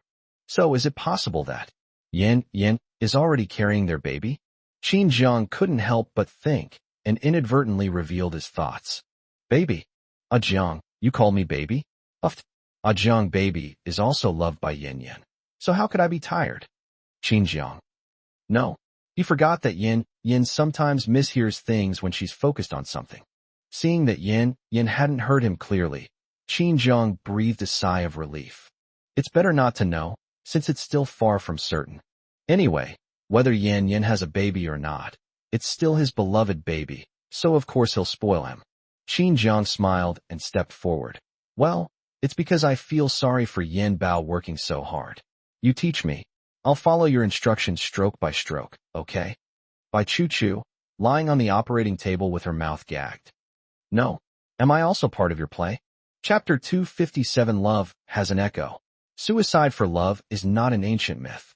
Time flies when you're in country S. Qin Jiang was preoccupied with Yin Liang's illness and didn't plan to stay in S country for long. Yin, you've already obtained a red elixir plant. Have you used it in medicine yet? This medicine is very potent. I specifically consulted ancient texts and found that it cannot be used alone in medicine. If used alone, its medicinal properties are too strong and can cause people to lose control of their minds. Qin Jiang and Yin Liang were strolling in the back garden of the manor. He didn't know what it was like for ordinary young couples to enjoy their time together, but he felt very peaceful when he was with Yin Liang. The warmth that only a loved one can bring is indescribable. Is that so? Yin Liang felt a little guilty. She had indeed taken the medicine without saying a word and had lost control, but fortunately, she had a Zhang's antidote. She felt refreshed after venting her emotions. I haven't felt unwell recently. However, this medicine only temporarily suppressed the restless effects of the drug in her body. Yin Liang knew very well that her health was really poor, and it was probably all related to the secret of the Yin family. Yin Xuanyue, the first aunt of the Yin family, died suddenly at the age of 25. And her older sister, Yin Yu. And then it's about yourself. They were actually victims of a huge conspiracy orchestrated by the Yin family. Over the years, those people had indeed dared not act recklessly under her watchful eye. But if anything happens to her, the Yin family will surely be thrown into chaos. At that time, a mere Yinzhua will not be able to keep those old fogies of the entire Yin family in check. How could she possibly feel at ease? It was indeed quite intense, but I've already gotten through it. Don't worry, Jiang, I know my own body well. I'm feeling much better after taking the medicine. We were a bit too intense that day, and my back is still a little sore. Could you give me a massage? Yin Liang lowered her eyes, her ear tips turning red involuntarily. The surrounding area was a vast field of purple roses, the mysterious and deep pale purple resembling a silent and unfathomable pool, while the colorful sunset glow on the horizon was a vibrant red. From a distance, the horizon appears to be divided into two parts. One is dazzling, the other is profound. A warm light, a silent darkness. Just like Yin Liang looking up at Qin Jiang's face, which was illuminated by the glow of the setting sun, his features were sacred and his gaze was so dazzling that they were not to be profaned. Yin Liang suddenly felt reluctant to touch him. It was Qin Jiang who, little by little, held her hand and taught her about love, how to love someone, and even walked into the darkness himself to save her. But she, someone who was already mired in the mire, was she just going to let him sink deeper into her madwoman's world so recklessly? Isn't this a bit unfair to Jiang? Miss Yin Liang has always been ruthless and vicious, and she never shows any compassion to anyone. But at this moment, she frowned in distress, unable to help but feel sorry for everything Qin Jiang had sacrificed for her. Even without her Jiang could still return to the Jiang family, where he could be loved by his family and enjoy the warmth of home. But following her, not only did she have to live in fear that her life was nearing its end, but when she was suffering from illness, her heart ached so much it felt like it was about to break. To be honest, Yin Liang considers herself cold-blooded and ruthless. But I can't help feeling sorry for Qin Jiang. He was her husband. She couldn't bear to see him living like this. So Yin Liang, do you want to let go? Just like the dream that Ah Jiang once told herself. In the dream she became more and more haggard each day, and she had to go abroad to hide her deteriorating body and sickness. She was too clever. She guessed that it was their past, their previous life. Didn't I also give up and leave Qin Jiang in my past life? So now, if she lets go now, Qin Jiang will no longer have to face a family that opens his heart and soul to him and sucks him dry. He can finally obtain the hard-won happiness. But this time, without my interference, he should be better off. Yin Bao, what are you thinking about? I'm sorry I couldn't be by your side when the effects of the drug were at their peak, but it's okay. I won't let you face any vulnerable moments alone again. I do often find myself caught in a vortex of self-justification. In that dream, I was abandoned and betrayed to death by my family.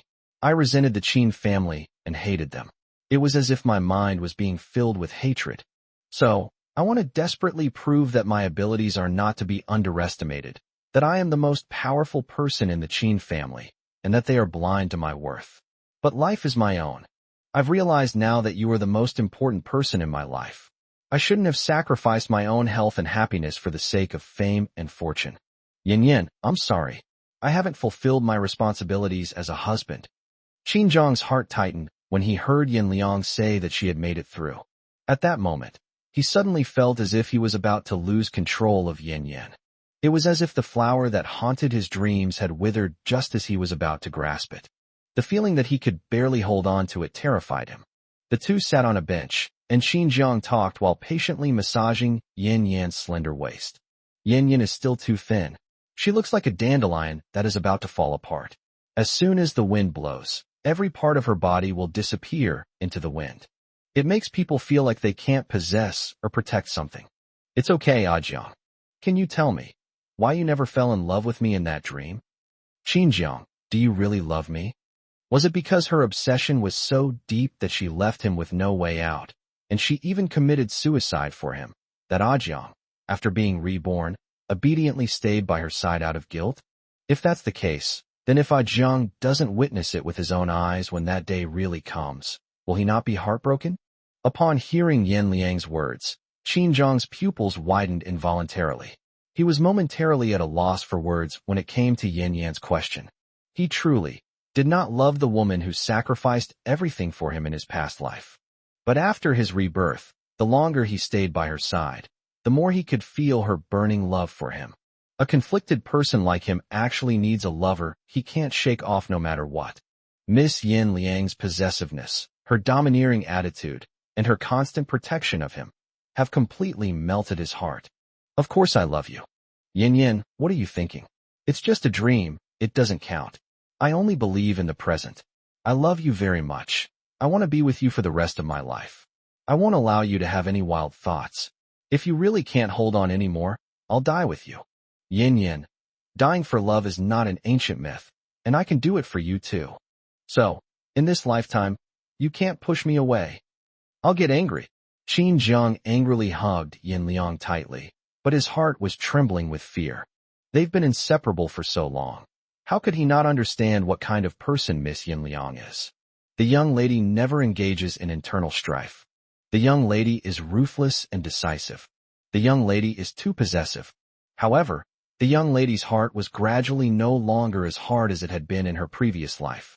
She began to have a weakness because of love, and thus she began to feel fear. Love breeds sorrow, love breeds fear. The young lady is no longer a weapon manipulated by the Yin family. She can be afraid, and she can have someone to rely on. You can take a break when you're tired. This is the responsibility he should shoulder in his lifetime. Love-suicide pacts, haven't they been an ancient myth? For some reason, these words sounded strangely romantic. Yes. In my dreams, we live and die together. You died for me. This time, I will stand firmly by your side, even if it means facing the worst, I'll give you my life. Yin, I think I've already glimpsed some of the Yin family secrets. Can you share these secrets with me completely? We're husband and wife. Don't bear all the danger and pain alone, okay? Chapter 258 Shao Jie Can't Escape. Sister Dog Literature Takes Shape. Dragon Kingdom. Song Jie was caught in a dilemma at the dining table, because Bing Bing suddenly stood up, leaned over the table, and the view of her head hanging down in his direction completely pinned him to the spot. Ahem. Sister Bing Bing, I didn't. I didn't expect that Sister Bing Bing's cooking skills are so good that she has never cooked for anyone else. Of course, I am very happy to have the honor of eating Sister Bing Bing's cooking, but I shouldn't be the one to enjoy all of this. Sister Bing Bing, I'm just your personal assistant. You're getting way too much. Song Jie was terrified and nervous. Faced with Bing Bing's relentless pressure, the strongest word he could utter in refusal was shouldn't have. They shouldn't have. She seduced herself, and that was even more wrong. Someone like me is destined to struggle my whole life and only ever be able to touch the tip of Sister Bing Bing's foot. How could she be so proactive towards me? He couldn't accept it and felt unworthy of it. Oh, but I'm willing. Shao Jie, just relax and enjoy this meal. Few people are qualified to taste Sister Bing Bing's cooking. But, now that you have this honor, wouldn't it be even more inappropriate to waste it? Bing Bing's words are absolutely correct. He shouldn't have wasted such a feast, but what he shouldn't have wasted was not only the delicious food on the table, but also Bing Bing's beauty. Bing Bing's words, with their double meaning, left Song Jie even more at a loss. He even felt it was a desecration to look at Sister Bing Bing even once. I'm sorry, Sister Bing Bing. I think I shouldn't have come tonight. You should ask your personal assistant to come back as soon as possible. I won't bother you any longer. Song Jie blushed and tried to run away. This place is like Tang Sanzang entering the spider cave. There's no way out for him, only temptations. But he couldn't afford it. Stop. Song Jie, you dare to try running away? Song Jie paused, not daring to move any further. Bing Bing's order? He rarely saw such a good-tempered and gentle actress like Bing Bing have such a spoiled side. But she's actually quite cute.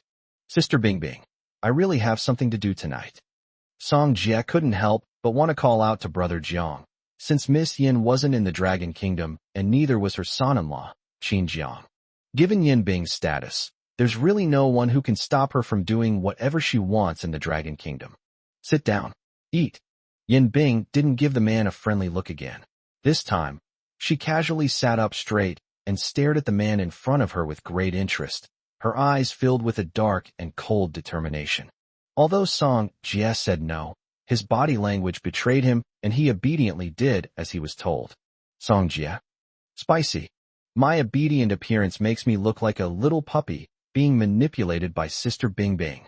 The sister dog literature currently popular in the market has suddenly become a reality for these two people. It would be difficult for Song Jie to deny it. So he actually sat down and ate the delicious food that Sister Bing Bing had made herself. It has to be said that although Sister Bing Bing seems a bit rusty when it comes to cooking, the dishes she makes are quite unique.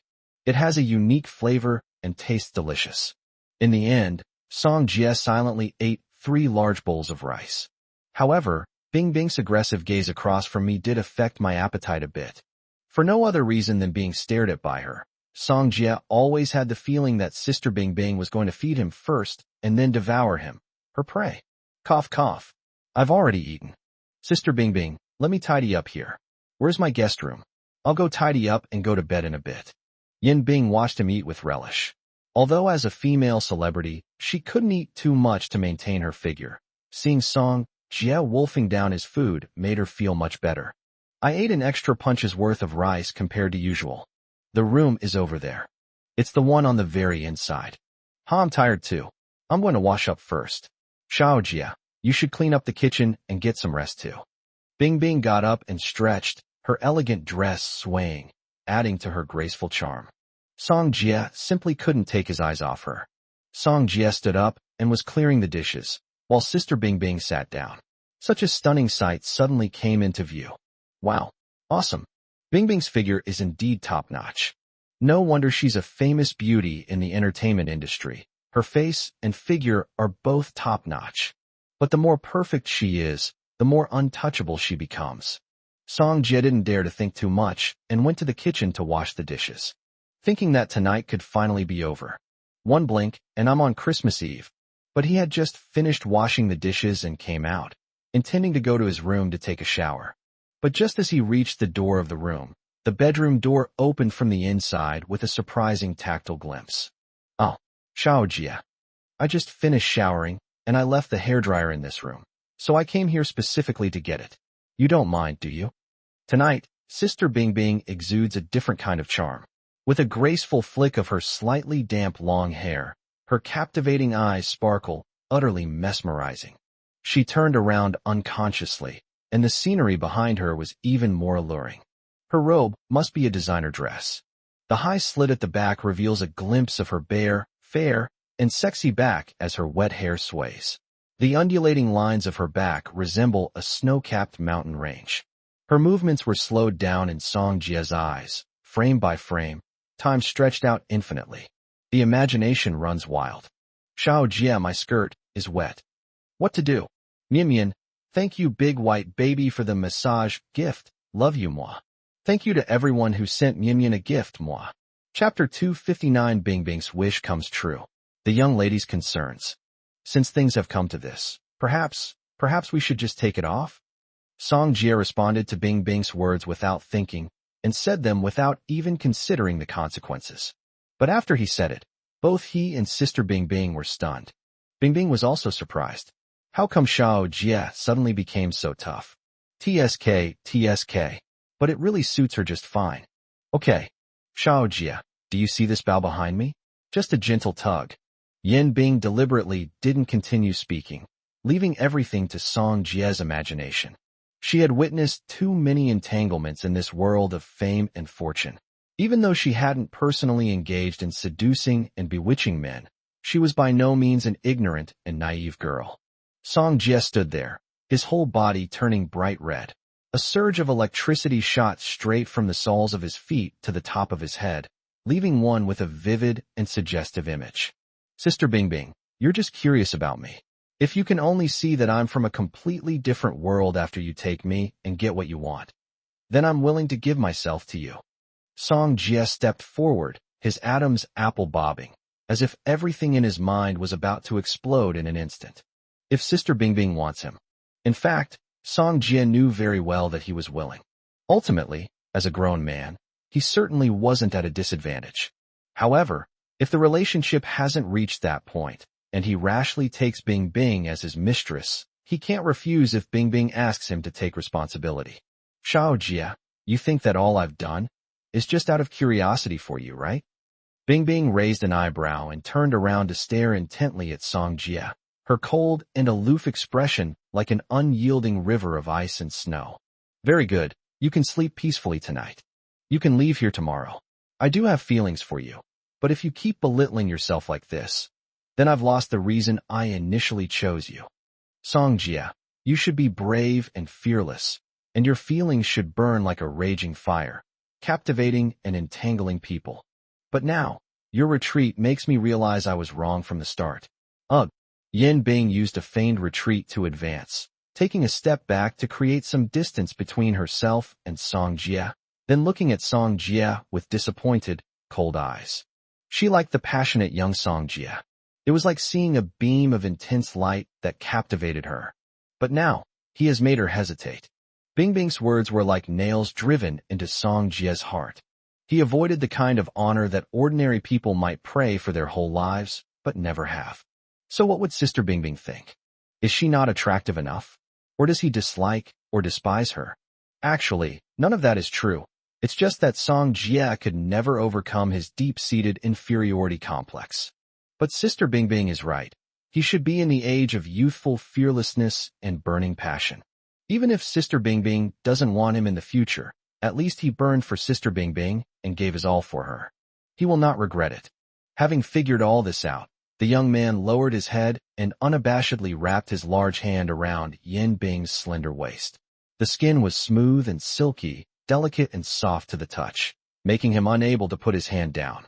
What excited him even more was that, in a moment of impulse, he kissed those soft, rosy lips. He eagerly took it in, lingering and craving it. Like plants that have been parched for a long time and are now receiving rain, they desperately take root and absorb the sap that the heavy rain gives to the earth.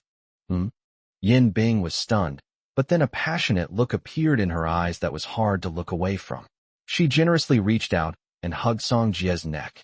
She responded to Song Jie's passionate kiss. Young people are so energetic. A single kiss could make one's blood boil, as if he were about to evaporate completely. Song Jie's hand roamed unrestrainedly over Bing Bing's back, pulling her even tighter and tighter. It was as if he wanted to incorporate her into his very being. It was hard-won. It was a dream I'd longed for, but could never attain. With a world-renowned movie star, considered a goddess by many, in his arms, how could that sense of accomplishment not be like the pride of a victorious general? Bing Bing, don't regret it. Sister Bing Bing, don't kiss my Adam's apple. Behind me, a bough was untied by someone in the midst of its entanglement, and then a whole host of surprises burst into view. Xiao Jie, I'm so happy. Miss, we have taken over James Lee's business, especially the various national treasures of China that he trades abroad. Each of them is basically a precious item that was looted when the country was in trouble. What should we do with these things?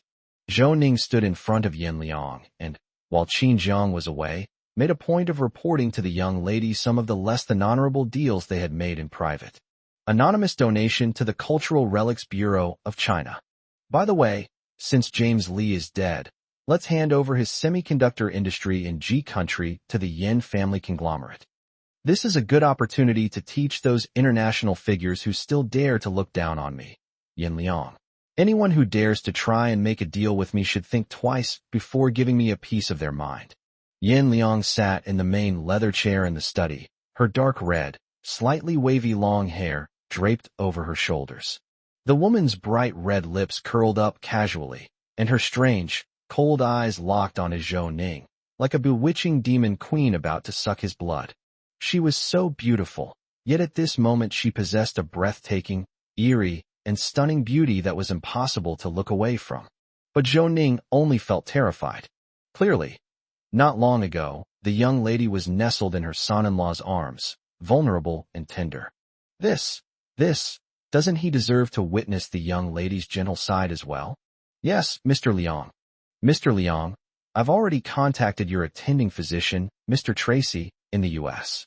He's getting old, and because you've consistently refused his advice to allow you to rest and recuperate, he's now unwilling to treat you anymore. He even rejected our invitation, citing his advanced age, retirement, and health issues.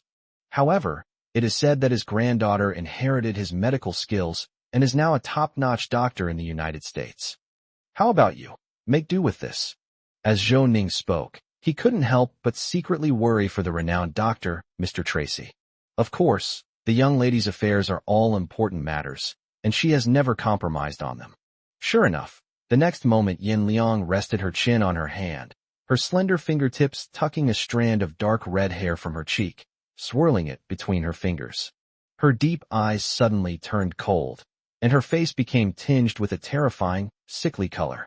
Where Qin Jiang couldn't see, she fully displayed her powerful, intimidating, and chillingly wicked side.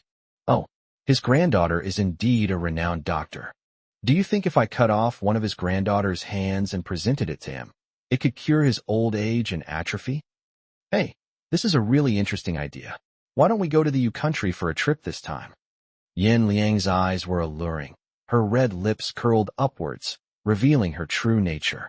She was never a woman who would engage in internal conflict or doubt herself. If it exists, it's just a temporary dead act. If she didn't act vulnerable and hesitant, how could she openly appreciate Ajiang's unwavering devotion to her? She has an absolutely strong and resilient personality. This is also why she is able to completely control the entire Yin group. Within the Yin family, no one is unafraid of her.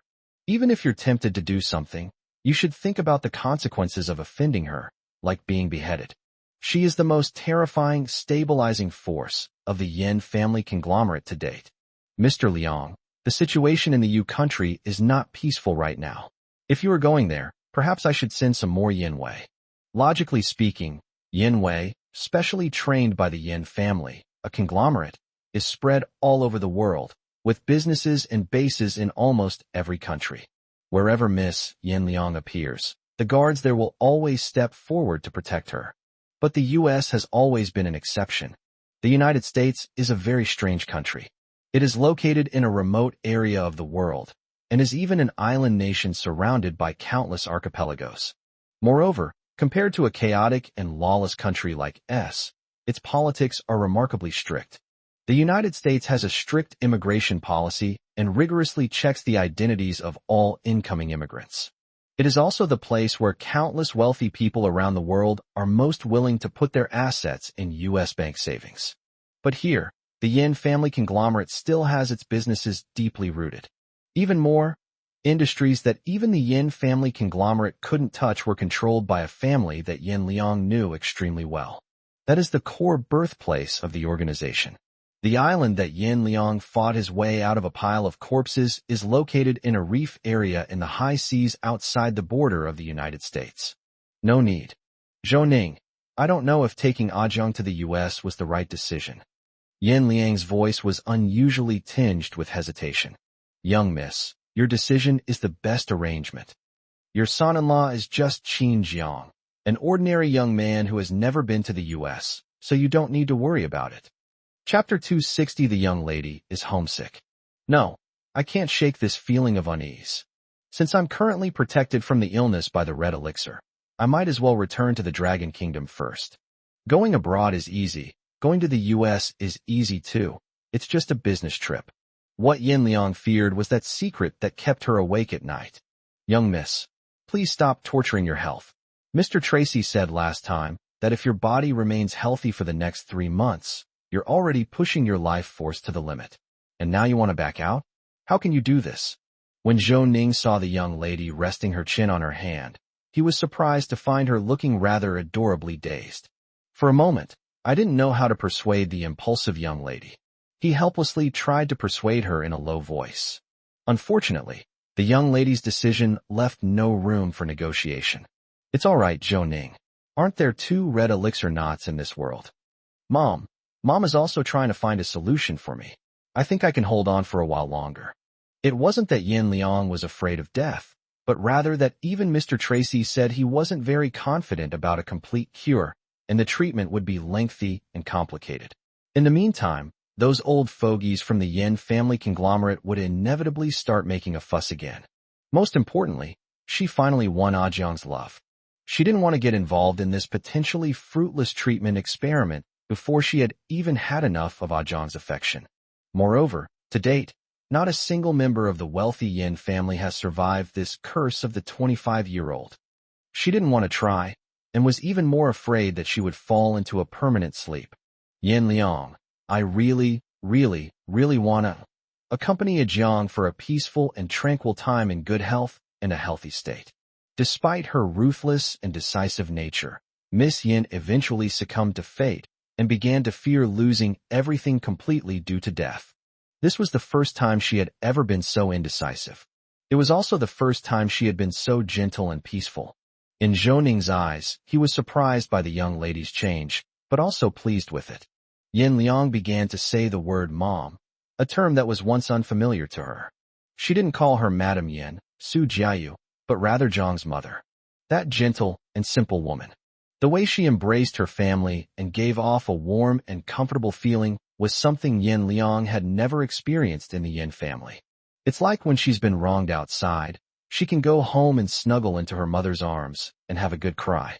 A mother won't blame her child for doing something wrong that caused them to suffer outside. She won't scold them, but will only offer companionship and comfort. She opened her arms wide, offering the child a warm embrace, a safe haven to lean on. My baby must be tired. Get some sleep at home. Everything will be all right. Tomorrow, Mom will make me a hot meal of dumplings. At home, my baby can vent any unhappiness without restraint. This is home, after all.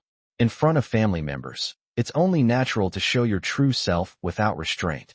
Yin Liang couldn't help but think of the warm-hearted Mrs. Jiang, who was Zhang's mother and also her own mother. Compared to Madame Yin, who always pushed herself into the limelight and left her to bear the burden alone, and who never cared about the pain and bloodshed that Madame Yin endured. This is so much warmer. Zhou, let's go back to the Dragon Kingdom. I miss home. Soon, Qin Jiang and Yan Liang packed up and returned to China. It's just a few days away. The two returned to the phase where they were each busy with their own careers. However, Qin Jiang is still preparing to expand into the U.S. pharmaceutical market. He can also go there first to understand and learn about the relevant market before Yin goes there. Now that I'm back in China, I can further refine my data and meticulously prepare the documents for attacking the U.S. pharmaceutical and cosmetic market. For no other reason than, according to the development path of the previous life, a pharmaceutical and cosmetics group will soon rise in the United States, taking advantage of the fact that most of the capital tycoons in the United States have savings deposits in its place of origin. They rose up by relying on local and indigenous forces as the foundation of their industries, to become the world's strongest cosmeceutical group within 2 years. His core medicinal formula is based on beauty-enhancing formulas that were lost from the Dragon Kingdom thousands of years ago, which are then used to modify the product. But at its core, it is stealing the crystallization of China's history and culture. In the past 2 days, Jiangyin Group has gained considerable influence and has established a firm foothold in Beijing. Qin Jiang is also using the group's capabilities to search nationwide for the lost prescriptions from back then. Intangible cultural heritage means that there are people passing it down and books recording it. Fortunately, although some prescriptions have been lost overseas, some people have passed down the prescriptions by word of mouth and in writing from generation to generation. This time, I won't let the U.S. exploit this historical loophole again. This is the meaning of my rebirth. To make up for one's own life is the foundation of protecting the nation. Chapter 261, Third Sister Yue meets Miss Yin, her arrogant reaction. Of course, the most important meaning of being reborn is to be with Yin, to redeem her, and to stay with her forever. After returning to the Dragon Kingdom, Yin Liang miraculously didn't focus much on her career. Instead, she had Zhou Ning prepare some gifts and went alone to the Jiang family's residence on the outskirts of the city. When she arrived, the sun was setting, and wisps of smoke rose from the chimneys in the courtyard, dissipating from the rooftops. The woman's busy yet gentle voice in the courtyard was reassuring and comforting. Old Jiang, Yue is home for the holidays today, so I have to make her favorite salt and pepper pork ribs. All right, you've been talking about it all day, old woman. I know you love Yue, so I went to the morning market early this morning to pick out the freshest ribs. I'll cook them all for Yue. We'll make a lot and send some to Qingwei later. She's been craving your cooking for a long time. As for Yue, let's make a lot more and keep it fresh so she can share it with her classmates when she goes back to school. Zhang's father spoke loudly, filling the room with warmth. Yan Liang, who was walking to the courtyard gate in high heels, was reluctant to break the warm atmosphere.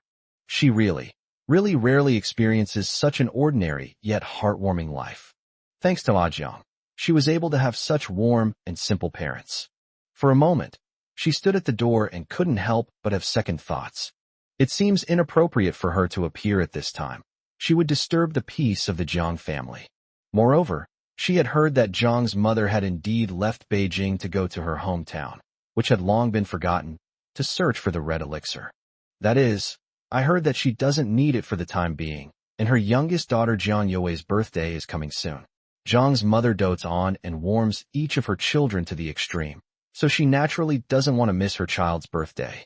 Only then did he rush back to Beijing. Yan Liang stood hesitantly at the door until a petite and adorable girl with 2 white braids glanced at her suspiciously from behind. Pretty sister, are you lost? This is my home. If you get lost, I can guide you out, or if you're thirsty, you can come in and have a glass of water. Jiang Yue, carrying a small pink backpack, smiled slightly at Yan Liang. Little girls are naturally drawn to the most beautiful things in the world. Yan Liang's beautiful appearance is enough to capture the yearning for beauty of 100 young girls like Jiang Yue. Ah, you are Yue. Yan Liang was immersed in a feeling of envy and warmth when she was suddenly disturbed. She turned her head slightly, somewhat displeased, and met the curious gaze of a delicate and soft-looking girl. In a daze, her gaze swept over her pale face, white eyelashes, white hair, and light-colored pupils. It's albinism. She had read Jiang Youwei's information. The girl was optimistic and strong, and had always been well protected by her family. Hello, I am Yin Liang, the wife of your brother Jiang Feng. Yin Liang stood in the night wind, her face cold and noble. She wore a white fitted dress with a light yellow cardigan over it. Her casual attire could not hide her noble and domineering aura. Her long, dark red hair was loose and draped over her shoulders, stirred by the night breeze, exuding a captivating charm that was both alluring and undeniably dashing. Her graceful curves and sharp aura make her the ultimate heartthrob. Jiang Youwei stood there stunned for a while before she came to her senses. Jiang, brother Jiang Feng. No, I don't have a brother. You are his wife, not my sister-in-law. Mom and Dad, who told you to bring that man back? He wanted to leave. Why should he come back? Immediately, Jiang Youwei angrily slung her school bag over her shoulder and rushed into the courtyard. As she passed Yin Liang, she caught a whiff of the young lady's clean and refreshing fragrance. She has quite the taste. Unfortunately, she has terrible taste in men. This is absolutely terrible. A man like Jiang Feng doesn't deserve such a beautiful and charismatic wife. It's his fault for abandoning his family. Why are you pretending to be a good person now? The elderly couple, who were busy in the kitchen, quickly ran out upon hearing the noise. Youwei, you're back? What are you babbling about? Go wash your hands and eat. Yin Liang stood at the door and saw Xiao Youwei's stubborn and angry expression. The woman raised an eyebrow, then picked up her handbag and walked directly into the yard. Zhou Ning, who had initially retreated into the shadows because of Jiang Youwei's appearance, has now come out again on his own initiative, carrying various tonics and antiques for Jiang's parents to enjoy. Oh, Xiao Yin is here. Why didn't you tell your mother you were coming? I could have made some of your favorite dishes earlier.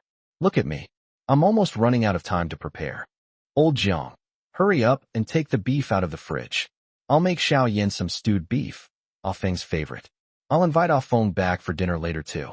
Zhang's mother came out warmly, and when she saw Yin Liang, her eyes were so tender they almost overflowed with tears.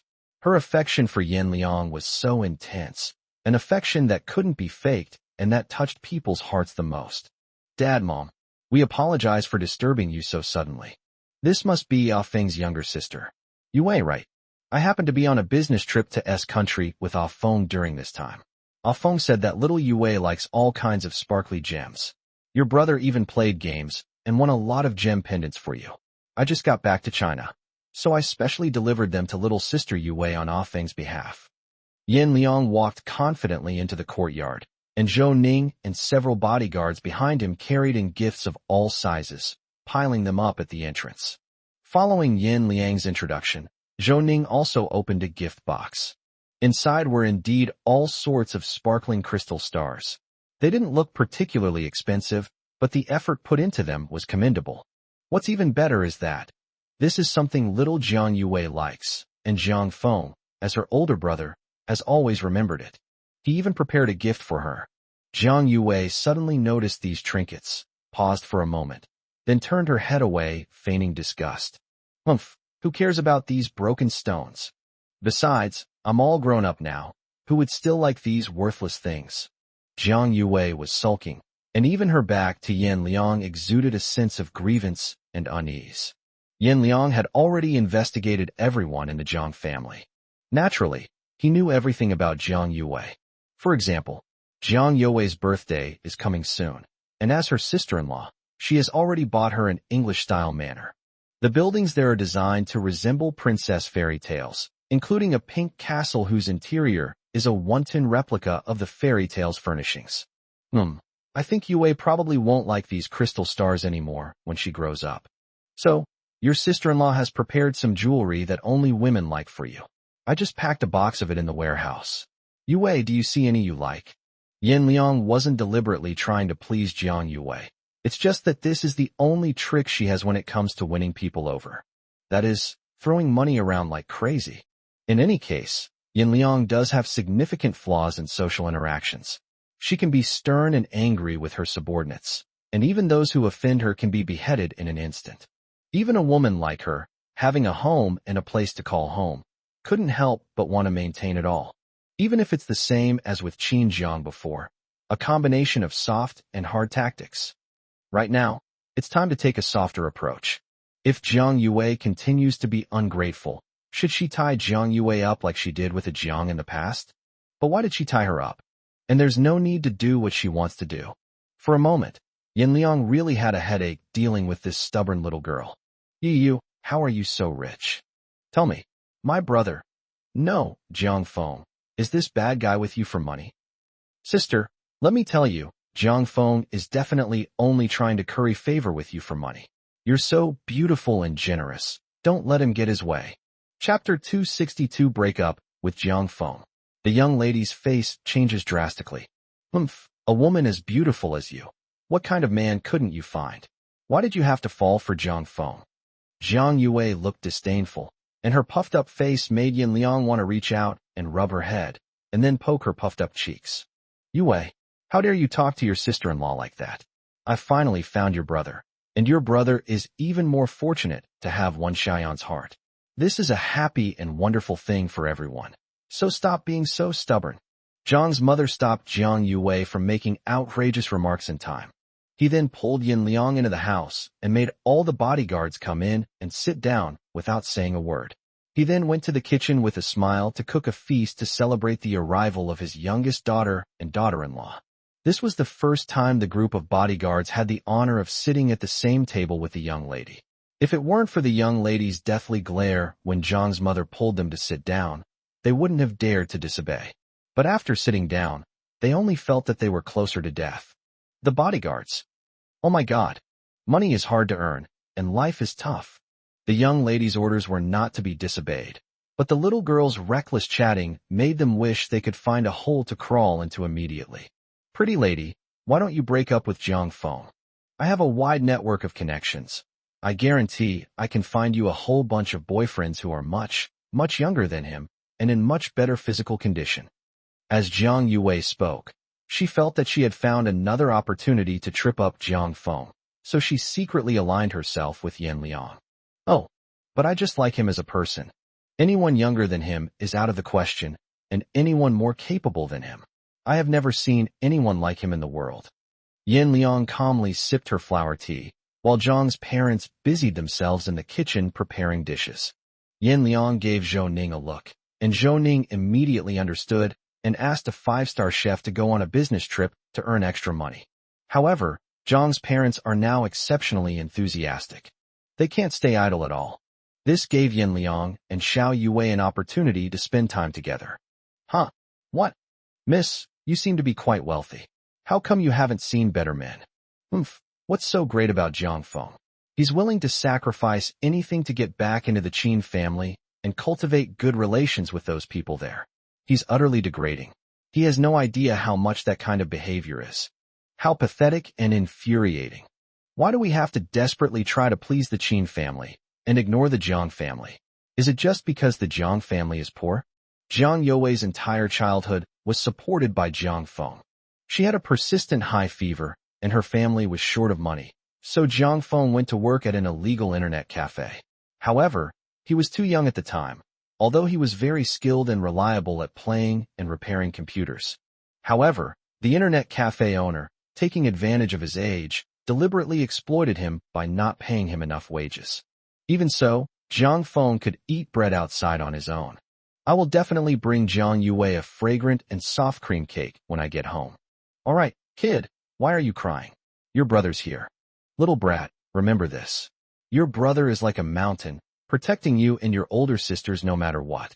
I am the only male in our Jiang family, and it is my responsibility to protect the flowers of our family. Although they were poor back then, the family supported each other and managed to live a happy life. If Jiang Feng hadn't abandoned the Qin family for their money and for their honor, Jiang Yue couldn't help but feel frustrated, unable to find an outlet for her grievances. It can only turn into resentment and hatred towards the river wind. Anyway, Jiang Feng is no good at anything. You're such a nice girl, you shouldn't be with him. As Jiang Yue spoke, her big, round eyes, like those of a rabbit, reddened. But in my eyes, Ah Feng is perfect in every way. I like him just as much as you do. But it's different. Her love for Jiang Feng is like taking a deeply ingrained poison. Her enduring love is the nourishment that keeps her alive, while the opposite is like the despair of being on the verge of death. What? Who likes him? I hate Jiang Feng to death. He's the most hated man in the world. You like him so much, it's not right for you. Get out, don't stay in our house. Jiang Yue was about to make a scene and kick Yin Liang out. Hiss. The bodyguards. Holy crap. This little girl is really brave. You're only good because you're the son-in-law's sister. If you were anyone else, you'd be dead by now. The young lady was in a good mood today, so I didn't touch her. But, isn't this practically taking advantage of the young lady? The bodyguards didn't dare to be negligent, and were about to stand up and throw the girl out in perfect unison. Not to mention that this entire suburban area has already been bought up by the Yin family conglomerate as a future economic development zone project. The eldest daughter is now the real landlord of this family. The young lady did all this, even temporarily giving up that huge project for the sake of the Jiang family. It's all because I'm so attached to the warmth of the Jiang family. But what if there was a turd-stirring stick in this house? It's time for the young lady to make a move. Young miss, we'll be right there. The bodyguards stood up in unison, which startled little Jiang Yue. However, the next moment, the bodyguards walked directly to the door and closed the living room door. For a moment, only the two of them remained in the living room. Little Yue, you're not allowed to say bad things about Ah Feng. Jiang Yue, ouch. Mrs. Face has changed drastically. Chapter 263. The young lady manipulates Yue. The Yin family's resentment. Jiang Yue paused for a second, then said that no matter how imposing she was still angry with Jiang Feng. But no matter how powerful she is just a little sister in front of Yin Liang, the top god of slaughter. If you don't listen to me, I don't know what I might do to you. Yin Liang spoke calmly, but no one dared to question the murderous intent in her words. You, who exactly are you? Why would Jiang Feng be with you? Even if it's for money. Jiang Yue's face turned pale. After all, she was still a student, a carefree teenager, who thought she had seen the world. But the woman who came to her house tonight was clearly the real tough one. Little friend, don't keep saying that Ah Feng is with me for money. There are many people in this world who love money, but your brother is not that kind of person. When he didn't love me, even with all my wealth and power, I couldn't win his heart. He's someone who needs genuine affection to be won over, and he's always been a good man who warms the hearts of those around him with his sincerity. Perhaps you and he really have some unresolved misunderstanding, but in front of me, you must show my husband the utmost respect. I'm different from what you see. I'm definitely not some gentle and generous rich older sister. Instead, they are ruthless and vicious tycoon leaders. Yin Liang didn't say the second half of her sentence. Jiang Yue still needs to experience some facts herself. She is not a patient older sister. For example, she does have a younger brother, Yinzua. Ku Yin and Zua never dared to disobey her in the slightest. She showed no mercy when dealing with her younger brother. For this inexperienced little sister, she could be gentle the first time, but if she remained obstinate, she wouldn't hesitate to let her experience the ruthless methods of a powerful tycoon. Although the victory was not honorable. But who said that Yin Liang is an upright and generous woman? Darkness and slaughter are the true colors of her soul. Yin Liang spoke casually, maintaining absolute control of the conversation throughout their time together. She didn't even need to take out the scythe that everyone feared. You are Miss Yin Liang?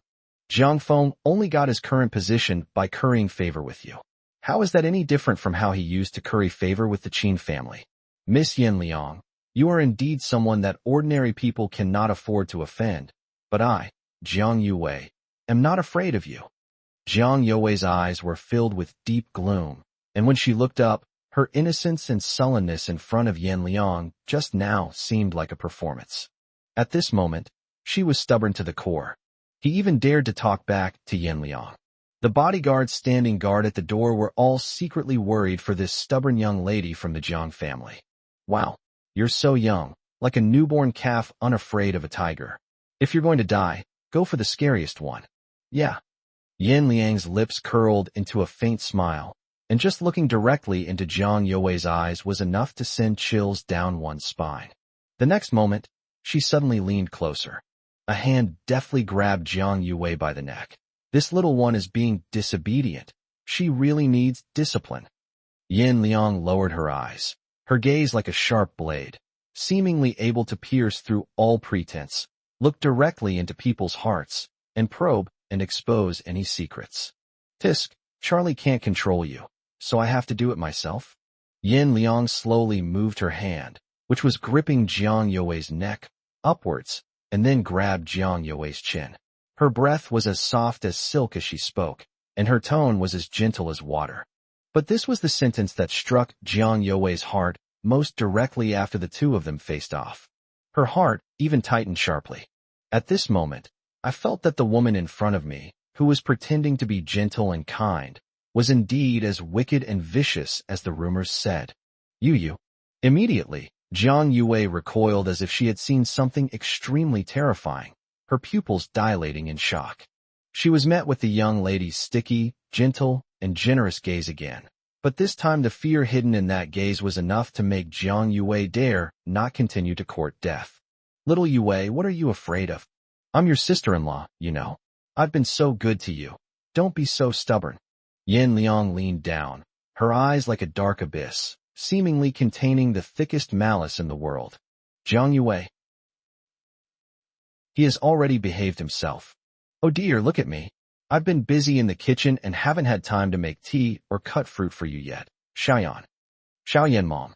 This place is very simple, and I wouldn't dare say you can treat it as your own home. But you don't need to be polite at all when you come back here. You are a Feng's wife, but you came home alone. Did a Feng make you feel wrong? If that's the case, just tell Mom.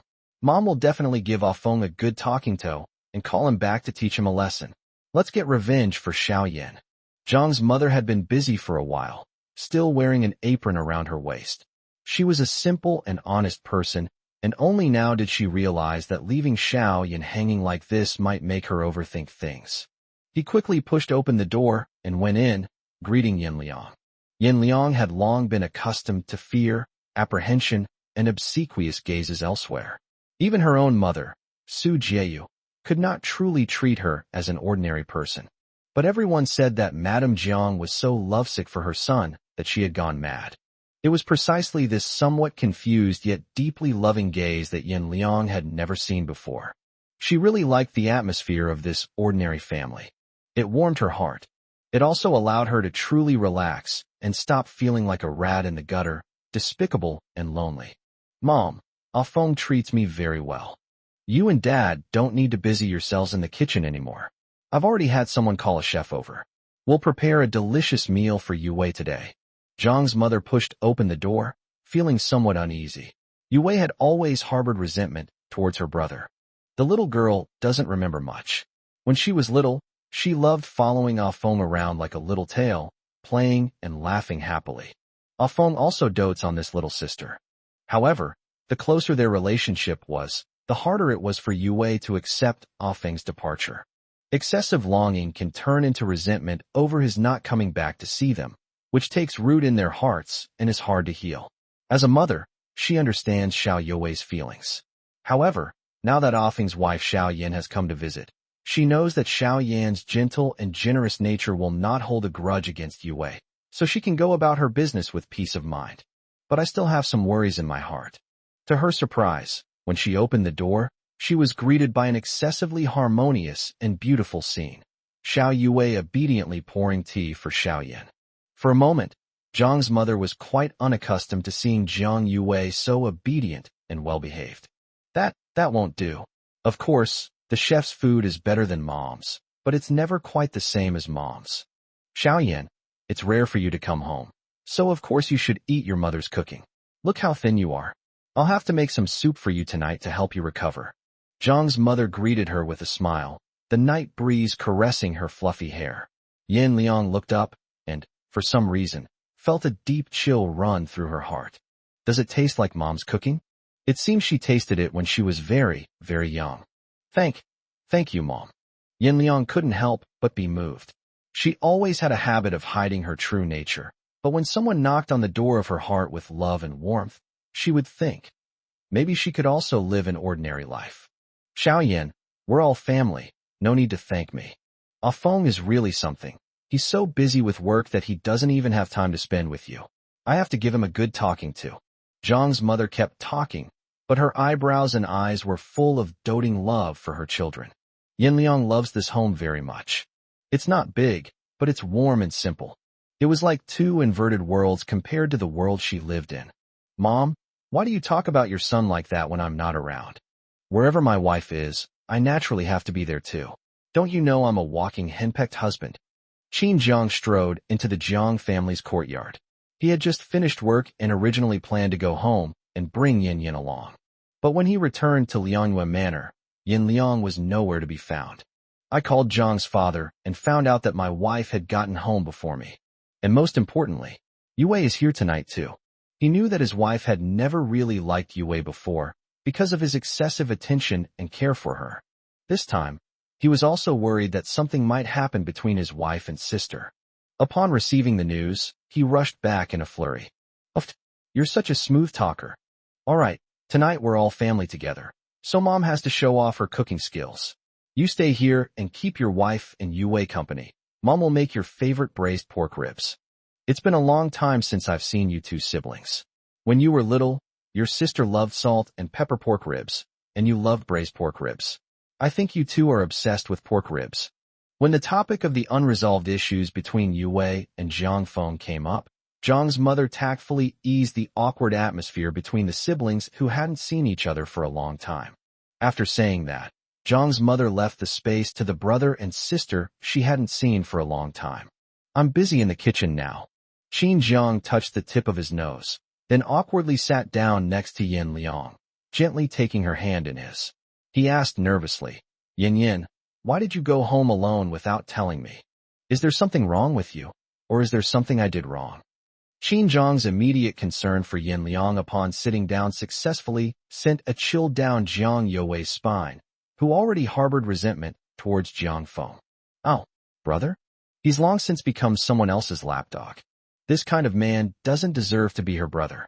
Since that's the case, she'll do exactly what Mr. Charlie ordered her to do. She'll never let Jiang Feng rise to prominence so easily. He should bear the consequences of abandoning the entire Jiang family over the years.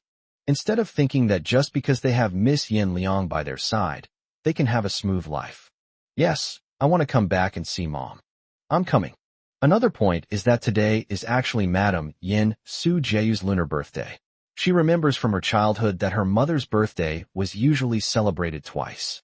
One occasion was when Yan's father hosted a banquet for outsiders. The lively atmosphere amidst the clinking of glasses was all for show. Every year on Su Jieyu's lunar birthday, the whole family would gather together to celebrate Yan's mother's birthday. On that day, Yan's father would also, for the first time ever, personally cook a bowl of longevity noodles for his mother. She was 3 years old then, and Yin Han was also quite young. She would jump around her mother and give her the origami toys she made as gifts. She also draws pictures for her mother. Back then, they were such a warm and united family. But now it's all gone. Yin Yu is dead. Yin Han is dead. Yan's father felt worse than dead. Only Yin Zhua is the young master of the Yin family who has no worries. "Jiang, I've already met Yue. You don't need to worry. She's quite well behaved in front of me." When Yin Liang saw Qin Jiang, she couldn't contain her emotions. As soon as Qin Jiang's mother left, she couldn't help but snuggle into Qin Jiang's warm embrace. Qin Jiang also noticed that Yin Liang's mood was off. He reached out and gently patted her back reassuringly. "Yin Yin, is something on your mind?" "Yue, what did you do to offend your sister-in-law?" Qin Jiang subconsciously glanced at Jiang Yue. This little girl was indeed a bit stubborn, but she didn't have the guts to provoke Miss Yin. Jiang Yue, who had just been threatened and choked. Okay. Is this how you play it? Also, what's with Jiang Feng's familiar tone? She hasn't forgiven him yet. Who told him to call her Yue? Jiang Yue was so angry she was about to explode. She had just raised her head to say something to Qin Jiang when Yin Liang's sinister gaze brought her back to her senses. "I didn't, Jiang Yue. Okay. You two really are a couple." They all seemed to enjoy bullying her like a victim. With just one look from Yin Liang, Jiang Yue quieted down. "I don't. Your sister-in-law must be missing you." Jiang Yue gritted her teeth and said. These words made Qin Jiang look up at her again. The little girl was as pale and cute as when she was a child, and her slightly aggrieved expression as she gritted her teeth was also very cute. It's just that he's the one who's wrong. It's normal that Yue dislikes him. But Qin Jiang was indeed a little unaccustomed to such a well-behaved appearance. Sister, TSK, how did you find this place, sister? Tonight was clearly, but you just wouldn't come back with me. You even turned off your phone, and I had to search for you everywhere. YANDERE, dressed in a high-end casual outfit, still looked incredibly handsome and youthful. The Yin family's genes are undoubtedly top-notch. YANDERE and Yin Liang look 4 or 5 parts alike. Although he can't compare to his older sister in terms of intelligence, just looking at his appearance, he is indeed very impressive. He was loud and grumbling the whole way. We finally found this little courtyard. He called out, looking for someone, but hesitated when he reached the entrance of the courtyard. No, his older sister didn't seem like the type to come to a place like this. But, never mind. He had secretly followed Qin Jiang all the way here. Wherever Qin Jiang is, Sister Qin Jiang will be there too.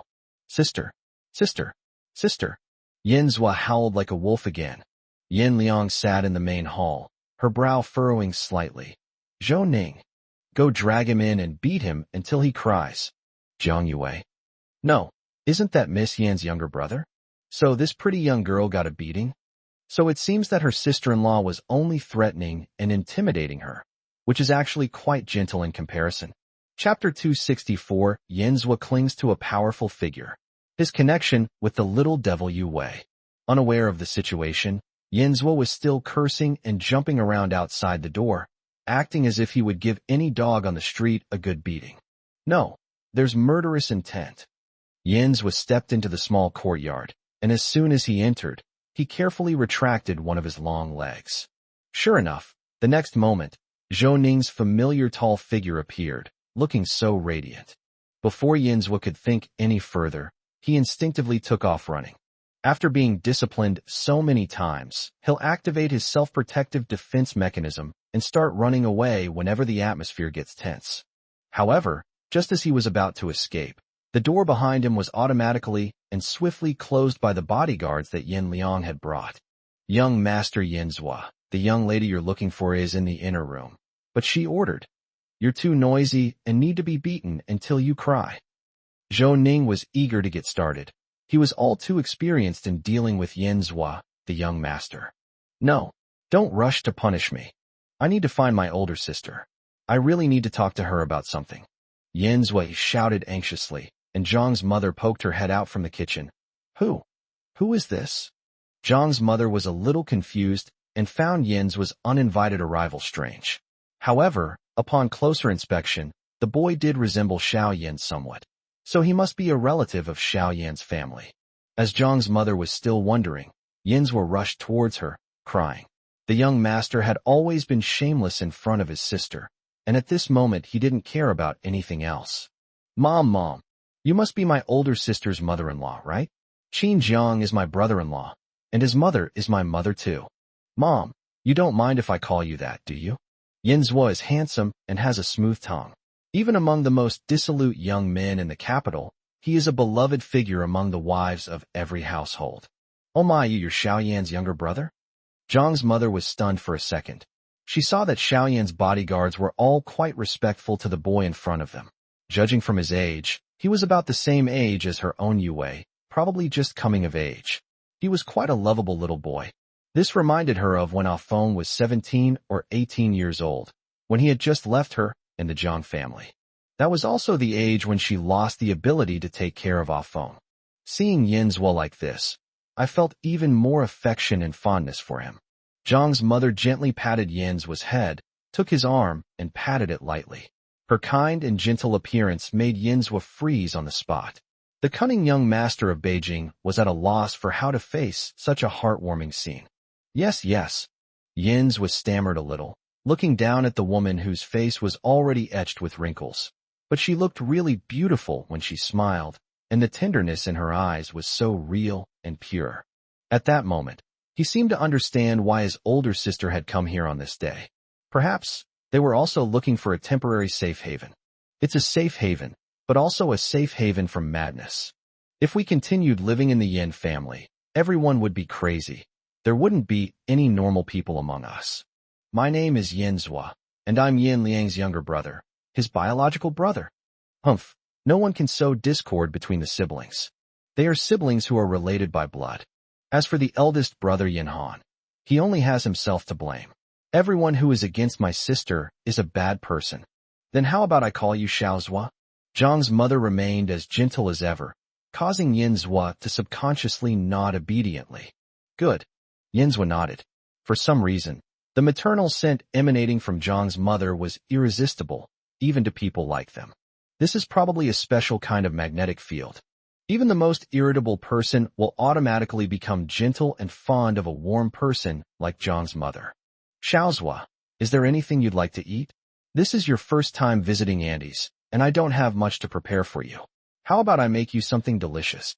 Zhang's mother was too embarrassed to directly refer to herself as Yanzhua's mother, even though she did feel a sense of goodwill towards Yanzhua at first sight.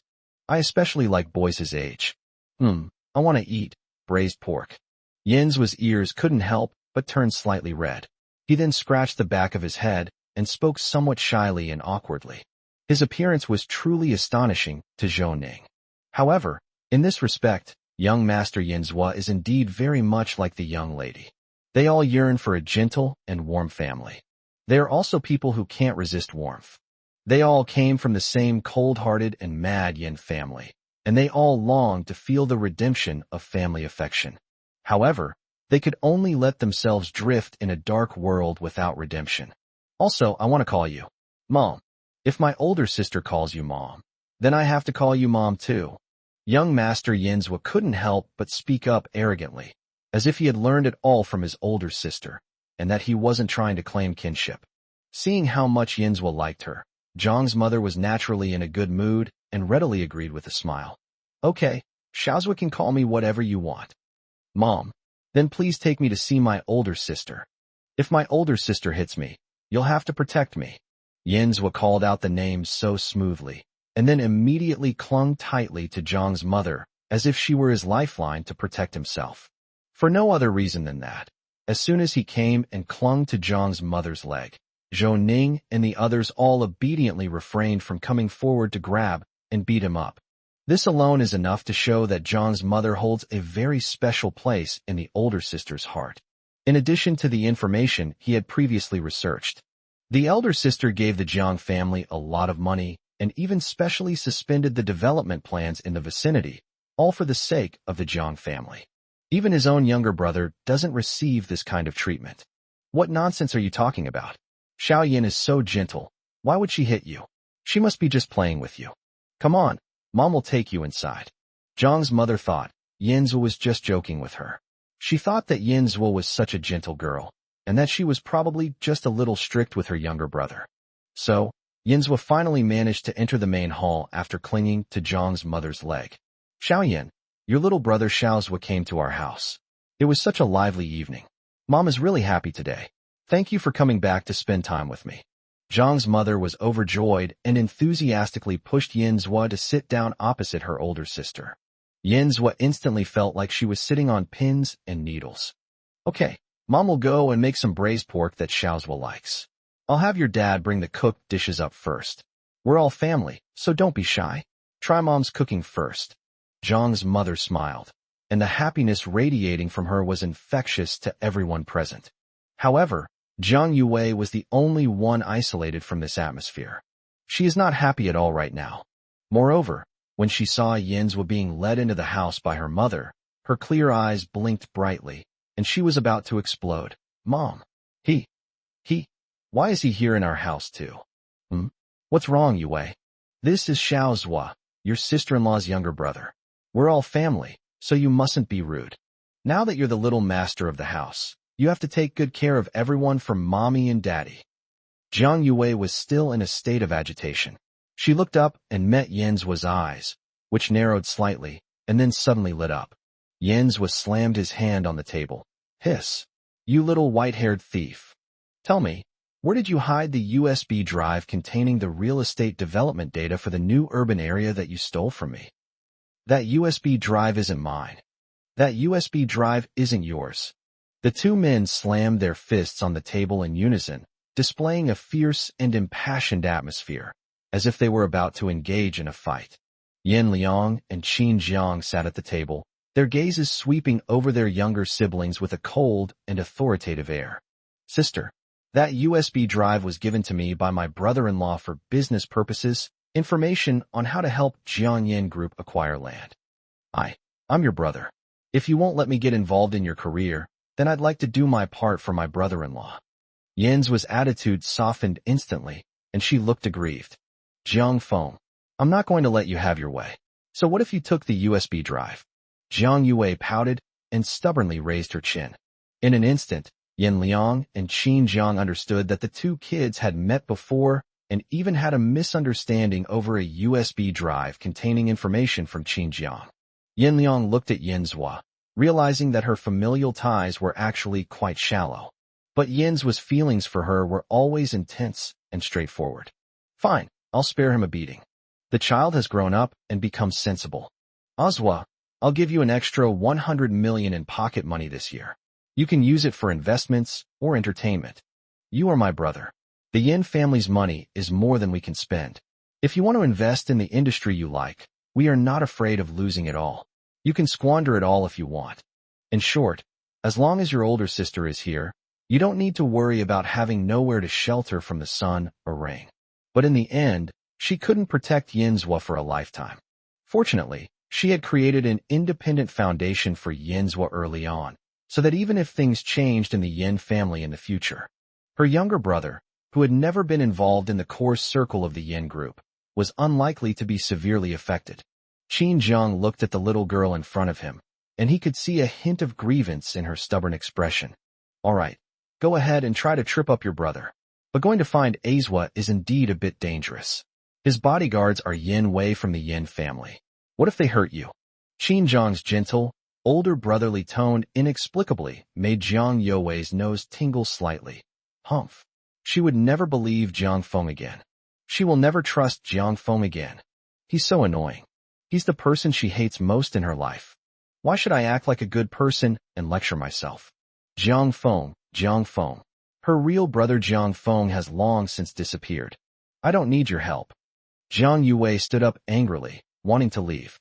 Yin Zhua quickly grabbed Jiang Yue's arm. The girl was young, and her arms were very slender. It felt like pulling a reed in his hand. Yin Zhua didn't bother to argue with her. Oi, brat, you stole someone's things, and now you want to run away? Jiang Yue. Annoying guy.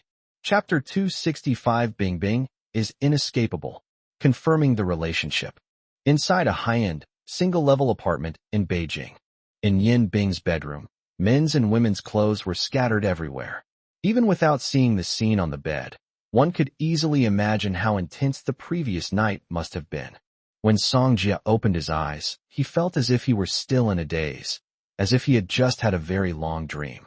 In his dream, he was completely outmaneuvered by Sister Bing Bing. Her red bathrobe was undone, revealing her fair and smooth skin that attracted attention. He was lured into the room by Sister Bing Bing. Afterwards, sweat poured down his forehead, and he was completely captivated by the erotic scene. Sister Bing Bing seemed to sense his unease, reached out, and put her hand on his shoulder, casually playing with his tie with her fingertips. Xiao Jia, you already anticipated this scene when you came here tonight? You even specially dressed yourself up so attractively. The bow tie style is like a gift. Now, I have to untie it myself, stroke by stroke, to reveal its beauty inside. How could Xiao Jie be so naughty? Sister Bing Bing pressed him closer, first pressing him against the mirror in the entryway, then gently untying the bow tie around Song Jie's neck in front of the mirror. As she untied the cloth, her red lips parted and closed, uttering words that made Song Jie blush. It has to be said that Bing Bing's extensive acting experience is a great asset. Having read a lot of scripts and novels is also an ultimate benefit. In some aspects, it can be described as an absolute crushing defeat of Song Jie. Sister Bing Bing. Can I leave now? Song Jie panicked a little, feeling as if he were Tang Sanzang entering the spider cave. Sometimes I really admire Tang Sanzang. He was facing a fairy, and he was already on the verge of losing his composure. Tang Sanzang, on the other hand, was facing 7. Undoubtedly, the spider demon before him was the most alluring and captivating of all, because he was not entirely innocent towards her. How could it not fall? Walk. You've already entered my room. Xiao Jie, you're so naive. How could I let you go? You've brought this to my door? Of course I'll savor it. Bingbing's soft laughter stirred a tingling sensation in his ear. Good boy, get started too. Take off the clothes. Bingbing loosened Song Jie's tie and casually twirled it in her hand, her gaze fixed on Song Jie with an aggressive intensity. First, lift up the corner of your clothes. I didn't expect Xiao Jie to have such a great physique, 8-pack abs. Does Xiao Jie like working out? Then you must have great physical strength, right? Bingbing leaned closer, but didn't immediately enjoy the delicious food. Instead, after some flirting, he went to the small desk in the room and opened a bottle of red wine. She skillfully poured the red wine into 2 stemmed glasses. The movements were skillful and fluid, beautifully executed. At that moment, Song Jie stared at Bingbing's movements and felt that every move she made was incredibly beautiful. They all looked as beautiful as if they were shooting a poster. Bingbing is so beautiful. Tell me, which man could resist her? Sister Bingbing. Yin Bing raised her eyes, and a sweet, cloying feeling wafted from her alluring gaze. Little Jie, come here, drink it. Then, Yin Bing slowly raised the wine glass in her hand, and then suddenly poured it onto her arm. Song Jie. A dream without a trace. He was like someone who had mistakenly boarded a large ship that was sailing, drifting with the waves. But the storm at sea never stopped, and he turned the world upside down as a result. When Song Jie woke up, he opened his eyes in surprise and looked at the woman lying on his wrist in disbelief. She was lying there with her eyes closed, her hands still tightly wrapped around his waist under the blanket. It was as if it encompassed her entire world. Sister Bingbing with me? We must all be drunk. Chapter 266. The Frozen Couple. The window paper has been broken. Song Jie panicked. He had never been so flustered before. The scenes from last night flashed through his mind, as if slapping him hard across the face, condemning his impulsiveness last night. However, since the incident has already occurred, there is no way he can be considered irresponsible. But when the woman in his arms nuzzled against his chest like a cat, Song Jie's worries seemed to vanish in an instant. He could hear the woman's soft breathing, their skin pressed together. Sister Bingbing was really in his arms, and she wasn't, not wearing any clothes. It was a scene that made one's blood boil.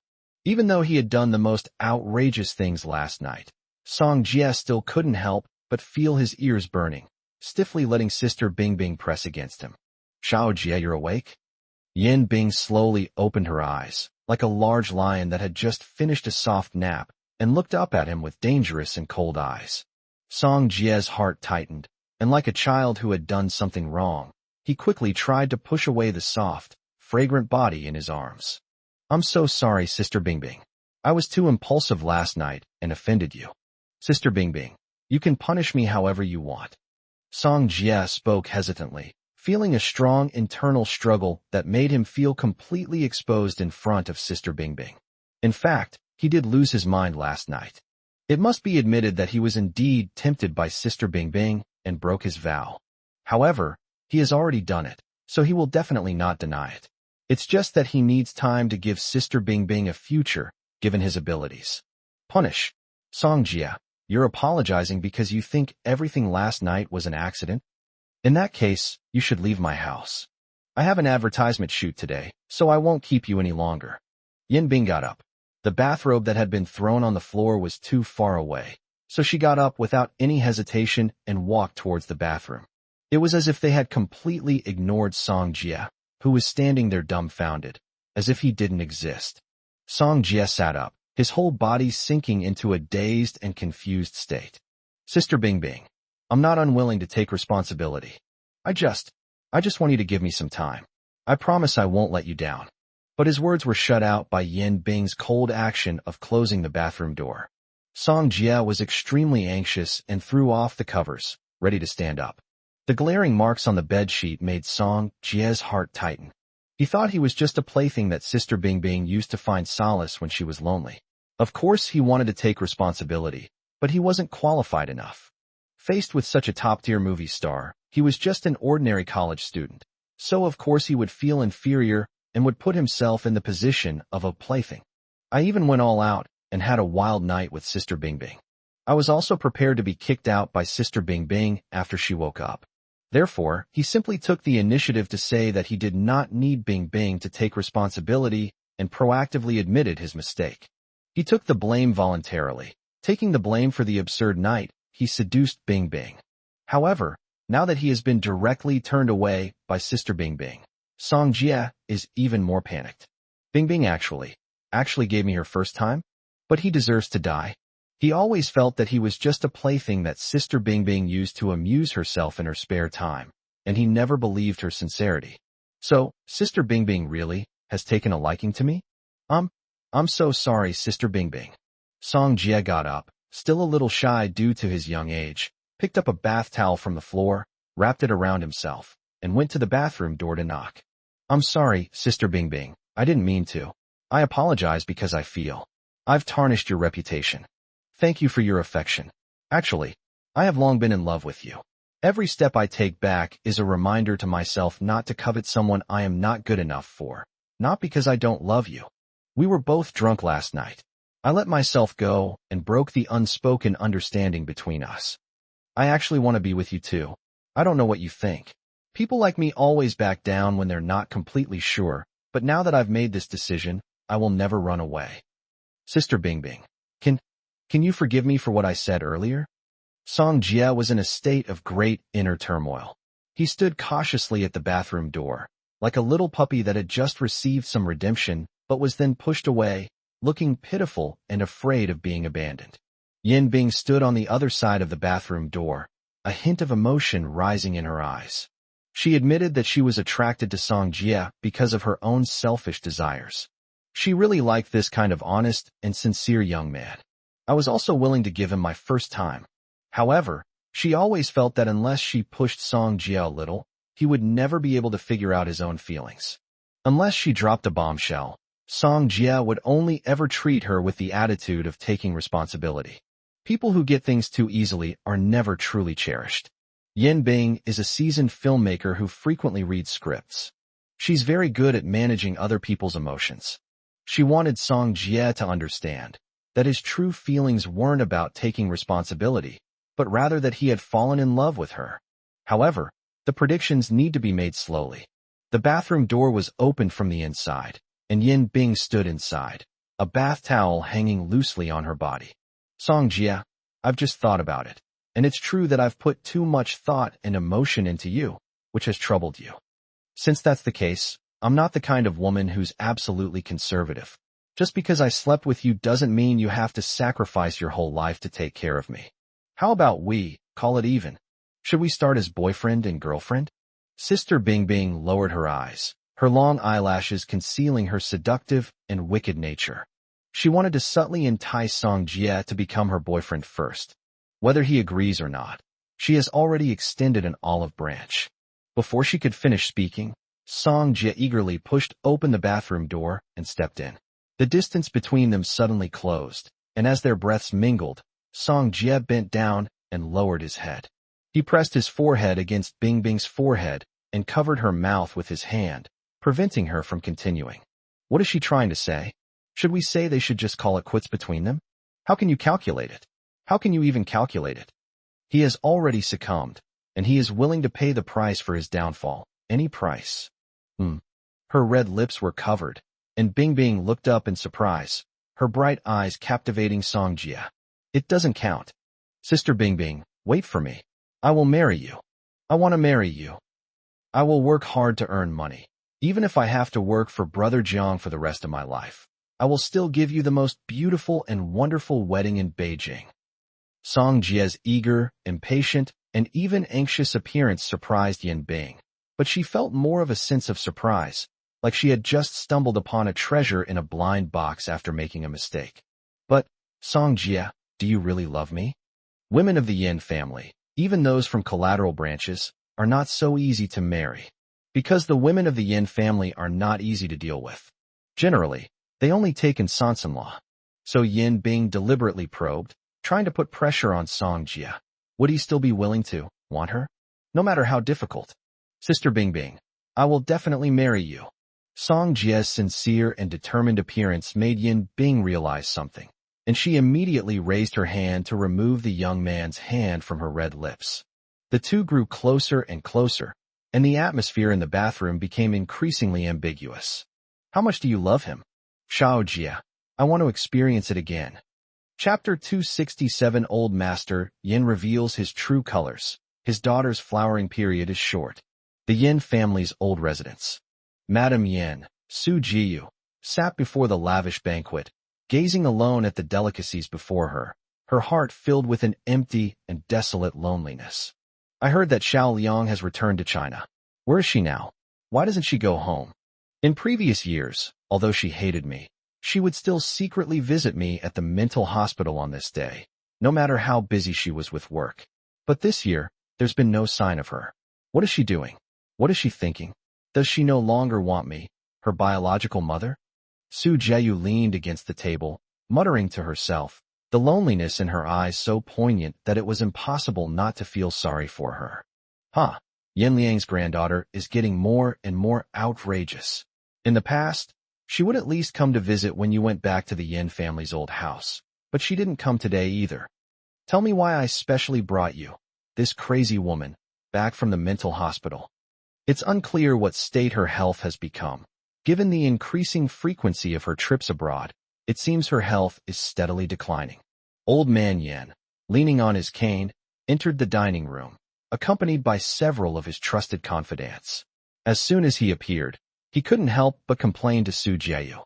Anyway, this woman is already mentally unstable, so even if you say something, she won't understand it. Master, we've found out. The eldest young lady went. She went to the Jiang family's courtyard, the ordinary poor family that once took in Xinjiang. The young lady also replenished their funds considerably. It is said that even the glass flower cup in your favorite storeroom was taken by the young lady and presented to that commoner couple as a gift. Moreover, young Master Yinzhua also went looking for her. He's been in the Jiang family's courtyard for quite a while now, but he hasn't brought the young lady back yet. His subordinates reported that he had sent people to monitor Yin Liang's every move, and this was something that everyone in the Yin family, including Yin Liang himself, knew. However, Yin Liang has always been willful, cunning, and ruthless. She deliberately acted arrogantly and domineeringly to the extreme, and she wanted old Master Yan's people to witness it all. She wanted to make sure everyone knew how capable she, Miss Yin Liang, was. Waste. Hasn't Yinzhua recently gotten along quite well with that disrespectful girl Yin Liang? He doesn't even have the ability to get his sister to come back to the Yin family's old house for a meal. She's getting closer and closer to 25. No matter who she's with, she needs to get pregnant so the plan can continue. I'm furious, old Master Yin said, his hands, which were covered in wrinkles, as he walked slowly to Su Jiyu's side, his eyes filled with a sinister look as he scrutinized the woman who was rumored to be insane. That freak Yin Liang. We should spare her life. But he couldn't keep his son. What a wretched girl. Fortunately, she was nearing the end of her life. As long as he continued to live, he could disregard Yin Liang, who was merely a nobody. Sir, you haven't fully recovered yet, so please don't get angry. Getting angry is bad for your health. His trusted confidant spoke reassuringly, helping the old man to sit down. 2. The invitation I asked you to give to Mr. Qin has been sent. Since Yin Liang is unwilling to come and meet her grandfather Qin, who is also family after all these years, then I will meet this old friend of mine instead. When Grandpa Yin spoke, his expression couldn't help but show a sense of comfort and relaxation. His brows relaxed, as if he had finally found something that could make him feel at ease. Sir, Mr. Qin is already waiting in the side hall. Would you like to come over? Grandpa Yin originally planned to have Mr. Qin secretly check Yin Liang's complexion and physical condition through the screen after Yin Liang returned to the old house. This young lady is always surrounded by experts, so it's impossible for Mr. Qin to get close enough to take a look. However, her body must be getting weaker and weaker, and he is already 20 years old. Logically speaking, even if you are not yet 25 years old, your body should only start to become weaker and weaker. Just like his youngest daughter, Yin Xuanyue back then. The passing of that daughter was like a nightmare. For no other reason than that his health as a father has improved, hasn't it? So any loss of health isn't a serious price to pay. The Yin family, in the end, continued to have descendants. The most important thing is that these old folks can continue to control the situation of the entire family. Some younger generations only enjoy a period of glory, but their magnificent bloom is all the result of enduring hardship and suffering. It won't last long in the end. Okay, let's go take a look. It's bad luck to see such a crazy woman here. The reason why old Master Yin chose this wife for his son was because he was attracted to the fact that the Su family and the Yin family were almost a perfect match. After marrying into the family, Su Jieyu was indeed very good at managing the household affairs. She managed both the internal and external affairs well and was a typical lady from a well-to-do family. She was knowledgeable, capable, gentle, and rational. But everything changed when Yin Xuanyue suddenly died. At that time, she was already pregnant with Yin Liang, and Yin Yu was not very old. As if she knew something, Su Jieyu immediately tried to carry Yin Yu away from the Yin family. That night, everyone in the Yin family could hear Su Jieyu's wailing. Liar! Your Yin family is a den of demons. I don't want to get pregnant again. I don't want to get pregnant. This child shouldn't have come into this world. You bedbugs, you're disgusting. The old man deserves to die, so why did he have to harm you like this? She didn't get a chance to say anything more before she was dragged away and another punch landed on her. Little Yin Yu hid in the corner of the cellar, covering her ears and not daring to speak. Even her cries were very soft. In the end, however, she was still found by Grandpa Yin. In Yin Yu's memory, her grandfather, who had always been bedridden, stood before her with a gloomy expression. Suddenly, he smiled kindly at her and said, "Good girl, Grandpa is taking you home." Behind the old man, Su Jieyu let out a heart-wrenching scream. The contrast between this old man's wrinkled face and his forced, amiable smile is more horrifying than anything in a horror movie. Mom, I want my mom. Don't hit Mom. Okay, your father didn't hit your mother. As long as you doesn't run away, your mother will always be safe. It was as if a nightmare had been concealed within the filthy and corrupt old Yin family mansion. Grandpa Yin leaned on his cane, and his steps were no longer as agile as they used to be. It's time to sacrifice another member of the Yin family. Mian, thank you Hao Baozi for submitting the CP name Frozen. Sending love amazed face. Thank you so much to Big White for the amazing update, and to everyone who sent Mian a little gift. Love you all. Chapter 268 Drunkenness at the Family Banquet. The eldest Miss forces love again. Inside the Jiang family's courtyard, a steaming table of delicious food was served, including dishes prepared by Zhang's mother and a 5-star chef that Yin Liang had found. Since time was limited, Zhang's mother only made a few of the children's favorite dishes. As soon as the dishes were brought in, I noticed that the atmosphere at the table seemed unusual. What's wrong, Alphonse? Xiaozhua seems to know Yue quite well. Why are they sitting together? Yanzhua had just been ready to fight Jiang Yue, but Jiang Yue was no pushover either, and the atmosphere between the two was tense. Yanzhua walked directly behind Jiang Yue, wanting to teach this little troublemaker a lesson. Gently tug at the braid on her head. The little girl is quite young, but she's very stubborn. Coincidentally, Yanzhua is also a stubborn person who fears nothing. As long as it doesn't involve his older sister, he is definitely the most difficult troublemaker in the Yin family to deal with. However, now, he felt a familiar sensation in this white-haired thief. But before he could even extend his hand, Zhang's mother brought in the dishes, and Yanzhua paused, then obediently sat down next to Jiang Yue, sitting side by side with her. This action left Zhang's mother completely bewildered. Mom, Xiao Wei is your daughter. You didn't know? We went to the same school. What a coincidence. We're not only alumni, but we're also family. Yanzhua sat there obediently. His good looks were too great. He looked like a pretty boy, and he was indeed very pleasing to the eye. Who said we're family? Jiang Yue raised an eyebrow dismissively. Suddenly, a tall young man sat down next to her. Yanzhua was growing rapidly, standing at 180 centimeters tall. With his handsome face, he was indeed very deceptive. You, little thief. Yanzhua grinned mischievously and leaned closer to Jiang Yue, whispering the last sentence in her ear. Anyway, Yanzhua is not afraid of anything except Sister Yanliang. He really didn't take this petty thief seriously. It's quite amusing to make people laugh.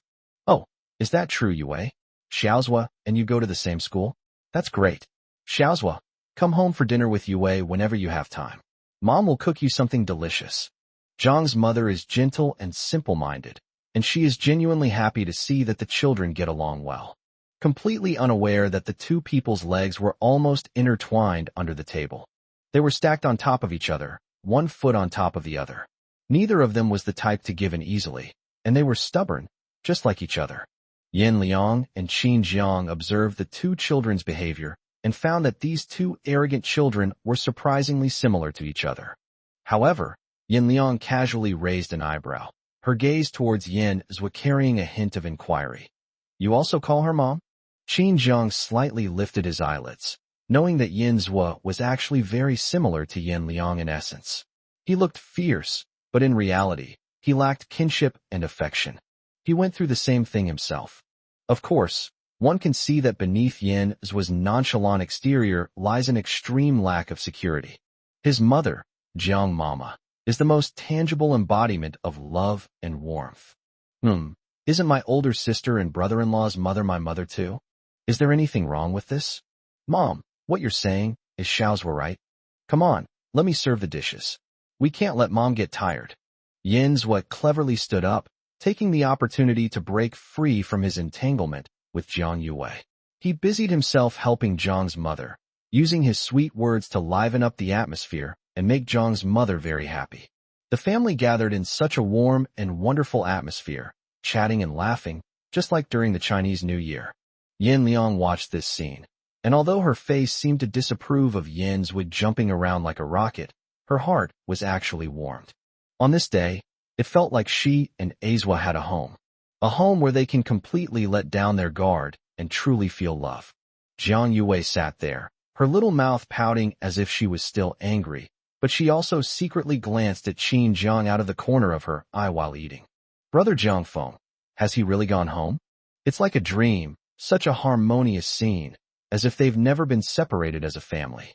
But in reality, they hadn't seen each other for far too long. Oh my, Lao Jiang, I haven't been this happy in a long time. Except for the last time when our Afeng brought his new wife to visit. Look at how different it is with a new family member. It's getting more and more lively. We're getting old. Zhang's mother smiled, and although crow's feet were already appearing at the corners of her eyes, her expression was so happy. She has no regrets in this life. She never asked for great wealth or status in her life. As long as her family was together, that was her greatest wealth. Come on, we're having a great time tonight. Let's open a few bottles of wine to celebrate. When Mrs. Jiang spoke, Mr. Jiang naturally rushed to get the wine. I don't know much about wine either. This wine was given to us by Xiao Yin when she visited last time. Let's take this opportunity to drink it together. Only with a large and lively crowd can one truly appreciate the flavor of fine wine.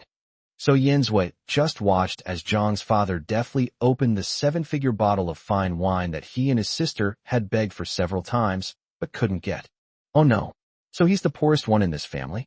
I heard last time that when my sister visited the Jiang family, she wanted to empty most of the Yin family's warehouse as a gift to the Jiang family. He knew his sister's personality all too well. She wouldn't bother putting anything into the storeroom unless it was rare or expensive enough. Those were just things we casually arranged at home, things that Qin Jiang used to smash around with. With warm drinks to liven things up, everyone quickly relaxed and started eating and drinking. As winter approaches, the wind outside is biting cold. But the house in the small courtyard was warm and cozy. Yue, you two haven't had a proper talk since your brother came back, have you? Tonight, I want to help you two resolve your differences.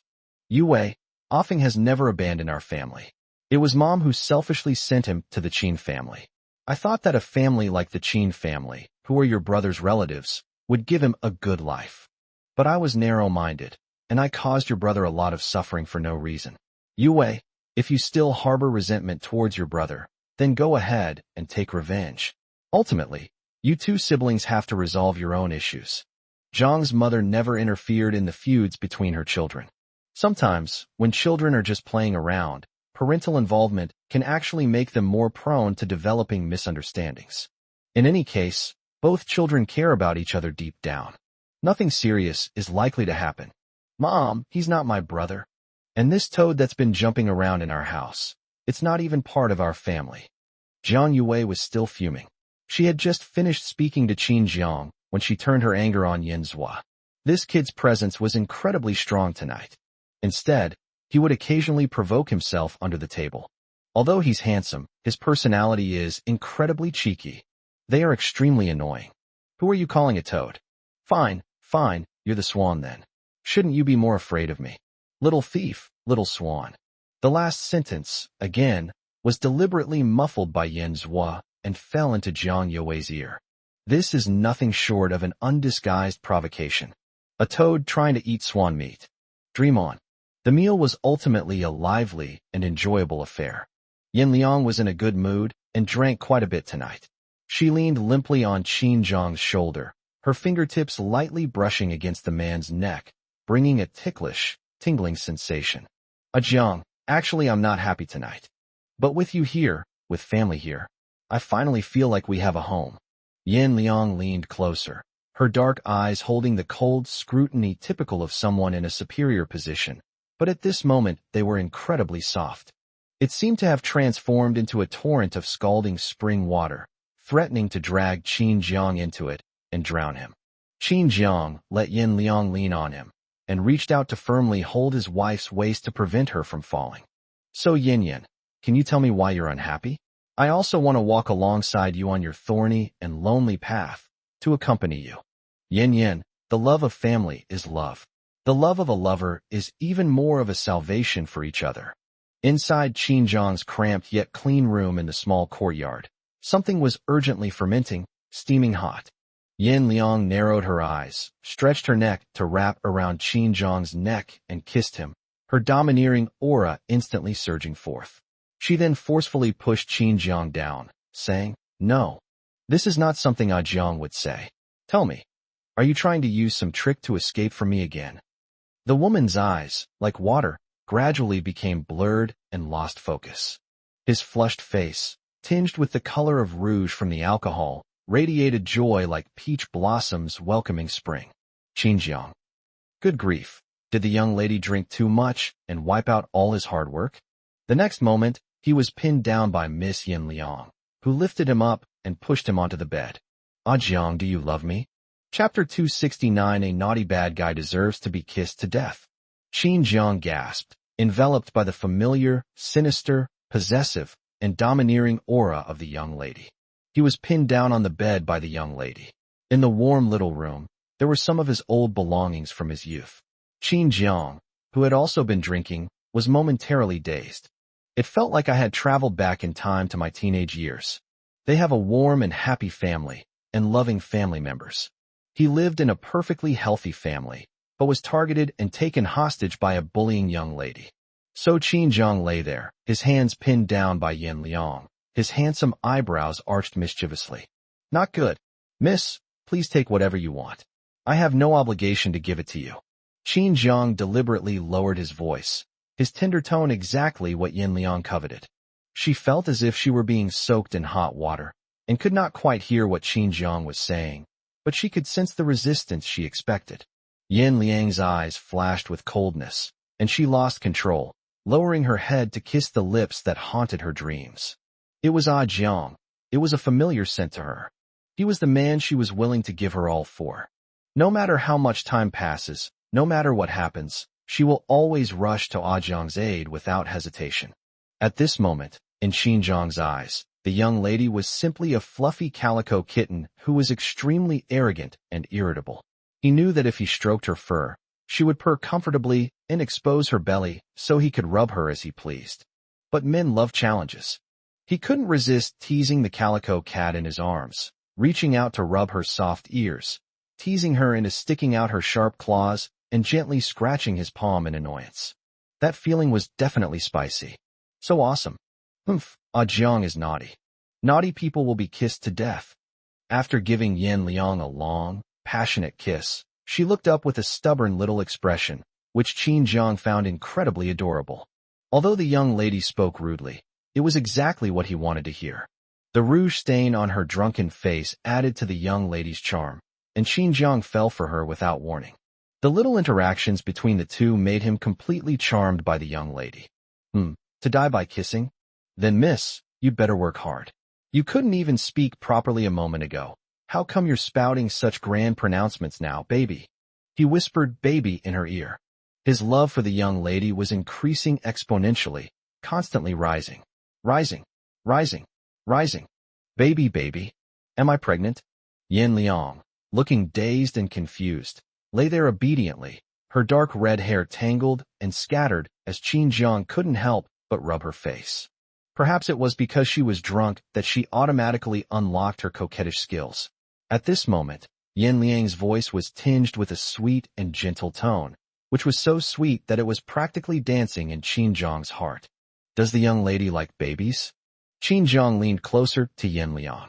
The two were so close that their breaths mingled, and the warm aroma of wine wafted from their lips, creating an ambiguous atmosphere that was quite intoxicating. But they didn't take any further action, just cuddled together in a warm embrace, a moment of tenderness between the couple. Actually, I don't really like him, but I like Jiang baby. She didn't like any of the children in the Yin family. She disliked the birth of any newborn in the Yin family. Even if it was a child born from a collateral branch, she would wish they had never come into this world. If she becomes a mother, she cannot guarantee that she will give her baby enough love and a safe future. It was a sin for her to bring the baby into this world. She had long known that old man Yan's constant pressure from the Elders' Council to force her to marry into the Yin family was essentially a massacre of her. Therefore, she eliminates any man who comes into contact with her. Aside from Qin Jiang, this husband who married into her family was someone she had to forcefully take. But precisely because of this, she played right into the old man Yan's hands. If she becomes pregnant, then she will have truly stepped into a hidden catastrophe for the Yin family. It's okay, Yin Yin. If you don't want it, we don't have to have the child. In this world, lovers don't necessarily have to have children to be complete.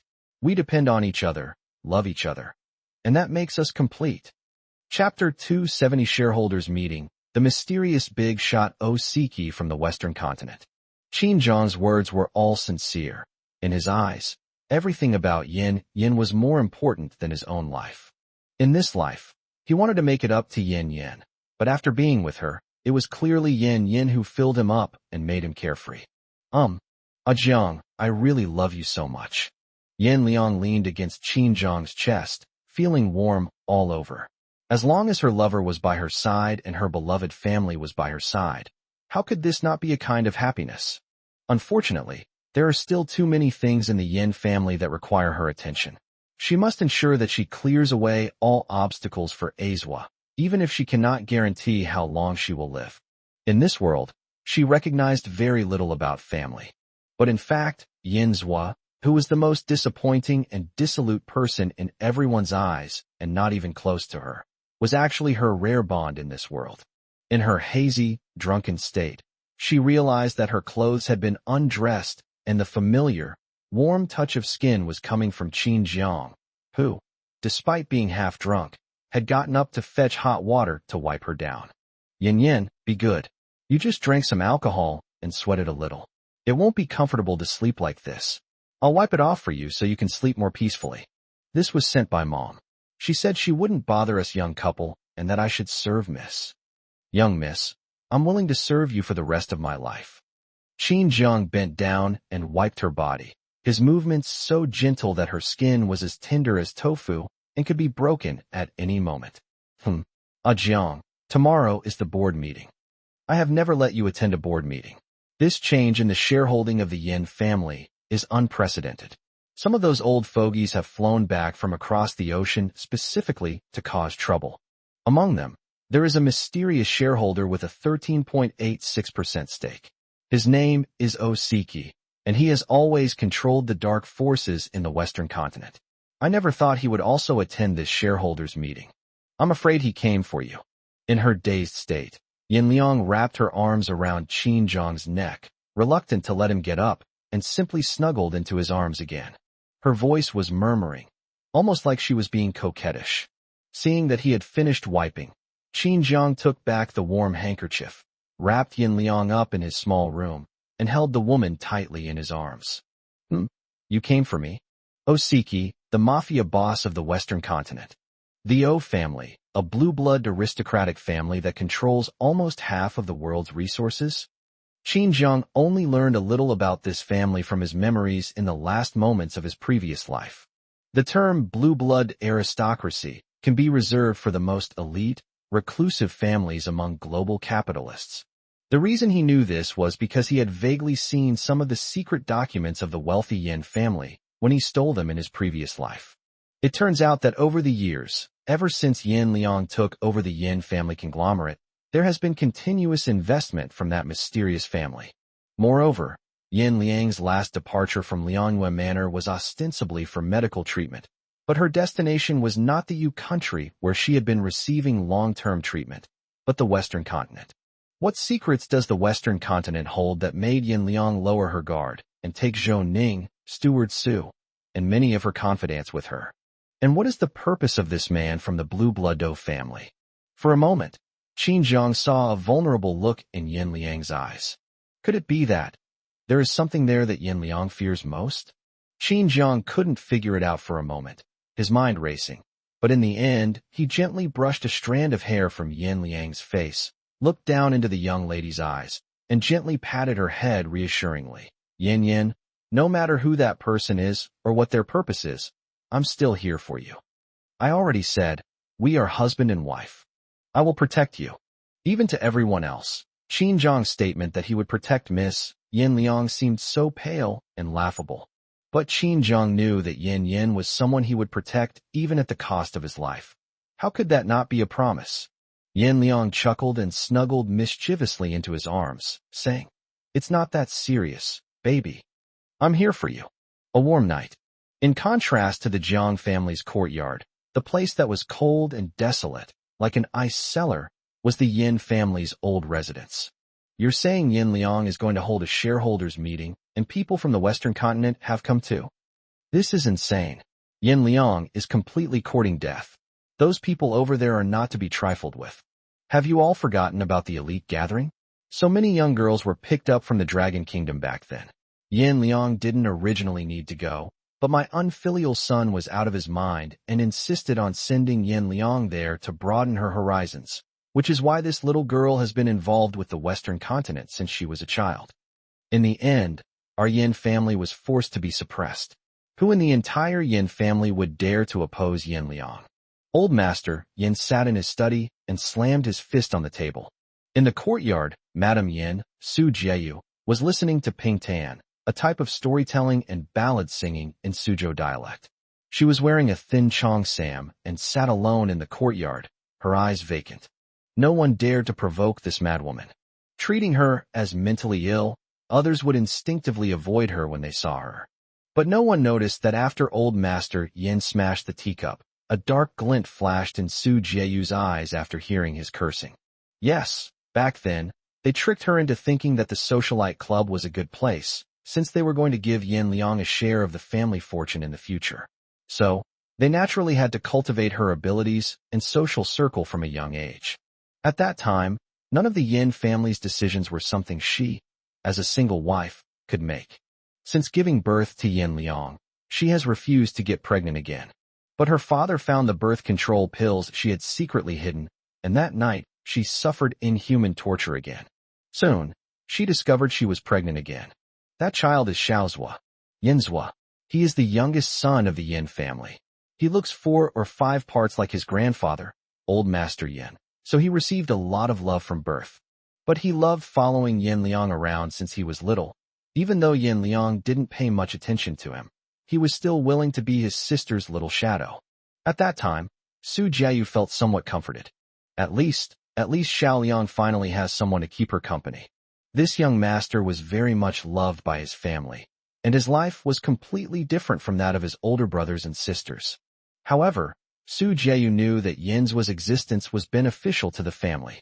Once the child could no longer contribute to the family, then Yin's would also be in danger. She sat by the pond, her gaze fixed on the goldfish in the water. Her life was just like that of a fish in this pond. But her children are different. She will not let her children repeat her life. It's time for the Yin family to reshuffle the deck once again. She always wanted to give Xiao Liang a different world, so that she wouldn't be tied down in the Dragon Kingdom because of her. Her little Liang should be allowed to go abroad for treatment. She would clear away any obstacles for her daughter. People have arrived from the Western continent. Who are they? Back then, the Western continent had been sending people to ask Miss Yin Liang to marry the young master. What a great opportunity it was. But at that time, the young master told him on the spot that she would not live past the age of 25, and even fabricated stories about being unlucky and carrying bad luck, which forced the Western continent to give up their idea. So, the recent commotion on the Western continent. Could it be that young master is still thinking about our Miss Yin Liang? The butler beside Old Master Yin chimed in, saying that he was also one of Old Master Yan's most capable men when he was young. He held a high status and wielded considerable power in the Yin family's old residence. Because he is an elderly person, he knows many secrets. Old man, you're mistaken. He's got his eye on Miss Yanyu. He even came to Miss Yanyu's funeral in person. I remember he looked at Miss Yanyu's ashes and didn't believe it. He insists that our prestigious Yin family open his urn to see his ashes. What a stubborn fool. Another elderly bodyguard spoke, his voice already tinged with age. They are not young anymore. He was in his prime and followed a good master, so he lived a life of privilege and power for many years. Yeah, that girl, Awe, is unlucky. My daughters are all unlucky. Chapter 271 Osiki's Obsession. He's a madman. Qin Yin Group. Early in the morning, the entire group was immersed in a chilling atmosphere filled with a strong sense of crisis. Everyone was on edge, but how could working people tolerate gossiping? They're already whispering among themselves. Have you heard? That guy from the Western continent is coming to today's shareholders meeting. I still remember 3 years ago, before the young lady had completely taken control, that guy actually grabbed Mr. Yin by the collar and dragged him out of the chairman's office. Yes, back then, our Liang was no pushover either, but she was still quite young and petite, and her aura wasn't as menacing as it is now. That Mr. O from the Western continent is different. Who understands the charm of a mature man? He's tall and has a great physique. Wearing a custom-made suit with a long trench coat, he exudes an aura of 2.8 meters when he walks. And Yi is so handsome. I heard he's 1/4 Chinese, a tall, handsome, rich, and powerful guy who wouldn't be envious. If you ask me, they're definitely a perfect pair, both a level and both incredibly strong. You're really daring to pair these two up. If they actually got together, it would be a disaster. I heard that President Liang has an older sister named Yanyu, whom Master O has admired for a long time, which is why he takes such good care of our President Liang. The older employees in the group were spreading rumors like crazy, and everyone was secretly enjoying themselves. When Yin Liang and Qin Zhang arrived at the group together, everyone behaved themselves. Seeing Qin Zhang's handsome appearance and top-notch physique, they started to switch sides again. Wow, who said our son-in-law is no match for Master O? I think our son-in-law is amazing. He and Liang are a perfect match. Last time, when Liang handed over the group's land acquisition plan to his son-in-law, I thought he would definitely mess up the project because he runs such a small company. As a result, we made several hundred million in net profit. Although several hundred million is not much for President Liang, Jiangyin Group is still an emerging group. It took us a long time to handle such a large project in the gap between so many other industries that still need to be developed.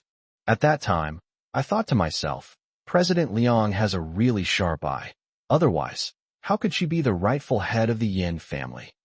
Since people can no longer meet in person to chat with crickets, they've turned to social media platforms. I had the honor of meeting Master O 3 years ago. You know what? I thought my son-in-law looked familiar when I first saw him.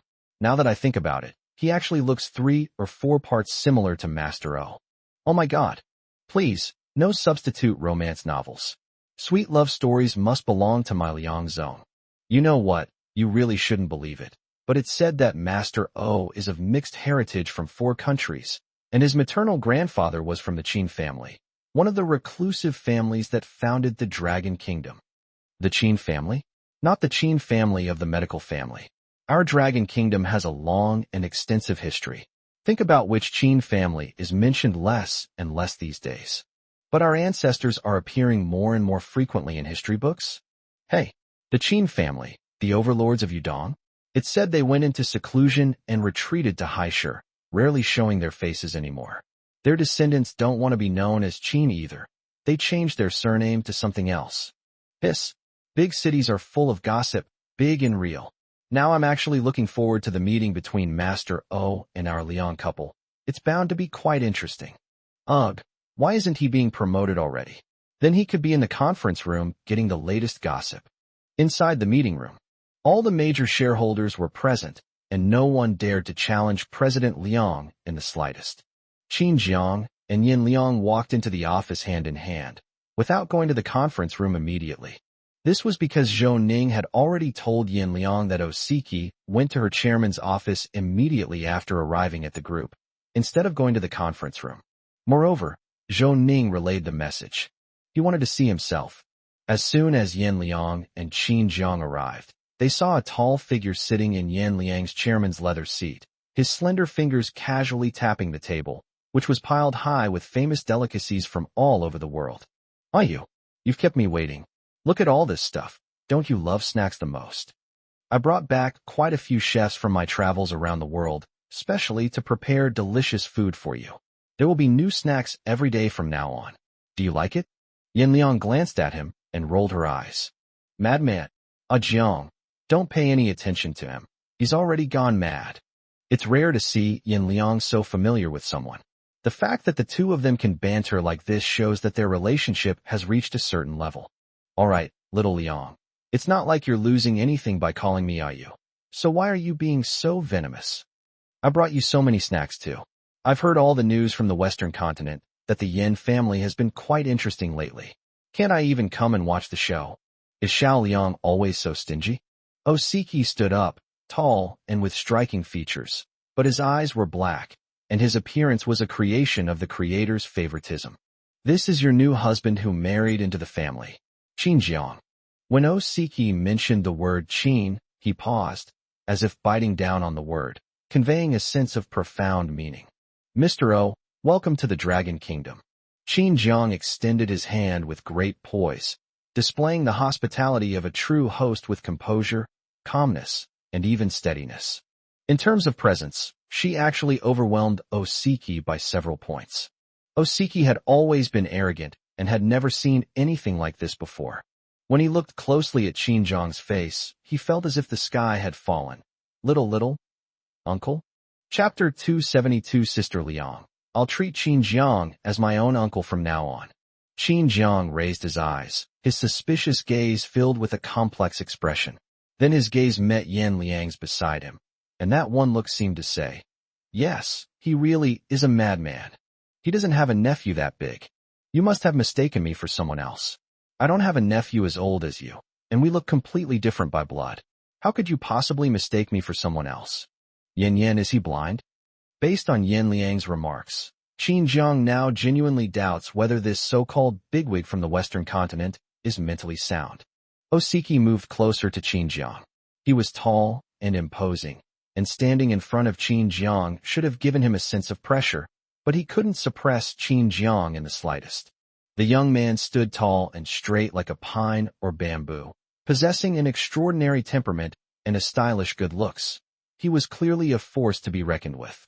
Yin Liang, standing beside him, was holding hands with Qin Jiang, their affection for each other evident. Just standing together, they looked like a perfect couple. In fact, even Osiki found the scene extremely strange. You should know that Yin Liang used to be an extremely difficult person to mess with in their area. She shows absolutely no mercy to men. His men were just as bloodied as he was. I'm not blind. You do look very familiar to me. Osiki wasn't sure either. His uncle was ambushed and killed by his enemies when he was young to threaten his family. During the ambush, the O family was in turmoil, and there was constant factional struggle within the family. It was on the way to redeem his uncle that the family was delayed by dealing with family members. When they arrived, their uncle was already gone. They were nowhere to be found, neither alive nor dead. My uncle was 7 years old when the accident happened, and he had always been the smartest child in the family. This led everyone to believe that nothing would happen to him. He will definitely find a way to escape and wait for them to come looking for him. However, everyone miscalculated. And the younger uncle is also the one in the O family who most clearly inherited the bloodline of the Chinese people. Oh, then Mr. O has mistaken me for someone else. I am not the person you are talking about. Qin Jiang shook his head, denying any connection between himself and the man before him, whose background was far too terrifying for ordinary people. Yeah, young Master Liang certainly has good taste. You looked down on so many people at the celebrity club back then, but you chose the best one. His existence certainly proves that you have excellent judgment. A dark glint flashed in Osiki's eyes. He neither confirmed nor denied Qin Jiang's resistance to the identity. Instead, he teased Yin Liang. Throughout the entire Dragon Kingdom, there are very few people who dare to tease Yin Liang. Osiki's familiar attitude showed that he and Yin Liang had a good relationship. We are already married. He is my husband. You don't need to hide anything from Ajiang when you come to Dragon Kingdom this time. He and I are husband and wife. Now I have rightfully given everything of the Yin family to Ajiang. He is the actual controlling shareholder here. Yin Liang didn't give Osiki a chance to continue teasing him. Instead, she seriously confirmed Qin Jiang's identity. Such a firm attitude still surprised Osiki, even though he was mentally prepared. Little Liang, you're just like your sister. She's so efficient and decisive in everything she does, and once she's set her mind on someone, she'll give it her all. It's a pity that you left us too soon. He arrived too early to even express his feelings. He didn't have time to make promises to her, or to protect her. He always felt that the women of the Yin family were too strong and too ambitious. While being attracted to Yin Yu's personal charm, Osiki couldn't help but want to continue exploring her potential. He wanted to see just how strong she was. But Yin Yu's accident was too unexpected. He was completely unprepared. When he went to see her again, everyone pointed to an urn and told him, "Awa is there." How lonely and afraid she must have been in that small, dark urn where sunlight couldn't penetrate. Yes, she is my sister. It's only natural that I resemble her. Mr. O, what exactly is the purpose of your visit to China? If you don't tell the truth, I will notify headquarters to send you back. Yin Liang's words were cold and ruthless. She was always indifferent and businesslike towards men other than Qin Jiang. Don't be like that, Mr. Liang, look at you. You really don't appreciate the old times at all. I'm almost your brother-in-law, so we're practically family. Are you so stingy that you won't even let me be a guest at your house?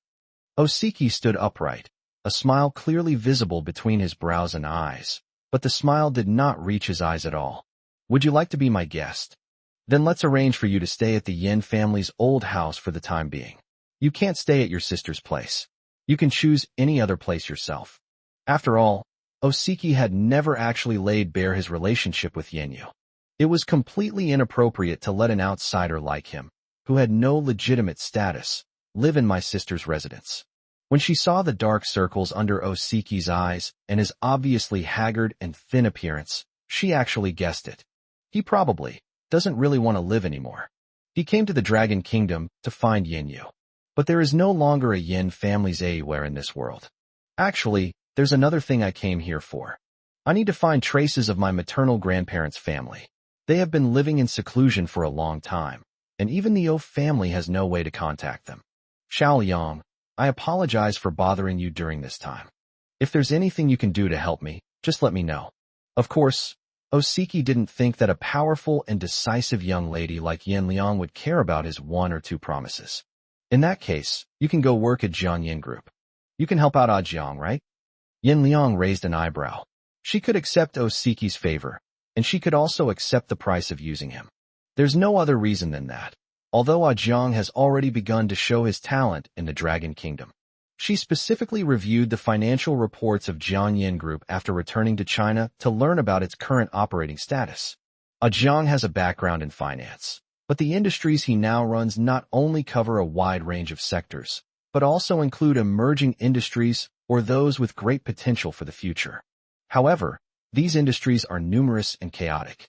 Jiang Yin Group is severely lacking a president who can oversee the overall direction and coordinate everything. Jiang has a very unique business acumen.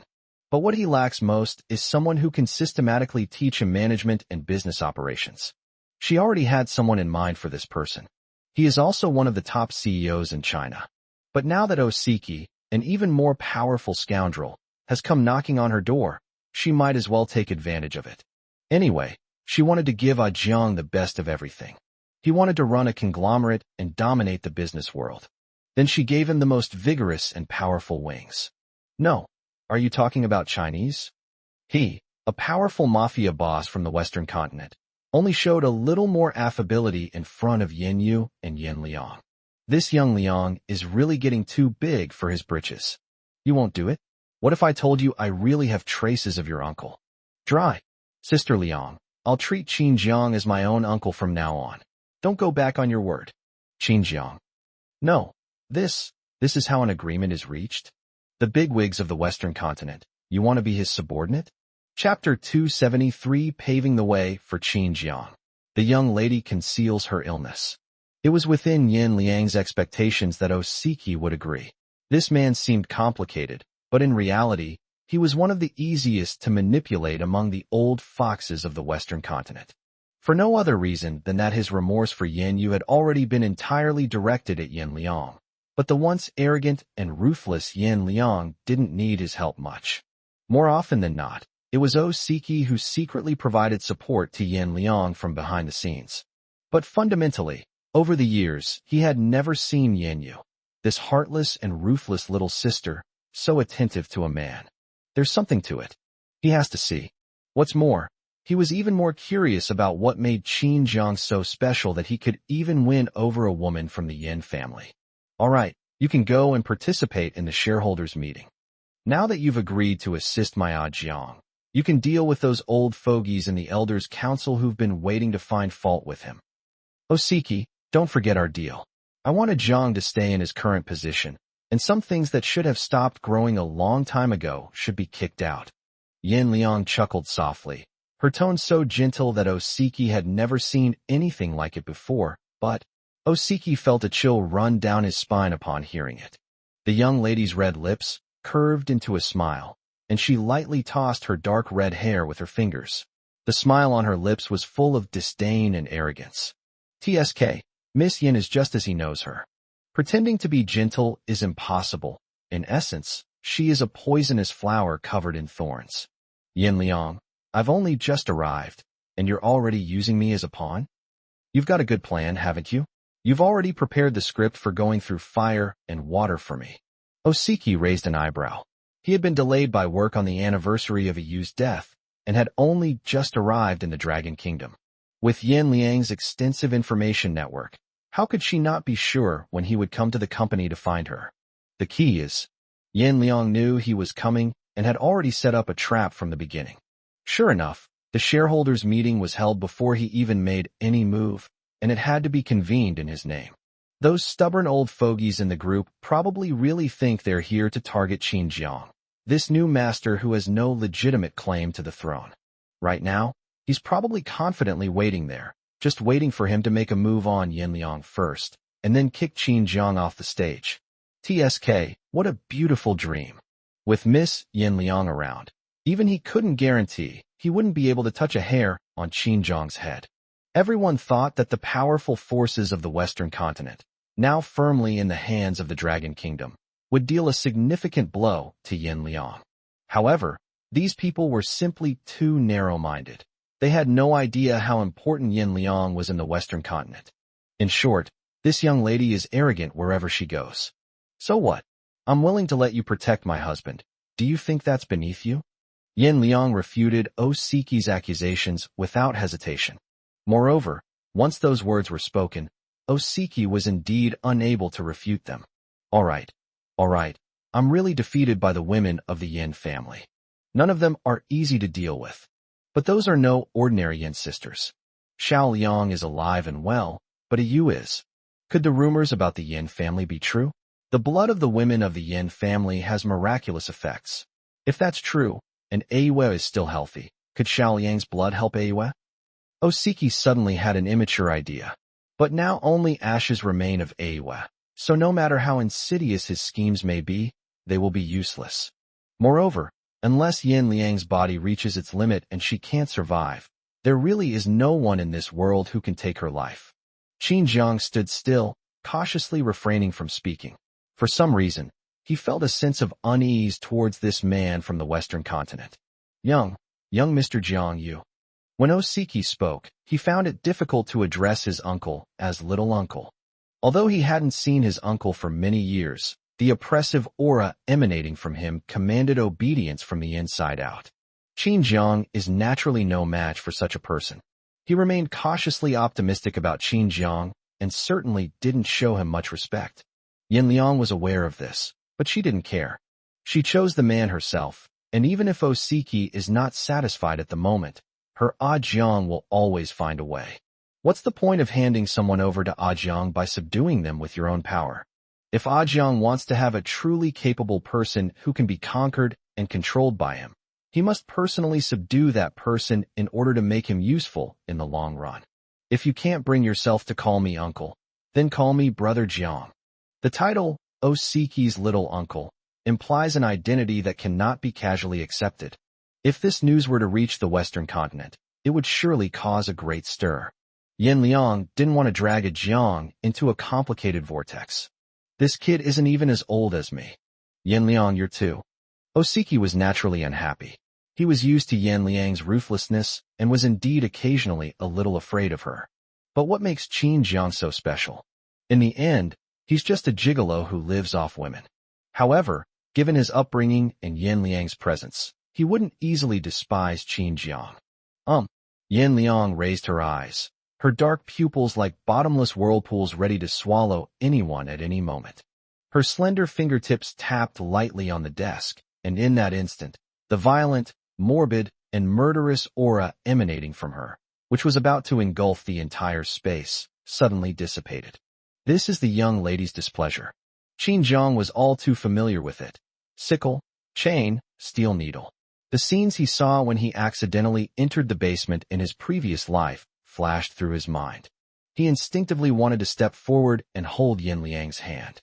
The young lady dislikes being disobeyed the most. Osiki certainly had the right to talk back and refute Yin Liang, but he shouldn't have disobeyed her. Qin Jiang's face turned cold. He grasped Yin Liang's icy hand with one hand, and the next moment he slammed his hand on the table, his gaze sharp and intense as he fixed it on Osiki's face. He showed no fear and exuded a sharp, oppressive aura. Call me Jiang. Brother, you are not allowed to disobey the young lady. If the young lady is unhappy, no one else can be happy either. Osiki. Goodness, am I also part of the process of your relationship advancing? However, Osiki's disdainful and cynical attitude vanished instantly. He inexplicably felt a sense of pressure from the aura Qin Jiang had just displayed. Brother Jiang, is Miss Yin satisfied now? Osiki got up, reluctantly walked to Qin Jiang, gave him a suspicious look, and strode out.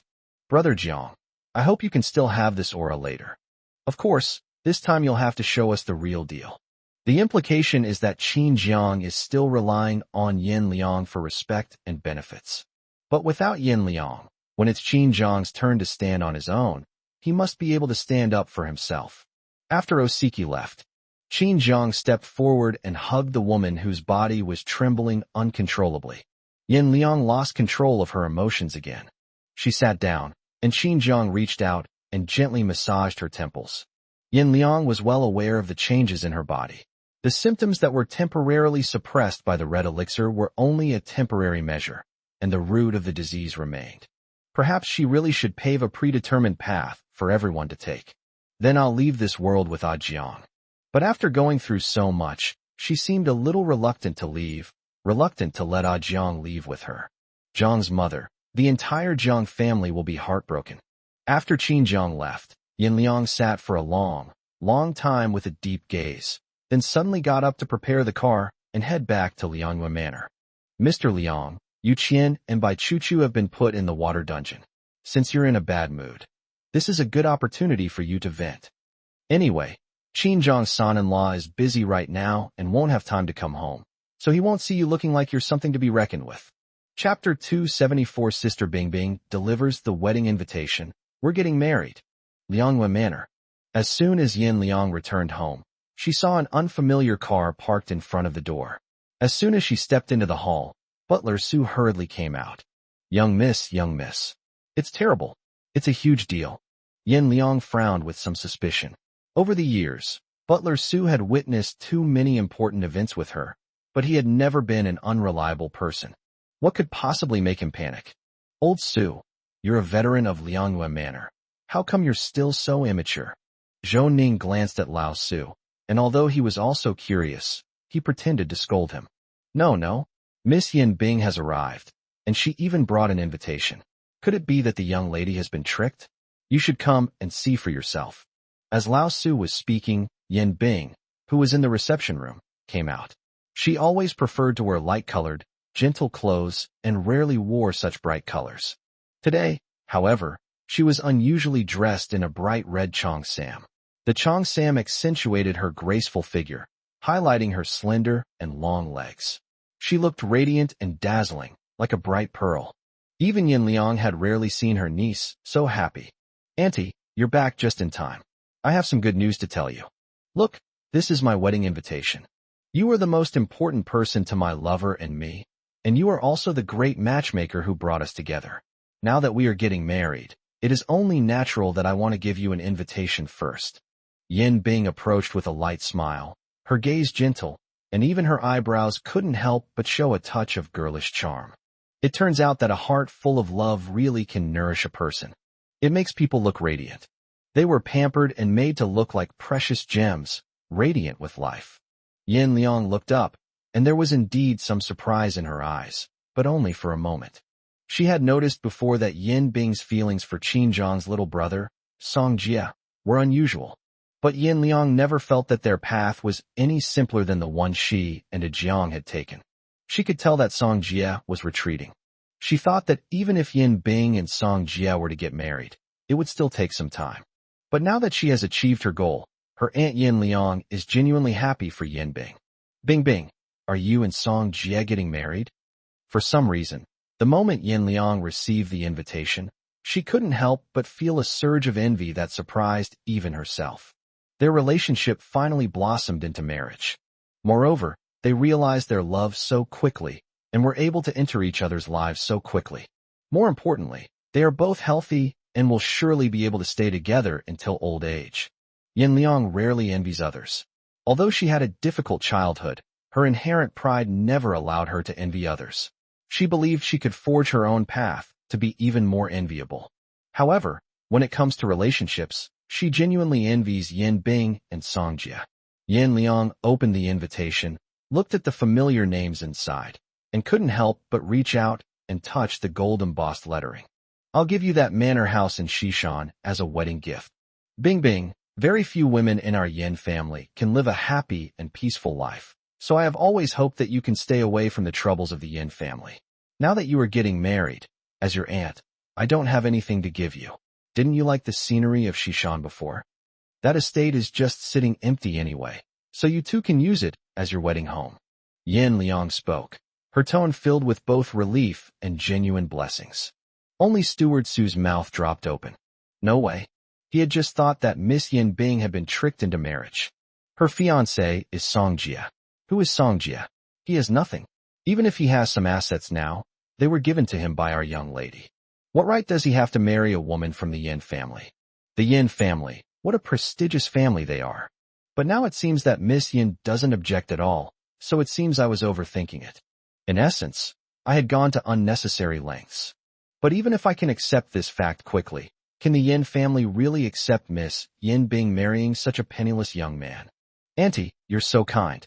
Wah, Auntie, things are still a bit tricky to resolve on my family's side. However, the greatest power in the Yin family naturally lies with the head of the Yin family.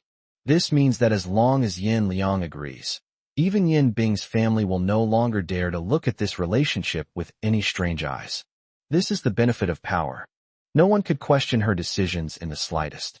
Even if it concerns her own family, Yin Liang can openly and legitimately interfere in matters concerning the Yin family.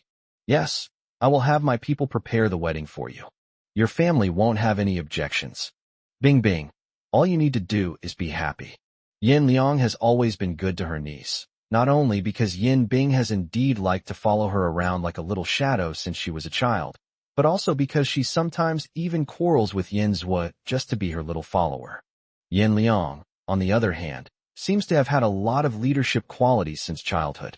No matter where they are, many people are willing to obey her voluntarily.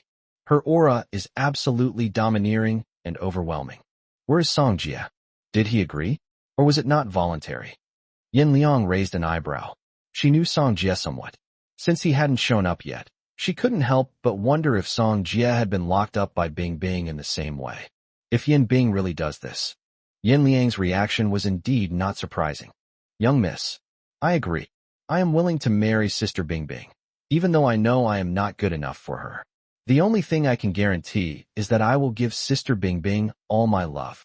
No, it's Bing Bing. I love Bing Bing. Song Jia stood not far away. He had been a little nervous and couldn't help but go to the garden to call his family. He had already told his parents that he was getting married. He was only a sophomore in college and hadn't even graduated yet when he brought up the topic of getting married. His family all thought that he and Jiang Kersen had finally gotten married. Having no other choice, Song Jia explained the whole story to his family, which caused the delay. But his family was afraid that he was too young to be fooled, and their son had even said that he was with a big star on TV. What was that if not wishful thinking? It seems this breakup has deeply hurt him and damaged his mental state. His family was extremely worried, so they packed their travel money and prepared to travel north to Beijing to find him. Song Jia couldn't stop her, so he prepared to go back and discuss it with Bing Bing, but he happened to overhear the young lady's doubts about the relationship. He instinctively retorted and sincerely revealed his true feelings. Yeah, but Song Jia, you and Jiang are also good friends. You should know that once a woman from the Yin family is married, she can never be betrayed. The women of the Yin family could strangle you so easily. Yin Liang, as a member of Yin Bing's family, spoke up, also deliberately testing Song Jia's sincerity. The truth is, of course, genuine right now, but true feelings can change in an instant. Since they are in love, they should be together without any reservations. She was happy to wish the couple well. Don't worry, Mississippi. I've thought about this very, very carefully. I don't want Bing Bing to keep waiting for me. Since we love each other, let's be together sooner rather than later. I won't let her suffer with me. I'm capable, and I won't be idle after graduation. I can support Bing Bing and build a family. He has always been a talented and capable man. Otherwise, they wouldn't have been able to leave the village with their excellent grades. He won't always be at the top of his class at Peking University, receiving his respective bonuses. He's currently in a period of building up his career, and all he needs is a catalyst to unleash his full potential. And then came the opportunity presented by Xinjiang. The talent that Song Jia has shown so far is enough to make people see that he is a promising talent. His life was destined to be extraordinary. Yin Bing's judgment of people is never wrong. Yin Bing couldn't help but smile as she looked at Song Jia's earnest promise and admission of loving her. She couldn't resist, strode over to Song Jia, threw herself into his arms, and hugged his waist tightly. Xiao Jia, it is my great fortune to be your wife. That's wonderful, that's wonderful. She's finally going to marry him. Chapter 275. The best actress announces her relationship. I want to give you a sense of security. Yin Bing's invitation has been sent, and the exact date is just a week from now. People with money and power are never afraid of not having enough time to get things done perfectly. With money, anything can be accomplished. There's no need to worry so much about whether you've achieved anything or whether you can support Yin Bing. The women of the Yin family don't need to be supported. Just being together with you is the best gift for her. Song Jia, Bing Bing wants you. As long as you don't back down under any circumstances, then it's worth it for her to follow you. Yin Liang, acting as an elder, gave Song Jia a serious lecture. These are my true feelings. Miss, no, Aunt Yin Liang thanks you for your support. Bing Bing said that in the Yin family, what she cares about most is your opinion. Thank you for letting me be with her. Song Jia spoke sincerely, but he was really not used to the sudden change in his status and the drop in seniority. Okay, let's go back. After the ice couple left Lianyue Manor, Yin Bing did nothing else but take Song Jie directly to the film and television company. She walked straight into the entertainment company president's office, swaggering through the streets hand in hand with Song Jie. Previously, rumors about her and Song Jie had already spread widely in Huajing, and the company had to put in a lot of effort to clear up the news for her.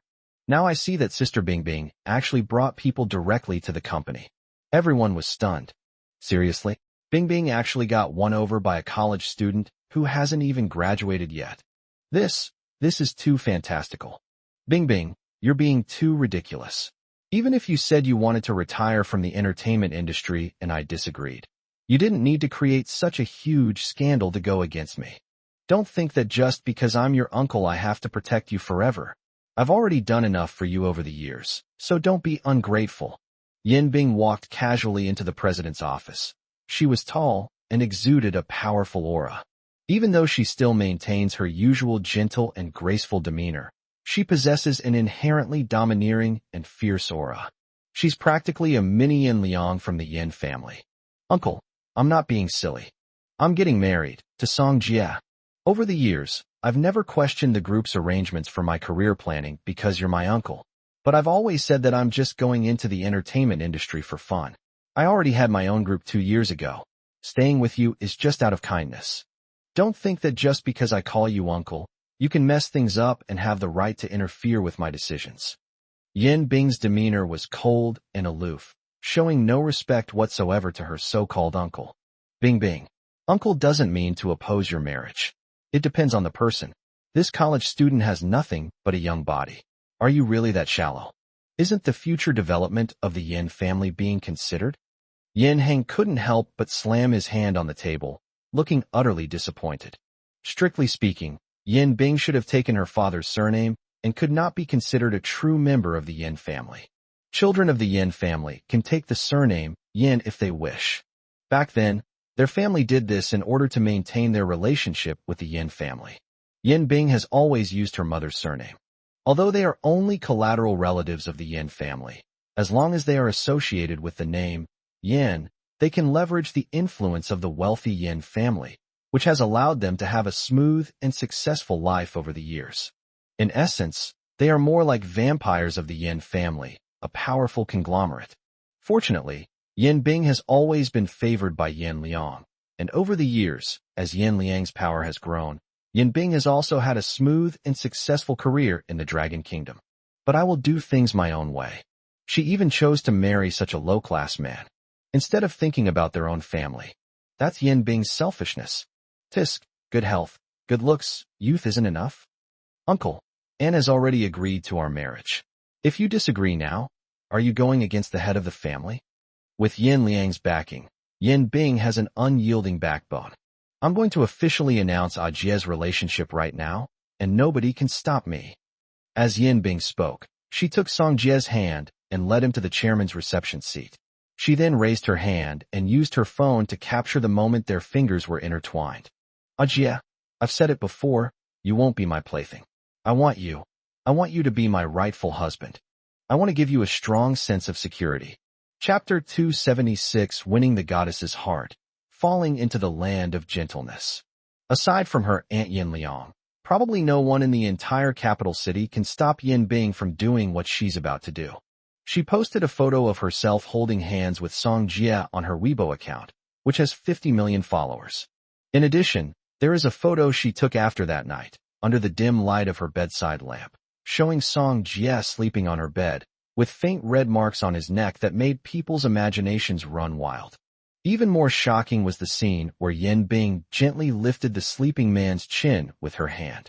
In the ambiguous atmosphere, the shadows of the man and woman intertwined, seemingly without crossing any boundaries, but in reality, it was already at a level that would make anyone scream. When Song Jie saw this photo, the Weibo post was already trending and being analyzed by netizens.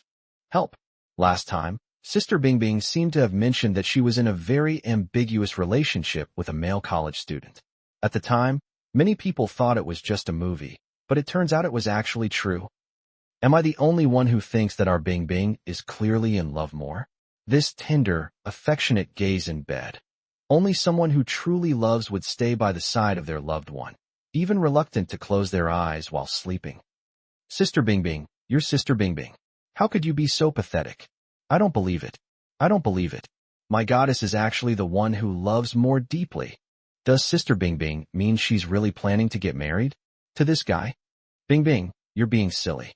It's okay to have fun with guys, but it's wrong of you to actually marry them. The nation's goddess has been won over by an ordinary male college student. My heart is breaking. Online, a wave of discontent swept across almost the entire comment section of the trending topic. However, while there were voices of blessing, there were also many haters who deliberately dug up Song Jie's past. But for some reason, no one mentioned Song Jie's past at all. It was as if someone had secretly sealed it away long ago. Based on this, netizens seem to have guessed something fishy. This Song Jie is probably not just an ordinary male college student. Bingbing's official announcement was very simple. Getting married soon, my fiancé is by my side at Bingbing JPG. Song Jie has always had a fan account supporting Bingbing, and it's a top-tier fan account. He's even become widely known among fans because he once climbed to the crucial position of group admin in a fan group. Moreover, even his real name had already been revealed long ago. His sudden acquisition of his goddess was a huge shock to many of her diehard fans. Looking at the photos taken by Sister Bingbing, Song Jie could feel the overflowing love she had for him in them. They have returned to Bingbing's apartment. However, Song Jie still couldn't forget the way the man who had always persisted suddenly lost all his strength and means when Sister Bingbing mentioned Miss Yin Liang to her uncle. One can only imagine the young lady's status in this capital city. And his good friend is indeed a real tough guy. He can even control a young lady of this caliber. Xiao Jie, what are you thinking about? After confirming their relationship, Song Jie was initially reluctant to enter the house so quickly. But Bingbing kept pestering him. He suddenly realized that he was not only unable to resist Sister Bingbing's decisive actions, but also unable to resist her gentle coaxing. Women, they are truly a haven of tenderness. Song Jie fell in headfirst, showing absolutely no desire to get out. He now understands what it feels like for Brother Jiang to be completely controlled by the young lady. I'm wondering, how did you take this picture after I fell asleep? What, don't you like it? No, it's that I'm starting to doubt whether I didn't try hard enough that night. Shall we make it up tonight? Chapter 277 Youthful Transformation. The next Miss Yin Liang. Inside the conference room of Qin Yin Group, a group of Yin family's old shareholders sat upright. Before Qin Jiang arrived, they had already received word that the young lady had actually brought Qin Jiang to meet with President O. So, how they will conduct themselves now, and what the outcome of their negotiations is, remains to be seen. Osiki entered the conference room first, his black handmade coat exuding a cool and noble air, with a relaxed and refreshing temperament from the Western continent, yet also possessing a domineering aura that made people tremble with fear. Everyone couldn't help but look at Osiki, and they held this man in high esteem from the bottom of their hearts. As for Qin Jiang, who has always been handling the group's affairs behind the scenes, and also has to go back to school in his spare time, people have always been skeptical about his achievements. Oh, Mr. O, you've arrived? Please have a seat. The old man who stood up was also one of the elders of the Yin family. He was not sure if Miss Yin would come in person, so he introduced Osiki to the most important seat, which was second only to the young lady. Mr. Qin, since Miss Qin isn't here, please make do with me for now. That's not your seat. You shouldn't be so confused about your place, Mr. Qin. The way they addressed him as Mr. Qin seemed respectful, but in reality, they didn't place him in the position of CEO of the group at all. Even though he had indeed achieved something, in their eyes he was just a pretty boy. The old man who spoke up was merely a scapegoat pushed forward to test Qin Jiang, and his position was at the bottom of the conference room. Although it wasn't as humiliating as the end of the line, it was enough to demonstrate the attitude of all the major Yin family factions in the conference room towards Qin Jiang. Someone is openly criticizing Qin Jiang, but as expected, Miss Yin has not shown up. The atmosphere tensed up again, and all sorts of speculations swirled in everyone's minds. Osiki was happy to relax, and simply sat down, crossed his legs, and watched the excitement. He wanted to see if the kid whom Chief Protector Liang was protecting so much really had any skills.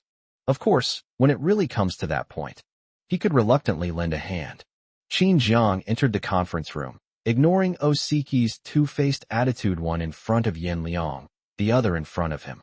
In a man's world, relying on a woman to rise in status is considered shameful. What he always does is convince people with his strength. Faced with such an aggressive attitude, Qin Jiang did not respond. Instead, he remained calm and composed and walked directly to the head seat in the conference room to sit down. Immediately afterwards, the man raised his eyes with a calm and cold demeanor. Manager Zhao, not everyone has the right to speak at the shareholders' meeting. If I remember correctly, you only have 3% of the shares, so you have no right to comment on the group's decisions and rules. Then you can leave now. This is a shareholders' meeting. Since someone has brought it up, everyone should be clear about their own role and not bring in all sorts of cats and dogs to embarrass themselves. Qin Jiang spoke these words with unwavering composure. The once naive and hesitant youth now transformed into a composed and capable leader. With effortless grace, he silenced the entire room, effectively suppressing all the old fogies who were secretly plotting something. It has to be said that Osiki thoroughly enjoyed watching the show from the sidelines. Where did Xiao Liang pick up this man? They do have some skills. Who are you calling cats and dogs? Manager Zhao was still somewhat unconvinced, but what he was really unconvinced about was Miss Yan's decision. Regardless of his background, this man is fundamentally not a member of the Yin family. On what grounds should the Yin family's rights and wealth be divided? Everyone in this group is a wolf in sheep's clothing, waiting for Miss Yin Liang to die in the next few years before they can divide up the group. But then Qin Jiang, a man from another family, suddenly appeared out of nowhere. Furthermore, they could openly and legitimately divide the benefits that the Yin family's collateral relatives had been eyeing, all of which ended up in Qin Jiang's hands, under the guise of marital property. Of course they were anxious. Isn't this just stealing meat from their mouths? Go out. Or do you want me to have you thrown out? Qin Jiang exuded an imposing aura without anger, and the cold glint in his eyes at that moment was like a blade, making people gasp involuntarily. That aura, that presence. Qin Jiang clearly didn't say anything harsh, nor did he stand up and curse or lose face. But with just one glance from him, everyone in the conference room was instantly shaken to their core. This isn't exactly Liang Zhong's aura. This terrifying, unsettling feeling is all too familiar. The couple's personalities seemed to be getting more and more compatible. Fortunately, Qin Jiang's imposing manner was very similar. They would never possess the ruthless methods and abilities of a young lady. He's still too green to fight against those old fogies. TSK, President Qin, why are you holding a grudge against your subordinates? You're part of the management team, after all. How can you be so petty? Shareholder Yin Donghai spoke up. As a veteran of the shareholders' meeting, he could tell that President Liang was deliberately throwing Qin Jiang out, and probably wouldn't come to his aid. Now, it's up to them to see how they strategize. The Yin family is a large family in the Dragon Kingdom. The main family is surnamed Yin, while the collateral branches, even the more obscure ones, can only be surnamed Yin. Surnames are just homophones, but given names are different. Distinct surnames are used to distinguish the closeness of the main family and the collateral family. Of course, by this calculation, the Yin family is also a large family that is dependent on the wealthy Yin family. In particular, the Council of Elders is basically controlled by the clan elders of the Yin family. Their influence had already penetrated deep into the inner workings of the Yin group during the time when Yin Liang's father was in power. Qin Jiang had already learned the detailed background of these past events from Yin Liang. His gaze fell coldly on Yin Donghai, his tone dripping with malice and contempt. But Qin Jiang remained completely calm. He raised his hand, pulled out a folder from the documents he had brought, and then looked up at Yin Donghai. Yin Donghai, the fact that you can still stand here proves my magnanimity. Last quarter, there were problems with the architectural plans for film sets built by Hengxing Film Studio in Shanghai, with a discrepancy of 100 million yuan. You're already jumping up and down right under my nose, demanding that I be lenient before I've even settled the accounts. Does that mean everyone else can use my leniency to transcend tribulations and become immortals? Smack! Qin Jiang slammed the file down, throwing the flawed document, the one whose malpractice was obvious to everyone at work, in the middle of his desk. These documents represent the work he has been quietly working on behind the scenes since he took over the Qin Yin Group. In his past life, he remembered very clearly that the Yin Group did not collapse all at once. Besides stealing the confidential documents of the Yin Group, Miss Yin Liang later on didn't focus on the group at all, allowing the old fogies of the Yin family to gradually devour everything in the Yin Group. At that time, it seemed like she didn't care about anything anymore. However, the destruction of the Yin Group is not so easy. Even if such a huge whale is devoured by various sharks, it will take a long time. Some things, from the very beginning, perhaps after Yin Liang felt that she wouldn't live much longer, she gradually lost the will to make a difference. Let them devour an elephant like ants. Let the corruption intensify. Under such laissez-faire attitude, the industries and projects under the Yin family, a powerful conglomerate, also encountered problems one after another, including work stoppages and compensation claims. Everyone was trying to find a way to take a share of everything the Yin family owned. Only Yin Liang didn't care. Even Qin Jiang at that time could see that the Yin family, a powerful conglomerate, was in trouble, and that the old men in the Yin family had a lot of assets. At that time, he was studying finance and regularly read newspapers and news, from which he also gleaned a lot of information about what underhanded tricks these old men would use to divide up the assets of the Yin family. Therefore, Qin Jiang's first step in taking over the Yin family was to rely on his memories from his previous life to secretly investigate the problems of these old people from the perspectives he was familiar with. Sure enough, none of them were clean, and these things have now become his most important leverage in manipulating these old folks. Sure enough, as soon as Qin Jiang threw the document at Yin Donghai immediately wilted, staring at Qin Jiang in disbelief, as if he were looking at a newborn demon constantly transforming and breaking free of its cocoon. He's Qin Jiang, but he seems more like the next Miss Yin Liang. Chapter 278. Qin Jiang pretends to be weak to deceive Yin, sharing her worries.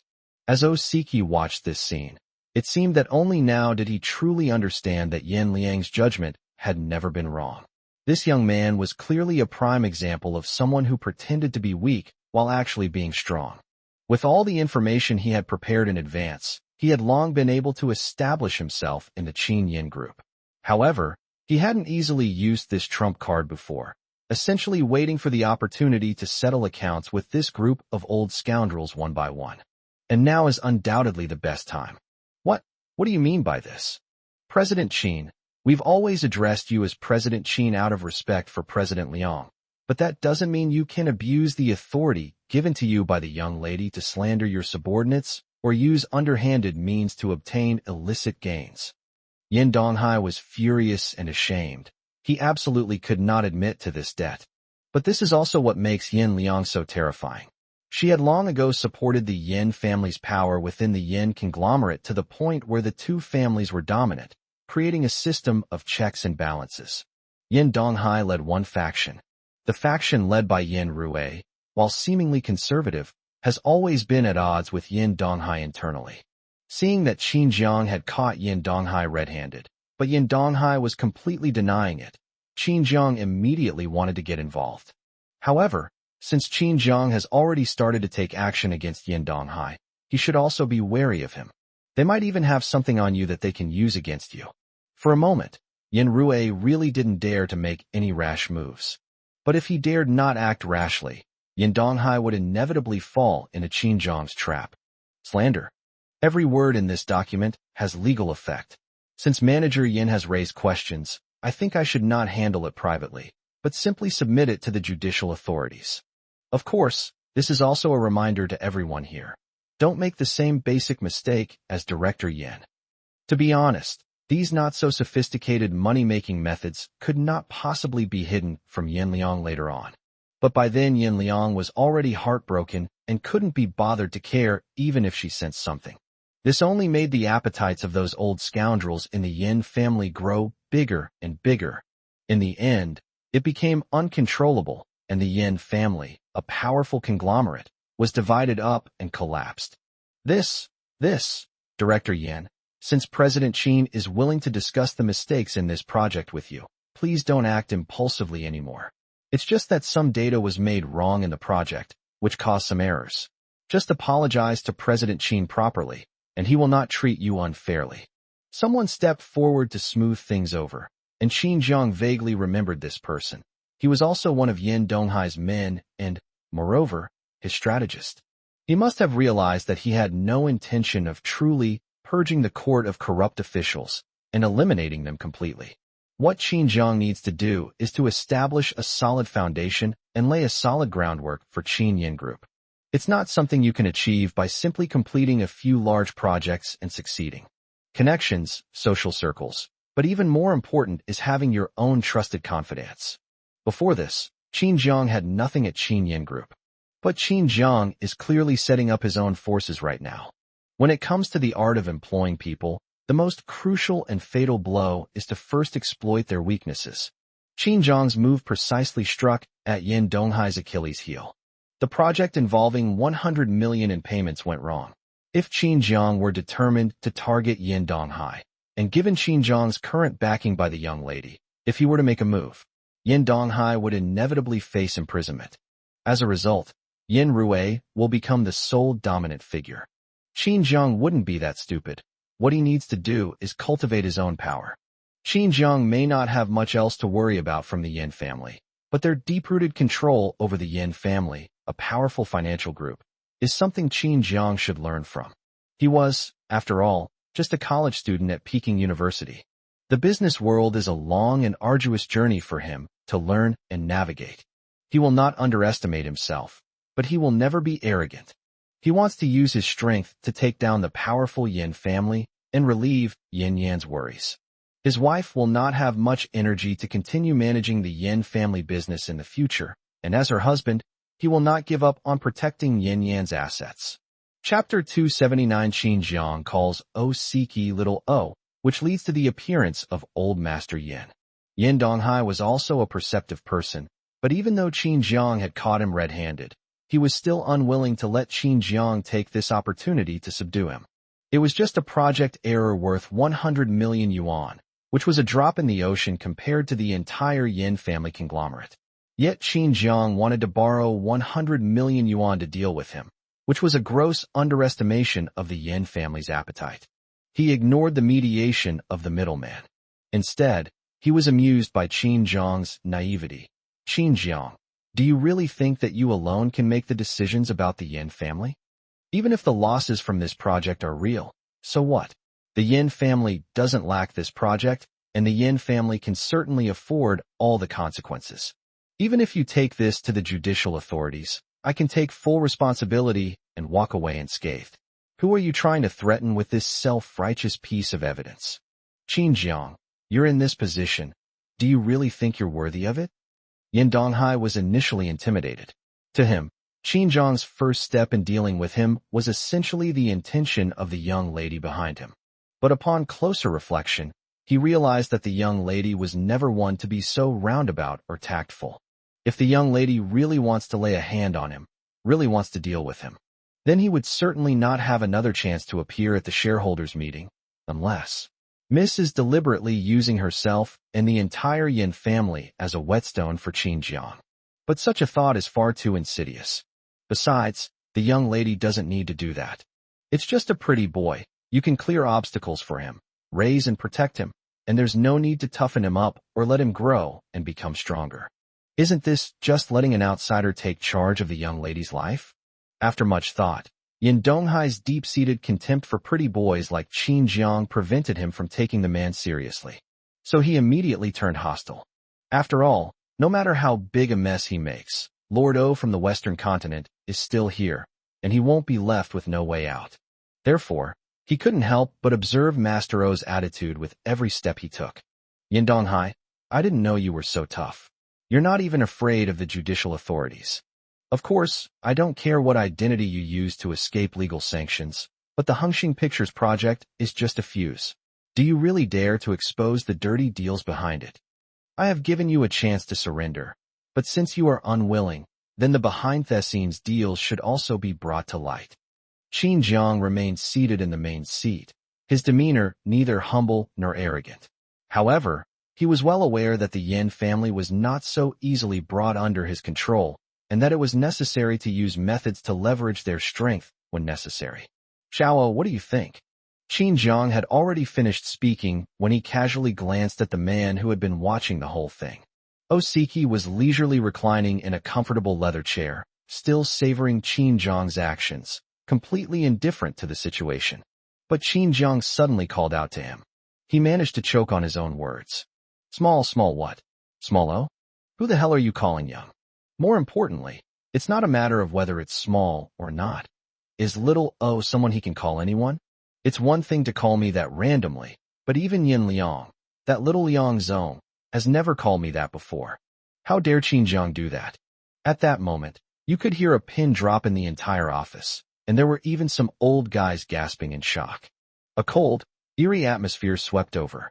Although the people present were not actually on the same side, they all shared the same expression and feelings at that moment. Everyone's eyes darted around frantically. What did you call me? As a big shot from the Western continent, Osiki's originally arrogant and noble aura seemed to crumble instantly after Qin Jiang called him Little O. Little O, isn't that right? You're my deputy secretary. Do you expect me to call you President O? As soon as Qin Jiang uttered those words, everyone silently lit an incense stick for him in their hearts. But that's nothing. The crucial moment was when Osiki, who should have stood up and been furious, suddenly burst out laughing. The laughter was both menacing and chilling. Yes, Mr. Qin is my boss, so you can call me whatever you want. Osiki's submissive attitude towards Qin Jiang surprised everyone present. No, that's it. One of them dared to make the call, and the other dared to accept it. This is a big shot from the Western continent. Even the entire Yin family, a powerful conglomerate, should have something to say about the Western continent. Does Master O have some kind of leverage that Qin Jiang has over him? Yin Donghai, who had just been about to continue shouting, suddenly stopped, filled with utter despair. Qin Jiang had just revealed all his secrets. In fact, when Qin Jiang first mentioned the background of Hengxing Pictures, he felt a chill in his heart. He also felt that with Qin Jiang's abilities, no matter how much he investigated, he shouldn't be able to find out the details. He was gambling at the time, betting that Qin Jiang wouldn't be able to offer a bigger deal to win him over. But right now, Qin Jiang not only openly admitted that he had something in his possession, they also openly revealed their connection with the Western continent. Could it be that Qin Jiang really isn't just an ordinary college student?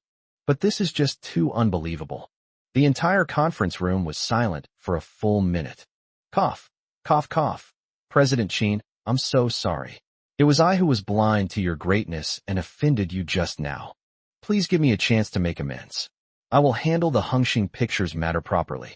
In his past life, Qin Jiang remembered very clearly that Yin Donghai had made many shady deals with Hengxing Pictures. Hengxing Pictures was not only managed by Yin Donghai, but also manipulated behind the scenes by Old Master Yin. Although it seemed that Old Master Yin had been sidelined by power, in reality, during the months when Yin Liang's condition worsened, Old Master Yin was manipulating his own forces to frantically devour control of the Yin family's businesses. The less energy Yin Liang had to manage the Yin group, the more rampant he became. The entertainment industry has always been an extreme arena of fame and fortune, where gold and jade are piled up. It's extremely easy to use certain methods within the entertainment industry to amass wealth and launder money.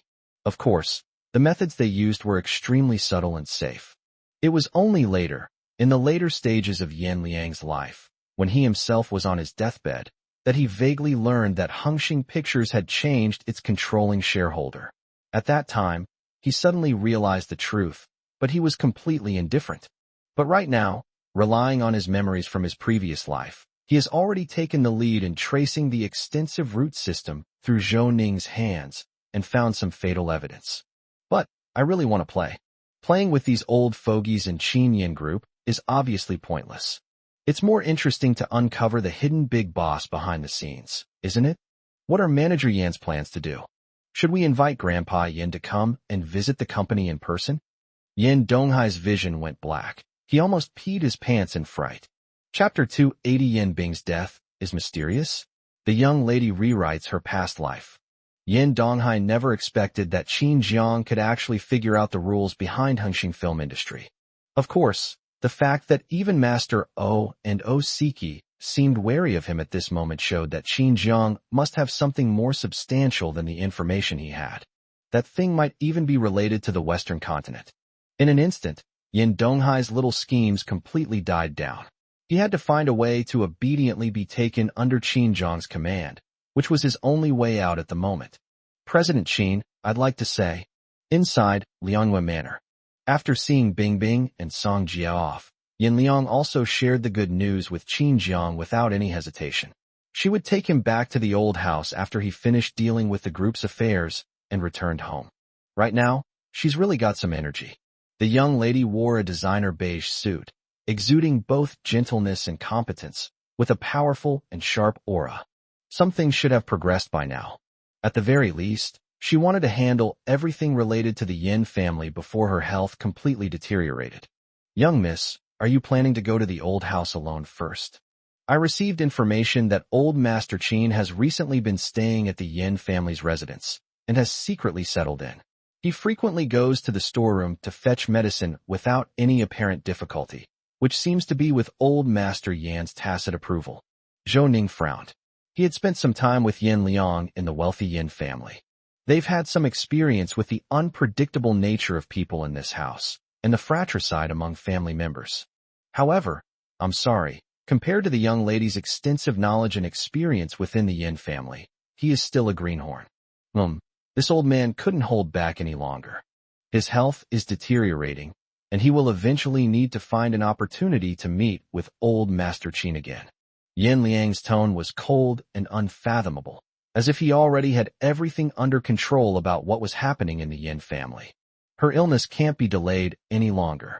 According to Qin Jiang's so-called dream-based past life theory, if she hadn't gotten Qin Jiang back then, she would have indeed given up her absolute possession of the Yin family, a powerful conglomerate, thus ignoring someone she had never touched before. But ever since Qin Jiang told me that previous life statement, she even inquired about some of the minor details of her past life dream.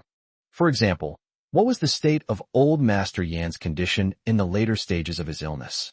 The news she received was that Grandpa Yin was in good condition. This is exactly the same as when my Aunt Yin Shuangyue had her accident more than 10 years ago. Yin Liang's heart sank immediately. Then she realized that she was indeed seriously ill and had no interaction with the old man, and that there were very few female relatives of the Yin family who were close to the main family. Yin Bing, even if it's just one. Although she took her mother's surname to get Yin as her surname, it seems that she also benefited greatly from being associated with the wealthy Yin family. However, very few people know Yin Bing's true background. She was a child that Yan's mother, Su Jiayu, secretly hid for her aunt, Yin Shuangyue. Su Jiayu naturally wouldn't reveal these secrets to her, but her uncle, Su Wenhao, was a big mouth. He had always played the role of an enemy who was at odds with Yin Liang. In reality, Su Wenhao had long been in cahoots with Yin Liang. Even without Su Jiayu's knowledge, he revealed all the secrets he could to his beloved niece. He wouldn't feel guilty. Anyway, it's just that the uncle dotes on his niece and they have a few little secrets. Who can say anything about that? Yin Liang had never understood why her mother kept this secret from her. Until now, everything has been developing in an increasingly bizarre way. If the Yin family's old house hadn't been destroyed in my previous life, then someone in the Yin family would have been in trouble. And that person is very likely Bing Bing. Bing Bing is about to get married. With her current status, she can still enjoy the glory and power that belong to the Yin family. Yin Liang has long since given up on recognizing her as a member of the Yin family. As long as she, as a member of a collateral branch of the family, can live a good life, that's enough for her. Qin Jiang confessed to himself that Yin Liang did ask a lot of questions that night. One of these is, after my condition deteriorated, did Yin Bing come to see me every Tuesday? This is extremely important. Yin Bing and Yin Liang have a close relationship. She used to dislike Qin Jiang, who was not obedient to her aunt's husband. Even so, She did have a habit of visiting Yin Liang at Lianghua Manor every Tuesday. Even as Yin Liang's health deteriorated, and it became visibly clear that she was suffering from anemia and pallor, Yin Bing began to visit her more frequently. It happens every week, sometimes even 4 or 5 times. However, ever since Yin Liang went abroad for medical treatment, Yin Bing has not visited Lianghua Manor. Of course, this is quite normal. Since the patient isn't here, she certainly doesn't have to come. Therefore, it will not arouse any doubt or suspicion from anyone. No, I was also a little suspicious at the time, and just then I saw on the news that Yin Bing lost control and fell while suspended by wires on set, and should be hospitalized. But celebrities' schedules and hospitals are very confidential, and the news reports were ambiguous. Qin Jiang tried hard to recall at the time. After a long while, he spoke again. She later, I think, died. The death of a legendary actress would certainly be a sensational event, but she was still a member of the Yin family, and if the Yin family wanted to keep it a secret, it would be difficult to make the news a big deal. Qin Jiang was able to remember this thanks to Yin Bing's frequent visits to Lianghua Manor. That's why he paid a few more glances, because he remembered it.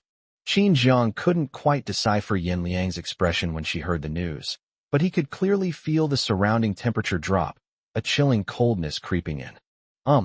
This dream is not good at all.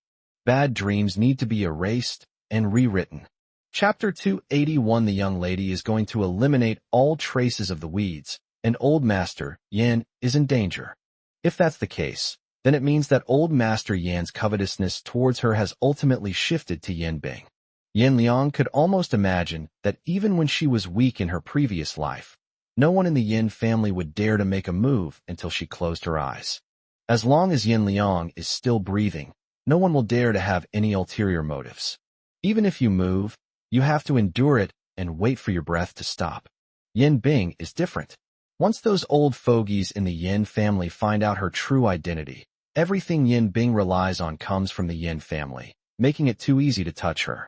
After all, Yin Liang wasn't always by her side, and it's impossible for anyone to watch over an adult 24/7. But who leaked the news that Yin Bing was her aunt Yin Shuangyue's daughter? Yin Liang wanted to find out about this. The young lady has no tolerance for injustice. However, Yin Liang knew even better that whoever had leaked the information and revealed this secret to Old Master Yin was responsible. Ultimately, if she could just get rid of the culprit, the threat to Bing Bing would be easily eliminated. After a moment's thought, Yin Liang made up her mind. She wanted to do something before her body weakened. Yin Liang was never one to sit idly by and wait for her fate. Go back to the old house. Yin Liang gave the order, and Zhou Ning immediately had a car prepared.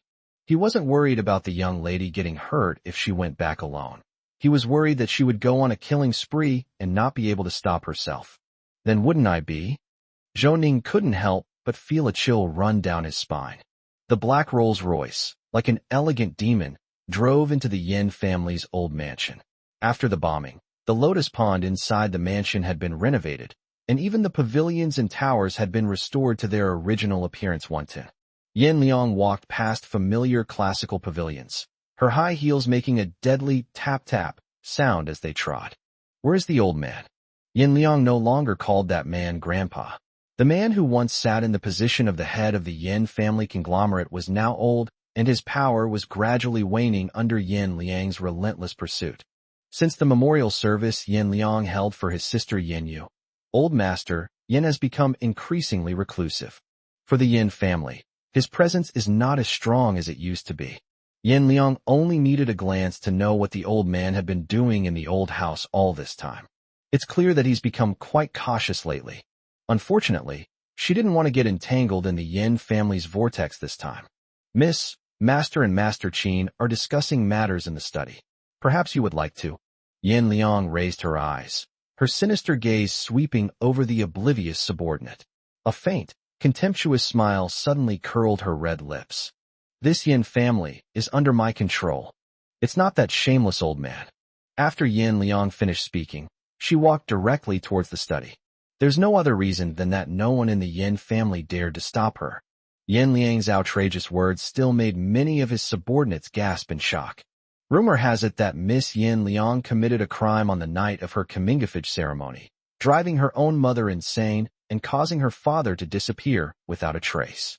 The only remaining member of the Yin family is the old man, whom Yin Liang felt posed no threat, which is why he stayed. Her brother, besides Yin Zhua, also met a tragic end. If she continues to commit such atrocities against the Yin family, isn't she afraid that her reputation will be completely ruined, and everyone will say that she is disobedient and unfilial, without family or father, and a cursed lone star? Of course, those present only dared to mutter these words to themselves, but dared not say them aloud. Inside the study of the old house. Brother Qin, I owe you so much for letting me know that this old geezer actually has another way to live. To be honest, my body is indeed getting older and older, and I don't like this feeling. But Yin Liang, she's a selfish, ruthless woman who doesn't know how to sacrifice for her family and has no filial piety. I can't expect her to do anything for me, her own grandfather. Old Master Yin sat at the head of the table. He had already made his intentions clear to Old Master Qin. After all, targeting Yin Liang is too risky. He always wanted to find the next best thing. It's a pity that Yin Liang is the only legitimate daughter of the Yin family. His previous support for the so-called marriage to ward off bad luck was nothing more than a way to force a man into Yin Liang's body so she could conceive a new child sooner. Otherwise, given Qin Zhang's lowly status, he wouldn't be worthy of climbing into the prestigious Yin family, a powerful and wealthy clan. Of course, this also includes some exchanges between him and Old Master Qin. Qin Zhang is not well liked by his family, and his presence has always been rather low. Most importantly, Old Master Qin told him that Qin Zhang would definitely be able to get Yin Liang pregnant. Over the years, many of the secret things he did that required some shady medical methods inevitably involved the use of Old Master Qin. The two had been in cahoots for a long time. If it could be said that Old Master Qin was concerned about the Yin family's reputation, he didn't react much when his beloved grandson Qin Yun was replaced. Instead, he seemed to really think highly of Qin Zhang and Yin Liang. Elder Yin, don't worry. I've already told you that as long as we can find Miss Yin Bing, I'll give you some medicinal herbs to help her recover for a while. It's not impossible. Old Master Qin sat at the lower end of the table, and his spirits were not bad. His old, dark eyes were of an unknown color, and they stared at people with a sense of unease. Just then, the sound of high heels clicking away came from outside the door. Footsteps can also convey a message, especially Miss Yin Liang's gait, which always exudes an elegant, yet violent aesthetic intertwined with bloodshed and slaughter. She was dressed in an elegant and eye-catching long dress. She calmly pushed open the study door and strode into the room. Hey, what are you two talking about? When Yin Liang appeared, the surrounding air seemed to freeze for a moment. Both Grandpa Yin and Grandpa Qin twitched their cheeks simultaneously. Little Liang, why are you so eager to come home today? You should have told Grandpa earlier so that Grandpa could have prepared your favorite matsutake mushroom stuffed rolls for you. Yin Liang slightly raised her eyelids, and the extreme mockery in her eyes made the two elders feel a chill in their hearts. Yin Liang suddenly laughed out in a strange way. Matsutake mushroom stuffed meat rolls? That was my older sister Yin Yu's favorite dish, not for any other reason than because my mother was a refined young lady and knew very few dishes. Matsutake mushroom stuffed rolls were the dish that Su Jieyu, the mother, was most skilled at making.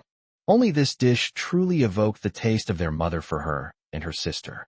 The men of the Yin family only ever knew how to leech off their wives and daughters.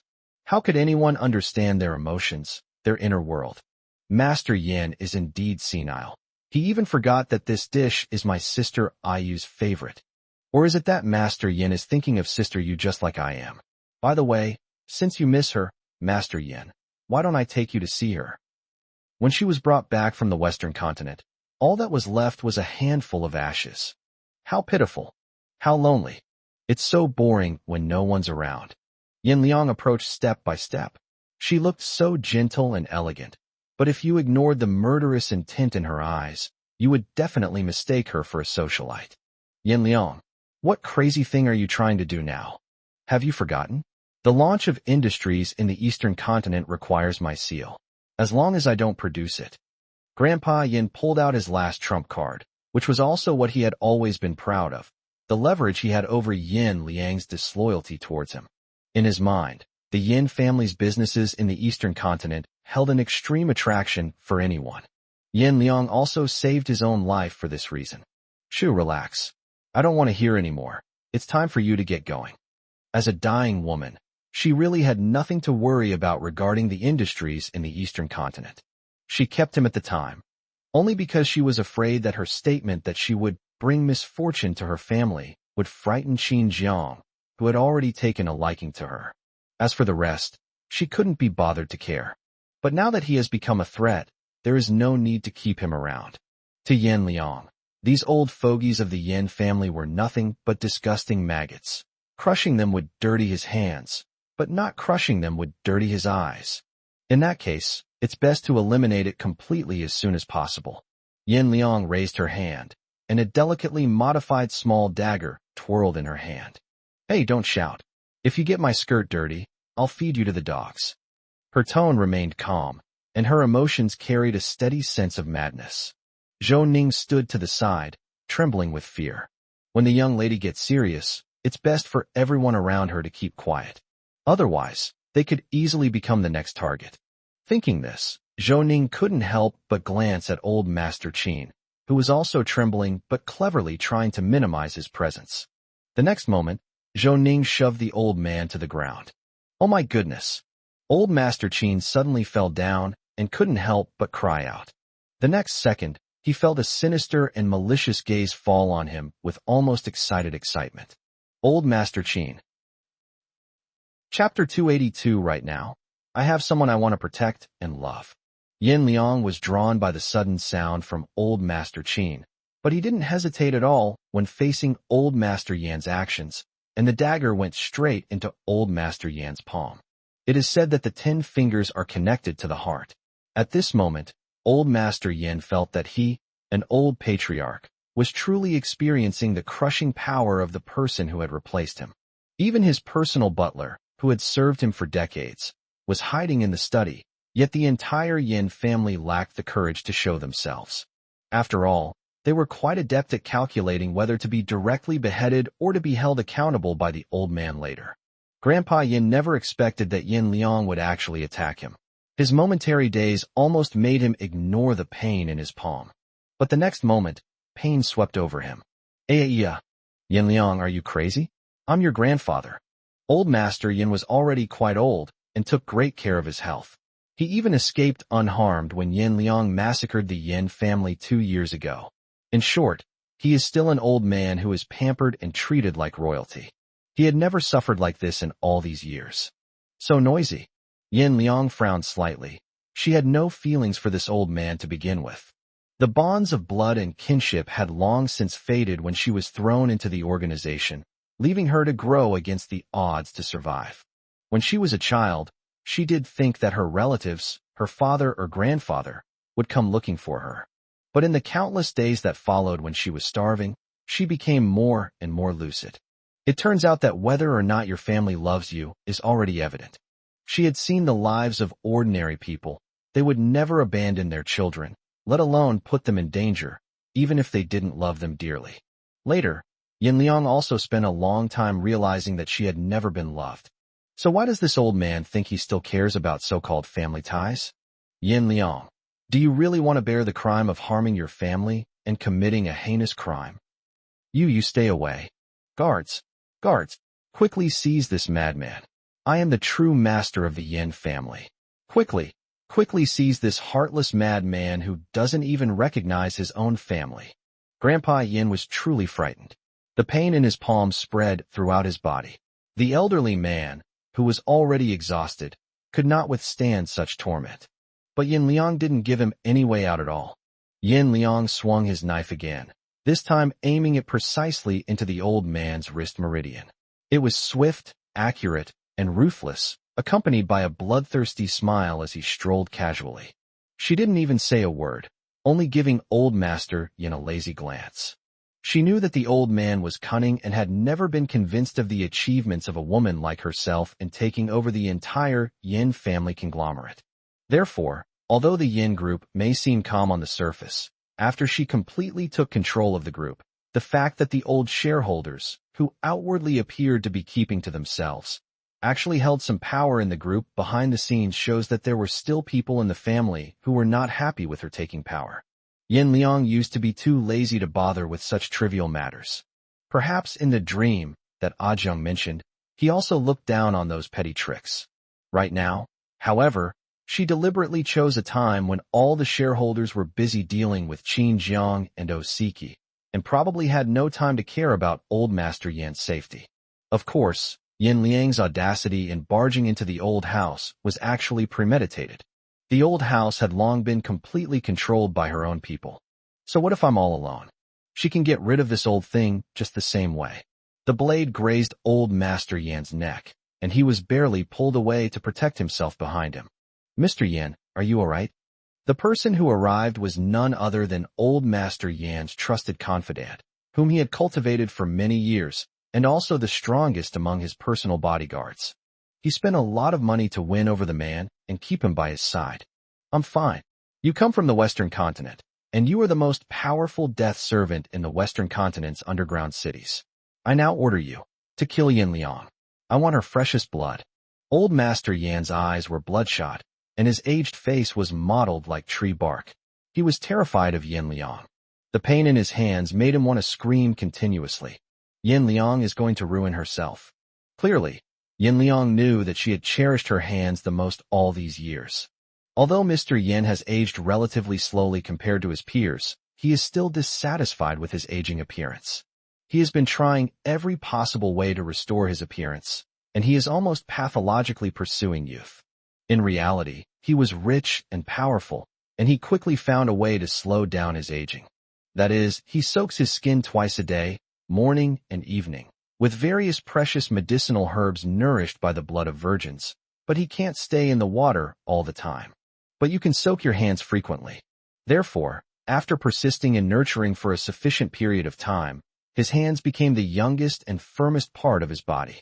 Many times, even Yinzhuo remarked that his grandfather's hands were comparable to those of a young man in his 20s. Such praise brought Mr. Yin unparalleled satisfaction. As long as he can maintain his youthful body and remain young, he will always be the head of the Yin family. Yin Liang, of course, knew very well what old Master Yin cared about most. He's an old man. He's already possessed money and power, and he still does. The only thing that cannot be escaped by the ravages of time is youth. No matter how rich or powerful you are, they too will be treated equally by the passage of time. Grandpa Yin has had everything, but youth is something he once possessed but can never hold on to again.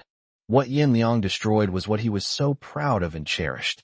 To punish or discipline a person, Yin Liang is the most qualified to speak on this matter. Different people will naturally require different approaches. Grandpa Yin cares most about being young and wants to stay young. She wants him to watch her grow old. She wantonly pierced and tore through the youngest, most precious part of my body. Jiang Heng, break his other hand. Yin Liang raised an eyebrow and accurately called out the Deadpool's name, and old Master Yin was completely shocked. He had been plotting to covet Yin Liang's blood, and even when Yin Liang was a child, he had already cruelly poisoned her with an incurable poison. However, Yin Liang seemed completely unconcerned about all of this. Otherwise, given that Jiang Heng had been by her side for so long, Yin Liang should have known about her filthy thoughts long ago, so why didn't she retaliate at all? But now, she has suddenly changed her mind. Should we get rid of him, one of the few remaining relatives? No.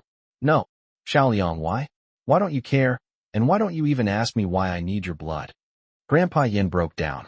What he was proud of was not only his pursuit of youth, but also his self-proclaimed shrewdness throughout his life. There is also the most ruthless analysis of the evil in human nature.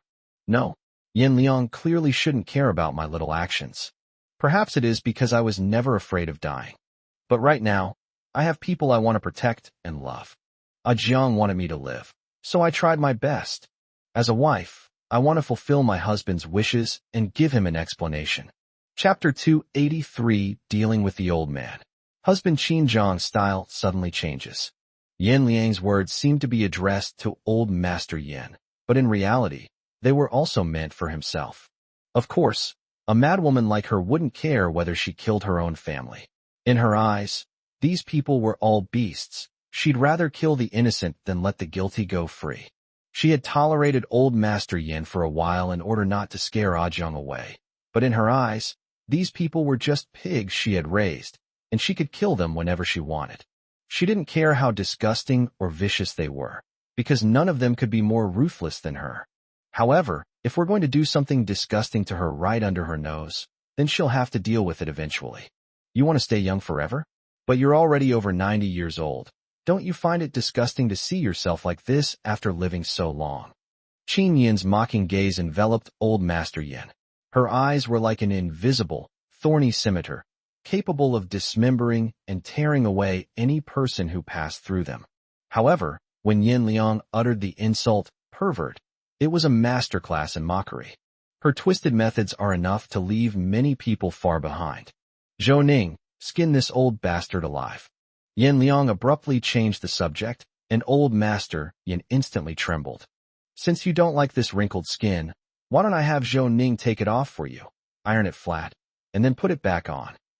Old man, it's really filial of me to grant your request like this.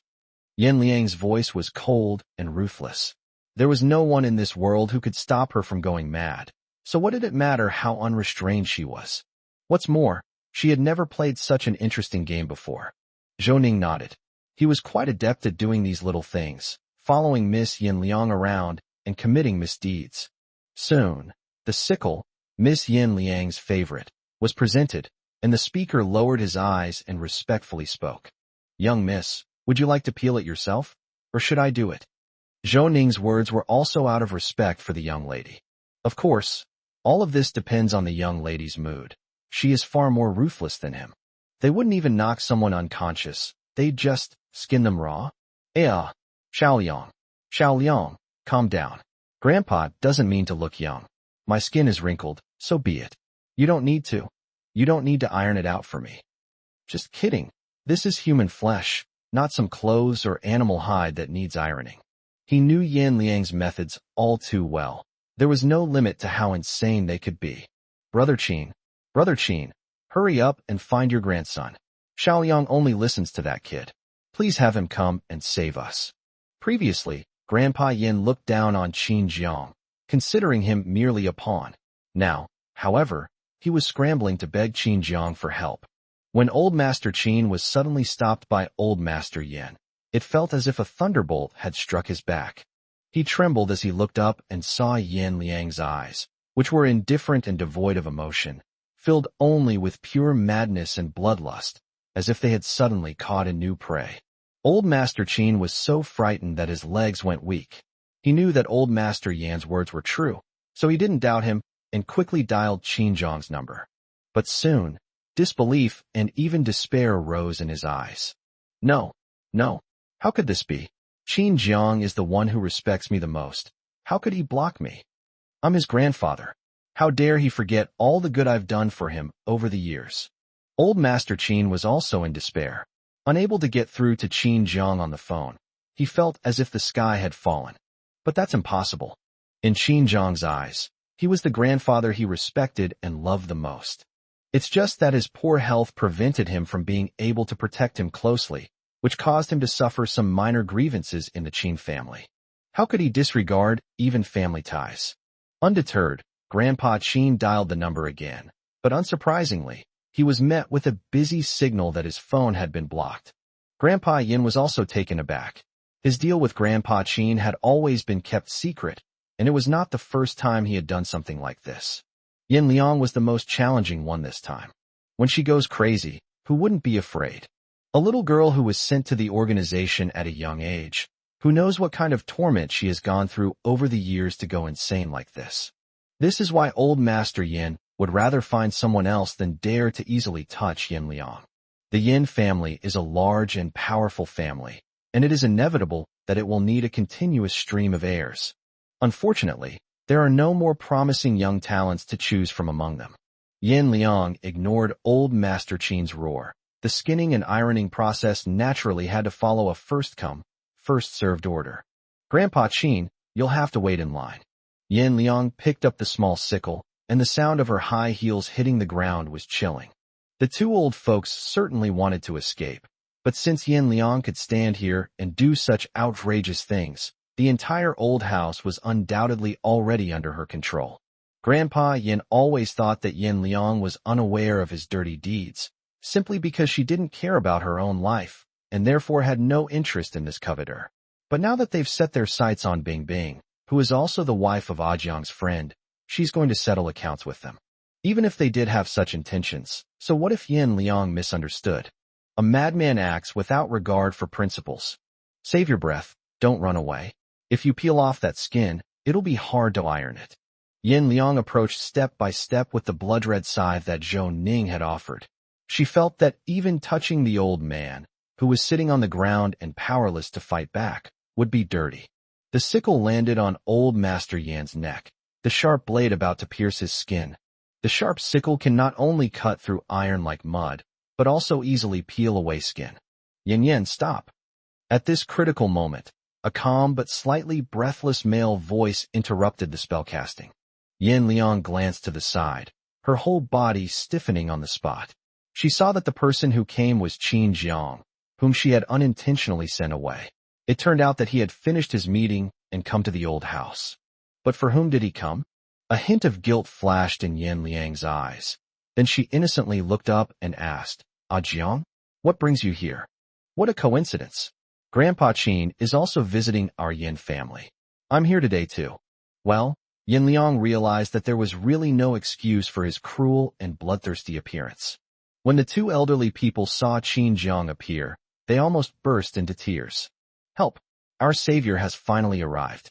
Grandpa Qin quickly stood up, waved to Qin Jiang, and tried his best to maintain his dignified and composed image as an elder. But his trembling and weak legs couldn't be hidden. Yin, there's no need to hide anything. It would only dirty your hands to deal with Elder Yin. How about you hand him over to me and give me your guidance from the side? Qin Jiang suddenly changed his demeanor, a hint of madness spreading across his clean-cut and handsome face, sending chills down one's spine. The two old men trembled. This is still the same person they thought was easy to control, or even a pawn they deliberately used to get Yin Liang pregnant. The art style is off. Happy winter solstice, my darlings. Chapter 284 The Truth Behind the Death of the Yin Family Woman at 25. I can extend your life. Yin Liang hadn't expected Qin Jiang to suddenly appear beside her. Her gloomy gaze swept over Zhou Ning, who wished she could disappear into the ground, before turning to Qin Jiang, and a gentle smile blooming on her face. Jiang, if you get your hands dirty, it will make me uncomfortable too. I want you to be clean and pure, my Jiang. You're perfect in every way. Yin Liang, wearing high heels, let her gorgeous skirt slowly unfurl in midair, the silk and satin making her appear even more noble and aloof. At this moment, she walked towards Qin Jiang, gently smoothing his collar with her hand.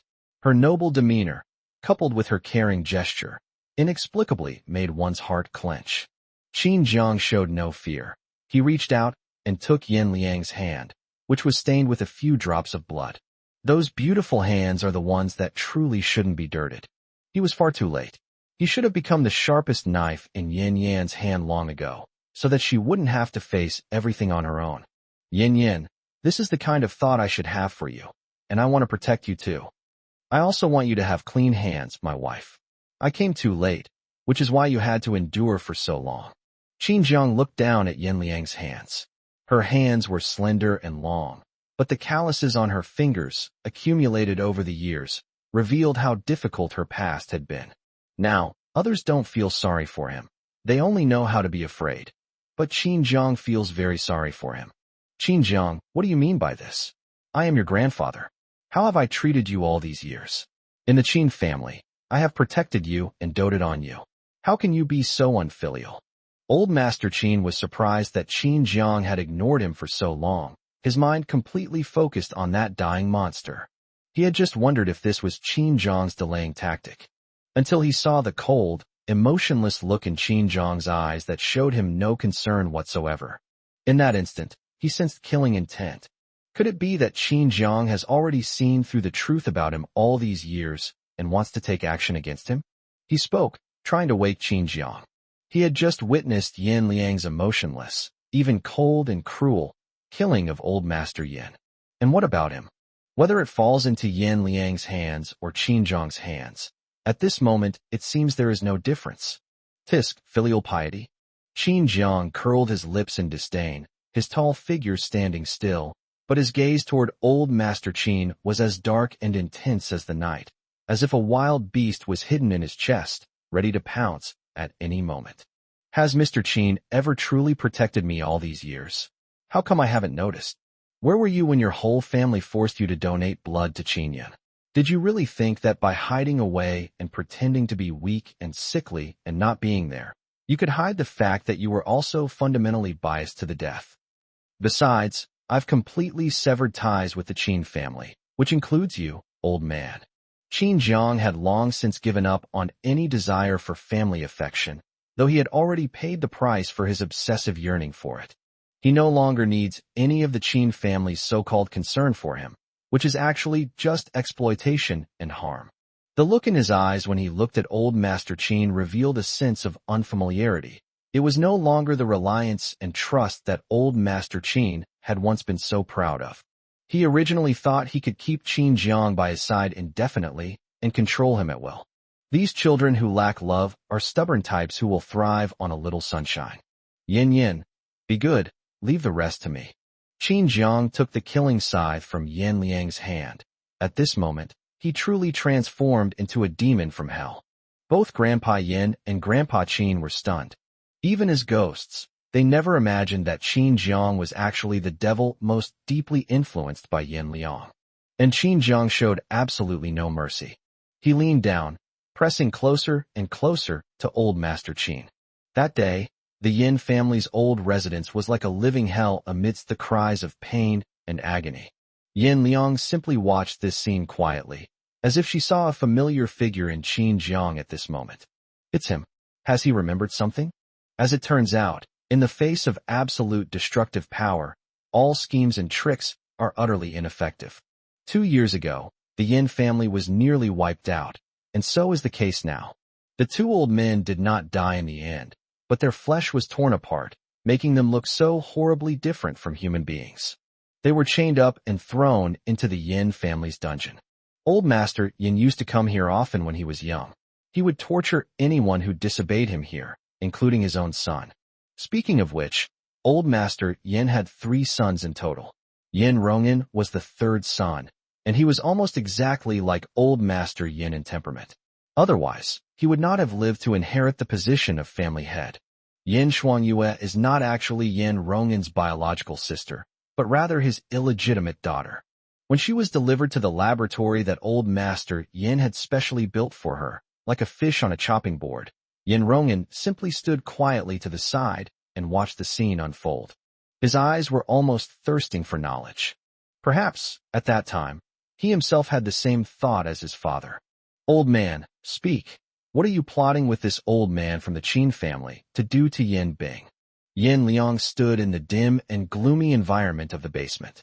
Even though she was wearing a gorgeous dress and looked extremely noble and aloof, she seemed to be a being that was originally integrated into this environment. She is beautiful, but also sinister, mysterious, and terrifying. Compared to Qin Zhang, the two old men's fear of Yin Liang was almost instinctive. They always believe that if they have succeeded once, they will succeed again. Yin Liang's body contains a deadly toxin, so using her as a tonic to prolong her life and maintain her youth would be the best solution. But this crazy woman is really too difficult to deal with. With the addition of a madman by her side now, who would dare to mess with them when they're standing together? Grandpa Yin felt he was being wronged. Even in death, he died unwillingly.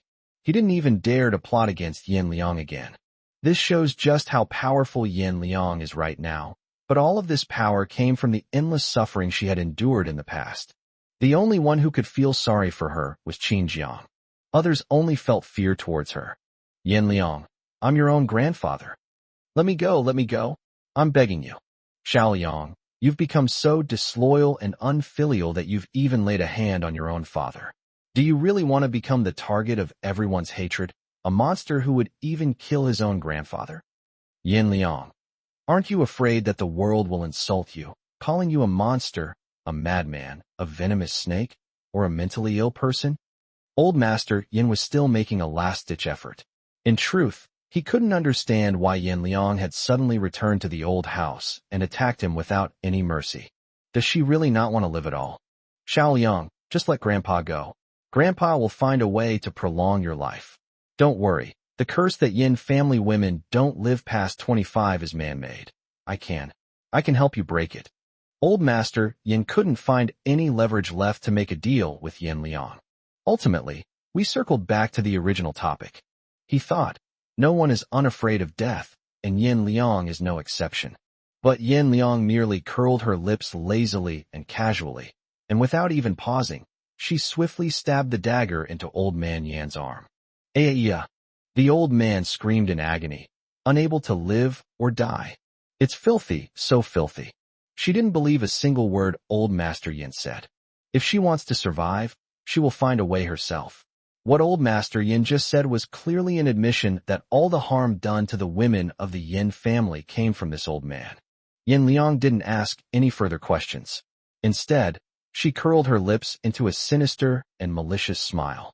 TSK, my man-eating ants are hungry too.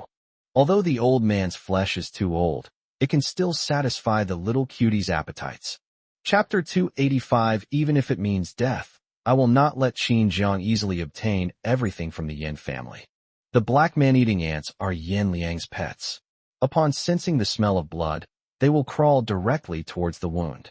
This is a method used to torture the prisoner, which is cruel but enough to drive a person to a mental breakdown. It's like watching your own wounds live, your own body being torn apart into small pieces by ants and carried away. Anyone would break down. And now, Grandpa Yin is watching helplessly as these disgusting and terrifying man-eating ants crawl all over his wounds. The carnivorous ants that Yin Liang raises in the basement are a family of carnivorous ants with an entire huge nest. As long as she puts prisoners who have been tortured beyond recognition into this place, the carnivorous ants can dismember and digest the person in just 2 or 3 days, leaving only a skeleton.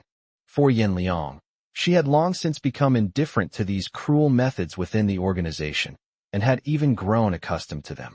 But these so-called close relatives of the Yin family, who personally sent her into this hellhole, probably never witnessed such a grand and cruel torture scene. Yin Liang has endured so much pain over the years. There are never many things that can catch the eye or touch the hearts of these people, and Yin Liang has long been used to it. She didn't expect anyone in the Yin family to show that insignificant, cold-hearted kinship. What she wanted was for him to experience firsthand what she had gone through. In essence, there is no way for people to empathize with each other's feelings.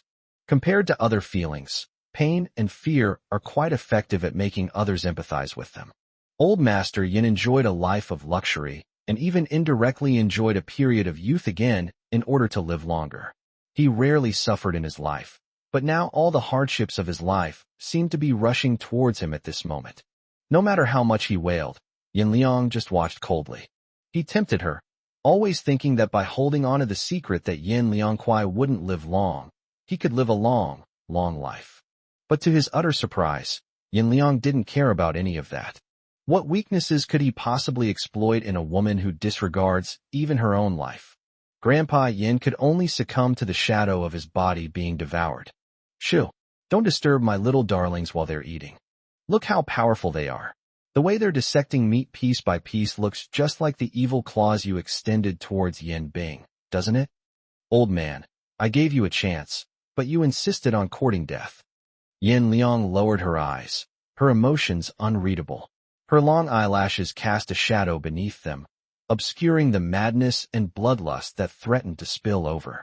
Following Yin Liang's words, Old Master Yin looked at the man-eating ants crawling all over his body, feeling fear and the obvious sensation of the ants crawling on his skin. The pain of being bitten and gnawed through his clothes and all over his body made him feel like he was going crazy. Yin Liang, you are a demon. Someone will always find a way to deal with you. Do you really think you can still hold on to your position as head of the Yin family without me? How many people in the entire Yin family are hoping you live now? Everyone still respects you because they all know you won't live past 25. Everyone is waiting for you to die. Old Master Yin continued to curse, his body struggling with fear. He looked up at Yin Liang and Qin Jiang, the couple working together so well, and knew he was completely trapped. He didn't want to make things easy for that couple either. To put it nicely, Qin Jiang was Yin Liang's beloved husband, for whom she built a business empire and even gave up the Yin family business. Not only that, he also heard that within the Yin group, Yin Liang actually wanted to use the power of the O family on the Western continent to pave the way for Qin Jiang. Yin Liang has gone mad. He's trying to hand over the Yin family's century-old legacy to someone else. Yin Liang knew clearly that he didn't have many years left to live, so he gave all the assets he had acquired to Qin Jiang. Isn't this siding with outsiders? Even if the Yin family is destined to fall, they shouldn't be handed over to others so easily. He wouldn't agree. The elders of the Yin family weren't pushovers either. Even if it meant his death, he wouldn't let Qin Jiang get the assets Yin Liang gave him so easily. To put it bluntly, Qin Jiang was just a plaything and pretty boy that Yin Liang took a liking to and spoiled. Chapter 286, Overcoming Self-Loathing. Jiang is redemption. Yeah, that's not something a dying man like you should be concerned about. Yin Liang continued to watch with utterly indifferent eyes as old master Yin walked toward his death. But for someone like him, watching him die would be too good for him. Yin Liang stopped looking at old master Yin. She knew very well what the man-eating ants were capable of. They wanted to torture the sinner rather than let him die a quick and painless death. As for dealing with old master Qin, Yin Liang no longer wanted to personally intervene. She felt that she had little time left and wanted to spend it with the people she loved. Jiang, I'm tired. This place is now in your hands. I don't want to get involved in the Yin family's affairs anymore. He overstepped his bounds and deserved to die. As for the so-called forces that old man planted in the Yin family, don't worry, not a single one of them will be left alive. Yin Liang's tone remained indifferent, even cold and mechanical, devoid of any emotion. What she had always obsessively longed for was simply for Qin Jiang to love her and stay by her side. Now that she has obtained it, she naturally has no regrets for the rest of her life. Qin Jiang, being the closest person to Yin Liang at the moment, naturally sensed her intense aversion to him immediately. No, she shouldn't have done that. This is not the ending Yin Liang deserves. If Qin Jiang's fate can be rewritten, then Yin Liang, such a good woman like Yin Liang, this shouldn't be her destiny. Qin Jiang doesn't believe in fate either. He only trusted himself, believing that his abilities could rewrite everything. Yin, if you're not feeling well, you can leave everything here to me without worry. But if you have any other thoughts, such as not valuing life or not wanting to spend your whole life with me, then I will prove to you now that all the worldly glory and achievements one may attain cannot compare to you in my heart. My love. Qin Jiang, tall and handsome, was once a naive young man who rebelled against her, hated her, and wished she were dead. Has he now become someone who can stand tall for her and protect her from the wind and rain? Yin Liang was actually somewhat incredulous. She did have a moment of self-abandonment, but she had always taken a very detached view of living. Perhaps because she rarely received warmth from home since childhood, she has always built high walls around her heart to protect herself from everyone. It's fair to say that even her closest relatives, her biological parents, can no longer give her any sense of trust in this lifetime. But Qin Jiang is always different. She always felt an indescribable sense of security with him. She also believed that his future would be extraordinary. But Jiang, how much longer can I stay with you? Qin Jiang could probably sense the hesitation in Yin Liang's heart. He turned the blade he was originally going to use on old Master Qin and pointed it at his own chest. Yin Liang looked at Qin Jiang in shock and disbelief. She truly trusted Qin Jiang's love for her. But when her life was in danger, she felt more horror and unease. Jiang, what are you doing? Without a second thought, Yin Liang reached out and used her blood-red whip to knock the dagger out of Qin Jiang's hand. Qin Jiang was clearly prepared. He neither dodged nor avoided, but his movements were faster than Yin Liang's whip. He wanted to use his actions and his fearless sincerity to tell Yin Liang. They are already one person. Love made them inseparable. He was not afraid of death. Yin, he may die 1,000 times, but he can't compare to you even once. Save his life. I'll make arrangements. I'll pry the secret out of him. Don't be impulsive, okay? Even if no one in this world wants you, even if you lose the will to live, you still have me. I am you. I won't let you die, and I don't want you to die. The dagger pierced through flesh with a soft thud, making Yin Liang's heart leap into her throat. She hurriedly pulled back the whip, not wanting to hurt Qin Jiang. But because she pulled it back too quickly, she could only try her best to stop it with her hand. Her palm was injured by the barbs on the whip, and blood instantly spread across her palm. But for Yin Liang, this pain was nothing more than a daily occurrence. What she's more worried about now is Qin Jiang. Yin Liang felt her mind go blank for a moment, and all she could hear was Qin Jiang's almost pleading voice. Yin Yin, don't be impulsive, okay? Yin Yin, I want you to live. Yin Liang had a bad childhood, but it doesn't matter. Her lover will raise her all over again. Even though they were both covered in thorns, they still went to each other without hesitation and embraced each other. Ah, Jiang. Yin Liang seemed to suddenly come back to her senses as if she were under a spell, and then she couldn't help but cover her head in pain. Has she had another episode? That familiar sense of world weariness and self-loathing was all too familiar to her. Each time she had an attack, she almost always managed to get through it by using her almost cruel, tearing self-control to leave herself covered in wounds. But this time, she hurt her lover and herself, yet suddenly felt a sense of clarity. Her redemption had arrived. It's Jiang. Chapter 287. The young lady's personally cooked porridge? Get an appointment with a specialist. Don't be afraid. I'm fine. It's just a minor injury. I know what I'm doing. Yin Yin, shall we go home first?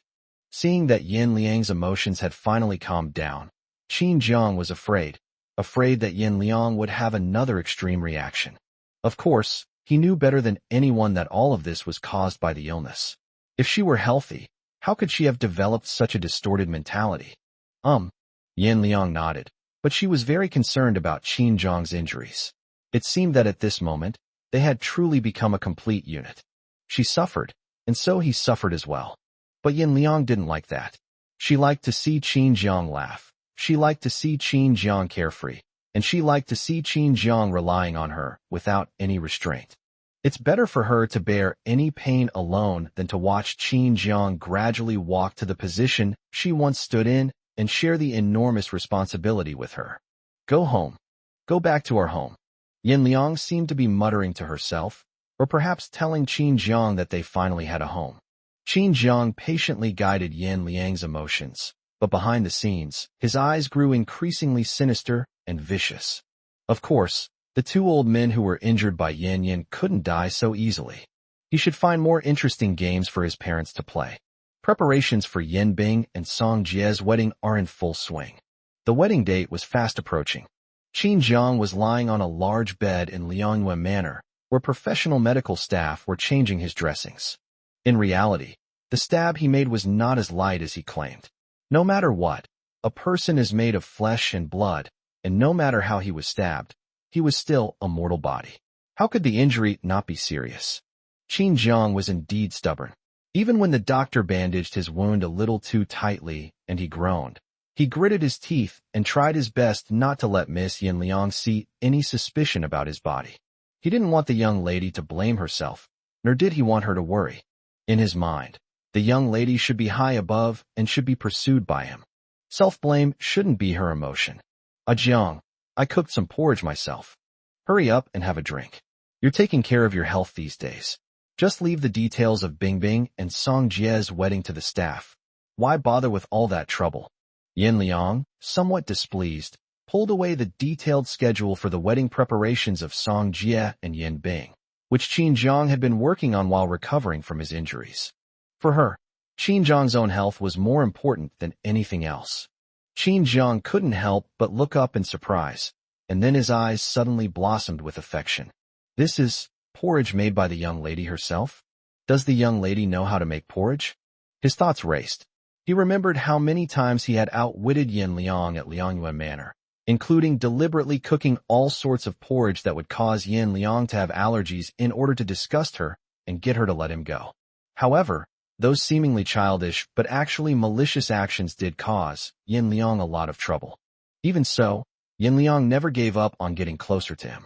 Recalling all that, Even though the porridge that the young lady had personally fed him had an indescribable smell and a color that he couldn't quite put his finger on, he was too embarrassed to point it out and was about to open his mouth and drink it with a grateful expression. What's wrong, Ajiang? Is the porridge not cooked well enough? This is the 33rd bowl I've cooked. Steward Su tasted the previous 32 bowls and said they were all a bit off. This is the last one I really couldn't stomach. After so many improvements, the taste shouldn't be too unacceptable, right? Yin Liang has been feeling extremely sorry for Qin Jiang these past few days. If it weren't for her wounds, she would cling to him even more tightly at night. These past few nights, she has stayed obediently by his side, nestled gently in his arms like a soft and docile little fox. The arrogant and crazy young lady becomes gentle and obedient. Qin Jiangxin was devastated. But what she was really looking at was this bowl of porridge filled with love and the selfless dedication of Butler Su. His heart sank even further. Qin Jiang. It seems we really can't let the young lady into the kitchen anymore. Because he needed to recover from his injury, the doctor instructed him to drink some nutritious porridge. The porridge contained not only a lot of medicinal herbs, but also seafood such as shark fin. Yin Liang originally wanted to taste the porridge herself. Butler Su stopped them all by threatening to kill himself. And he took on the task of tasting the health-preserving porridge. To ensure that the young lady didn't personally get to drink a single drop of the health-preserving porridge. But what about Steward Su's family? Yin, where is Butler Su? Qin Jiang thought of this and asked it directly. He said he was going to the hospital to visit a relative. Qin Jiang. Is it possible that he went to check out a specialist's appointment? Chapter 288 Yin Bing is pregnant? Young people have such good stamina. Qin Jiang swallowed hard, his face calm, and even deeply moved as he prepared to drink the bowl of porridge that was lovingly fed to him. Just as the porridge was about to be fed to him, there was a knock on the door. Brother Jiang, are you there? Butler Su asked me to make sure you check on your injuries. Song Jie knocked on the door and said that he had become a regular visitor to Liangyue Manor during this period.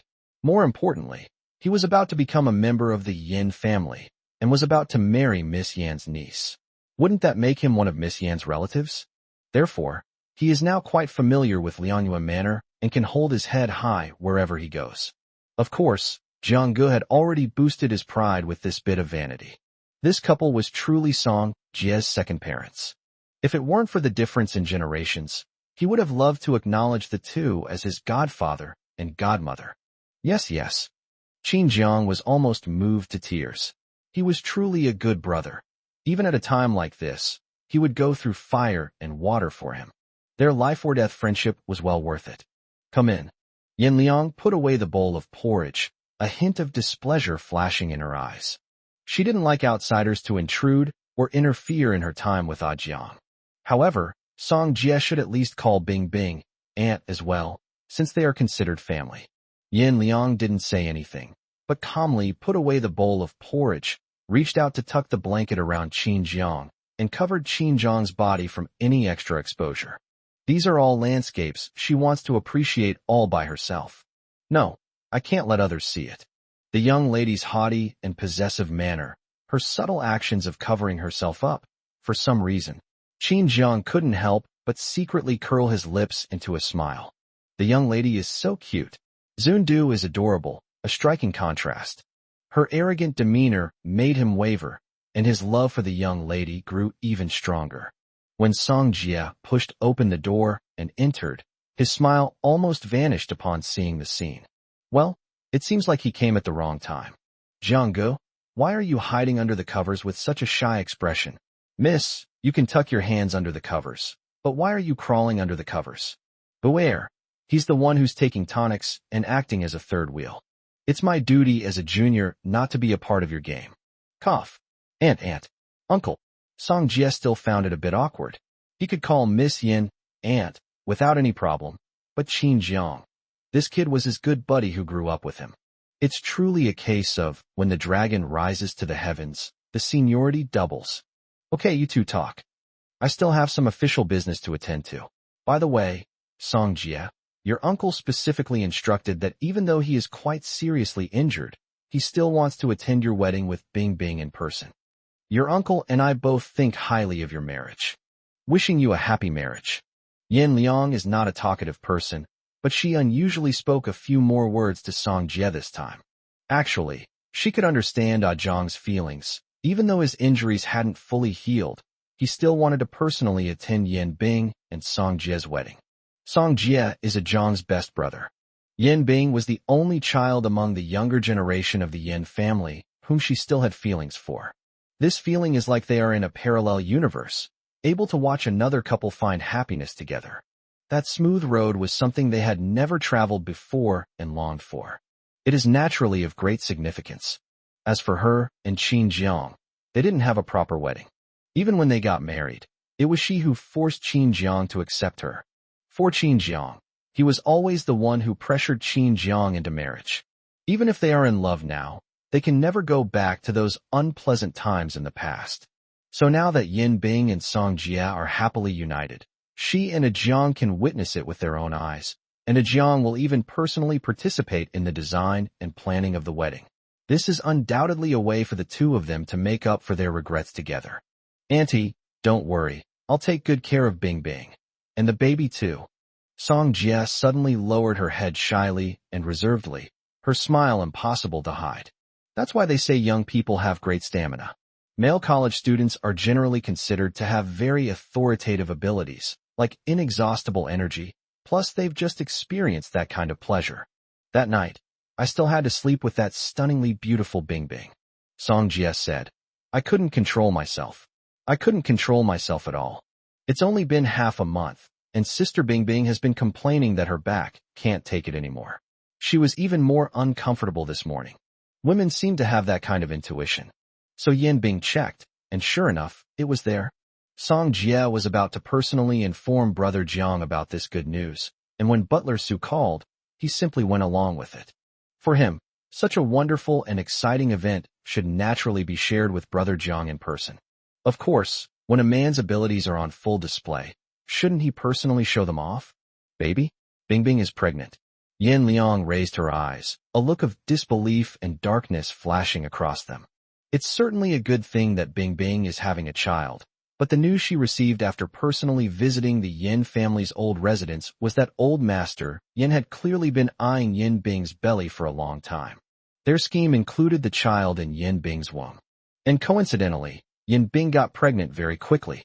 Song Jie certainly played a role in this, but more than that, it conveyed a sense of conspiracy and impending crisis for the Yin family. Yin Liang lowered her eyes, but her gaze couldn't help but fall back on Ah Jiang. They never take any measures on that matter either. I wonder if I will ever be able to have a child of their own. That way, even if I make a mistake, Ah Jiang won't really have to go with me. She was indeed cruel and selfish, but the more she loved someone, the more she couldn't help but grasp at the remaining pure white in those dark and struggling hearts. She couldn't bear to let Ah Jiang accompany her as she said goodbye to this world. She was more reluctant to part with it than anyone else. Before that day truly arrives, she will surely clear away any and all obstacles in this world for the one she loves. Yes, it came back positive this morning. We plan to go to the hospital together in a little while for a comprehensive prenatal checkup. Bing Bing is here too, but she had some work matters to attend to and is currently making a phone call downstairs. Song Jie explained that he made no attempt to hide the good news from his people. Although it's only been half a month, the lines aren't very obvious. However, Song Jie was still very confident in his abilities and was certain that Bing Bing was pregnant. Of course, while Yin Bing was pleasantly surprised, she also felt a little regretful. She hasn't had enough of certain aspects of married life yet. But that's all right.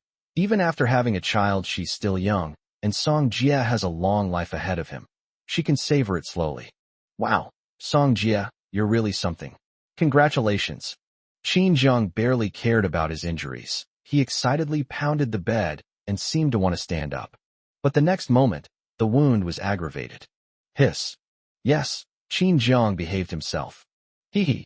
After all, we didn't expect this to happen so unexpectedly since we're getting married soon. Bing Bing and I have already registered our marriage in advance, and we're trying our best not to let her worry about the wedding. I think this new life belonging to the Yin family will also make Annie happier. Song Jie's expectant gaze couldn't help but fall on Yin Liang. who was about to leave but stopped in her tracks. Yin Liang is the true head of the Yin family. The Yin family had been suppressed and silent for too many years.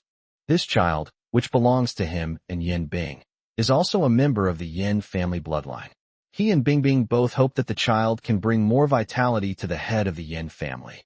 Especially Bingbing, who had long ago told Song Jia about the intricate kinship between herself and her aunt Yin Liang. The Yin family is incredibly cold-blooded. It may have been a long time since a newborn was born. She thought that the Yin family could also thrive, and under Yin Liang's leadership, become a new and different Yin family. Yin Liang seemed frozen in place. She had never felt like she had ever possessed anything in her life. She was already so content to have Ajiang's love. But now Song Jie says that this child is also a child of the Yin family, and when he talks about it, he will even call her aunt. Is this feeling the bond of blood ties? So, can blood ties also transmit emotions?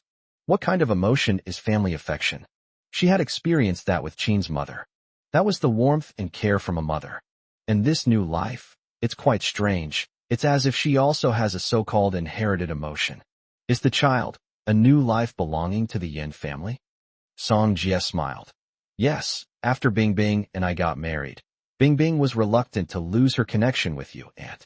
We have already discussed it, and the child will still have the surname Yin. Song Jie didn't have any idea that as the head of the family, his children had to take his surname. The fact that the Song family could be associated with a powerful family like the Yin family was a blessing that would have been unattainable for generations. In short, Song Jie is just a deliver man. But he gave it to them willingly. Qin Jiang glanced at Song Jie with some surprise, his eyes seeming to say, "Good lad. Where did you learn that? Sweet talk." "Good. Very good. It has indeed been a very, very long time since a new life has been born in the Yin family." She didn't particularly like children, but she had to admit that she, who had a difficult childhood, would certainly not allow the new children in her family to live such a dark and hopeless life once she truly came to power. She will be a head of the family, who is completely different from that old man Yin. Chapter 289 Qin Jiang's Concealment. Yin Yin also wants a child. The news of Yin Bing's pregnancy still needs to be confirmed with facts for this new life belonging to the Yin family. Yin Liang felt inexplicably strange and curious. It was like a feeling of beauty she had never experienced before, and one she never thought she would ever experience in her life. New life inherently represents hope and the future. She had been creeping through the darkness without feeling for so long that she had forgotten that kind of perception. The sudden surge of emotion, a mix of unfamiliarity and joy, was a feeling she had never experienced before. It seemed that after those two old men were dealt with, everything was going in the good direction she longed for, except for the fact that she herself might soon die. Yin Liang and Qin Jiang are doing well. With Qin Jiang's sister's birthday already over, the most pressing issue for the Qin family has once again been brought to the forefront. As Qin Jiang explained, although Yin Liang had taken the red elixir that she had finally found, according to the information revealed by Old Master Yin, the young lady's illness was not so simple at all. At the very least, the red pill knot problem simply cannot be solved. But so what? He not only wants the young lady to live well, but he will also cherish every moment they spend together. The best way to make the most of a period of time is to spend it freely and unrestrainedly with the people you love. Life is not solely defined by time. The longer Qin Jiang spent with the young lady, the deeper his obsession with her became. Yin Liang nodded. Everyone felt the same initial warmth of anticipation for this new life. Yin Liang couldn't help but admit that she was somewhat envious. In reality, neither she nor Ajiang took any precautions during this period. You should know that even if Qin Jiang had been forced to do things he didn't want to do and had aroused his passion, he still wouldn't have consummated his marriage with her. When he was finally driven to the brink, he had to beg tearfully. He didn't want Yin Liang to get pregnant with his child, and he wanted to take precautions. He felt that Yin Liang, such a wicked woman, was not worthy of having his offspring. Later, when their love blossomed, all those obstacles in between disappeared. But the child, Yin Liang still didn't dare to subconsciously entertain the thought. That was something too distant, something too unbelievable to her, something she desperately wanted to avoid. Is Bingbing going to the hospital for a checkup? In that case, I'll go with her this time. It's rare for Yin Liang to set aside work and willingly spend time with her family, doing other things. Is this also a concrete manifestation of how the young lady's rationality is gradually being eroded by her emotions? This decision was indeed quite surprising. Both Song Jie and Qin Jiang were shocked. Song Jie felt extremely honored, while Qin Jiang was somewhat surprised and felt a pang of heartache. Yin, do you also want a child? If so, then perhaps he didn't try hard enough. Qin Jiang lowered his eyes, quite unhappy with the current state of his body. Let me focus on getting better first. Okay, Bingbing is downstairs. Auntie, she'll be so happy that you can go to her prenatal checkup with her. He, as the father, was already too excited. Song Jie had always felt a sense of awe and respect for Miss Yin. When he learned that his good brother had even managed to win over President Liang of the Yin Group, he was completely stunned. However, his respect for the young lady remained undiminished. The young lady will always be that dazzling and proud young lady. Her special favor would be enough to make anyone feel flattered. This is Miss Yan's charm and ability. Yin Liang nodded slightly and walked out of the room. Qin Jiang and Song Jie were in the room. Currently, Song Jie was temporarily managing Qin Jiang's business empire, which was now vastly different from what it used to be. That vast industry was undoubtedly a tremendous challenge for both Qin Jiang and Song Jie. But they are all still very young, and they are not afraid of challenges.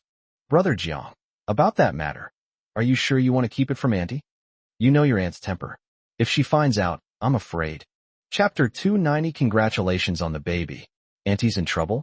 She really dislikes lies, especially lies told by her closest relatives. But this time is different. A gentle ripple appeared in Qin Jiang's eyes. Yin had done so much for him over the years, yet he had nothing to repay her with. When it comes to money, the young lady has no shortage of it. Everything about him, including his unruly nature influenced by her and his madness, were gifts bestowed upon him by the young lady. Inside the hospital, Yin Liang and Yin Bing walked together. Both of them had outstanding looks, but their temperaments were very different. Miss Yin wore a tailored, sophisticated women's suit with a sharp silhouette. The tailoring was exquisite, and her aloof yet powerful demeanor made her breathtakingly beautiful. Yin Bing, who seems to be enjoying the glow of love lately, was seen wearing a rare light pink dress. As a tall and slender beauty, even with a mask on, she exuded a gentle and beautiful aura. Moreover, the gentleness she possessed that almost made people swoon was something Yin Liang completely lacked. The two walked together, but perhaps because their temperaments were too different, they seemed somewhat out of place. Fortunately, they came to a privately owned intensive care hospital invested in by the Yin family. It serves only the top circle and guests who require extremely high confidentiality. Ms. Yin, would you please come with us for a checkup first? Miss Yin, please wait a moment in the restroom. Even without saying a word, Yin Liang's powerful aura is enough to make people wary.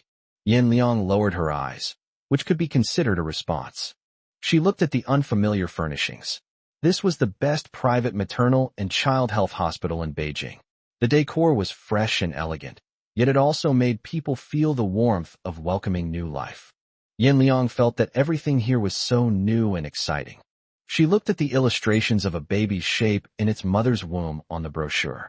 Such a tiny thing, yet it had to grow to such a large and complete human form inside its mother's womb. This process should clearly be a source of happiness. But why is it that her mother didn't expect or give her as much love before she was born? Yin Liang received very little love in her life. The love and pampering I received as a child was ultimately destroyed by the cold-hearted decisions of my biological parents. She had tormented herself countless times in her heart before she could believe with such a blank expression that she was indeed not a child born of her parents' love. But isn't Yin one too? Isn't Yin's one of them? Why do adults have children but are unwilling to give them love? Why is the fate of girls in the Yin family uncontrollable or even destined to be sacrificed? And men, like Yin's, can live under her and her sister Ayu's protection and enjoy the right to inherit all of the Yin family's property? How ridiculous. Power is the ultimate authority.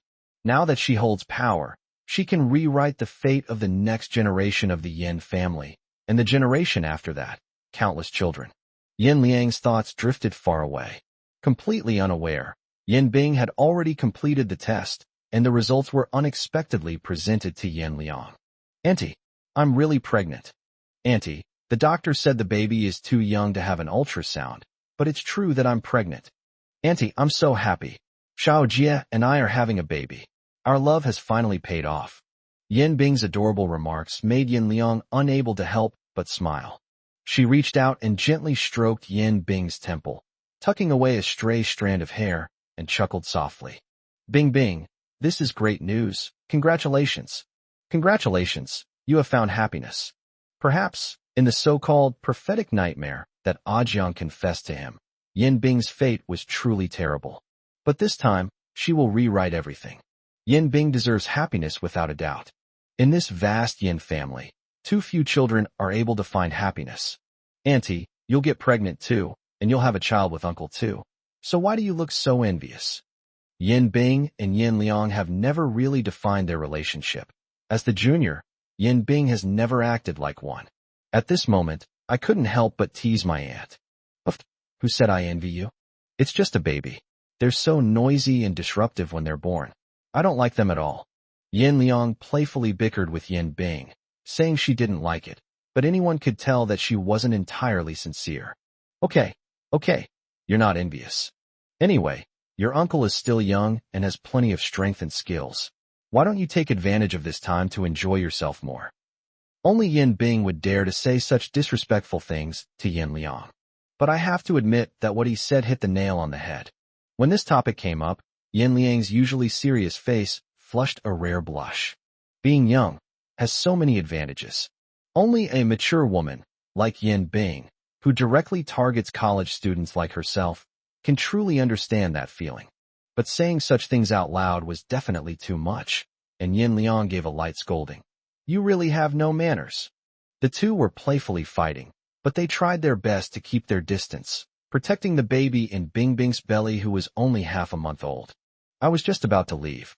Yin Liang felt a little dizzy, and then a tightness in her chest made her quickly cover her chest. Has she fallen ill again? But this feeling is clearly not like it. Yin Liang's heart tightened. Had the lesions in her body worsened again? A bead of sweat rolled down Yin Liang's forehead, a testament to her inner turmoil. She hadn't felt this way in a very, very long time, as if she had no control over her own body. When the illness occurs, the mental anguish is often the most significant factor. For her, it was something she was used to, and she could even habitually find temporary relief from the pain. Auntie, what's wrong? Yin Bing was terrified. She had never seen someone as powerful as Yin Liang suffer like this before. Doctor, someone help. Chapter 291, Yin Liang is pregnant? The whole family rejoices.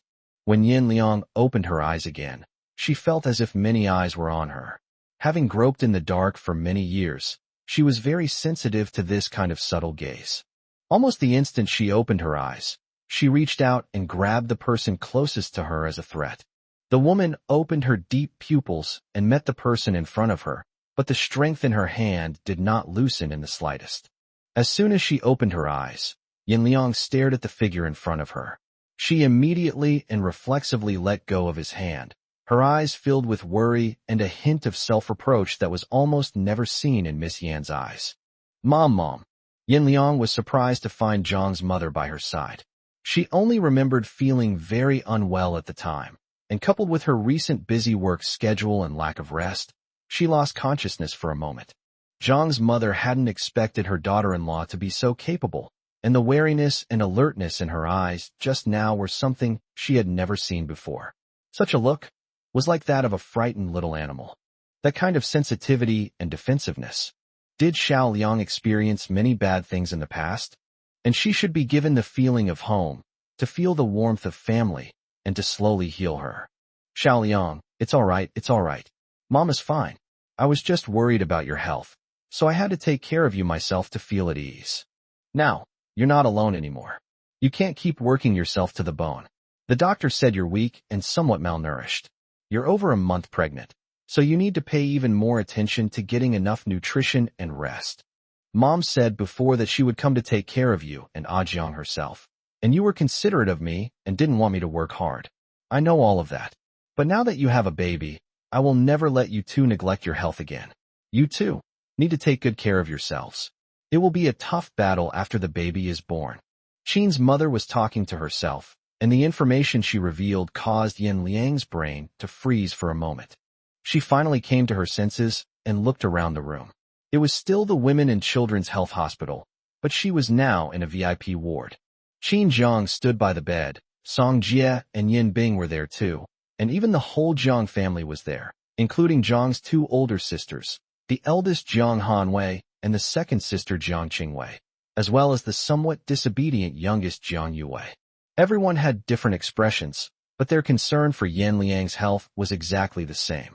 Yan Liang had rarely seen so many people care about her. She has been strong for too long and doesn't need to be cared for. It seems to be a habit, but also an awkward feeling. But now she was being cared for by almost everyone. Yan Liang blinked and looked up at Qin Jiang, who was walking towards her. She couldn't believe it. Was what her mother said true? She's pregnant too? How is that possible? It's almost impossible. With her health failing and the curse of not living past 25, how could she possibly be a good mother? This is probably fake, probably just a crazy dream. Yin Yin, we're having a baby. Yin Yin, don't be afraid. I won't let anyone have the possibility of hurting you or our child.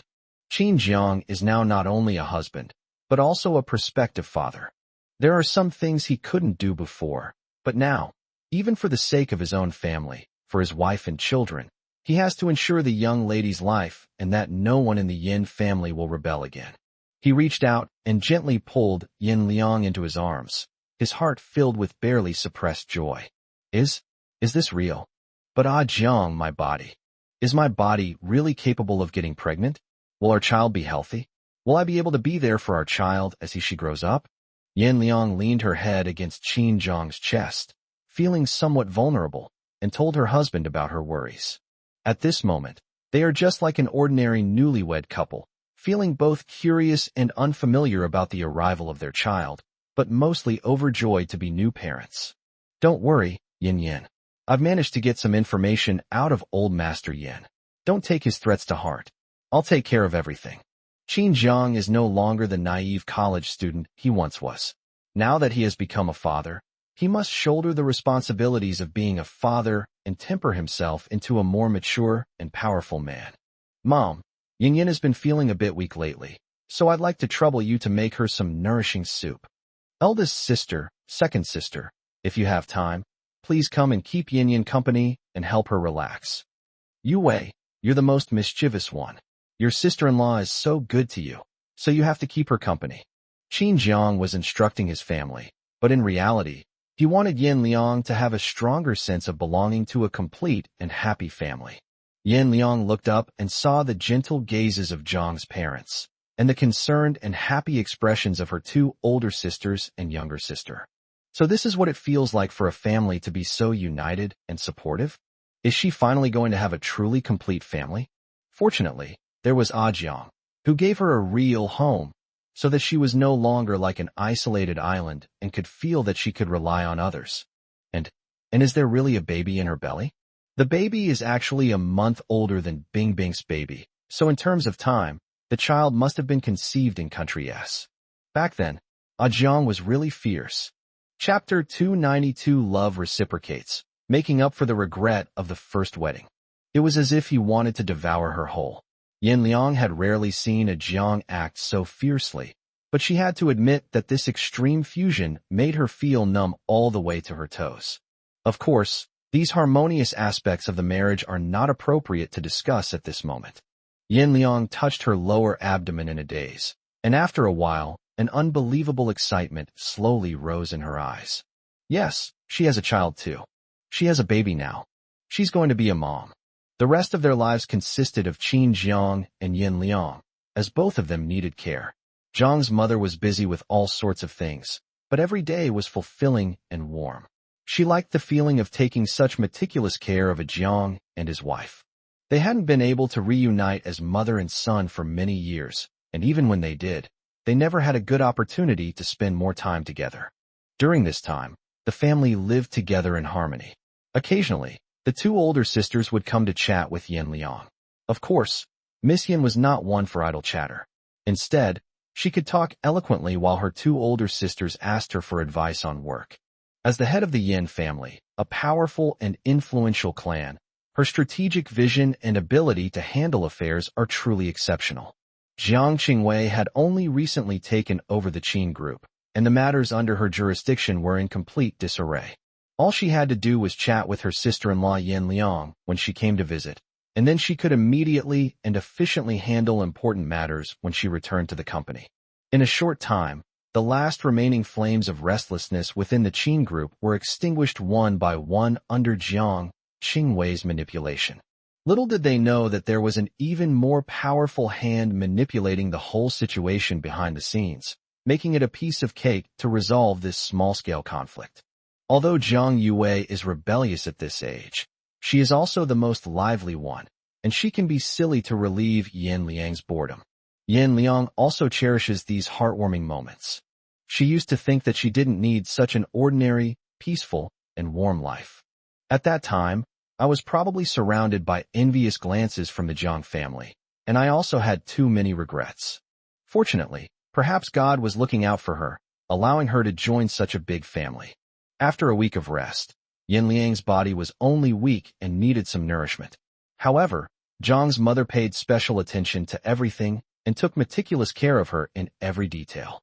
Jiang's father was a rough man, but he took good care of his wife's needs.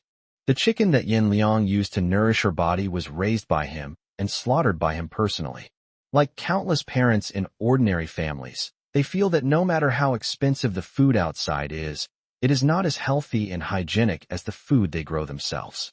They also grow a lot of vegetables in their small yard, and they pick them fresh every time to cook them and bring out the freshest and sweetest taste. Such farm-style dishes are fresh and healthy, which made Yin Liang's appetite soar. She's still early in her pregnancy, and apart from that one day when she had a sudden and severe reaction, Yin Liang hasn't had much of a reaction lately. Soon, Yin Bing and Song Jie's wedding quietly arrived. On this day, Yin Liang was in a good mood. She wore a silver evening gown, which made her look elegant and noble. Her dark red hair was draped over her shoulders and cascaded down to her slender waist, swaying gracefully as she walked. Even though she tried to be simple, she still couldn't hide the composed and arrogant demeanor of someone in a high position. She was beautiful, but her sharp edge was too obvious. But this time, what was shocking was that Miss Yin, who was always decisive and always caused a stir, had a completely different style this time. The sharpness between her brows seemed to have been softened, and she had become more gentle. Hiss. Everyone felt as if they were seeing a fake Miss Yin. TSK. I have to say the Yin family really does things differently.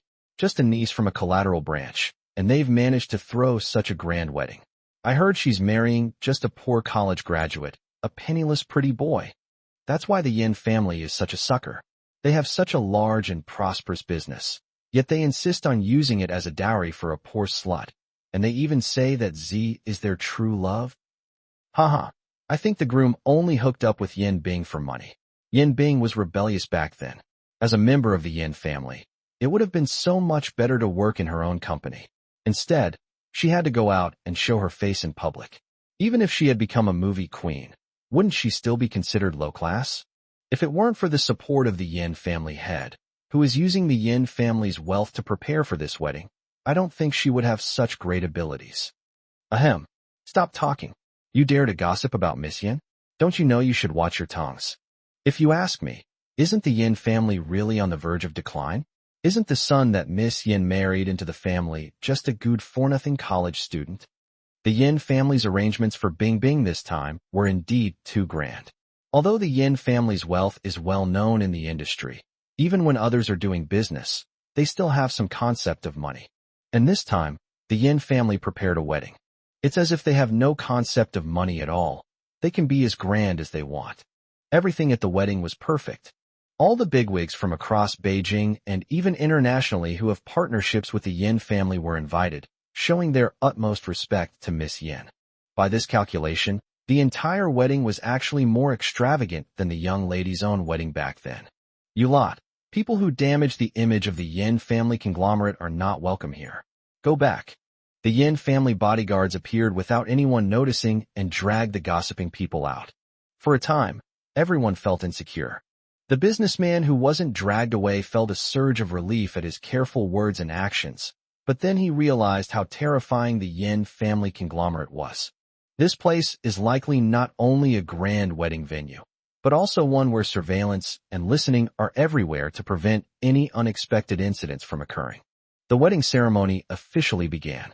Song Jie stood nervously on the stage, surrounded by too many unfamiliar faces. But his only concern was not far away, with brother Jiang by his side. His heart quickly calmed down. He was actually quite anxious about what would happen next. After all, he knew Miss Yan's personality to some extent. She was used to being aloof and acted decisively, disliking any surprises or disobedience. Therefore, such a woman would probably keep her distance from surprises. But if the person preparing the surprise is brother Jiang, shouldn't that be a different story? After all, in this world, brother Jiang is definitely the most extreme favorite in the young lady's life. As the wedding march began, the soothing music was a perfect duet by the ensemble, and as the music slowly entered everyone's view, Bing Bing, in a snow-white wedding dress, appeared. She wore a pure white wedding dress, exuding a gentle and happy womanly charm. She gently raised her eyes, her gaze falling on Song Jie's face. The two smiled at each other across the long red carpet. Whether the wedding was grand or caused a sensation in Beijing was of little importance at this moment. The most important thing is that their hearts are connected. Bing Bing was already beautiful, and the wedding dress made her look like a goddess of the moon.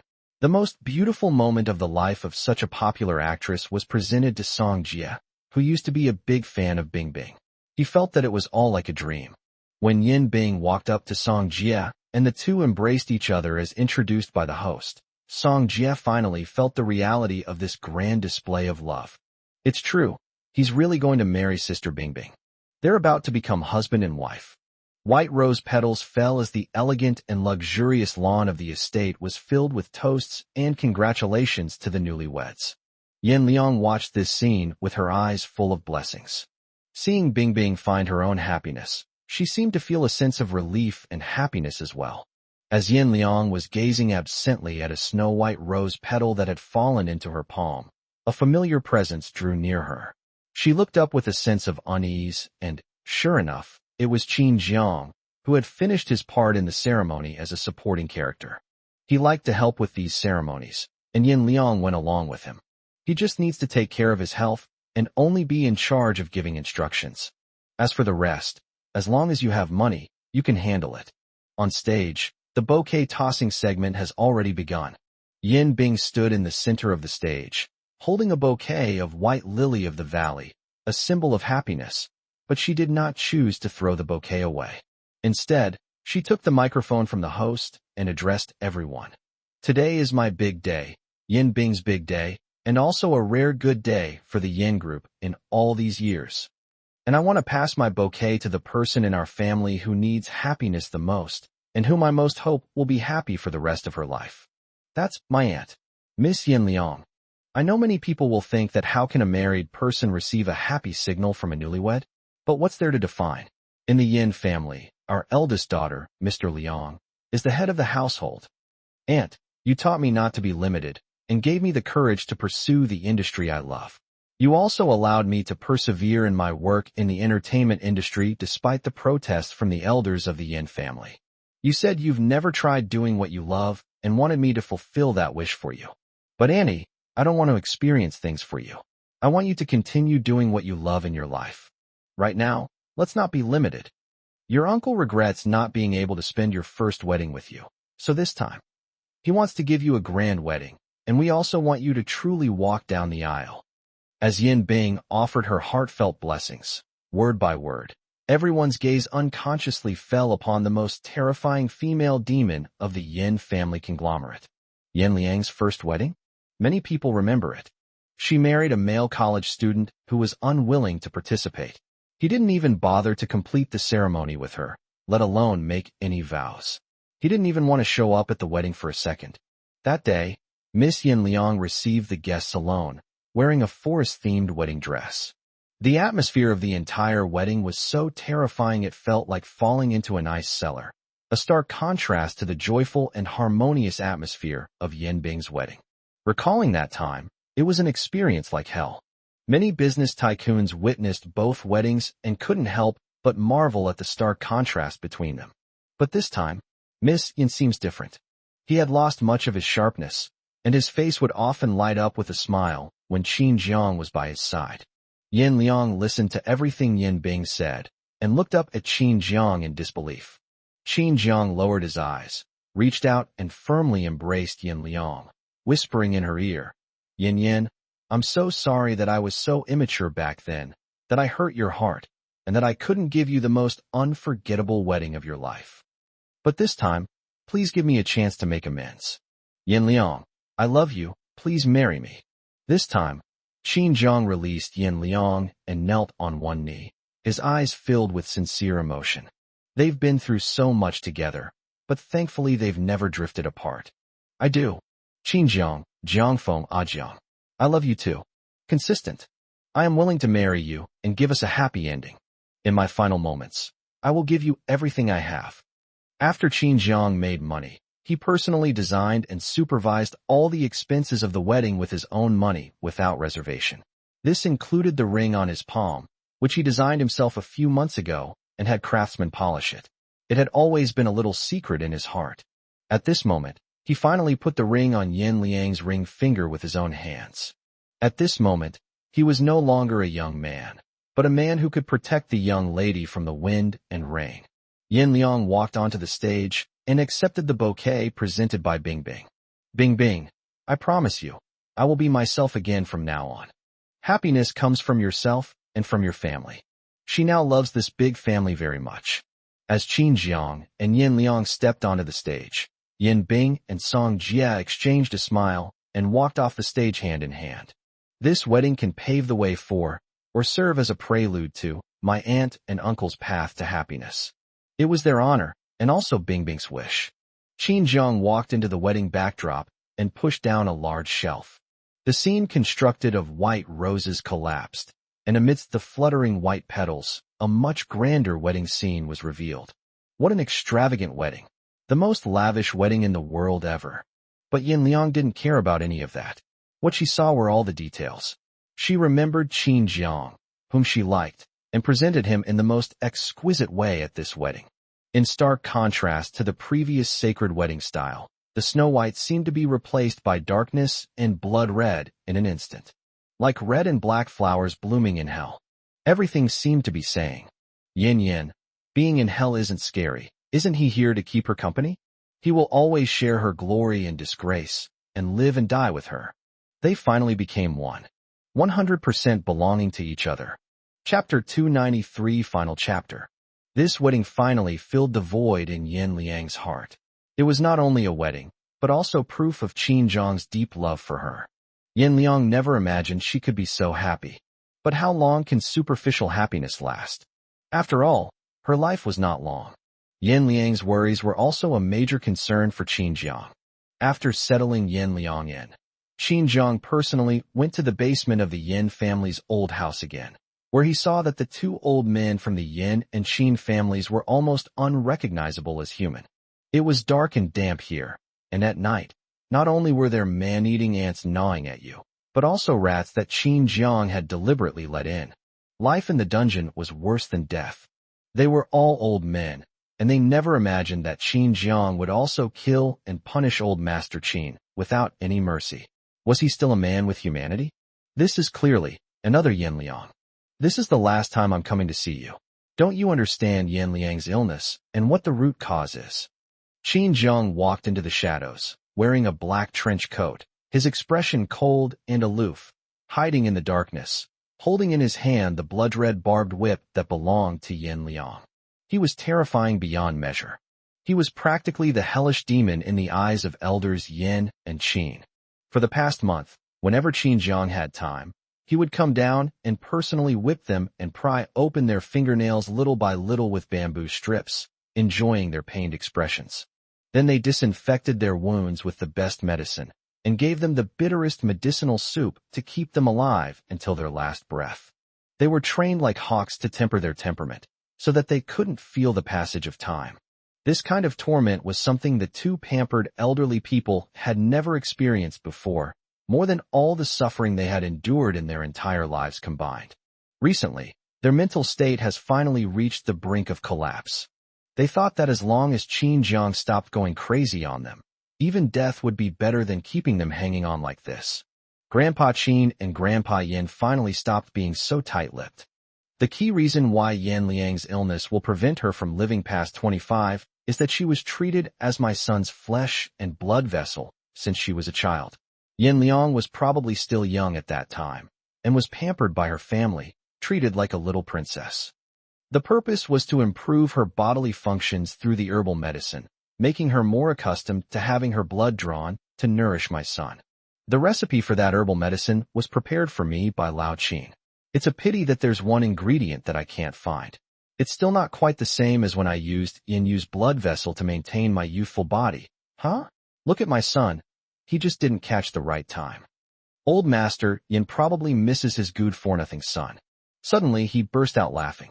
Yes, his son was ultimately inferior to him in every way. At least he had extended his own life by 20 years. Yin Rongyan, though his own son, was always inferior to him in every way. He didn't even live to enjoy his most prized secret recipe for youth. What a pity. Yin Liang is doomed this time. Because her only antidote had already been sealed when she rebelled and killed her father. This is why, even though he remained hidden and patient in the Yin family's old house from beginning to end, he calmly and naturally waited for Yin Liang's death at the age of 25. Rather than directly offending Yin Liang, that madman. It's better to just outlive her to death. Unfortunately, Yin Liang will never know that her illness is incurable. As he spoke, Old Master Yin began to laugh, a laugh that was sinister and terrifying. Old Master Qin never expected that this old man would actually sell himself out. The reason he has been unwilling to speak is simply that if he does, he will inevitably be the one to take the biggest blame. It would be better to outlive that madman Yin Liang. But now, before Yin Liang, that madman, has even done anything, he and Old Man Yin are likely to lose their lives to Qin Jiang, a madman who is even worse than Yin Liang. What do you mean? Qin Jiang narrowed his eyes coldly and lashed the whip in his hand mercilessly at the Old Man Yin, who was pretending to be a ghost, whipping the still relatively intact parts of his mangled flesh. The more he did this torture in the dark, dreary basement, the more he felt his heart was no longer cowardly. He became increasingly interested in this bloody and terrifying thing. The more they fought, the more excited and energetic they became. Ha ha ha, even if you beat me to death, you can't save Yin Liang, who told her to kill herself with her own antidote before it was ready. If my good son Yin Rongyan were alive, we could take his bones, grind them into powder, and mix them with old Qin's prescription to give him a glimmer of hope. But Yin Liang, haven't you already tormented your own biological father to death? That's what you call reaping what you sow, ha? Old Master Yin laughed wildly, finally managing to pry the secret out of his mouth, which he had been so stubbornly refusing to open. Qin Jiang frowned. He hadn't expected the Yin family's secrets to be such a cruel and murderous history. It turns out that the large family practiced cannibalism. It turns out to be this, a simple and unadorned literal meaning. Very well. Then you're no longer of any use to me. Then stay here and keep Yin Yin company with the man-eating ant friend she gave you. I'll give you nutrient solutions regularly, you old man. Wanna die? It's not that simple. Yin Liang, who fought her way out of the Yin family, a family that was like a living hell, went mad. How much pain and fear must she have felt before? Fortunately, he arrived. For the rest of his life, he wanted to live a different way with Yin Yin. After receiving this news, Qin Jiang took Old Master Qin away alone. He wasn't actually sure whether Yin Rongyan, that old bastard, was dead or not, but ever since his mental state became closer to Yin Liang's, he had that intuition about his kind. Yin Yin wouldn't let her father, Yin Rongyan, die so easily. Who knows? Maybe that old man was thrown into some dark and dreary prison by Yin Yin and is suffering day and night. Death is never a punishment for sinners. The ultimate revenge is to suffer a fate worse than death. It was quite simple for Qin Jiang to take away old Master Qin. He simply wanted the pharmaceutical formula. Of course, old Master Qin could refuse to give it. Compared to Grandpa Yan, Grandpa Qin is clearly easier to handle. He still has family, including his beloved grandson Qin Yan. If a person has a weakness, then everything else is easier to deal with. That night, the Qin family villa was inexplicably engulfed in flames. And so, it ignited in Beijing's affluent district. No one knows what happened that night, except that Qin Yun, the youngest son of the Qin family, had his limbs broken and his face disfigured. Of the 5 older sisters in the Qin family, only the 5th sister chose to study abroad and not return home after failing to gain Qin Jiang's forgiveness. The other 4 sisters had almost all their hair burned off, and that night became an indelible nightmare in their hearts. After Qin Jiang went mad, his mental state was incredibly exhilarating. Not only did he get the drug formula as he wished, but old Master Qin also listened to his every word. Later, he managed to find the medical manuals hidden in his home, which he had been keeping secret, and gave them to Qin Jiang. Qin Jiang got his wish. Everything was ready except for Yin Rongin. And that makes things much easier. Qin Jiang summoned Zhou Ning directly. Chief Eunuch, Zhou Ning is at your service. Zhou Ning had served the young lady for many years and knew better who was in charge of the Yin family now. When his son-in-law spoke, he certainly dared not disobey. The last problem was also easily solved. Qin Jiang went straight to the dying Yin Rongin, and to Zhou Ning's astonishment, casually pulled the chainsaw, and with a series of swift movements, he went forward and sliced Yin Rongin in half. Cough cough, his arm was cut off. Not the son-in-law.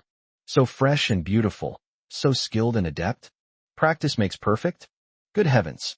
Thinking back, my son-in-law was such a pure and kind-hearted young man back then. Doesn't this just cause him to turn evil on the spot, just like the young lady? But the son-in-law seems to be getting more and more energetic. Everything was ready, and the pill-making process was a piece of cake.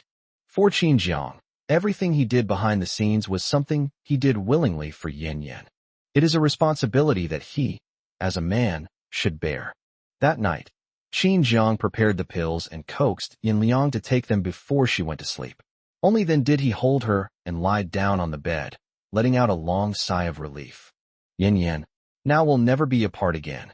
The 3 of us will always be together. Jiang, you did a great job. We are finally one. It's a perfect match in spirit, so I'm no longer afraid that you're not dark enough or I'm not fair enough. We are already the closest part of each other. Qin Jiang lowered his gaze and kissed Yin Liang's lips, his eyes filled with a gentle smile. Yes, we husband and wife are one, aren't we? Qin Jiang was absolutely captivated by Yin Liang's adorable, slightly wicked appearance at that moment. Even if they're the worst of couples, they're still the most well-matched pair. But when the baby is born, they'll have to be taught well so they don't become bad people like their parents. But then I thought, a child who grows up surrounded by love probably won't be like him and Yin Yan. Love, like a poisonous ivy, grows ever stronger, binding them even more tightly together, seamlessly. The final chapter is flowers blooming for miles. See you in the side story. Side story 1. Yin Yu's story, Western Continent. Western Continent. Bang! A little girl in a tattered red dress was thrown into a carefully cultivated den of genetically modified poisonous wolves.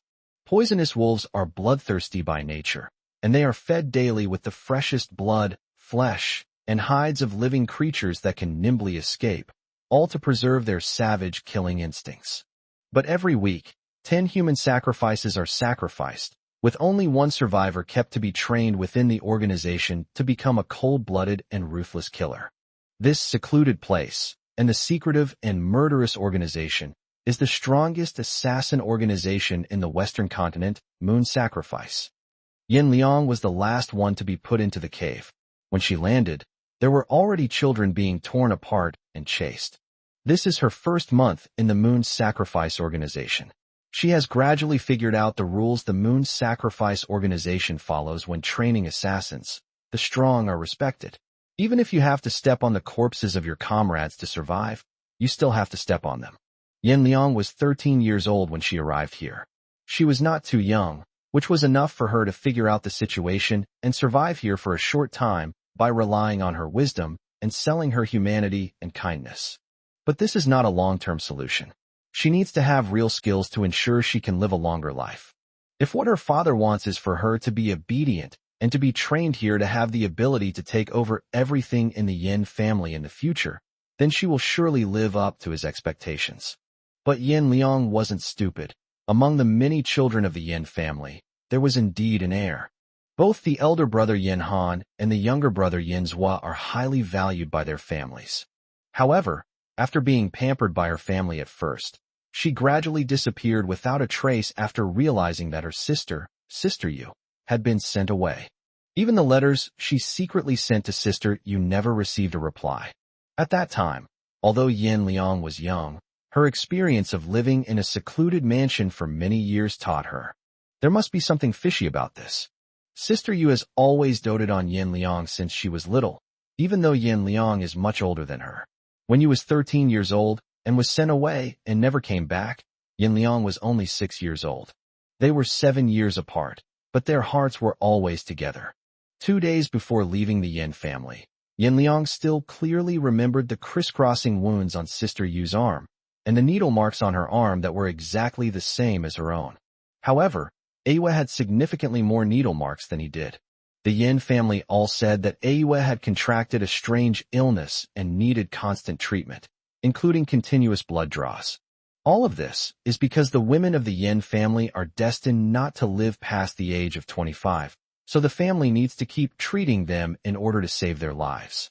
The Yin family has 2 sons and 2 daughters, but Yin Liang is always closer to her older sister Yin Yu. It's not for any other reason than that they seem to be born with a shared destiny. Their fates are intertwined. It seems that as long as Yin Liang grows up, she will walk the same path that Yin Yu walked. But at that time, in little Yin Liang's eyes, there was only the profile of her sister, Yu, when she gently stroked her hair and smiled again. Yin Yu is very beautiful. She inherited the best genes of the Yin family and can be said to have combined the best features of her parents. At only 13 years old, she was already a little beauty. She knew that Yin Liang was young and afraid of blood draws. She understood all too well the loneliness and fear of feeling like you were being drained dry and your body was starting to feel cold. So every time her younger sister Yin Liang received treatment, Yin Yu would stay by her side. She didn't actually know what her future destiny would be, but she was also the first to realize that she wasn't sick at all. It was probably the Yin family, this cannibalistic den of demons, that were truly sick. But she didn't have time to warn Yin Liang before she was sent away ahead of time. But when she realized that Xiao Yinliang's future might overlap with her own, Yin Yu gave Xiao Yinliang a 6th birthday present ahead of time. Sister Yu, what is this? Daddy and Mommy said you're going abroad to study. Where are you going, sister? When Xiao Liang grows up, she wants to be with you. Go to the place where you study, and be as excellent as Sister Yu. She wants to read the books you read and walk the paths you walked. She wants to be like Sister Yu. We're sisters, we'll always be exactly the same. At that time, little Yin Liang was full of innocence and thought that her older sister, Yu, would definitely come back after studying abroad. At least on holidays, at least during the new year, she would bring gifts for her classmates from far away, just like her older brothers and sisters. Just as swallows always return to their nests, Sister Yu will always come home. This is their home. At that time, Yin Yu was only 13 years old.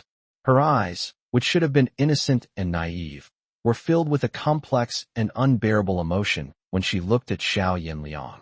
When she heard the little girl say that she wanted to be exactly the same as her forever, a feeling of being stabbed in the heart made her shudder for a moment. In front of her parents, she gently and obediently stroked her little sister's head to comfort her, but suddenly smiled at Xiao Yinliang.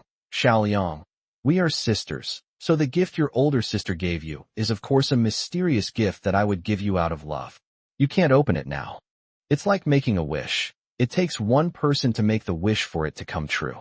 Promise me you'll open this gift secretly in bed by yourself, and no one else can see it. Otherwise it won't work. The 2 little girls were whispering to each other, but the adults didn't take it to heart. They just thought the 2 sisters had a good relationship and that they should cuddle for as long as they could. After all, there might not be that much time left in the future. Xiao Yinliang didn't understand why Sister Yu was being so mysterious. But at her age, she really believes in birthday wishes. She obediently accepted the gift. She wanted to open it, but then remembered that Sister Yu had told her it was a gift from her before her birthday, and that she could only open it on her birthday. Xiao Yinliang obediently hid the gift in her secret hideout, quietly counting down the days, waiting for the surprise to be opened. But Sister Yu still left. She left without warning. When she returned home after school, everything about Sister Yu seemed to have vanished from the Yan family, as if it had disappeared into thin air. She ran to ask her father, who just smiled and picked her up, coaxing her that Yin Yu had been sent abroad, and that they were afraid she wouldn't be used to unfamiliar things, so they moved all the familiar items over. Yin Liang was young and easily fooled back then. But as Yin Liang grew up, she gradually became the second Yin Yu in the Yin family. She seemed to suddenly understand. The fact that Sister Yu went abroad to study but never came home is strange enough. After realizing that Sister Yu wouldn't be coming back, Xiao Yinliang couldn't wait until her birthday and secretly opened the birthday gift left by Yinhua. She carefully unpacked the package, not wanting to damage even the slightest crease in the packaging. Finally, she had the only gift that her sister, Sister Yu, had left her: a red-dressed puppet doll and a mysterious ancient book for controlling the puppet. Yin Yu's older sister named her a Yu, and left behind only a note that clearly read, "Awe will always protect Yin Liang." The handwriting is the same as that of Sister Yu, which Yin Liang is most familiar with. It cannot be faked. At just 6 years old, this is the time when the little girl loves dolls the most, and when her faith is at its strongest. The energy of the puppet dolls comes from the purest faith of their owner in their existence. Yin Liang, who had her own puppet doll at the age of 6, truly trusted a Yu as a person. Therefore, Awa exists. But where is the real Sister Awa? Does she still exist? They are sisters. Yin Liang always believed that whatever kind of life Au experienced, she would follow in her footsteps and try to match it. She and her sister Au were destined to be together. She trusted that Sister Yu would never lie to her or do anything to harm her. The secret her older sister wanted her to keep was one she never mentioned, not even to her parents. This is a secret between Xiao Yinliang and her older sister Yin Yu. So, on Yin Liang's 13th birthday, her father was about to send her away as well, using the name of Sister Yin Yu that her father had sent away 7 years ago. At that time, everyone saw Yin Liang as innocent, naive, and even full of expectations. She seems to be a princess doll, raised by the Yin family, innocent and naive, who can only be manipulated by others. In reality, the expectation in Yin Liang's innocent eyes was subtly tinged with a hint of excitement and clarity that was hard to detect. Is she finally destined to follow the same fate as Yu? The way her mother acted when she kidnapped her, and the way she resisted in order to protect her as she left. As innocent as Yin Liang was, she always trusted her father's one-sided account, believing it to be the result of her mother's illness. But what is she really thinking? Nobody knows. Nobody cares. No one has explored it. She's just a little girl who's destined to die. If the Yin family needs her, they can have another baby and raise her again. Yin Liang brought very little, just a red dress doll. Her father knew that the little girl liked these things, so he didn't think much of it and let her take it. When the private plane arrived in the Western continent, Yin Liang looked at the wild and untamed place where she was sent, a place where only bestiality existed and there was no system. It would be a lie to say that she was not panicked or afraid. Yet she resolutely took her first steps toward this unknown land. She knew this was a road that Awa had walked before. "Father, is my elder sister here too?" Upon arriving in the Western continent, the first thing she saw was a pretty, doll-like girl wearing a blood-red princess dress and holding a doll in a red dress that looked exactly like her. Yan's father lowered his head and felt as if 2 pairs of eyes were staring at him. It was as if they were his own daughters, whom he had brought to this land of slaughter. Yin Yu, Yin Liang. Unfortunately, one of them had already been violated and killed by his father. He needed Yin Liang's fresher blood. Only when they were stronger and unleashed a greater vitality here. Constantly facing death to stimulate his brain, nerves to secrete blood with excessive levels of the J element that would make him younger and more beneficial to his body. Could he become like his father? He can have another daughter. To him, bloodline is nothing more than a matter of choice. As long as he wants top-tier resources, he can have as many as he desires. If it weren't for the fact that he still loved Su Jiayu, and that Su Jiayu's body and blood were special, only the child she bore with him could be more outstanding. He wouldn't just target his own blood-blooded daughter. However, he would never send Yin Liang, whom he had raised like a cattle and sheep, to the slaughterhouse with these hidden and treacherous thoughts. Yes, Awa has been here before. Didn't Xiao Liang always want to follow the same path as her older sister? Your father assures you that you will definitely be reunited on this road. Side story 2. First encounter with Xinjiang, Western Continent. When Yin Liang came to her senses, she found herself surrounded by venomous wolves. She held onto a doll in a tattered red dress just like herself the whole time, and never let go of it as she fell down the valley. Before Yin Liang could even get up, a specially bred genetically modified venomous wolf pounced directly on her delicate skin. She couldn't dodge in time. Even if she remained calm and rational, her body couldn't react in time. How could the Yin family's pampered little princess have ever seen such a terrifying creature? She immediately stopped you where you were. Before she could react, the red-dressed doll, Aiyue, which she had carefully raised for 7 years according to the Gu manual, seemed to come to life in an instant. The blood and flesh torn apart on the ground were like natural nourishment for her. Suddenly, Aiyue broke free from Yin Liang's embrace and rushed straight towards the poisonous wolf. In an instant, Yin Liang felt a warm stream splash down her face. Her red dress turned even redder, and her eyes gradually shone with a light different from before. Aiyue will always protect Yin Liang. Although Aiyue hadn't spoken, Yin Liang opened her eyes again and saw Aiyue standing in a pool of blood, with the wolf whose body had been pierced through at her feet. Yin Liang then became completely awake. She has already been abandoned by the Yin family, and the path she is taking is the same path that her father sent her to for the death. And will Sister Yin you feel just as desperate and helpless as I do now, yet struggle with the fierce determination to survive? Yin Liang was unaware of that, but when she looked at the pool of blood again, she felt an inexplicable sense of pleasure.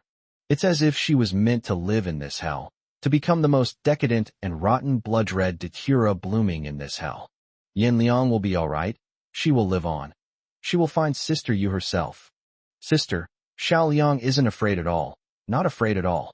She has walked the exact same path as Sister Yu, and she will never back down. Having lived in the twisted Yin family for many years, even though she was nominally a pampered little princess, Yin Liang was meticulous from a young age. She was good at reading people and knew that the seemingly harmonious and wealthy Yin family was actually a hellish place of corruption, like a mountain of corpses. It's practically hell on earth. Yin Liang, supporting her frail and slender body, stood up from the pile of blood and flesh all around her.